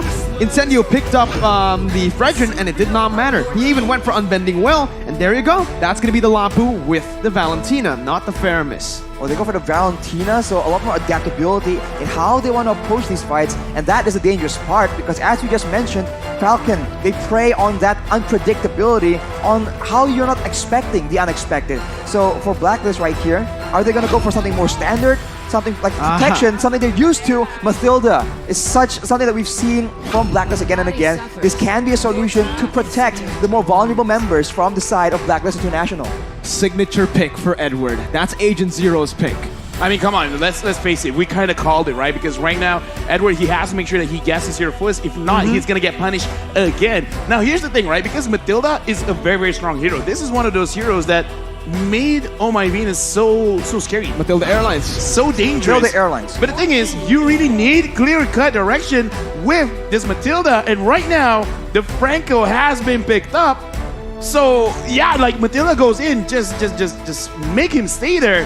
And the same thing can be said about Benedetta, even like Mirko. Right now, you're looking terrified. I love it, right? Because again, both teams, they're just like, sure, you want to pick up your comfort hero, you want to pick up your signature hero, I'll do the same thing. Naomi on this Franco. We see Yellow Flash on the Lapu. And Justin, sure, Faramis has been what has given him that success. He's found so much success on the Faramis, but before this in the Myanmar qualifiers, he was on the Valentina. This Valentina was so scary, and I just can't wait to see how this plays out in game. They're banning out the Farsa right here, so trying to limit the range options, because we see that for Blacklist, right?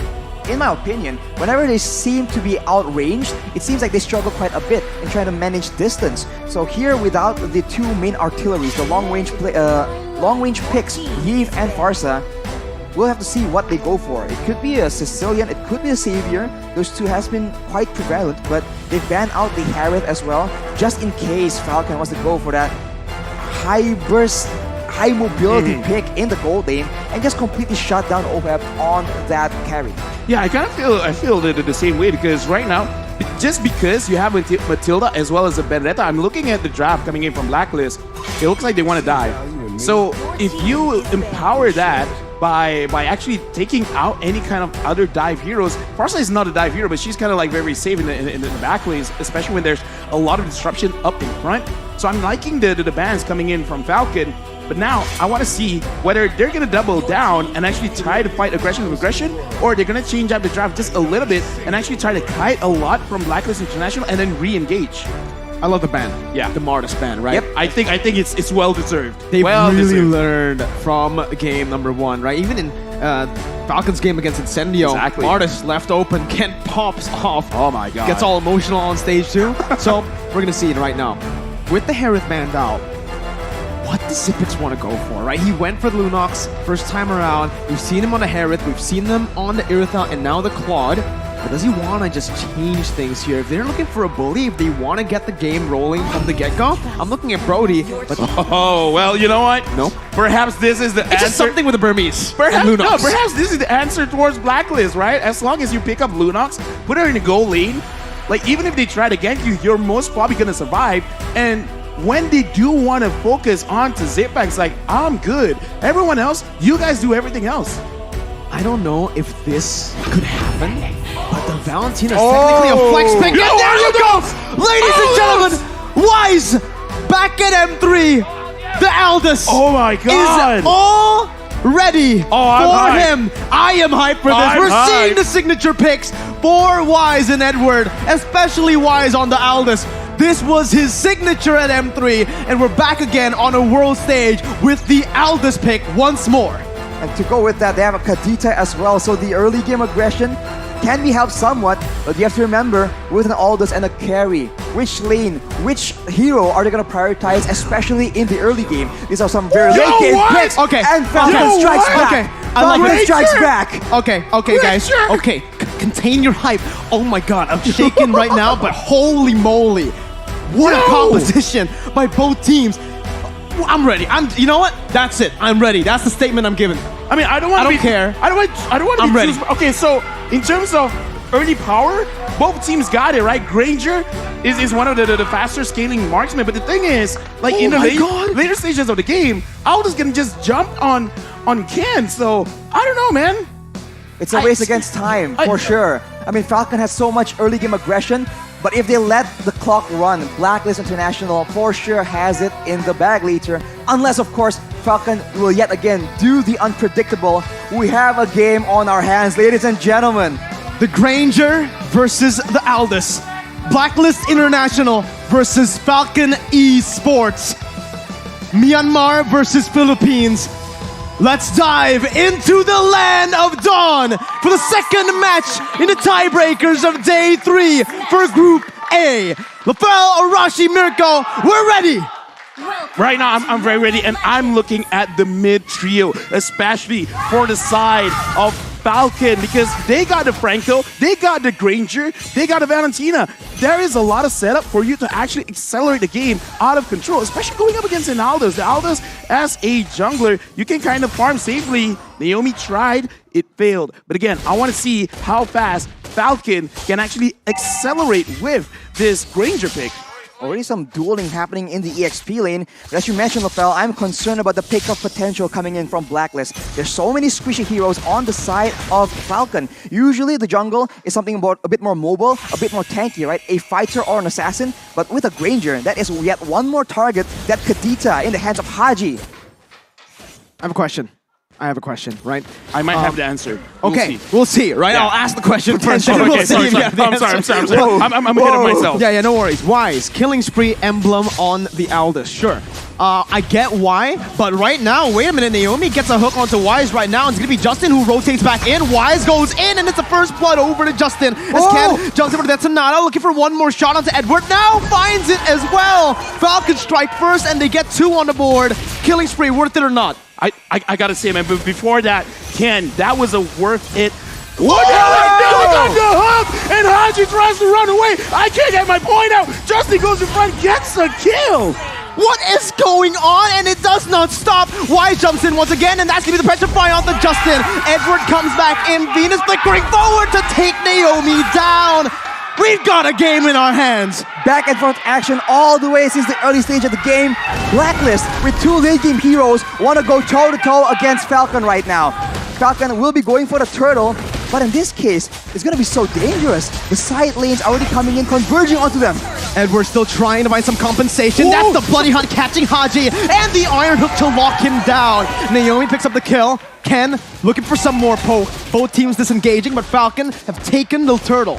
I don't know where to move with this conversation. I had something else to say. You had a question. Gonna answer real quick. They're not letting you answer, bro. Now, I honestly think this is actually a good choice for this game in particular, because I kind of feel like he wants to accelerate it a little bit in terms of damage, not really on the farm, because I think he knows that this could really go all the way. So he wants to make sure at the end of the game, say like, I don't know, 80 minutes, 20 minutes, he's not going to be making a big mistake because he's going to get the extra movement speed. He's going to get the extra heal. And right now, Haji is trying to get Naomi. Oh yeah, he's pissed, man. He took that personally, goes on to Naomi as Justin's looking for more. Ken's going to be able to actually dish out a lot of damage onto Wise. That's going to be the dash as well. Justin looking for some damage back onto Venus as Yellow Flash rotates into the mid lane. And it's all just going to be Blacklist who finds 1 kill on the board. Later on, that killing spree will be so valuable if Wise will be the main man to try and shut down the squishier members from the side of Falcon. Right here, they're trying to just slow it down a bit. In a way, they still have a marksman technically, so they have to actually be very careful in how they want to approach these fights. They need Naomi to be setting up in those bushes, just unseen to make the hooks happen. And Naomi just does not miss this game. Venus, though, is going to be able to survive. What an escape by V. And it's just back and forth. Wise comes in. Woof, woof. Looking at this game, okay, so let's slow it down. Let's try to break it for it. Blacklist, what they want to do is, in relation to the game, Wise will be fine because extra movement speed, extra heal is going to look great. Naomi, if he can catch, that's amazing. He gets the purple buff and Ken secures it. Wise, try again the next time. Fighting, right? Just Fighting. Just so yoinks it away. Now the turtle up. Seems like they have a bit of an advantage. And as you mentioned, Lafell, later on, Wise will be a lot more independent. Naomi! This man's it. What is... Wait. Was that blind? Yeah, it was blind. He has 2023 vision.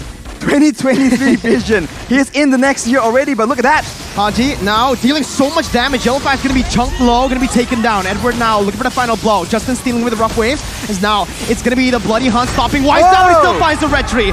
Justin and Ken looking back. That's a double kill towards Haji to equalize the gold. And we're back to even, baby.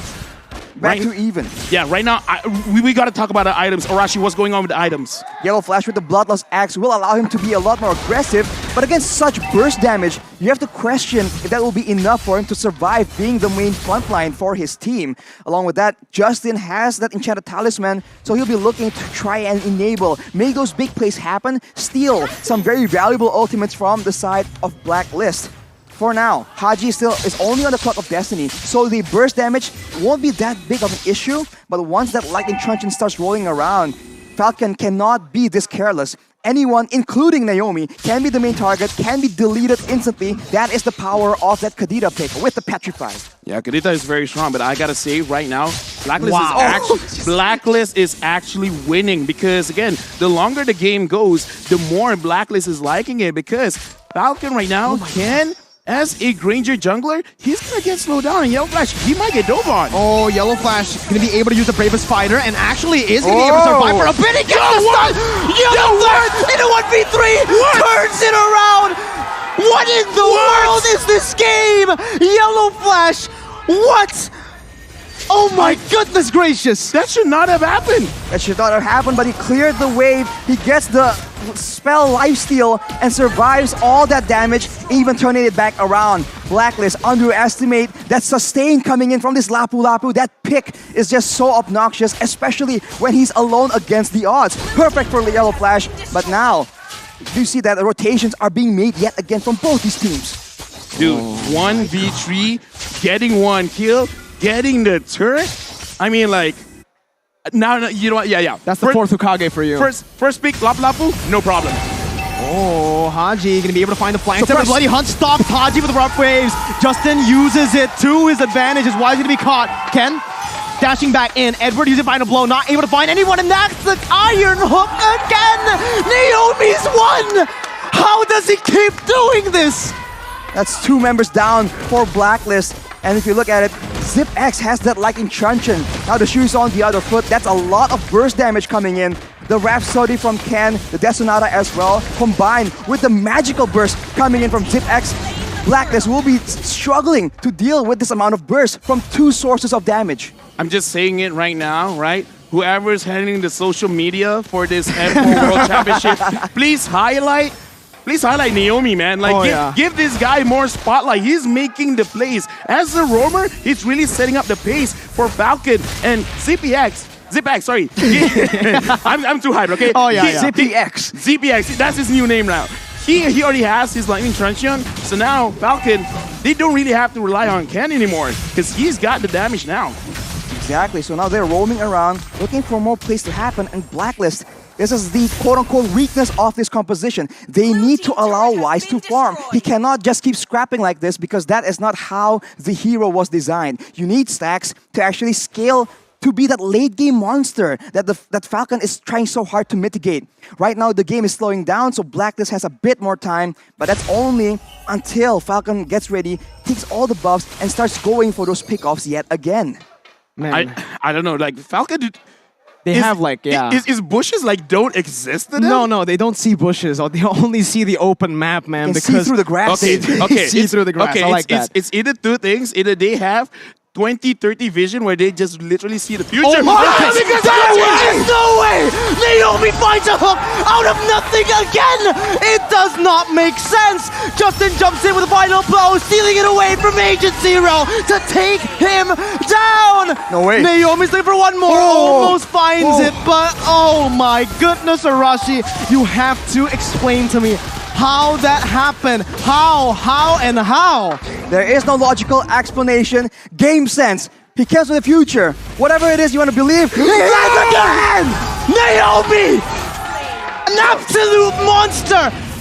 With a phenomenal game 2 against Blacklist International. Yeah. Arashi, I'm giving you A and B. A, they can see the future. B, Blacklist is getting easy to read. No. All right, they're Falcons. They're flying in the air. It's not fair.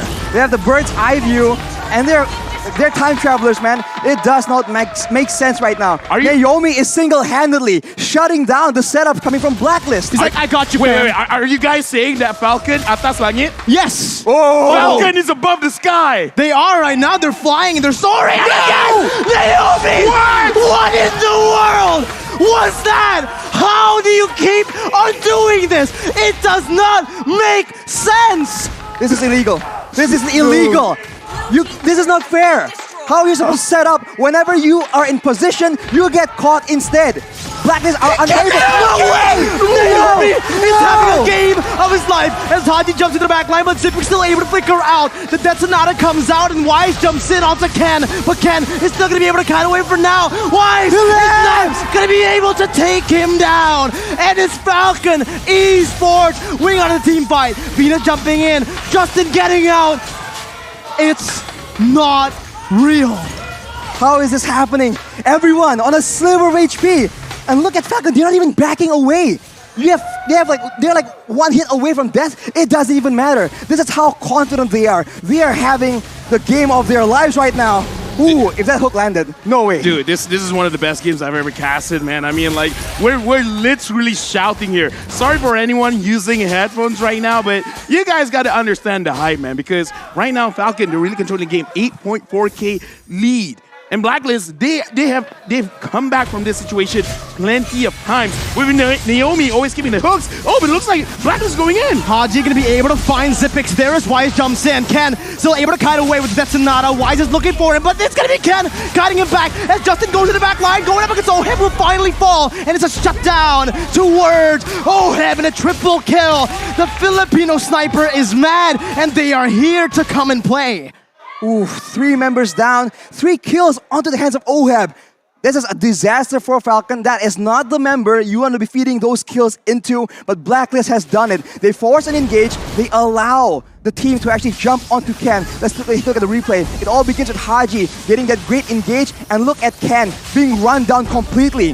Falcon were trying so hard to do so many things at once. Protect Ken, kite away, but at the same time dive towards that back line. They were not prepared for that fight, because it didn't come from on the back of a huge engage, a huge hook from Naomi. But now he is on the hunt yet again. Figures in. Flickering forward, Haji.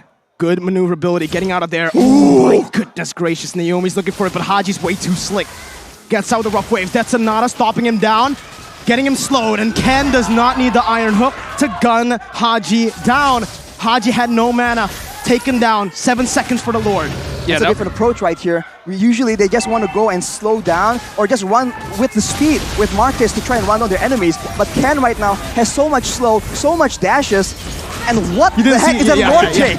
I mean, okay, so me and LaFell were looking at something else. Yeah. That was a flicker burned by Yellow Flash. Yeah, I thought I was seeing things. Hey, flicker gives damage, okay? Okay. Flicker gives I'll damage. trust you on that, bro. Just like Recall. Recall gives damage, all right? So, okay, Blacklist, they can still handle this because Oh My Venus swapped his boots again, went for the favor, so extra healing right now. And Blacklist, if they coordinate this well, Wise, Oh My Venus, use their ult directly onto Ken or Zipex or Justin. Focus one by one, they can stall this out because we saw that happening just now. They just need to take out one member and let OHelp deal with the rest because they got the damage. It's just hard to survive. And the siege potential for Falcon Esports now with the Granger is absolutely massive.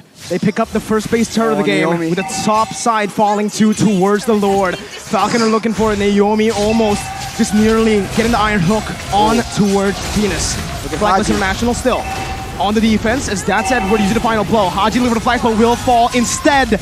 And now it's Falcon Esports' turn to turn it around. Haji was taken down. Naomi not able to find the hook again. Blacklist still playing, and that's gonna be Ken dealing so much damage with just one basic attack. They've snowballed 10,000 gold lead. They're waiting for that final minion. Wise with one desperate attempt. Will they try to go for this? As Naomi looks for it, Justin is trying to find that opening as well, but Wise will just fall. That's gonna be the Petrify connecting onto two, but he will be melted down before anything happens. Venus falls one by one. Falcon takes no prisoners, but this is the defense from the defending champions with no minions. Haji still fighting till the end before they get wiped out by Falcon Esports, and Blacklist International have fallen twice to the likes of Falcon Esports. Falcon Esports basically winning a best of 2, a best of 3, 2-0. Something happened in between the first day that they played and today. Whatever that is, good job because this is a 360 degree. This is the Falcon we were looking for. Above the skies, that is where the Falcon soars. What a performance, man. Unreal. Unreal, man. You cannot make this up. What a game we have just witnessed. This is Mobile Legends history in the making. They aimed high and they flew high. It does not get better than this for Falcon up against the defending world champions. Not only did they beat them once, they beat them twice, playing 3 matches in a row. And the thing is, it's not like too many mistakes were made by Blacklist because this draft requires a specific way to play. And they try to play with the way that they want to play, which is drag a little bit into the late game. But the thing is, Falcon, Naomi played great. Yellow Flash, great. Excuse me, great. Wow, great. They godly. Okay. Naomi played godly. And the thing is, Yellow Flash, it's not like Blacklist let him live. 3 people were sent. One of them died, and he got the turret. Like, too many good things. Ken, he had to hit his ult, right? Death Sonata, 1, 2, 3 hits. If they miss, no damage. How good is that Granger pick though? Usually we see it from Blacklist. Falcon says, you know what? We can do it too. You think you're special? Nah. Ken is just so good. And soon we'll take a look at some of the items. But at this point, doesn't even matter. The execution was just so beautiful. But of course, the items will make a difference as well. Let's take a look at some of that because Justin on that Valentina has so much damage to offer. And of course, as you mentioned, Yellow Flash, how does he keep doing it? Look at his items, man. He has all the sustain in the world, the Queen's Wings for good measure, and the Oracle. That is a lot of healing. So if he's not CC locked completely, he will be able to buy so much time. But if you focus on him, that is where Justin, Ken, Naomi, every single member from the side of Falcon has been able to make that insane play. If you look at the items from Blacklist on the other hand, they have items. This is relatively late into the game. 14 minutes is enough time for some of the items to be completed.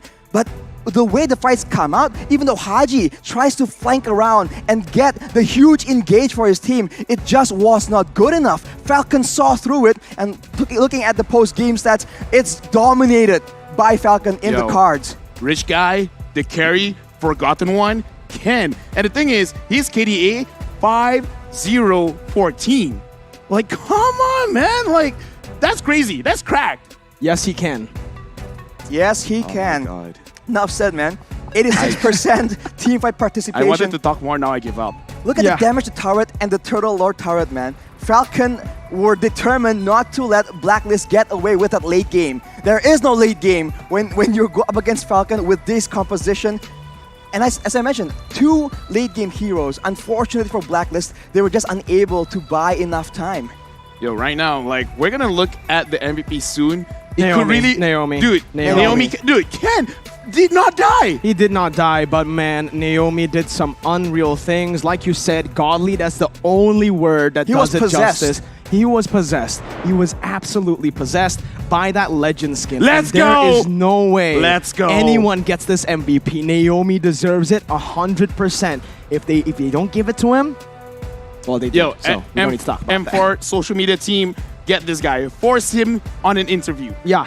Like, don't let him go home. Just force him right now. Interview. All You right. want food? What the Interview. heck, bro? Detain him. Detain him. Detain him. This man is. We need him here. Check his phone. What the heck? He's so Bring him, good. Bring him to the desk. Oh my god. Bring him to the caster desk? Yeah. Like, yo, let's go. Just let him cast. We just like shake him like, bro, how? How is that possible? That's the question everybody wants to ask him. How many hooks did he land blind? Imagine if he just said, I don't know, I just tried and then I just got it. That's probably his answer. Yeah. Yeah. It's like Flow state. God loved me a little bit more. The gods of Mobile Legends descended upon him, man. That's a legend skin at its full effect, right? You get the blessing of that skin, and here, let's just enjoy it, right? Let's enjoy the highlights here. What Naomi was able to do in the entire game. Dude, I kind of feel like we could just take all Naomi highlights and it will be amazing to watch. Look at him. Look at him. Blind, by the my way, God. blind. Every single time Haji wants to engage, it just does not work because of the bloody hunt, and yes, Arashi. Keep in mind, it's not just oh engage. my God. He can hold Dash. people setting up. He can hold people in mid-rotation, mid-spells. And even when the aggressive I need to play, change my pants. Oh my god, it's dirty. even when Blacklist are trying to make the aggressive maneuvers, Naomi knows when to adjust and use his spells defensively. It's just so good. It's so flexible. I honestly think, Arashi, LaFell, this is the best individual performance in MLBB of all time. MVP of the day? Of the day. If they go on to win it, MVP of the tournament, just give it to him.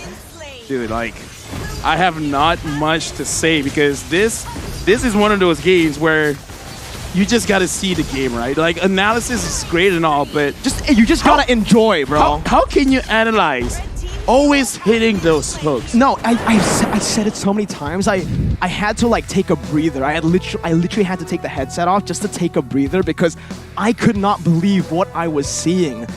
Those hooks were unexplainable. Arashi's the analyst. LaFell is an analyst. They can't explain. It's just, it's out of this world. Dude, the thing is, right?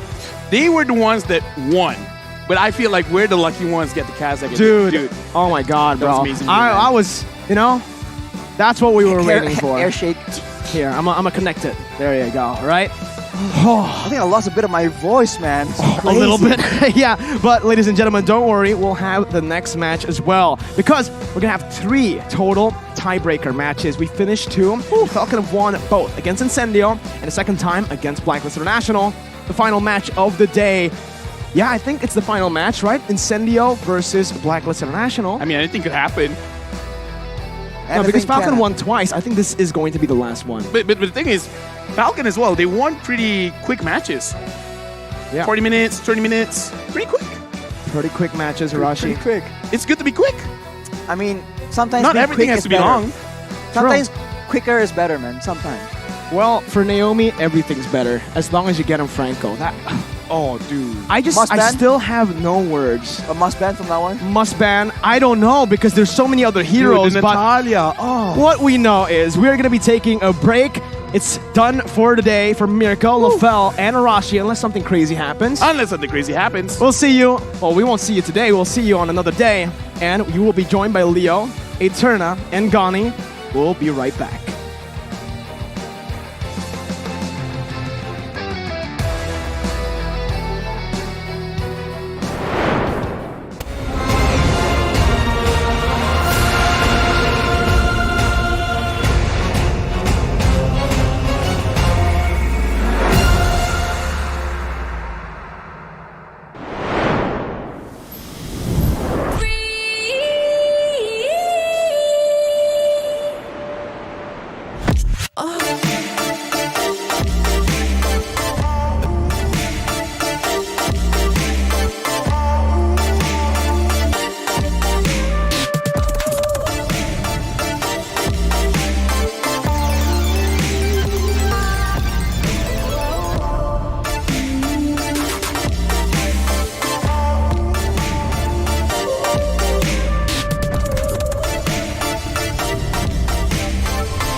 You live only once.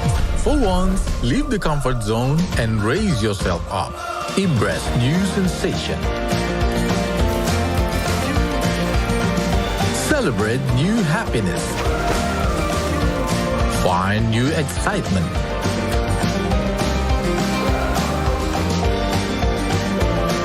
Seek for new tastes. Raise up your life through a wonderful journey.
It's my time, I'm a ball. I'ma get this money right. I'm gonna live my best life. They been talking, tell me on me, but you know they'll never win. I'm controlling all my victories, and something has gotta give. Cause this is just what I made it now, made it now. You can't ever, ever, ever break us down, break us down. I'm reaching for the stars, promise I'll be what they not. And I'll never, ever, ever, ever stop. Won't never stop, yeah. Touch the sky, you're made of silver and gold. Touch the sky, you're the greatest ocean now. You and I, we can make it out of the cold. Hang tight, we gonna reach for the greatness. We will always rise, we will never fall. We fight in our eyes, we will be strong. Even though we know our backs against the wall. Can you take your aim? You know that this is. I've been down, been waiting so long. I'm here for the crown, I'm here to show off. Greatness time, just waiting to show y'all. This is your time to remember. So many times I lie in the basement waiting for greatness. No, I won't listen to anyone hating on me, telling me I wouldn't make it. Cause I did everything that they said I couldn't. Caught my footing and I kept the controls. I stand for something, I ain't running now. I'm the greatest now, I just wanna make it burn. Don't let me down, don't let it up. I'm on the road, accomplished all of my goals, and I ain't gonna let you down. Touch the sky, you're made of silver and gold. Touch the sky, you're the greatest ocean now. You and I, we can make it out of the cold. Hang tight, we gonna reach for the greatness. We will always rise, we will never fall. We fight in our eyes, we will be strong. Even though we know our backs against the wall. And again, pick your aim, you know that this is. Coming for the game, cause we ready for the victory.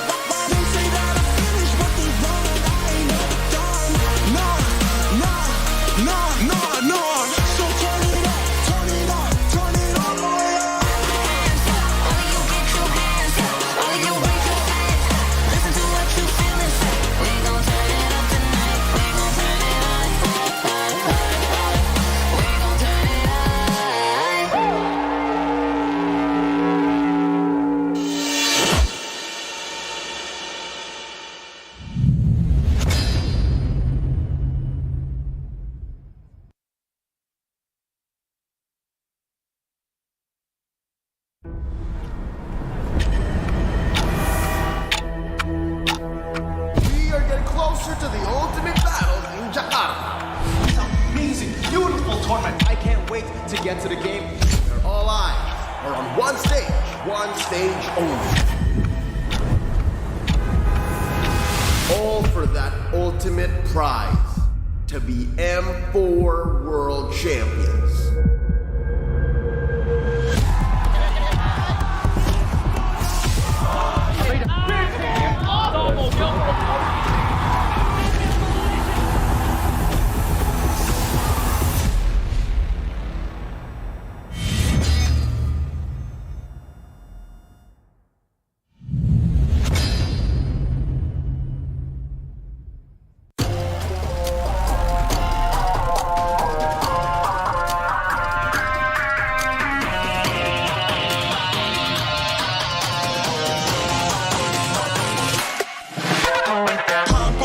It's my time, I'm a ball. I'ma get this money.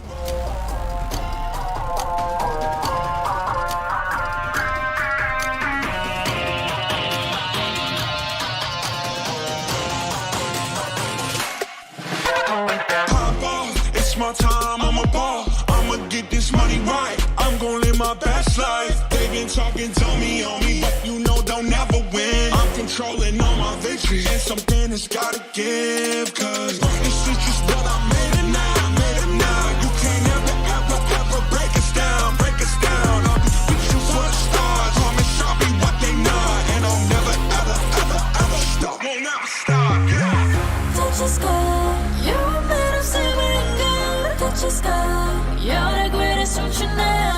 You and I, we can make it out of the cold. Hang tight, we gonna reach for the greatness. We will always rise, we will never fall. Fighting our eyes on me are strong. Even though we know our backs against the wall. Can you take your aim? You know that this is. I've been down, been waiting so long. I'm here for the crown, I'm here to show off. Greatness time, just waiting to show y'all. This is your time to remember.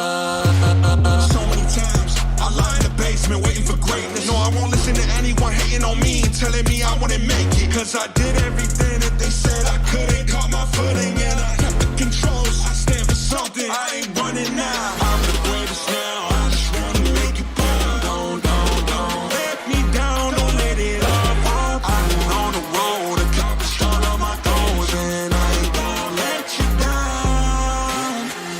Touch the sky, you're made of silver and gold. Touch the sky, you're the greatest, don't you know? You and I, we can make it out of the cold. Hang tight, we gonna reach for the greatness. We will always rise, we will never fall. We fight our eyes on me are strong.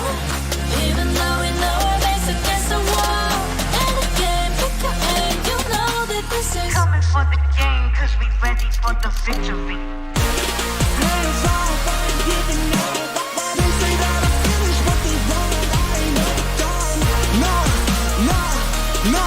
No.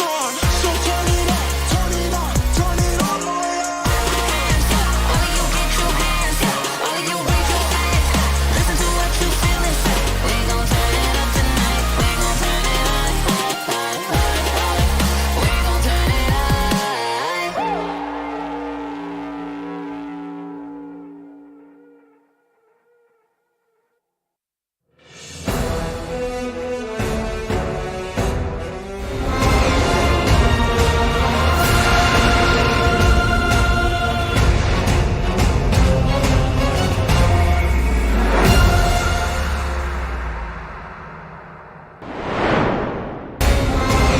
One more chance. There's only one more team in the upper bracket that can make it through this match. Blacklist International versus Incendio Supremacy one more time.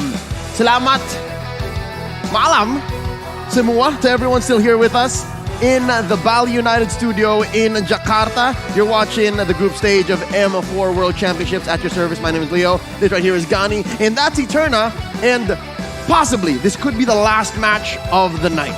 It should be the last match of Confirmed. the night. Confirmed. Because whoever is going to win this next upcoming match should secure that second place position for the upper brackets in the knockout stage. Accompanying Falcon in the upper bracket, who just won practically 3 matches in a row.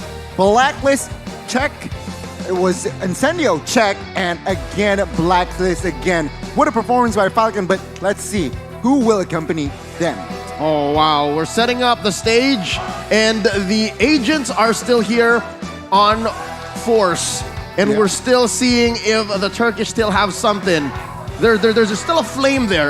We saw them backstage as they were setting up, and I just have to think, like, where is Blacks International right now mentally? They just lost against Falcon again, twice in the same night. Momentum definitely not on their side right now, but I think this is something that we did talk about backstage, where things like this, it shouldn't really shake them mentally. Yeah. So perhaps they are going to still put up a big fight for Incendio supremacy, who right now, they're looking really strong. Yeah, again, they needed to take that momentum, realizing that Blacklist just lost twice. So perhaps they can sneak in and find the right perfect execution to just perhaps secure the last upper bracket in Group A. Yeah, it's the same thought that I had when it was Incendio versus Falcon earlier. It's because Falcon, they're hot, they're feeling it, so there's a lot of momentum. I was wondering if there were some cracks in that where they would be lax and they would just forget us a few things. But no, Falcon has always been on point, specifically speaking about Naomi. He sees everything. But right now, going into this best of one, it's Blacklist on the play. Incendio answering back. They've got the power of the 2 picks swinging back. But, oh, yo, we're going in quick. Here we go. Fanny, Hayabusa, and Atlas taken out by Blacklist, while Incendio Supremacy getting rid of that Kaja, the Valentina. And I'm wondering if this last pick is going to be a respect ban for Blacklist or something that they just... Prio. Yeah, something that they want to prio so that they have a better game. What's it going to be? Still a lot of heroes that are up in the air. Joy is still option, up in the air as well. Perhaps Eve is also can be an option here for Blacklist. So perhaps Incendio did not want to go up against Jesus Haji's Eve. They should ban that out here. Yeah, you're right. And even Carry is actually still up and available for them to pick up. So the Eve is going to be eliminated this time around in the first phase. And so Blacklist, if they want, they can go for the Carry first pick. It didn't work out too much last time around, but perhaps with the better setup for the Carry, maybe the other responding, supporting heroes that can follow up the Carry, it can still be a viable choice for them to pick up. And remember, Incendio, they might just replicate the way that Falcon did, right? All right, Blacklist, you want to pick up the Carry? Let me pick up that Lapu, and try to replicate what Alien did in Falcon. Because, again, twice, it happened twice. Falcon just broke the code. Yep. Oh wow. The way you put it, folks. For those of you joining us just now, it's very rare that Blacklist receives or experiences losses like this. So now, all the more they have to change up their strategy, and they're already starting here now in the first pick. Off on a good start. They're picking up the 1-1. Who would have thunk? I didn't notice the 1-1 was open. Yeah, the 1-1 is going to be the choice here for Blacklist. And usually when we see the 1-1 being picked up, an Irithel gets taken as well. But Incendio, they're going to respond with the Franco here, as well as the Joy. So the Franco did extremely well against Blacklist before in the hands of Naomi. We'll see if Incendio can replicate the same success along with the Joy. Now, I'm wondering if the Irithel is going to be picked up next for Incendio, realizing that Sunshine, that's one of his power heroes. And so after that, the question is, Blacklist, do they have PTSD against the Franco?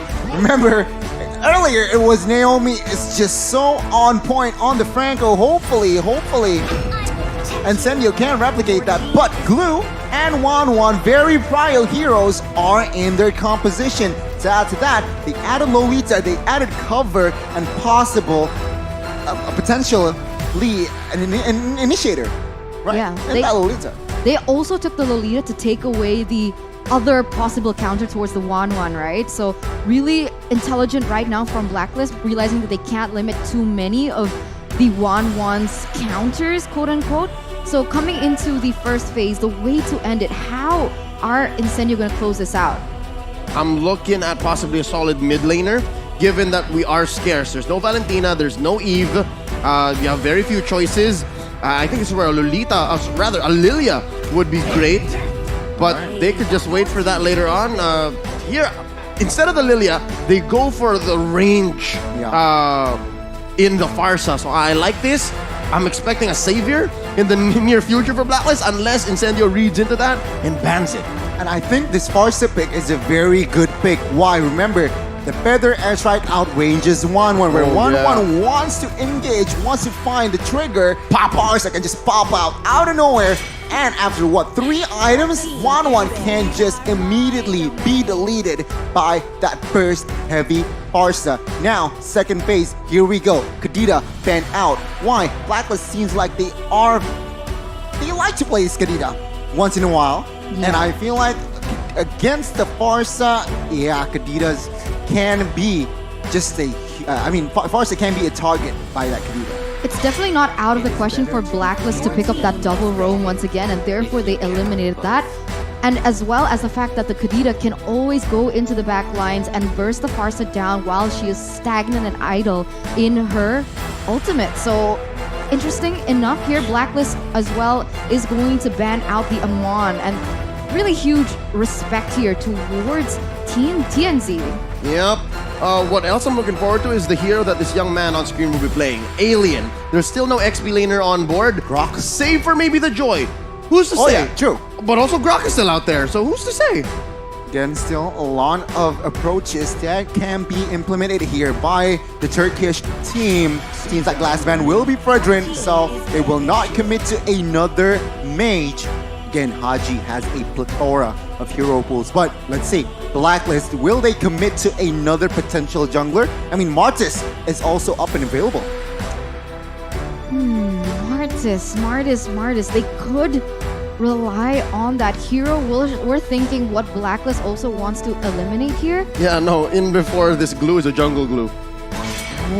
Again, it's Rise we're talking about here. You're right. Who's to say? But then again, maybe, again, they haven't been having a great night, so they might not want to flex that hard and then switch up too much. So maybe we can expect a more traditional jungler out of Wise. But now, on the swing back, the first pick in the second phase, again, we're still looking for a hero for Alien and something for the jungle too. Yeah, Kenzie still doesn't have a pickup. Or Sunshine as well, no? Or is this, maybe? Oh, yeah, no, yeah. Something for Sunshine, yeah. A gold laner. I don't know, Clint, how does Clint go against the 1-1 in lane? Because I'm thinking about Irithel, I but actually like that matchup. I like the Clint versus 1-1. Don't forget about the Lolita, though. Clint will... Oh, yeah, no, that's it. Yeah, that's a wash. It's gonna be hard for Clint to farm against 1-1 and Lolita. So let's see here. Taking their time, but Beatrix will be the pick. 5 times been picked up, only... What was that, 20%? So only once. Once, yes. Wow, okay. Oh, no. I mean, the last time we saw the Beatrix, it did work. So yes. Depends definitely on the pilot and the way they are going to set up for the Beatrix. I remember back in the day that the Beatrix Franco was a huge combo as well. So maybe they're trying to replicate and go back to that. Just bite down Bloody Hunt into whatever ult was, loaded into the Beatrix's weapon. So that's a thing. But now all questions are going to be answered when it comes to Blacklist lineup because they have to round it out. Personally feel the last 2 options here. Okay, they have physical damage. They need someone that can burst. And I feel like still Lilia. Xavier, okay, but Barrett and there you go. I think I called the Savior like 5 minutes ago. Yeah, so you did. This is the Haji Savior and a little bit of a classic pick for Wise as well. So they clearly have 2 carries. It's clearly the gold lane 1-1 and then the mid lane Savior. But do remember that this Barrett has no quote-unquote support, no Matilda, no Rafaela that can't help with the mobility. So Wise needs to really take concern into his pathing. Yeah, that was exactly the same that I was going to bring up. I was like, Barrett without Matilda Airlines feels a little off, but yeah, that's something that they do need to pay attention to, the mobility. And now, oh god, the Grok is back to come into play, and it is going to be none other than Alien behind the wheel. Usually with a lineup like this, I would be skittish. I would be skeptical. But there's something about that Joy in the XP lane and that Beatrix in the gold lane that gives me a little bit of confidence. I actually like it. I'm not totally against what the Turkish have drafted here. Wait. Joy is going where? XP lane.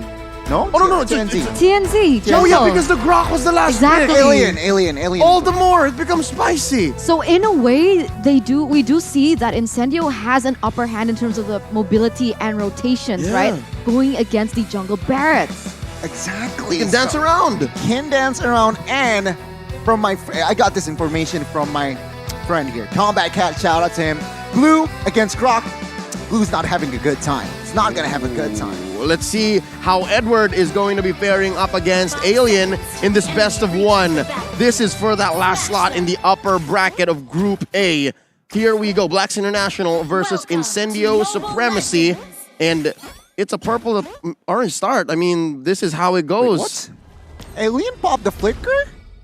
Was it a misclick or was it a bug? I might be wrong, but the flicker was on cooldown on Alien. There you go, 90 seconds. I don't know what happened. Okay, I guess we'll see what happens here. Right now, we can see the pathings coming in from both teams. We do and have mentioned that Incendio is going to have a little bit of an upper edge when it comes down to the pickoffs and the rotations because they have, 1, the Franco for the pickoffs, 2, mobility from the Farsa, and mobility from the Joy. We'll see here again, early game. Oh, Wise, Venus. Oh my god, Apex stole the lethal with the hook. What was that? Tonight's Francos. Tonight's Francos, what? They've been blessed. What are they on? What are they on? I want some of that. Definitely the question. I bet Leo wants some of that. But right now, Sunshine getting a little bit of pressure here from Oh My Venus. And we'll see what happens. Oh, Haji gets hooked here. Apex 47 starting the engagement. And just as much, they understand there's not enough firepower yet. All right, Santai as they say here in Indonesia. Yeah, chill is a direct translation. And you're right, because Blacklist, they need to be able to secure Haji that level 4 before the damage is going to start coming through. But look at this, TNZ already getting quite aggressive here. He has no Santai. I mean, he can get out of it, right? So all is good, all is well. Well, we can see here in the early minutes, still no first bloods, but already aggressive rotation. Top side, bot side, and as well as mid. We'll see here as the turtle will be up. Rotation-wise, I gotta say, it's a 50-50. So let's see the setup from Incendio and Blacklist International. Huge presence by both teams down bottom. I'd give a small advantage to Blacklist. Again, there's 3 or 4 members of them here. All this while, Tienzi's taking the purple. Again, watch out for Apex as well. Apex has the bloody hunt now. That's not good, Connie. Again, we have to see here. Both roamers actually has the ultimates, but take a look. Oh, the bite and the pull. Feathered airstrike, giving the first blood over to Apex 47. Blacklist is a man down, but they're not done. Alien putting up a wall. Wise not going anywhere, but it looks like it's Alien who gets trapped here. The grab on Edward gets him 1 kill. Oh no, another hook. Edward stays where he needs to be. Flicker on out, Dawning Light, dealing some damage to the members of Incendio. And just like that, they're both scrambling in for some ground. That's 4v4 here. Because Alien is making his way back. Split by Edward. Haji very low. Tienzi finds him. Gets a kill underneath tier 1. Yeah, they're just trading blows up until this point, and it's really interesting to see that Edward opted to go for Alien, realizing that he did and was able to steal a lot of tires, but oh my god! The hook lands! Edward is going to survive with just 1 HP! But Rose is going to take him down anyways with no punishment on the back of that. Pure impunity by Incendio, and Tienzi's still going. Wise can't respond. Really good cover by Oh My Venus to cancel that bloody hunt though, so no casualties just yet as the turtle is going to be resetted but instantly retaken by TNZ. Doesn't seem like Blacklist want to contest once again. Yeah, both teams are just fighting hard mechanically here before level 4, but at the end of the day, it was actually Incendio winning the trade. They got the turtle, they got the gold lead, and let's see what can they convert it to. Meanwhile, top side, it's been good. Both gold laners, they enjoy themselves, they just farm, but let's see the rotation now. Their agenda should be targeting the top side. Oh, so far this XP lane matchup is looking closer to 50-50 than how it was bad for the Glue, because at least Edward's putting on some damage. And again, we mentioned this earlier on, the rotational speed from Incendio Supremacy is something you can't count out. Definitely not. You can see even with the magic shop as well, mystery shop rather, that Rosa is already starting to get those integral items. And Blacklist, they need to be aware of that. Additional movement speed from the Wings by Wings, and she can rotate really quick, put pressure on whichever point of the map that she wants to. But right now, when we're talking about pressure, Blacklist, so much consideration here in the top side. And I'm quite surprised. Beforehand, Sunshine was actually a level below Oheb. The thing is, again, yeah, Oheb can still find his farm here, but it seems like both teams, they are looking for a clash top side. Why? Again, both teams, their agenda is to take down the gold lane. Yep, and so far it's Yenzi who's making the first moves, putting Venus down below to half their health. And up top, already an ult, feathered airstrike by Rosa. Edward to the rescue, finding an angle from the back line. Popping one, flicker in with a split. Apex 47 with a hook on Haki. He lets go almost immediately. Numinum Blast keeping him where he is, serving up the kill to Oheb. That was so unfortunate. Apex actually got the hook, but there was no follow-up. And it was actually him being the one to get taken down. And Blacklist, they might actually be able to get a better trade in that sense. What I can see from Blacklist is they know in the late game, Oheb is gonna carry hard, and that is what I can see they are doing. Setting up the tempo, controlling, picking their fights, not go crazy, because why? 1-1 in the late game, especially after Corrosion Scythe and DHS, that's when you want him to pop off. For now, he is just focusing on farm top side and practically just wait it out. And Sandio, though, they need to be more proactive, as in they need to find more setups and effective team fights to take this 1-1 down. They find one, and that's gonna be all they wrote for TNZ. Usually, Joys are super mobile. I wonder what happened there. That was a lot of CC, and now Alien peeps at what Wise is doing with the turtle at about half health now. I could have sworn Wise was waiting to let the turtle go fully around the nest. And I think that's possible. I think he could have done that. But wait, down bottom, Alien gets the hell out of Dodge with that wild charge, survives. I wonder if Barat is going to let him. Here comes Wise, waiting for the stomp. And that power of nature keeps him in check.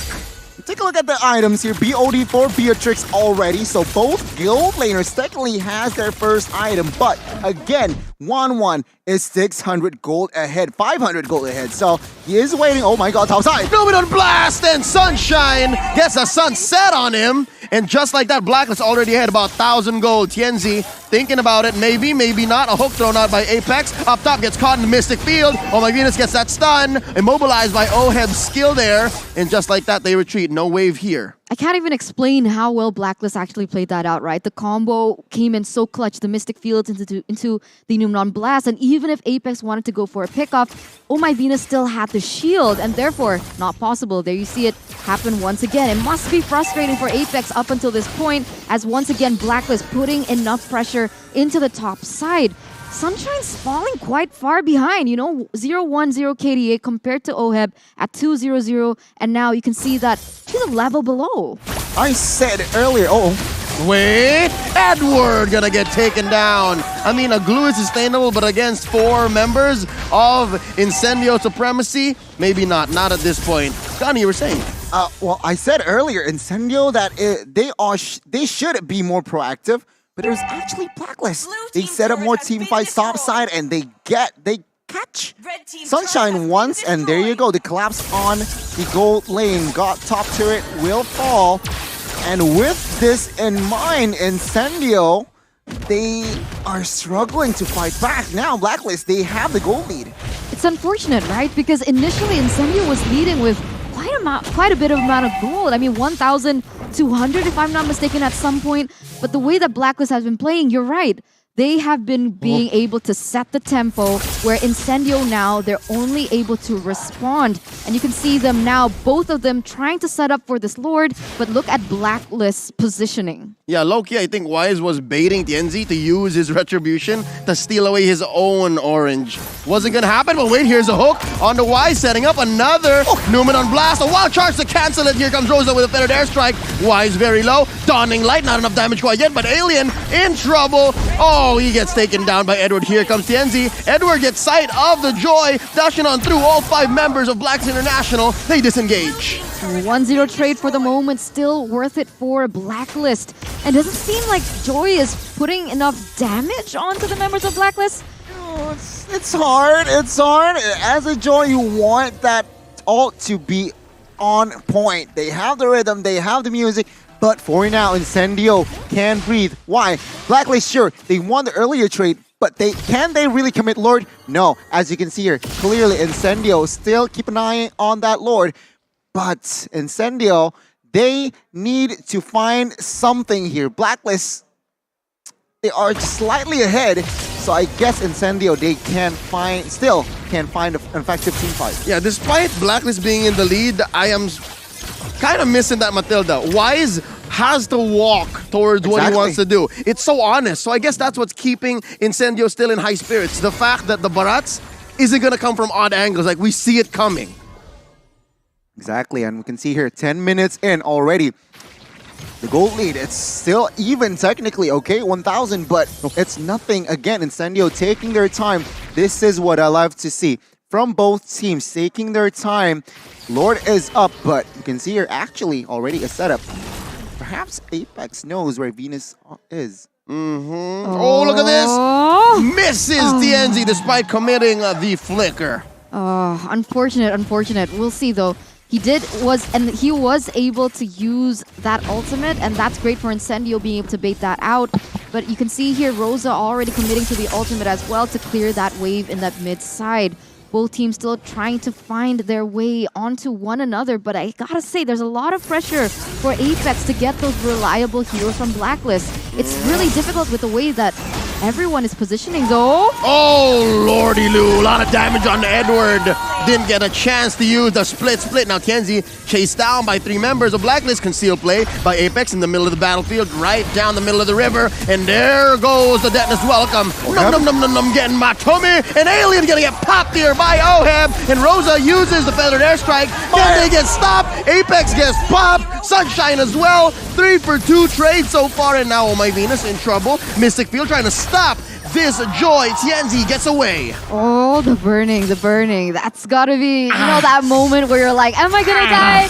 Am I not? The glowy one is, oh god, okay. So 3 for 2 trade in favor of Blacklist. They are still leading with a 1,300 gold lead, but still both of these teams are not able to get the Lord from one another. And now we're going to take a look at the replay in just a few seconds to see what exactly happened in that team fight. Take a look at Alien here. Commits a flicker wild charge, but not enough damage for Oheb. It's actually now Oheb pops that crossbow of Tang onto his Incendio members, and combined with that Dawning Light, that's just put the cherry on top. Incendio immediately lost control of that fight, and we can see here another reset from both of the teams. But still, map control, it's still even. Economy, I want to say it's even, but Incendio, they cannot be caught sleeping like that again. This game is oddly slow-paced. I mean, we had just the second turtle at about 6 minutes and a half, and now not a single Lord taken. It's already almost 13 minutes in. Incendio, they can work around Alien as well, so they do have 2 initiators in a sense. Doesn't seem like Apex has been getting a lot of hooks for them as well, and so it's kind of difficult for Incendio to go in. Wow. I was about to say, right? Athena shield already for 1-1. So what? That's the 3rd item. Again, that shows the amount of respect that Oheb has. Look at Alien in the bottom side though. No, this whole time we were watching the Lord pit. Alien has been making his way through the bottom lane. And Newman and Blast starting it up, forcing a response from Tienzi. Apex 47 gonna go down, but not before Oheb and Oh My Venus go as well. It's 2K for Sunshine. Wise goes down as well. They trade out. Taking out that Beatrix. And underneath, Tier 1, Edward is trying to make the most of this bad situation. He's the only member left from Blacklist International, trying to get a grab on the Rosa. And indeed, he is, but no, Rosa flies away. Get back here! Oh, I'm not done with you. And gets it eventually. But the split grab has already cooled off. And now Edward trying to take him down, but he's the one who's going to get killed. 2v1. Tienzi, thanks for the assist. Incendio Supremacy going to go ahead convert into a Lord. Man, 4-for-2 trade at the very end. Really nice by Rosa being able to buy that much time, right? Because normally being a mage that squishy, going full damage, it isn't that easy to get away from a glue who is hell-bent on hunting you. But once again here, Apex already forcing a flicker. Oh, and there goes Haji. Tienzi responds with the winner truncheon pop. He freezes, but it's not enough. Haji still gets his man. That is a 4v4. They're waiting for Edward, but Blacklist not wasting any time. They're going straight for the Lord. No retribution here, force out of Incendio, meaning perhaps it's a 90% force out of Blacklist. Let's see though. Alien did it earlier. Can he do it now? Oh yeah, it's not out of the cards, man. Alien is known for that, but they push him away. It's only Apex here. Too far. Alien just can't flicker in. It's on cooldown. Now they're gonna try to punish Apex. Can they? Oh, they call it off. And they find Alien though. Ooh, so close. Almost. I liked how you said it was a slow-paced game and then just action from like across the board, right? So 15 minutes in, we are gonna take a look at the items before that though. Wow, Windtalker, the HS, and as well as Corrosion, force out of 1-1. I mentioned earlier about Athena for that extra respect, but I did not expect that Windtalker. What the heck? But let's take a look on the other side here. Grok building damage. BOD Heptases 100 strikes, so he just wants all the sauce. Oh, he just built a Malefic Roar. Exactly, Malefic Roar. So very, very committed into building that damage. Is it enough? Let's see. Parsa will have a huge impact here on defending. Let's see. Yep, they're waiting for that ult and up it goes. Although Wings by Wings is off, so if Blacklist can find a way to bite down on the Rosa, they will have their way. But as it is, it's all about map control, yes? Incendio gonna have a good defense, but they're gonna have to concede this mid lane tier 1. Oh, I don't know. Looking at the items, it feels a little bit risky by Incendio. Literally, the Franco is the only one who is going to be able to sustain that damage. Is it too much though? And even so, Franco is not the hero that will face check a lot of times. He will just be behind, finding hooks, connecting hooks. And so, in that sense, there are technically no... Exactly. Like if they anything, have it's Tienzi. so much damage. If anything, it's Tienzi. But He's the one- Tienzi's True. also building magic damage. Oh yeah, you're right. So there's no real peel. Save for maybe Alien. Because Apex is face checking with his hook. Yeah. So you're right. If Alien doesn't find the right angle, again, just like earlier, right? He found Oheb but couldn't finish the job, then maybe. Interesting. Why does Wise have so much gold? I don't know, man. This guy, like we mentioned this during the drafts, that Wise, without a support, quote unquote, he needs to find the right pathing. And I guess looking at the player's goal, he does. He could find the right pathing.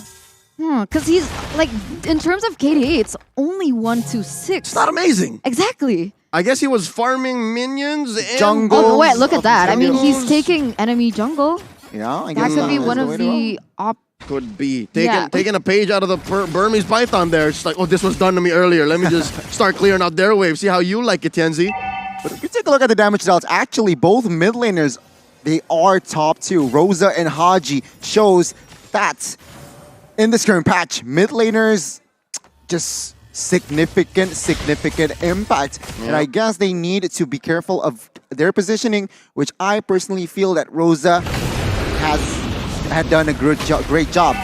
307, not being picked off, not even once. Oh, there you go. That's a hook. And Not they the find wrong. one. They pop, oh my Venus, before any response came in. But mind you, this does mean Incendio Supremacy is greenless. So they have to rely on their mechanics here alone. They have one more significant ult though. They have the wild charge. And look, I'd say maybe for 70-80% of this game, Alien has been doing this. He's been sitting around these weird bushes, finding odd angles.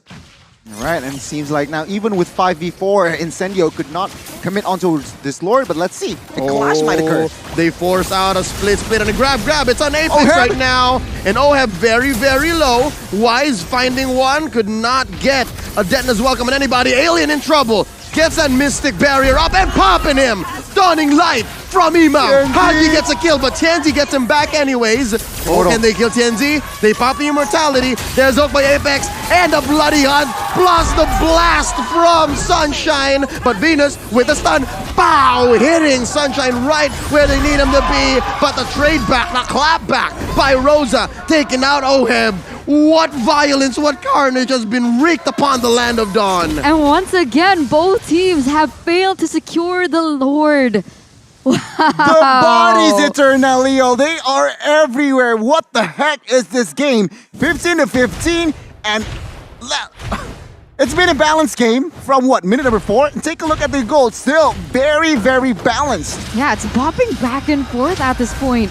Rosa gonna be able to steal that blue buff away as well, and wow, just amazing plays back and forth. And the one thing that I really wanted to highlight was how Haji is dealing out so much damage, even though he's like 2-3 items behind the Farsa.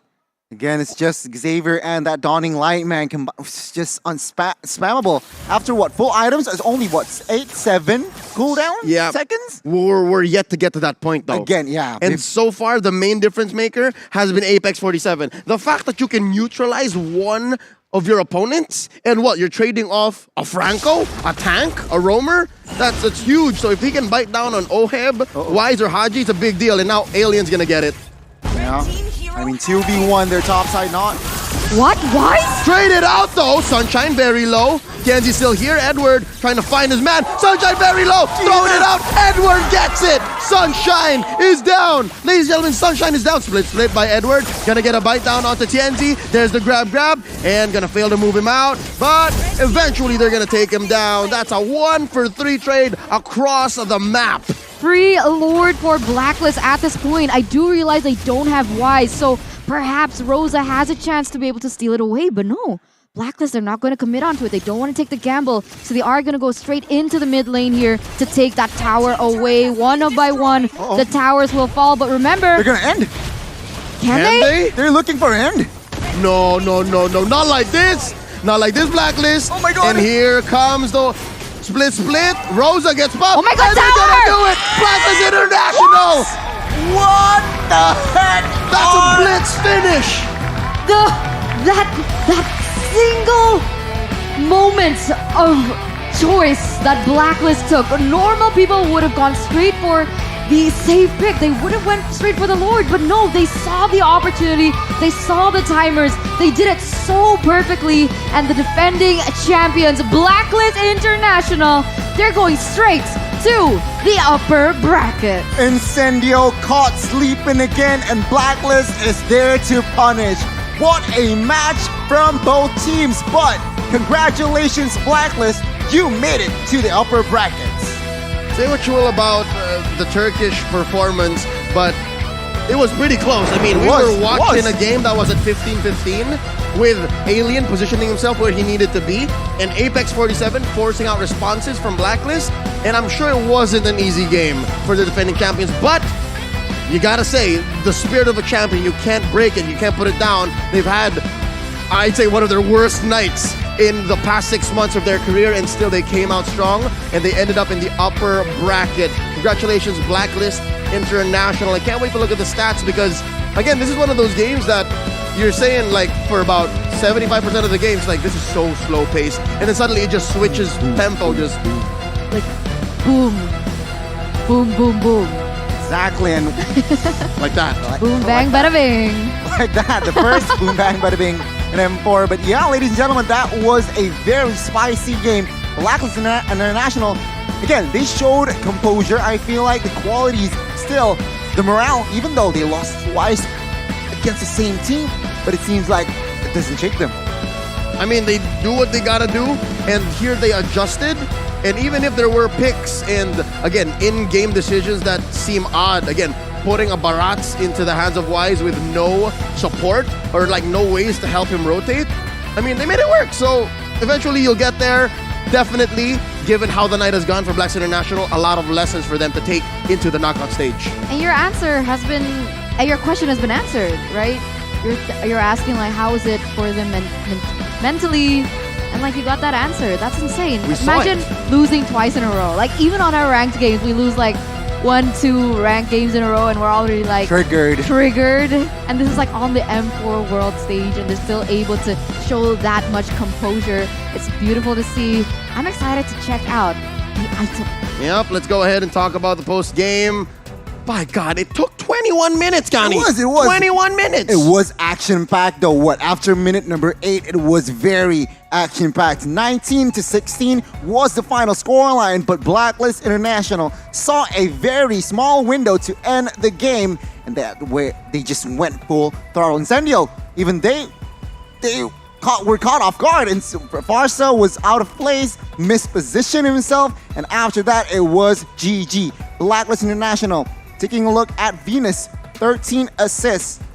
Very, very stellar performance, and of course combined with the help of Oheb on the 1-1, who of course didn't wear shoes. DHS, Malefic Ore, Windtalker, Corrosion, Wind of Nature, and as well as Athena for respect. Man, I love it. And of course Haji, the man of, I feel like, potential MVP. I'd say MVP was Oheb. Okay. That blitz wouldn't have been possible without the 1-1. So that's my guess. I think the post-game stats by the numbers will help explain and figure out what exactly happened.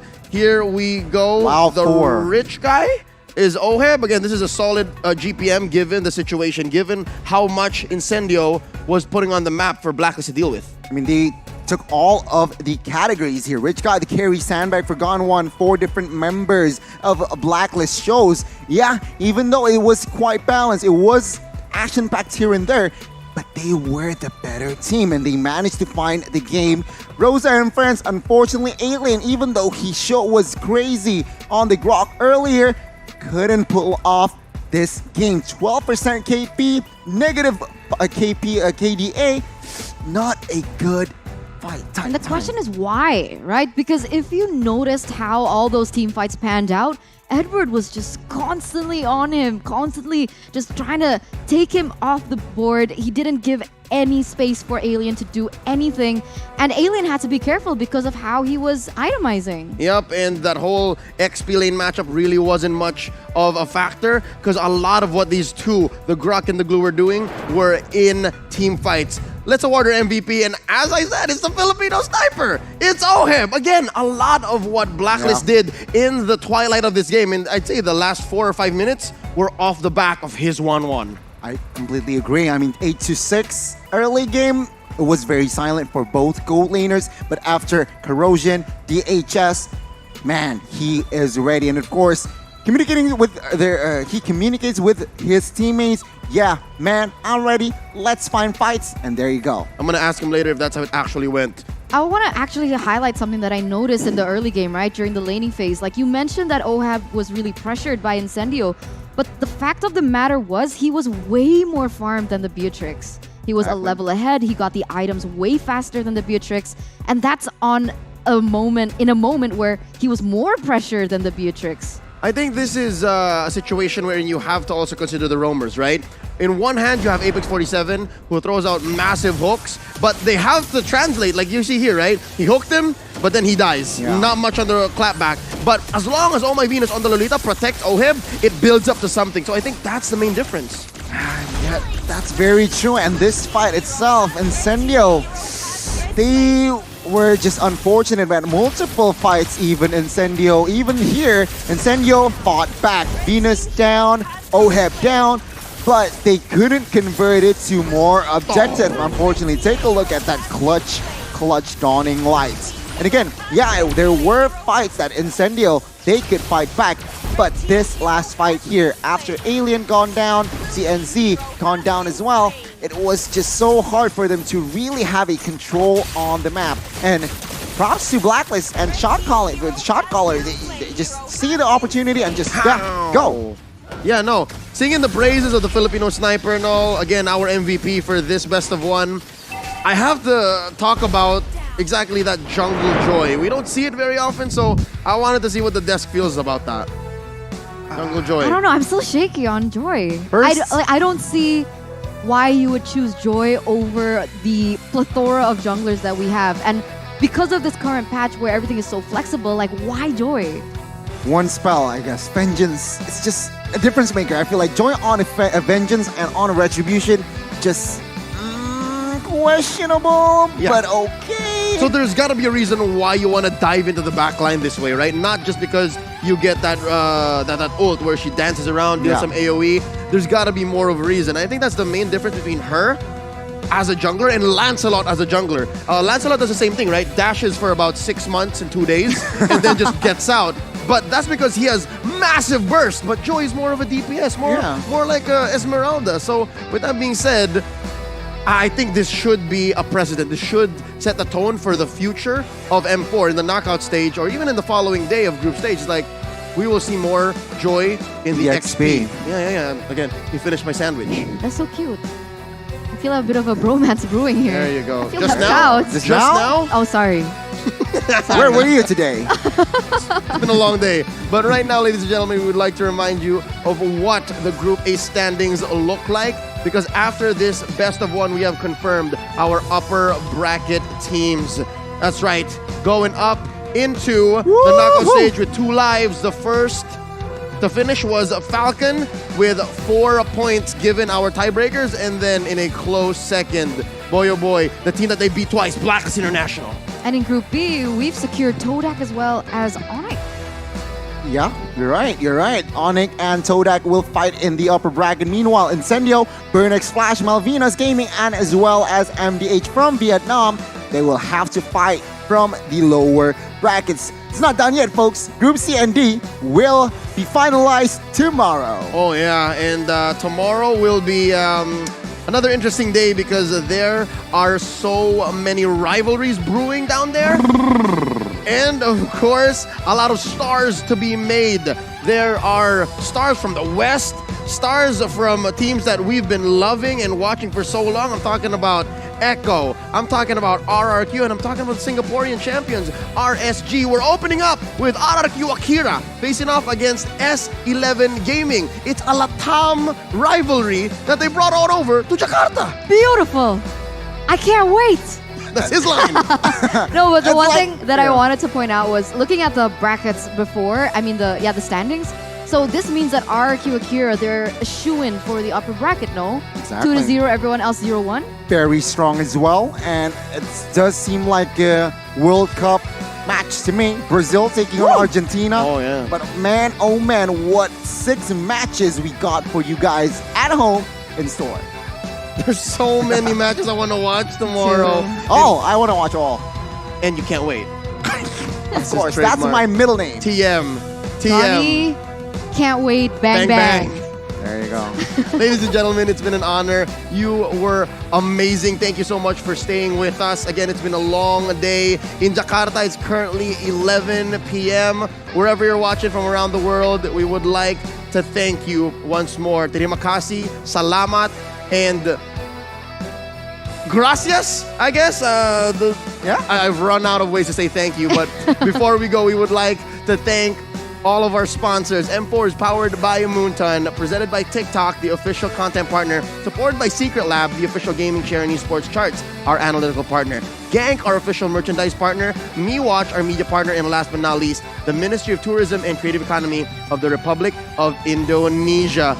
Etern, I saw you scrolling around TikTok. Want to tell us about that carnival cheer? Bro, you don't know about it?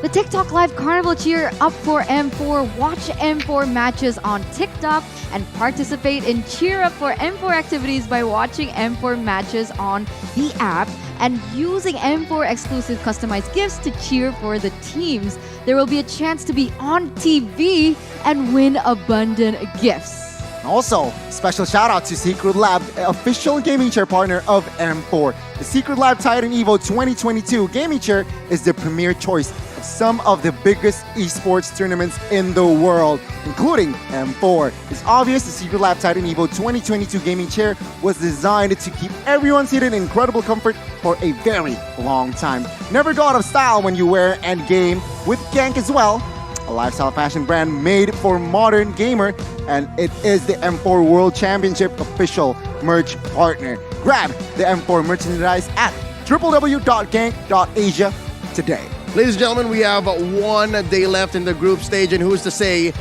we're going to be seeing some tiebreakers there as well. Actually, we're lucky that only Group A tied today. All right, but lucky. I'm That's not unlucky. complaining. That's unfortunate, That's Leo. Yeah, no, I'm not complaining because maybe we could have gotten a little more lucky and stayed here for Group Stage Day 3, Part 2, Electric Boogaloo. If even Group B got a tie. But no, tomorrow we have that schedule set and we'll see you there, all right? I can't wait. That's his line. And my line is at your service. Thank you all so much for joining us. My name is Leo. This is Eterna, and that's Gani on behalf of everyone making M4 possible. Thank you so much. We'll see y'all tomorrow. Good night.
my time, I'm a ball. I'ma get this money right. I'm gonna live my best life. They been talking, tell me on me, but you know they'll never win. I'm controlling all my victories, and something has gotta give. Cause this is just what I made it now, made it now. You can't ever, ever, ever break us down, break us down. I'll be reaching for the stars. Promise I'll be what they not, and I'll never, ever, ever, ever stop. Won't never stop, yeah. Touch the sky, you're made of silver and gold. Touch the sky, you're the greatest ocean now.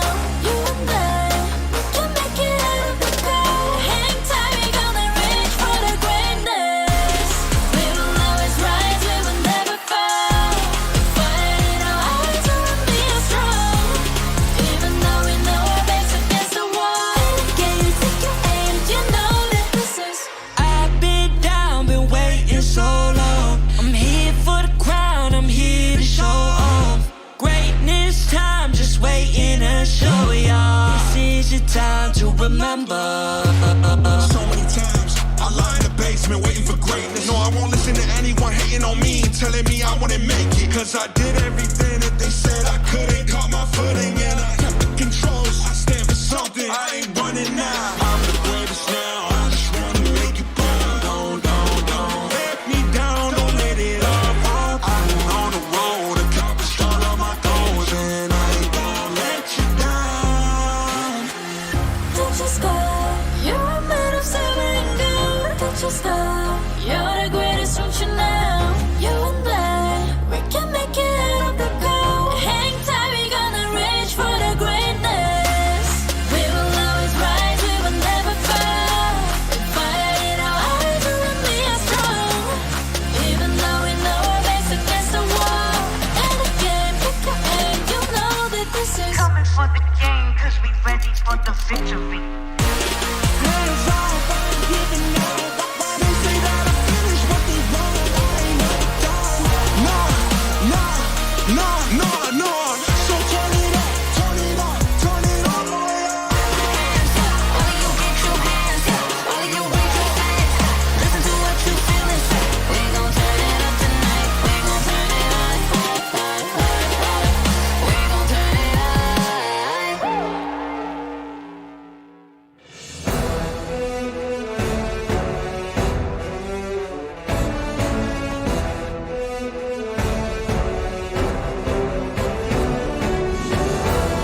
Bye.